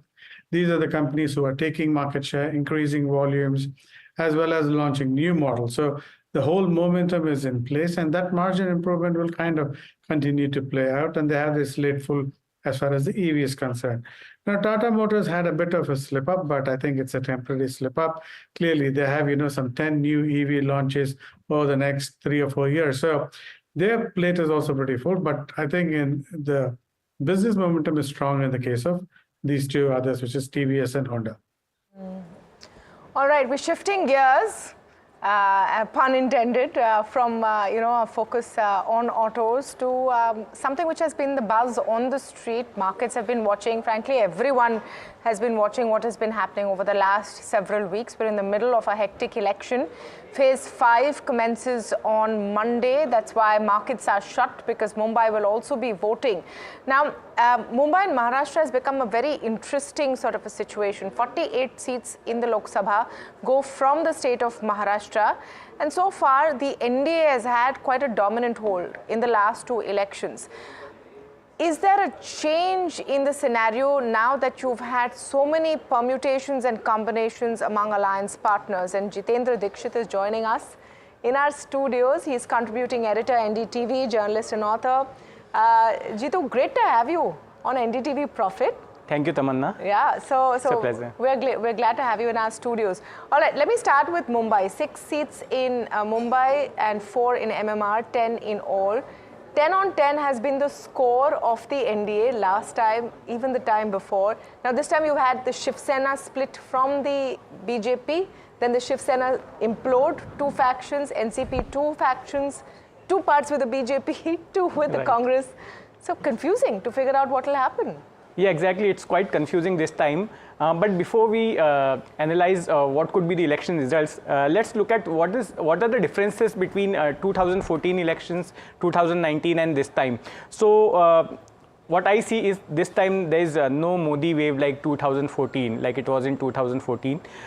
Secondly, I don't see any patriotic sentiments this time like in 2019 after Pulwama attack. So there was some sort of patriotic sentiment which had dented the anti-incumbency during those elections. But in these elections, nothing as such we could see on ground. And thirdly, this time there are 6 big parties. Last time there were just 4 big parties. BJP, Shiv Sena, NCP and Congress. But just like you said, that they have been split in two parties like NCP and Shiv Sena. So we have 6 big parties this time. As far as Mumbai is concerned, Mumbai is having 6 seats, and all 6 seats went to the NDA or Mahayuti, the smaller form of NDA here in Maharashtra. This time, I see that the NDA is in danger zone in 3 seats, at least 3 seats. 3 of the 6 in Mumbai. Yeah, exactly. So one is South Mumbai, one is Northwest Mumbai seat, and one is North Central Mumbai. And these are the seats where minority voters, especially the Muslim voters, they play a very important role. And since there has been no alliance between Vanchit Bahujan Aghadi and AIMIM, Asaduddin Owaisi's party, so this is not going to benefit the NDA alliance, because last time Vanchit had made a big damage to the Congress NCP alliance, and in many seats due to Vanchit's candidates, votes were split. The traditional Muslim and Dalit votes had got split, and this went to the advantage of BJP. But this time I don't see that happening, although Vanchit has fielded its candidate over several seats. But there's no alliance with So I want to understand, so in 5 of the 10 seats in MMR, I'm counting, all 10 together, you have Shinde Sena versus Uddhav Sena head-on in 5 out of these 10. Yeah. Now, I'm trying to understand how those dynamics work, because for the voters' perspective, this used to be one party till about 2 years ago. There would be various factors there. The Shinde Sena saying that, we are actually the original Sena, the Hindutva agenda, etc. Uddhav Sena, talking about the victim card. Does all of this actually seem like it will play out? I think this election is being fought on the local factors, not the factors which you are saying, and it depends who are the candidates on each seat. That plays a very major factor. Secondly, I see there's some sort of sympathy also towards Uddhav Thackeray's Shiv Sena and Sharad Pawar's NCP. So that is also going to play a key role in the election results. Since Mumbai and MMR region is geographically part of the Konkan region, so Konkan always has been a stronghold of the Shiv Sena, and except I think 2 or 3 seats, on most of the seats Uddhav Thackeray's Shiv Sena is having edge where the candidates have been fielded. And if I were to broaden this picture to Maharashtra, because this is now, we've been talking about 10 seats, but Maharashtra with 48 seats is the big question, isn't it? Exactly. If we look at the whole picture of Maharashtra, last time the NDA alliance was able to fetch 41 seats. But this time I see them in the danger zone in at least 7 to 10 seats. I think one of the major factor for this is the Maratha agitation, which was going on till few months back for employment in the government jobs and education. That is one factor which the incumbents were not able to handle efficiently. So that has gone against the BJP. That's what the sentiments I have been able to decipher on ground. That is one thing. Secondly, and how many seats did you travel? How many cities did you travel to? Because I know you've been doing this whole set of ground reports, which, by the way, you can see on NDTV Marathi. So, talking about our sister channel there, how many places did you travel to? See, except the Vidarbha region, I have traveled across all the regions of Maharashtra. I have traveled in Konkan, I have traveled in Marathwada, I have traveled to northern Maharashtra, I have traveled across all the seats of Mumbai. So, except Vidarbha, but I am in touch with people in Vidarbha, with journalists, local journalists, and some of my contacts there. So I'm getting inputs from them as well. So it's a tough fight. Exactly, it's quite a tough fight, quite a bitter fight between the two alliances, ND Alliance and India Alliance. Okay, so of course we will know what happens on 4th of June. But thank you so much, Jitendra Dixit, for coming in. and speaking with us. Obviously, if you're very, very interested in politics, then do follow him. Look at what's happening on NDTV Marathi as well, where you can see all of those ground reports. But suffice to say, one way or the other, please go out and vote if you're in Mumbai, because we often get questioned and pulled up about low voter turnout, so that should not happen. Let's bring the focus back to the market's last few minutes of trade, and just taking that one leg forward, Chakri. I'm just wondering if this whole election play is something that you see continuing into next week as well, because that whole low voter turnout story seems to be put to bed, at least for now. You're absolutely right in terms of, election-related volatility. As we go closer to the real date in June, the guesstimates will become kind of firmer as to the number of seats. And that is going to continue to play a big bearing on how the markets behave, because policy continuity is necessary for the markets to do well, which means that government continuity in good numbers is essential. So again, so from that perspective, clearly, yes, we need to buy, but buy with caution. So eased below 20 now. This is what I think could be slightly more exciting for the street. We're down about 1% odd on the week, sub 20 now, so it's slightly more comfortable for the bulls. Of course, for a lot more comfort, you would need to be at levels of 15, 16, but this is also not too bad from the way we are looking at it. The benchmark itself made an intraday high of 22,502. Trades flat as we see with the marginal uptake. Be interesting to see if we actually close above levels of 22,500 in the next couple of minutes of trade. Apart from that, while there are lots of movers and shakers, a couple of counters that we should highlight as we see it in terms of trade. You've got, of course, Keynes Technology topping the list of gains this afternoon with a 20% uptick is what we have on that stock. Along with that, you have a whole bunch of those defense names like an HAL, a BDL, that are also looking extremely well placed as we see it. Tech is seeming to be on the downside this morning, and some of those agrichem names that are looking good are also taking a bit of a break. A couple of other questions, Jay. What have you been looking at the trade on ABB and Siemens? This afternoon, it may not be as euphoric, but we've seen very good gains for those counters this week. Is there a trading opportunity on those counters?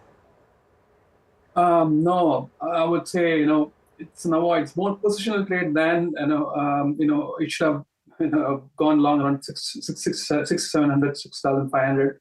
It looks a bit stretched now, but they are still not a complete move. Just from the point of risk reward, that's the reason it's an avoid. Otherwise, they've still got higher highs to come through. I would be interested in looking at them on a pullback. Both have got gaps, and these gaps, if they get filled, they don't have to get filled. If they get filled, that'll be an interesting point for re-entry. Choka, what did you think of ABB? The outlook, the brokerages, the euphoria justify, Chakri, on ABB and Siemens?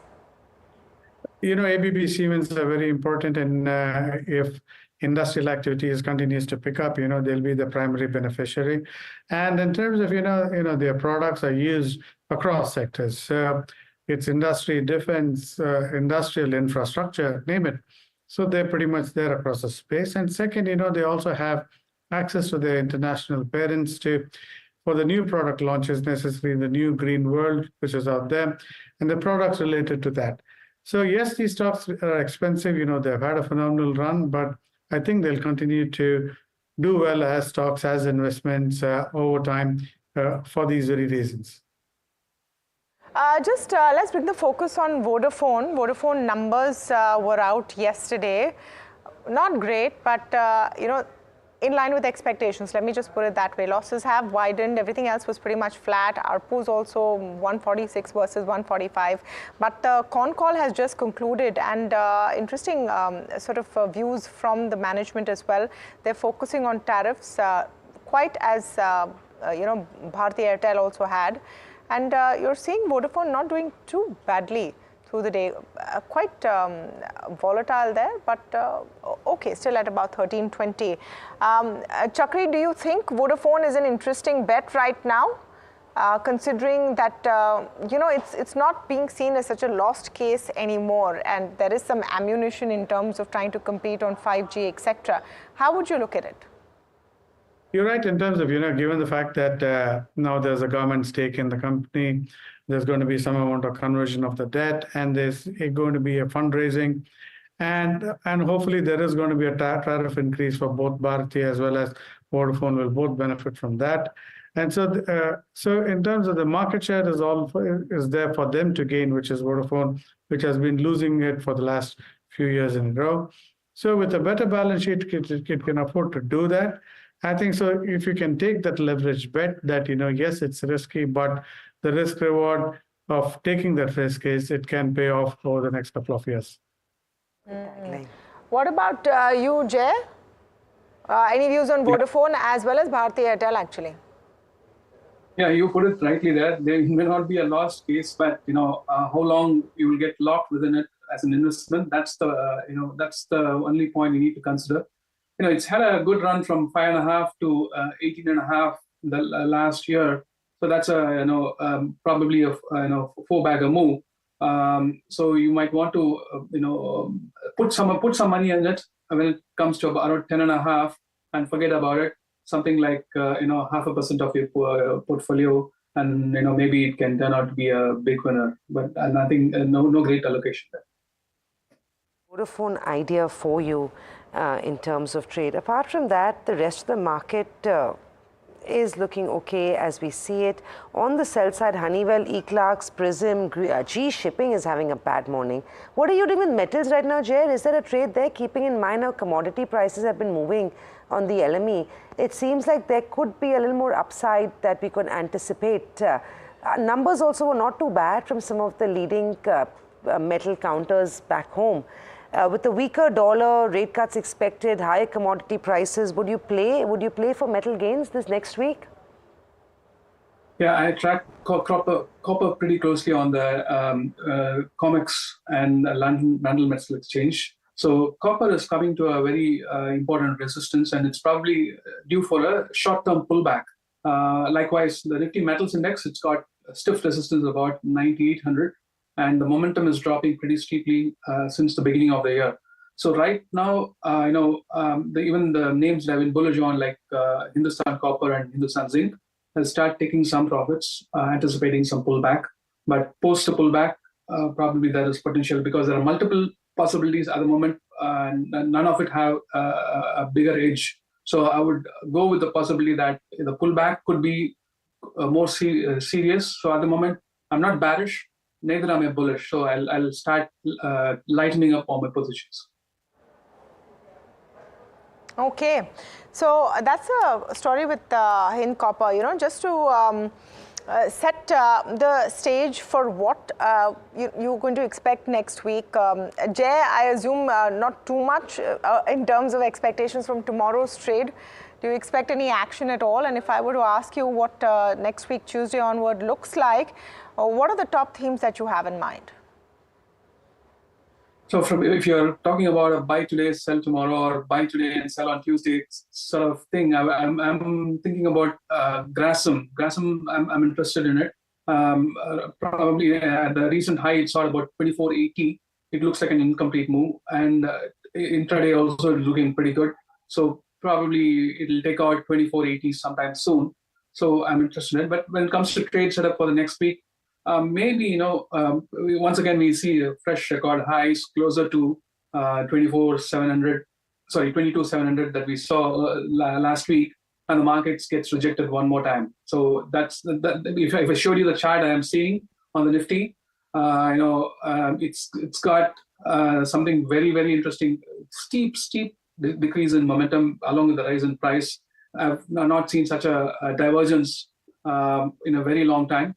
So that's a pointer to be very cautious. Right now, we don't have any critical breakdown or breakout, but the market is already giving you some advanced warning. And also, if you look at what the markets do post an election, whether the incumbent comes back to power or another new party comes to power, the markets from a medium-term perspective always goes back to test the breakout level of the year, of the election year. So that's about 20,000 mark. Right now, I'm not projecting that. If a breakdown might occur below 21,700, I think that will get tested. Agree from what you've seen from the earnings, which is pretty much at the fag end, almost done with, 2 or 3 counters that you were impressed with that you have added to your portfolio? It's all clearly industrials, manufacturing, defense, railways, all these companies which have done phenomenally well. Take a company like Hindustan Aeronautics. This company has already gone up several times in the last couple of years. The company has reported earnings. Its profits were up about 150%. And it has got an order book of 8 times for the next 8 years. And the stock still trades at a reasonable PE of 32 times. So growth in its context like that. So that's the space. Container Corp, today's numbers, again, very good. Still a very reasonable company. And in the industrial bearing space, Timken, NRB bearings, that's the space we've been adding. Chakri, Jay, thank you so much for joining us. Yes, look forward to a positive truncated session tomorrow and back on Tuesday. So it is a bit of a long weekend. Hope both of you also vote, as will all of our viewers. Let's pull up and see what markets are looking like. And at the end of close, we'll pull up the weekly charts as well, because what a week this has been. The positive news is that you look like you're closing in positive territory decisively over 22,400. Don't be surprised if you hit 22,500 in the short period of trade. Tomorrow is just for a few hours, so remember, tune in to NDTV Profit for that as well. We'll be on top of it. I want to pull up the advanced decline ratios through the day and just take you through what kind of a day it has been overall. So steady. Not great in terms of volumes perhaps, but steady. Your advances overshooting the declines, and the heat map will tell you where the story really is. It's been good for auto. It's been good for select, metal stocks as well. But Grasim coming up to the fore at the end of it. Now, the whole Novelis situation has been a push for Grasim. Ultratech also up there. So your old economy pieces doing really well. M&M, the star of the day. There's no doubt about it. Nearly 6% up on close, going steady, going strong. I just want to pull up the intraday of M&M for a second so that you can see what kind of a rock solid day it has been for M&M throughout. Hit a high of 2557, not too far from there to be honest. But back to the heat map to see what's on the losing side, and Cipla languishing to some extent. TCS and Cipla alternating to who's the top loser over there. The rest, if you see, don't have massive losses. Most of this chart over here in the mid territory, I would say, and that's really been the story, isn't it, Samina? That the big sort of action points coming in on the mid cap and the small cap space. In fact, let's pull up the mid cap and small cap index as well and look at it, what kind of a move we're seeing towards close. And not bad at all, nearly 1% up on mid cap 100, small cap also doing nearly 1.5%. Yeah, this is when the DIs are buying aggressively and the FIs continue to remain on the sidelines. And this is really the picture on the small cap index. Your micro cap, small cap is largely where the party has belonged to for the last couple of years, and that's the sentiment. Expensive, not expensive, debatable, but the stocks itself, there you go, the microcap index is up over 1%. So that goes to show you the euphoria and maybe a little bit of fraud, some may argue, in the broader marketplace. In terms of reactions, I think defense stood out, PSU names stood out. So if you're in the shipyard business, if you're making anything to do with the defense equipment, these counters are looking really good. Garden Reach had an order win. It's a cash market stock, but had a good run. Cochin Shipyard is up 5%. For no apparent reason this morning, apart from the fact that that's a shipping stock, so we'll keep that aside. But Mazgaon Docks also had a recent visit from the Defense Secretary. All those factors are contributing really well to this pack across. But just think of it, recent visit from the Defense Secretary and that's all it takes. Is 12% up. Yeah. So, but you're right, defense, one big theme. Yeah. I just want to pull up the top gainers and losers on the BSE 500. So, that gives you sort of a broader picture and exactly what Samina was saying, Bharat Dynamics, Mazgaon Docks, Crompton, complete star today on very, very okay numbers as well. Dixon Tech doing fantastically despite tepid numbers, I would say. So that theme also continues on what the bet is. Yeah, and real estate. So that is another space. InvITs and real estate, again, a good sweet spot for the markets to be in. We've seen how well some of these companies have done. On the sell side, it's largely an earnings reaction. So you have E-Clark's numbers were fairly weak. Honeywell has been making wild swings, like we said. gave up pretty much all its gains from yesterday, down 5%.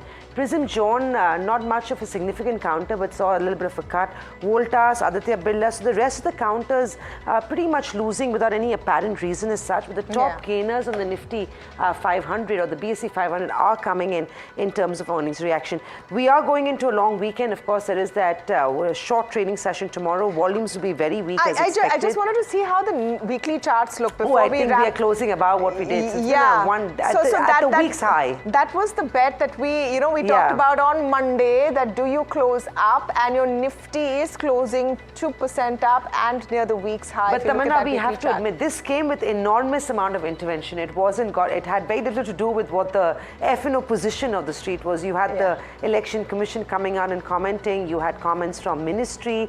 So Amit Shah's comments on our channel where you've got to go buy the market till June 4th. The mood has been positive, I would say, in terms of that whole uncertainty. This chart is showing you how the mood has changed over the week when it comes to that election uncertainty. Just the mid-cap weekly chart as well and the small-cap weekly chart. That would have been far better than the Nifty itself. 5%. They're far better than the Nifty on the mid-cap, 5% up. The small-cap also nearly 5%. So pull up the micro-cap. Let's see what that also got up to. I think 4 to 5%. 5.5 led the way on the way up on the micro cap. So that's pretty much what it is. DIs continue to buy. Funds are buying aggressively. Earnings has been largely slightly better than expected. We've got an earnings growth of 10 to 12% on the Nifty 50, but the street doesn't seem too disappointed. And that's how the week's been. It's been an exciting week, and we've got a long weekend. But like we've been saying, please go out and vote on Monday. It is an important day for all of us. So don't go away traveling this weekend is all we need to say. But thank you for watching.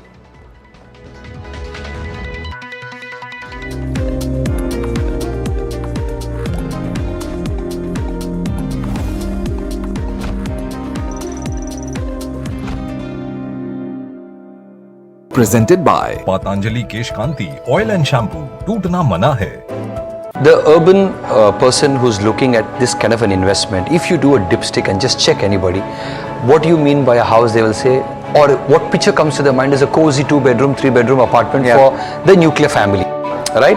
Now, when you are looking at plot, building, all these may be financially way better and it makes sense more arithmetically, but people have not even thought about it. There's no bandwidth to buy, to build, to take care and to maintain. So therefore, the easy solution for urban living is to buy a good flat where there's good society, good maintenance, and there's enough amenities for you to run around, maybe the club, maybe to take care of the kids and even senior parents living at home. So there are benefits. So therefore, the way to look at it is, if it works for you, then it makes sense.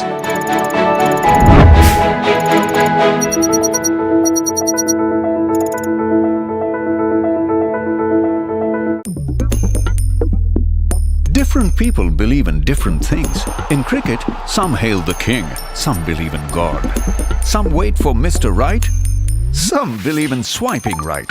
Some run away from risk, others run after it. For some, kids mean babies. For others, kids mean puppies. Some want a home to settle in the future. Some want to roam the world today. Some make a career in a company. Some make a career out of building companies. But when it comes to money, everybody believes in only one thing: profit, profit, profit. And for profit, watch only NDTV Profit. We all love money.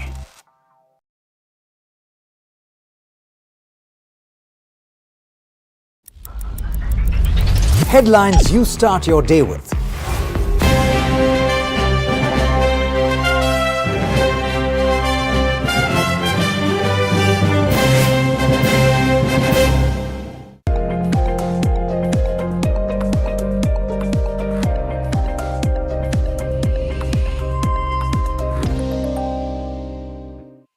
Thanks for tuning into Talking Point. I'm Neeraj Shah, and joining me today is a very special guest, Vineet Samre, Head of Equities at DSP Mutual Fund.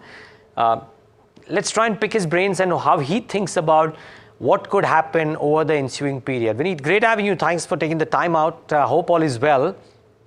Hi Neeraj, good morning. Thank you for having me on the show. The pleasure is entirely ours, Vineet. Just love to understand, are you sanguine about the prospects of the markets looking at all that's happening globally and locally? Or are you given a choice, sit a bit on the sidelines and wait for some clarity to emerge? So, Neeraj, I think the last 3 years have been pretty challenging from that perspective. When we look at the way the markets really have behaved, and I think overall what we are seeing is that 2-3 important changes in the market. One, there are very quick changes which are happening as far as the sectoral rotations are concerned. Secondly, I mean, there's a very strong narrative which keeps driving the momentum. There's a good amount of flows which keeps chasing some of the strong performers, and then those sort of are creating in some form or fashion the link with your core fundamentals at some point tends to weaken. And when I say that, what I mean is that a lot of the categories today, driven by some bit of good fundamentals, but a lot of flows which have been driving these.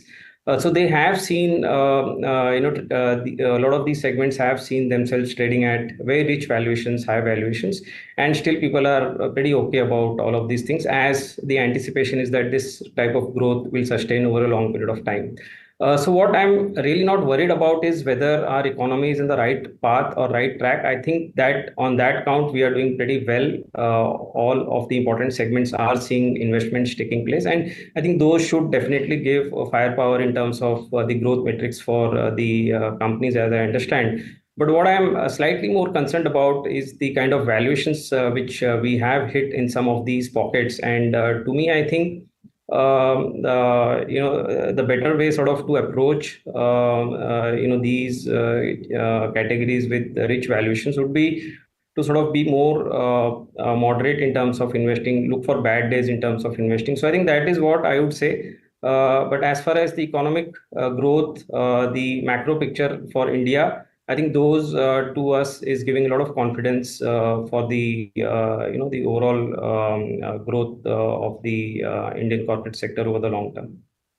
Vineet, it's interesting behavior, and it's probably happened in the past as well. But when I look at the reaction this earnings season, right? I'm not asking you to specify names, but I'm just using them as examples, of course. A HAL, which has had such a great rally, comes out with splendid numbers, the stock rallies. ABB, which is in stratospheric levels on the valuation front, rallies 10% ahead of numbers, rallies 15% after numbers, despite the numbers valuations that it trades at. The market seems to be loving companies where the earnings delivery is there without too much of regard to valuation. Now, how does one therefore approach and think about what's happening in the current term while keeping an eye on what's happened to valuations? Because if you look at valuations, you'll never be able to buy any of these businesses, and somehow these are the stocks that are actually getting rewarded. Very fair point, Neeraj, and I think that's the challenge which maybe I was talking about. So I think eventually what, as a long-term investor, one should realize is the fact that eventually what the stock will deliver over a period of time is going to be the cumulative cash flows which they are going to generate, which you discounted back at the current levels. And today, and we have gone through these phases in the past as well. You're aware about the year 2000, 2008. I mean, all those years we have seen a lot of exuberance across many segments. And many times when these do not sustain the growth metrics which are getting built at that point in time, those are the periods where these will also see some bit of that damage taking place in a big way. I'm not suggesting that it looks that way, but I think what I'm trying to say is that people should be cognizant about the kind of valuations which these some of these companies are trading at, and try to see what kind of growth metrics are getting built into these valuations. And if these look out of whack, then I think clearly there's a way in which one can sort of reduce the valuation risk and look at segments which may be underperforming at the moment, but could be cyclically at the low point and could turn out to be a good investment over the next maybe a couple of years.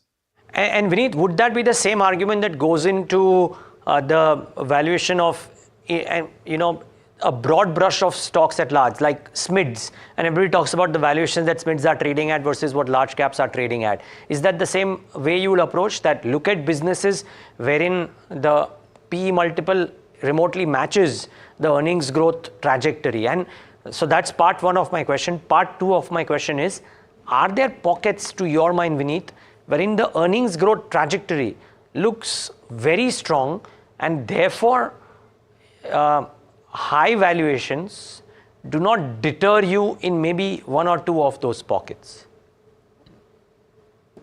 So I'll maybe pick up the second question first. So in some of these cases where we have seen inflection in terms of the growth, and largely these are companies within the engineering segment, defense, all the capex heavy businesses, power. Definitely, we have seen good fundamental change out there. The earnings have grown, the ROEs have inflected, and along with the good news keeps feeding into optimism, and it keeps driving the valuation multiple.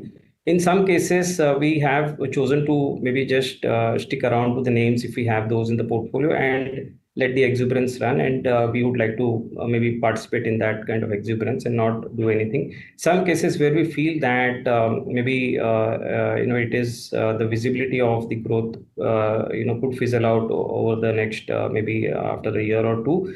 We would like to take that call of trimming some of those exposures. Coming specifically to the mid and small cap, definitely I think when we look at the valuations here, they are again at the high point, and in some form or fashion backed by fundamental changes which were taking place last 2 to 3 years. Clearly, the earnings growth for the mid and small caps have outperformed significantly over the last 2 to 3 years. But interestingly, I was observing the results which got announced, are getting announced for this quarter. And what I realize is that as you go down the market capitalization chain, the earnings growth at the lower end is actually slipping at the lower as compared to the large caps, and I think typically it is to do with the banking sector, which has still done well. But if we look at the earnings growth trend, I think there is clearly deceleration which is taking place to some extent in mid cap and a large extent in the small cap. So one has to be very clear that what kind of companies one is actually buying into in these spaces. It's going to be, I think, very micro bottom-up approach to follow over the next 2 years as we've gone past the high rate of growth in earnings, and we'll have to maybe now deal with more fundamental, changes which will keep driving the earnings for the select few companies which one should be focused on. Okay. Vineet, at the other end are businesses which are trading at, let's say, dirt cheap valuations or relatively cheaper valuations. Financials maybe form a part of that list. What happens here? I mean, for the longest time, people have been waiting for an uptick, and in equal measure I hear very good arguments, of course, about why financials may not show the kind of growth that we've been used to in the past. Credit growth, or rather the deposit growth is expensive. A lot of corporates have other options aside of banks to take credit, and therefore bank credit growth may not mimic capex growth. All of which seem valid arguments too. Why should one be constructive on financials currently?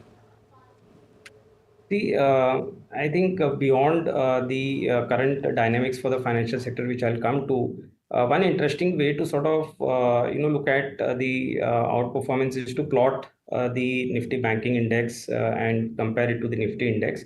And when we do that for a long period of time, what we realize is that the banking sector, because of the underperformance, for whatever reasons, I think they have hit a low point as compared to the Nifty outperformance. And I think this is a point where, in the past, the sector has really outperformed the Nifty, and hence, from that data perspective, I think it is a good point to start with.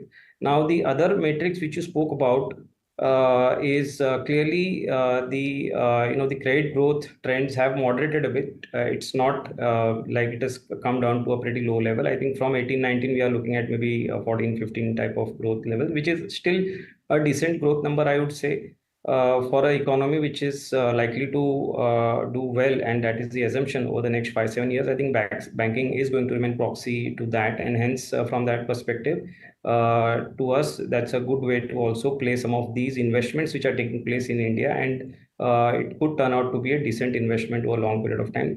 Third most important matrix needed to look at is, in case of banking, I think the biggest thing which we keep looking out for is the where in the credit cycle are these banks. And when we look at the NPA level of these banks and the incremental slippages, I think it is giving us a lot of confidence. They have been at a decadal best in terms of those metrics, and incrementally also the signs are not giving us any alarming signals. So I think that is a good part for the banking sector. If these banks keep delivering 14-15% kind of growth at these valuations and the kind of ROEs these banks have, I think it should be a decent investment in my mind over the next few years. Only other point which I wanted to add, Neeraj, is why despite all these metrics is it underperforming?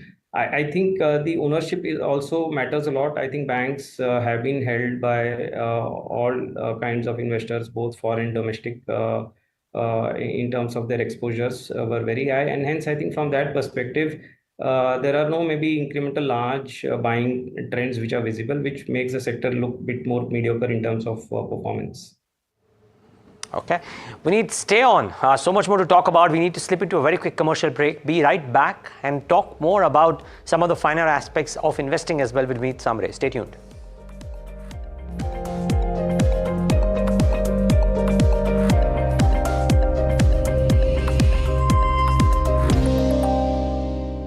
Presented by Patanjali Kesh Kanti Oil and Shampoo. Tootna Mana Hai. Co-powered by Canara Bank. Together we can. The urban person who's looking at this kind of an investment, if you do a dipstick and just check anybody, what do you mean by a house, they will say, or what picture comes to their mind is a cozy 2-bedroom, 3-bedroom apartment for the nuclear family, right? Now, when you are looking at plot, building, all these may be financially way better and it makes sense more arithmetically, but people have not even thought about it. There's no bandwidth to buy, to build, to take care and to maintain. So therefore, the easy solution for urban living is to buy a good flat where there's good society, good maintenance, and there's enough amenities for you to run around, maybe the club, maybe to take care of the kids and even senior parents living at home. So there are benefits. So therefore, the way to look at it is, if it works for you, then it makes sense.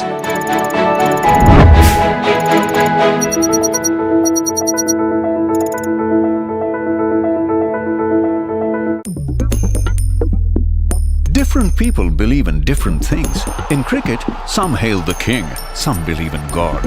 Some wait for Mr. Right, some believe in swiping right. Some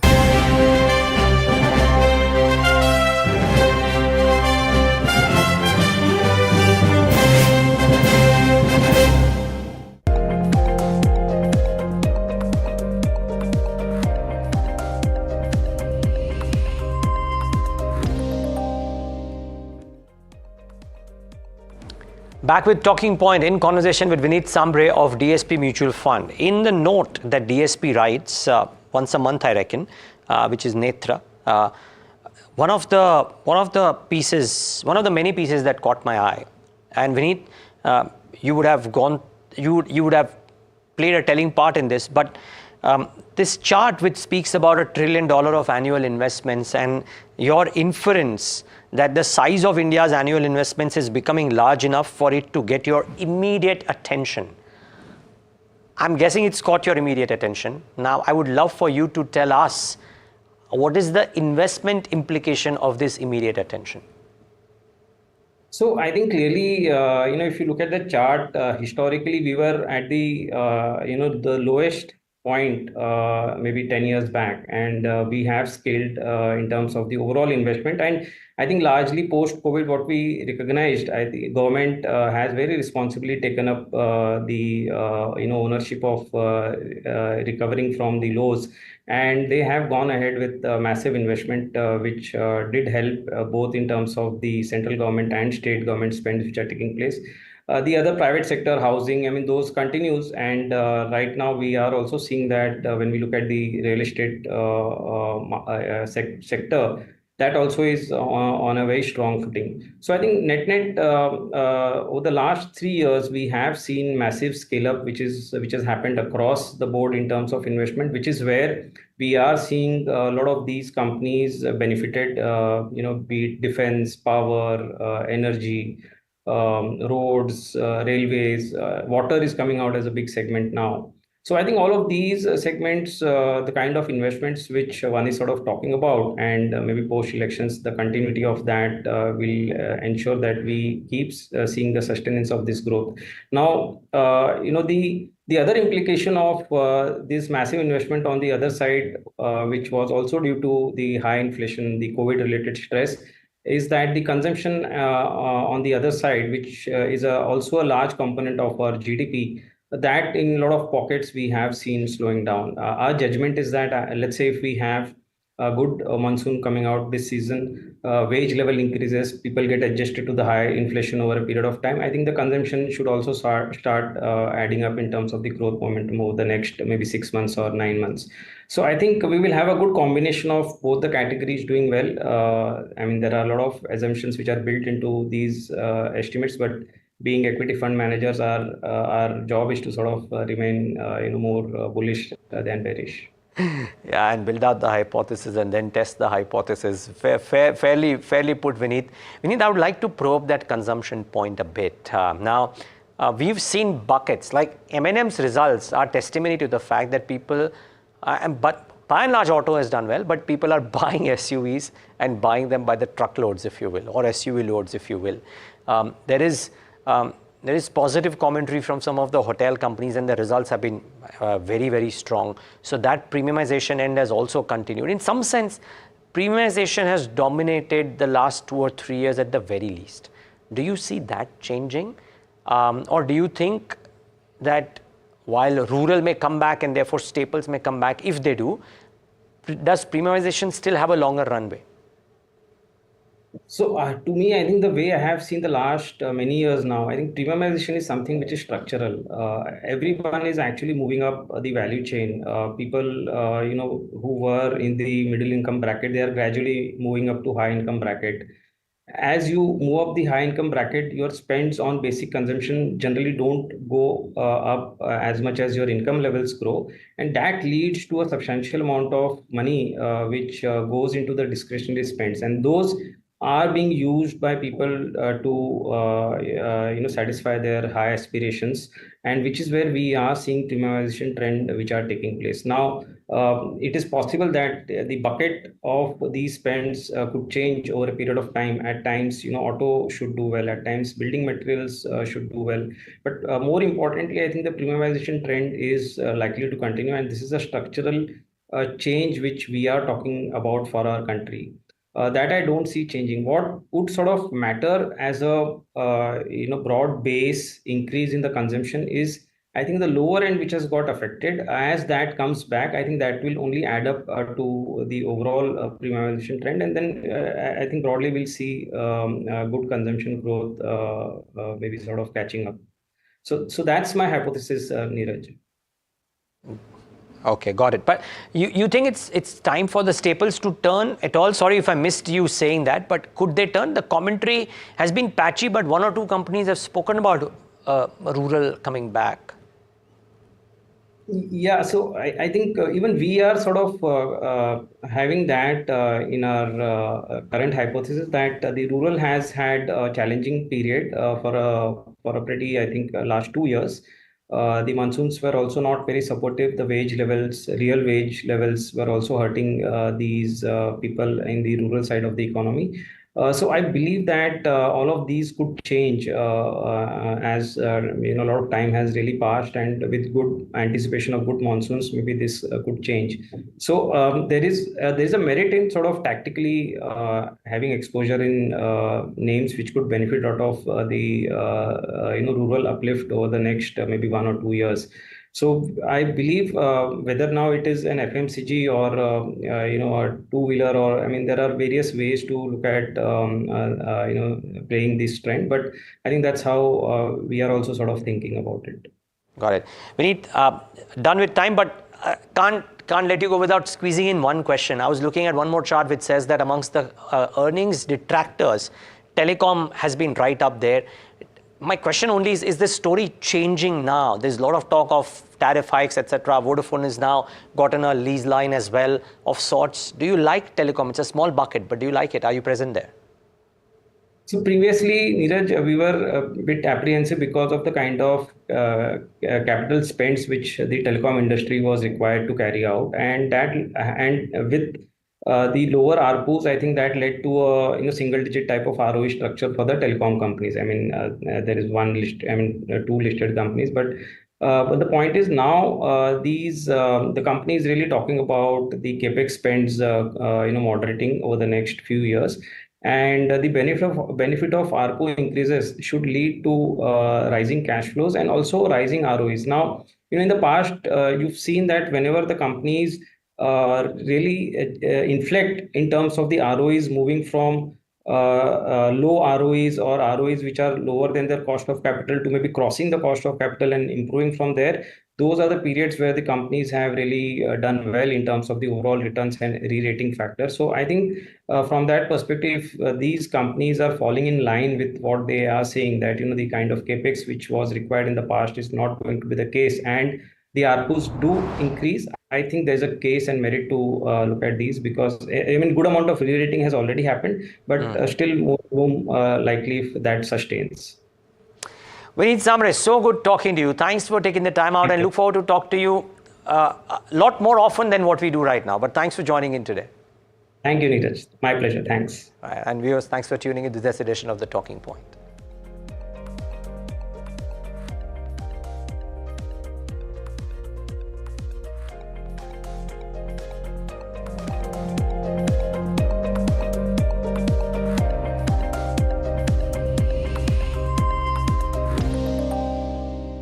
Presented by Patanjali Kesh Kanti Oil and Shampoo. Tootna Mana Hai. Co-powered by Canara Bank. Together we can.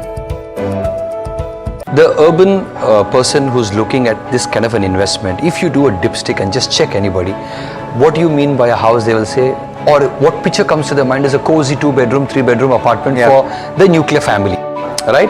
Now, when you are looking at plot, building, all these may be financially way better and it makes sense more arithmetically, but people have not even thought about it. There's no bandwidth to buy, to build, to take care and to maintain. So therefore, the easy solution for urban living is to buy a good flat where there's good society, good maintenance, and there's enough amenities for you to run around, maybe the club, maybe to take care of the kids and even senior parents living at home. So there are benefits. So therefore, the way to look at it is, if it works for you, then it makes sense.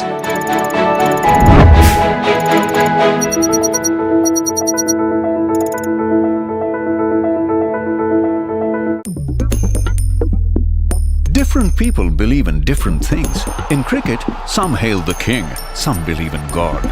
Some wait for Mr. Right, some believe in swiping right. Some run away from risk, others run after it. For some, kids mean babies. For others, kids mean puppies. Some want a home to settle in the future. Some want to roam the world today. Some make a career in a company. Some make a career out of building companies. But when it comes to money, everybody believes in only one thing: profit, profit, profit. And for profit, watch only NDTV Profit. We all love money.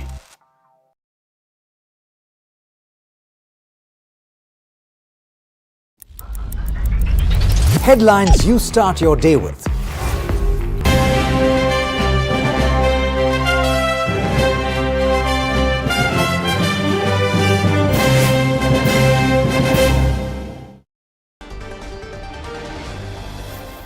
The markets zoom ahead as auto stocks accelerate.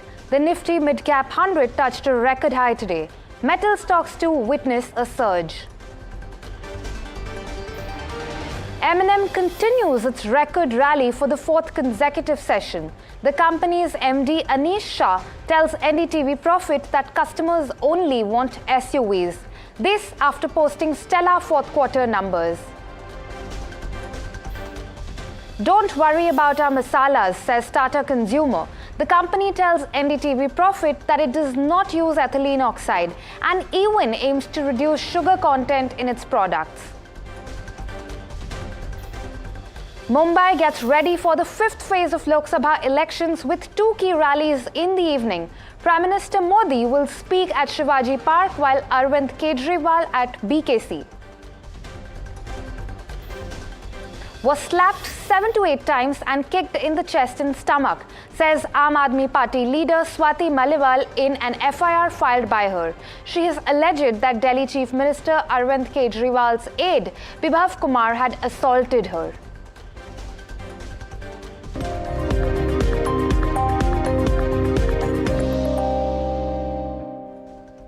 Hello and welcome. You're watching The Reporter on NDTV Profit. I'm your host, Pallavi Nahata.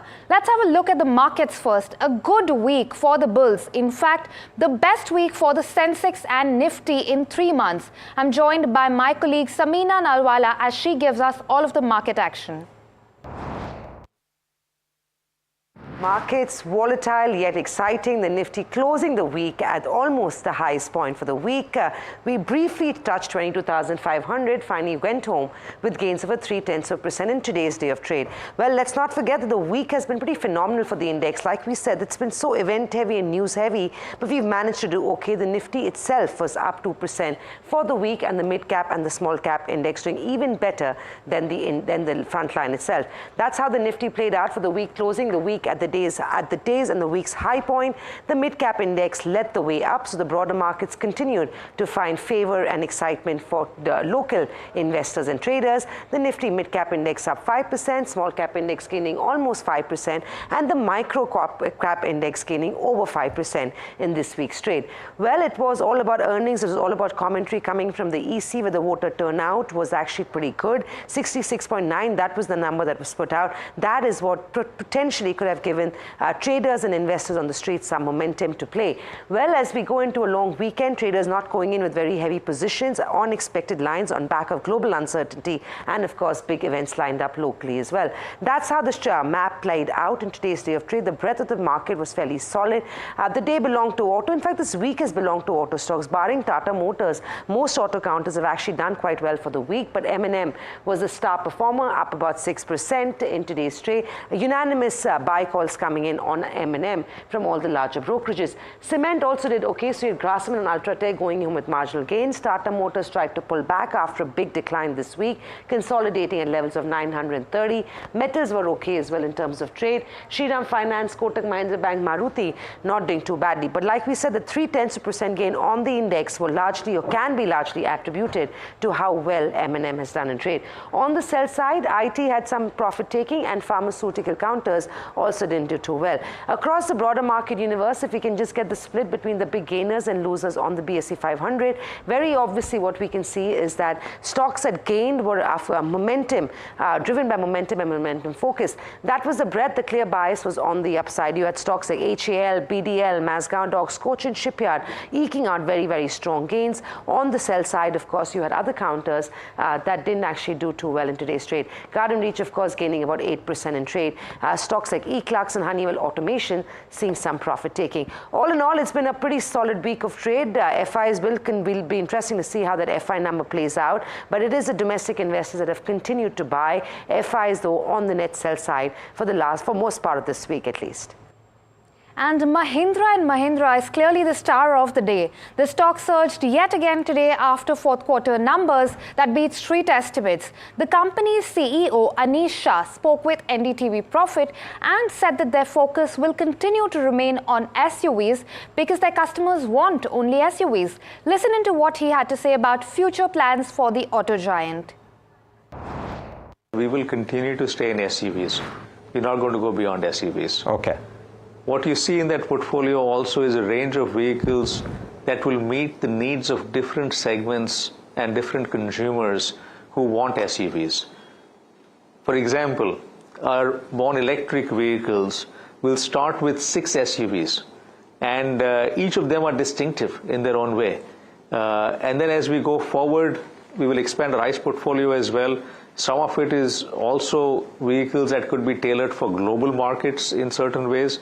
And that's what will help us build a very strong and robust portfolio that essentially plays upon the strengths that we've been able to show across multiple launches in the past 3 years.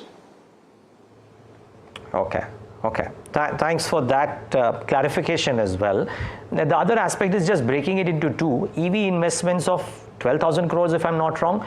What are the timelines? How do you fund these? Because if I just did the math of what you say or what you've done thus far on the fundraise and what you might do, it still suggests about 75% of that 12,000 crores to be done by you. So I would love to know how you think about this. So Neeraj, what we're thinking is that in fact the 100% of 12,000 crores will be from us. Okay. What we have gotten externally is 1,200 crores from BII. Temasek has invested 900, or rather, Temasek has invested 300 and will be investing a further 900 per the timeline we had set with them. So that's 2,400 crores that will come in from both of these investors. In addition to that, BII had contemplated investing another 725 crores, and we're going to mutually decide over the next 6-7 months whether that's something that they would want to do, whether it's something that we would need. But essentially, the 12,000 crores is from M&M. In addition, the 2,400 crores that's been committed from both of the investors we brought in. And beyond the 12,000 crores in ICE, in EV, we also have committed to 14,000 crores in ICE.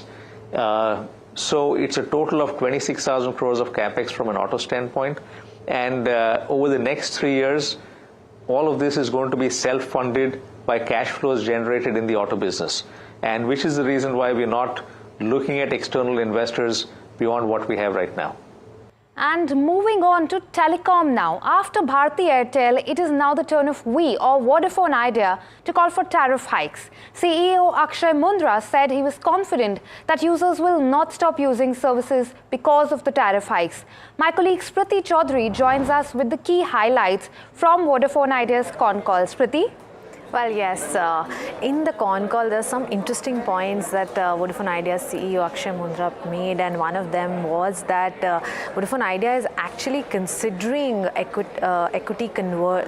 debt conversion into equity. Now, remember that moratorium on AGR dues lifts in FY26, September of FY26, and in FY26 they have payments due of about 28,000 crores. Now, Mundra has come out and said that they are actually looking at conversion of dues for FY26 and even FY27. So that's pretty much bad news for shareholders of Vodafone Idea because they are staring at even a further dilution. Now remember, in the past, the company has already converted 16,000 crores into 33% equity that the government held before the FPO. So that's one part of it.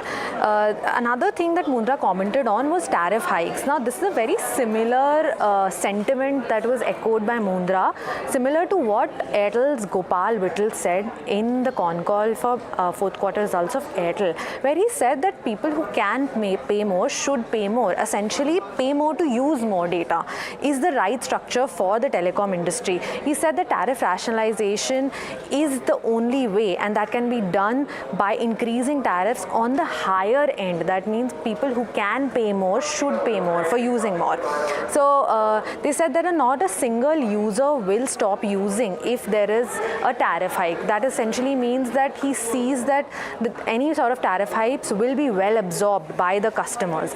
On the capex front, Vodafone Idea said that they're going to spend 50 to 55,000 crores in the next 3 years, and that will be focused on 4 things. First is expansion of 4G coverage. Next is 5G, setting up of 5G, capex for enterprise business, and capacity growth in 4G services. Now, Mundra also pointed out that they have no interest or no plans yet to invest in fiber to home, and their Vodafone Idea's offering will be limited in this space. They will be partnering with other providers for fiber to home services. What we are looking at is that the fundraise that we are doing, which is the equity which has already been raised, or the preferential issue of about 20,000 and all, and 25,000 of funded debt and 10,000 of non-funded, about 55,000 crores of overall facility available. The plan is to use that. I mean, it is somewhat some fungibility is there, but an overall conceptual level over the next 3 years, we propose to use it for capex. The internal cash generation would largely be used for clearing the existing debt which is there, clearing some vendor dues. Now, in terms of the government liabilities post the moratorium, what we believe based on our outlook today is that in FY26 and FY27, we will probably be looking at the conversion of the installments which are, as per the reforms package, convertible. That is what we are currently looking at. We've been engaged with the banks for a long time, and it was their ask that first the equity raise should be completed. So I think we've done that. We have started engagement with the banks again. I will not be able to give you a timeline, but all that I can say is that we have some capital available, and we'll be able to close the discussions with the banks in good time. Till the time when we need those facilities, they will be available. The controversy continues over ethylene oxide or ETO, which was recently found in packaged masalas of some brands. Companies that sell packaged food, especially ready-to-cook masalas, are now attempting to reassure customers. Tata Consumer, which boasts of brands like Sampann, says they do not use ETO at all. The company's MD and CEO spoke with our reporter Sesha Sen and stated that they're also trying to reduce sugar and palm oil in their products. So I'll start with the ETO. Tata Consumer, we do not use ETO across. We do. We don't have any of our processes, systems, facilities do not use ETO. So that's number one. Number two, regarding FSSAI, we interact with FSSAI on a regular basis, and I would say they're a very, very progressive unit out there, and constant interactions on not only what are the issues today, but what are the issues coming around the corner. We interact with them and work with them regularly throughout. Number one, our entire innovation process also has to go through our regulatory function, right? Unless regulatory clears it, and regulatory clears it to make sure we are in compliance with every single standard that is out there. And that applies not only for India, but around the world when we launch products. So that's number one. Number two, we, apart from multiple other things, we also put out a nutritional policy. So we've clearly segmented our products into 3 different buckets, and we're publishing our nutritional policy. And every product that we launch, we make sure that we are best in class in terms of the nutrition profile. For example, whether it was soulful choco sticks, right? It's completely, there's no maida. It is completely ragi. It's a very difficult grain to actually process, but my R&D team did crack it. And you know what?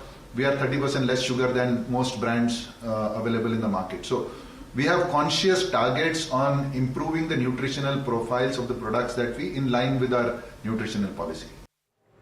And on the sidelines of the masala row, now Nepal has joined the club and bans Indian spice brands Everest and MDH. According to reports, Nepal has initiated testing of spices for ethylene oxide content. The ban follows reports of elevated levels of ETO traces found in these products. Moving on, it's election year and the Finance Minister Nirmala Sitharaman emphasized that manufacturing remains a key thrust area for the NDA government. She spoke at the CII Annual Business Summit 2024, adding that the government's policy would be to drive manufacturing. Listen in. I also want to underline, much against the advice given by some economists that India should no longer be looking at manufacturing or ramping up manufacturing, I like to highlight the fact that manufacturing must increase. India must also increase, with the help of policies, its share in manufacturing in global value chains. So we need to have greater sophistication in our product manufacturing. We also need to see how best this can be given policy support. External Affairs Minister S. Jaishankar also spoke at the same event. He spoke about robust growth and sweeping reforms seen in India in the past 5 to 10 years. He added that this foundation allows the nation to plan ahead for the next 25 years.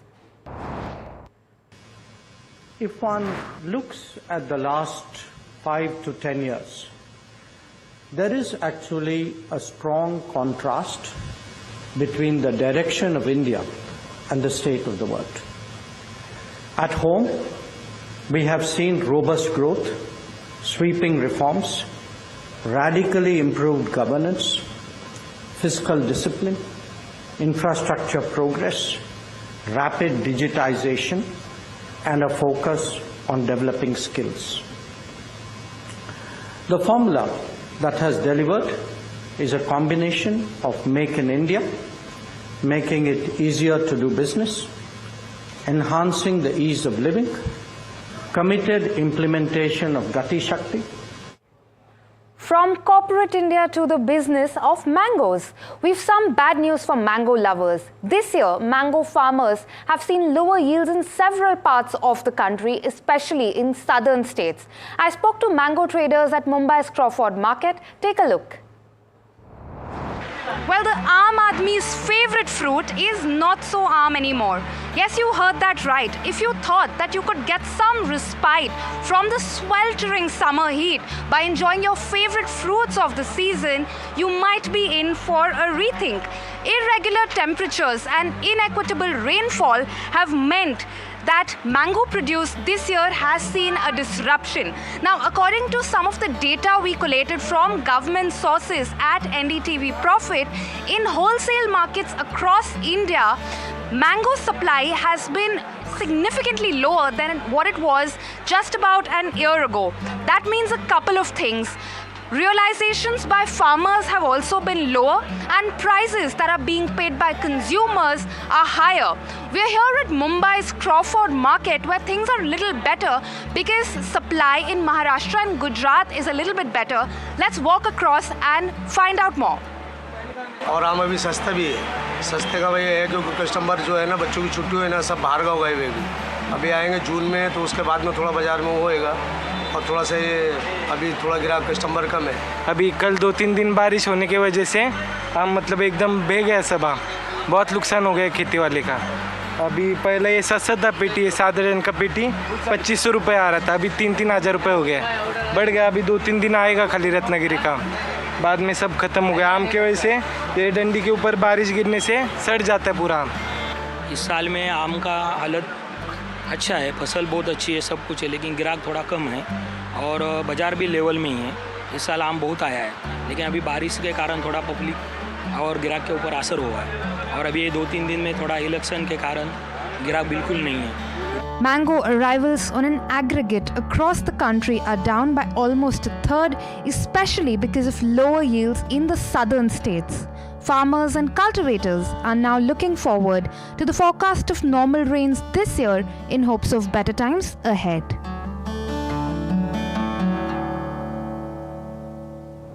Mumbai goes to polls on Monday. We'll discuss all of the election-related action after a break. Stay tuned with us.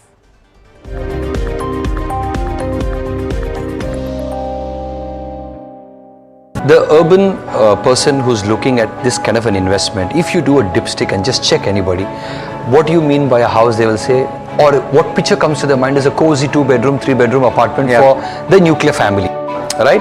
Now, when you are looking at plot, building, all these may be financially way better and it makes sense more arithmetically, but people have not even thought about it. There's no bandwidth to buy, to build, to take care and to maintain.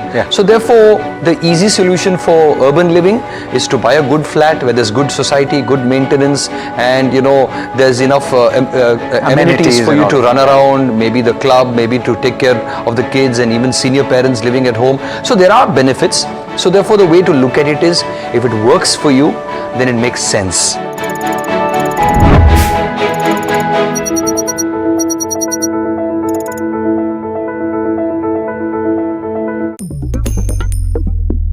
Different people believe in different things. In cricket, some hail the king, some believe in God. Some wait for Mr. Right, some believe in swiping right. Some run away from risk, others run after it. For some, kids mean babies. For others, kids mean puppies. Some want a home to settle in the future. Some want to roam the world today. Some make a career in a company. Some make a career out of building companies. But when it comes to money, everybody believes in only one thing: profit, profit, profit. And for profit, watch only NDTV Profit. We all love money.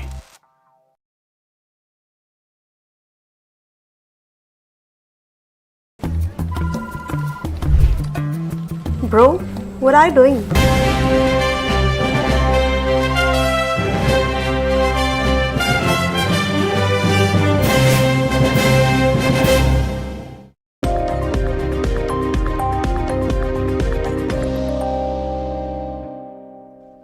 Welcome back. You're watching The Reporter on NDTV Profit. As Maharashtra gears up for voting in the 5th phase of the Lok Sabha elections, how's the political scenario shaping up in the state?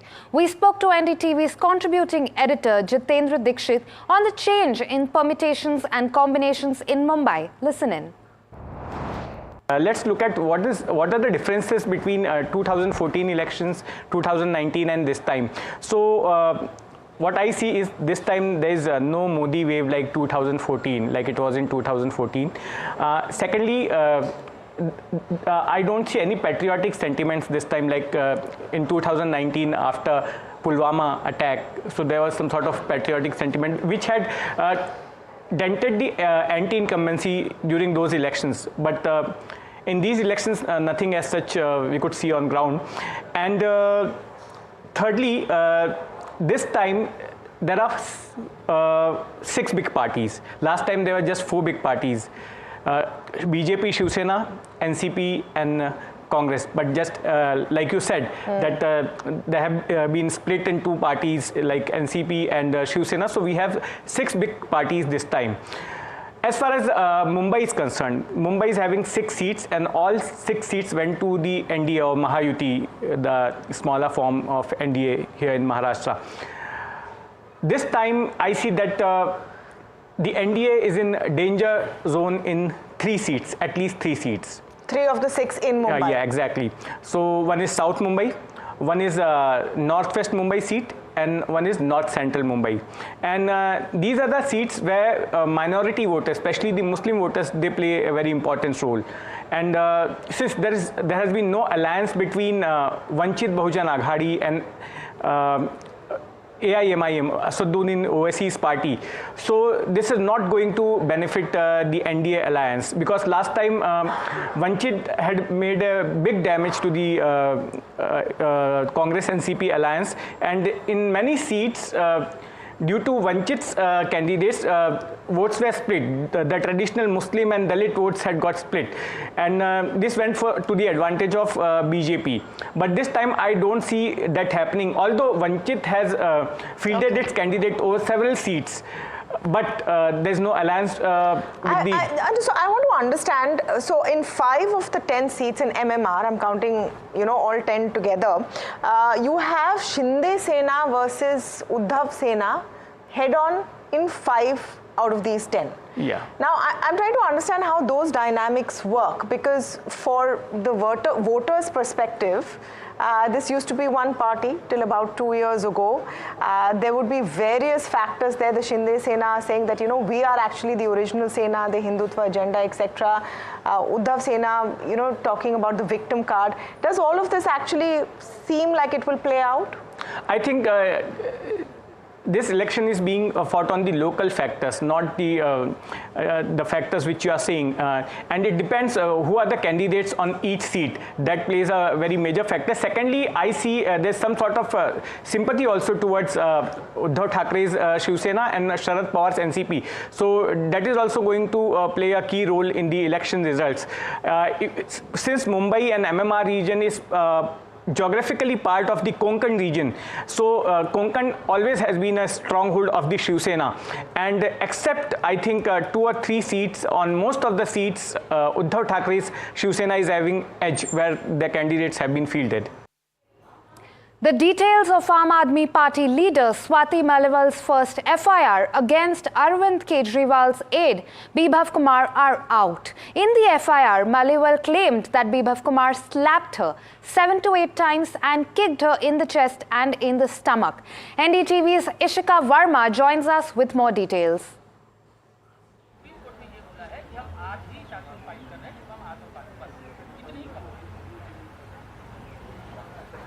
Well, yes, in fact, as you rightly mentioned now, the FIR, that has been filed by Delhi police against Vibhav Kumar after Swati Maliwal's statement is now in public domain. And in fact, in that FIR, it has been mentioned that Swati Maliwal claimed that she has been assaulted by Vibhav Kumar. Now, in fact, what she goes on to claim in her statement is that she reached here in the Chief Minister's residence, then she was asked to wait and she was waiting.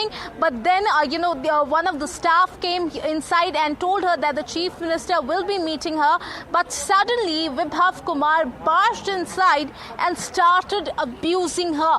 This is what she has claimed in her statement. She has said that, in fact, she was slapped 7 to 8 times and then she was kicked in the chest and in the stomach. So these are the details that have come out. Very horrific, certainly. The way, in fact, she has leveled all of these allegations in her statement. But certainly today, Swati Maliwal has also in fact recorded her statement in the court. Before the court, she has also recorded her statement. On the other hand, let me also tell you that that a very important development that has come here is that a video has gone viral that has come from the other side. So it is still unverified. But in that video, Swati Maliwal can be seen threatening the security staff. So Aam Aadmi Party, on the basis of that video, have started questioning Swati Maliwal's version. Over to you.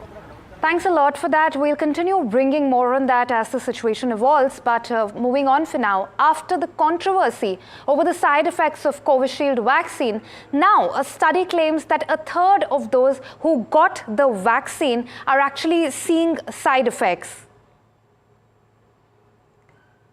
Ali, nearly 1/3 of the participants who took Covaxin have reported adverse side effects, and that's according to Banaras Hindu University. The study was published in Springer Link and was earlier reported by the Economic Times. Women and adolescents have reported adverse side effects, and these side effects include viral fever, nervous system disorders, and menstrual abnormalities. In many cases, side effects were severe, like heart strokes. Adults with comorbidities were found to be at twice the risk of these side effects. Remember, earlier Covishield was under global scrutiny for side effects like blood clotting and heart diseases. Earlier this month, Bharat Biotech had stated that its vaccine is safe and has no side effects.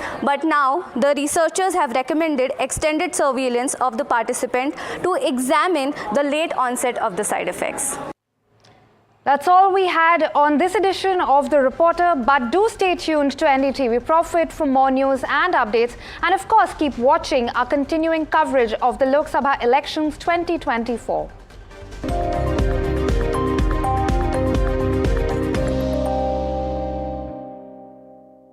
The urban person who's looking at this kind of an investment, if you do a dipstick and just check anybody, what do you mean by a house, they will say, or what picture comes to their mind is a cozy 2-bedroom, 3-bedroom apartment for the nuclear family, right? Now, when you are looking at plot, building, all these may be financially way better and it makes sense more arithmetically, but people have not even thought about it. There's no bandwidth to buy, to build, to take care and to maintain. So therefore, the easy solution for urban living is to buy a good flat where there's good society, good maintenance, and there's enough amenities for you to run around, maybe the club, maybe to take care of the kids and even senior parents living at home. So there are benefits. So therefore, the way to look at it is, if it works for you, then it makes sense.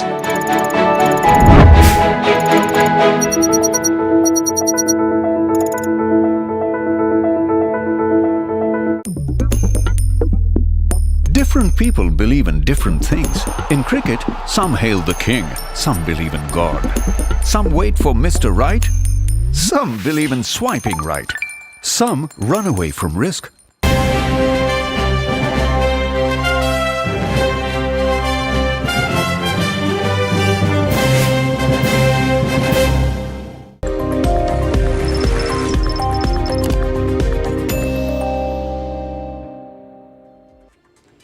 Good afternoon, welcome. You're watching NDTV Profit. This is Market IQ and I'm joined by the veteran investor. I have the absolute pleasure of having him right here with me. We have Mr. Manishi Ray Chaudhary to talk to us about, of course, Asia Global.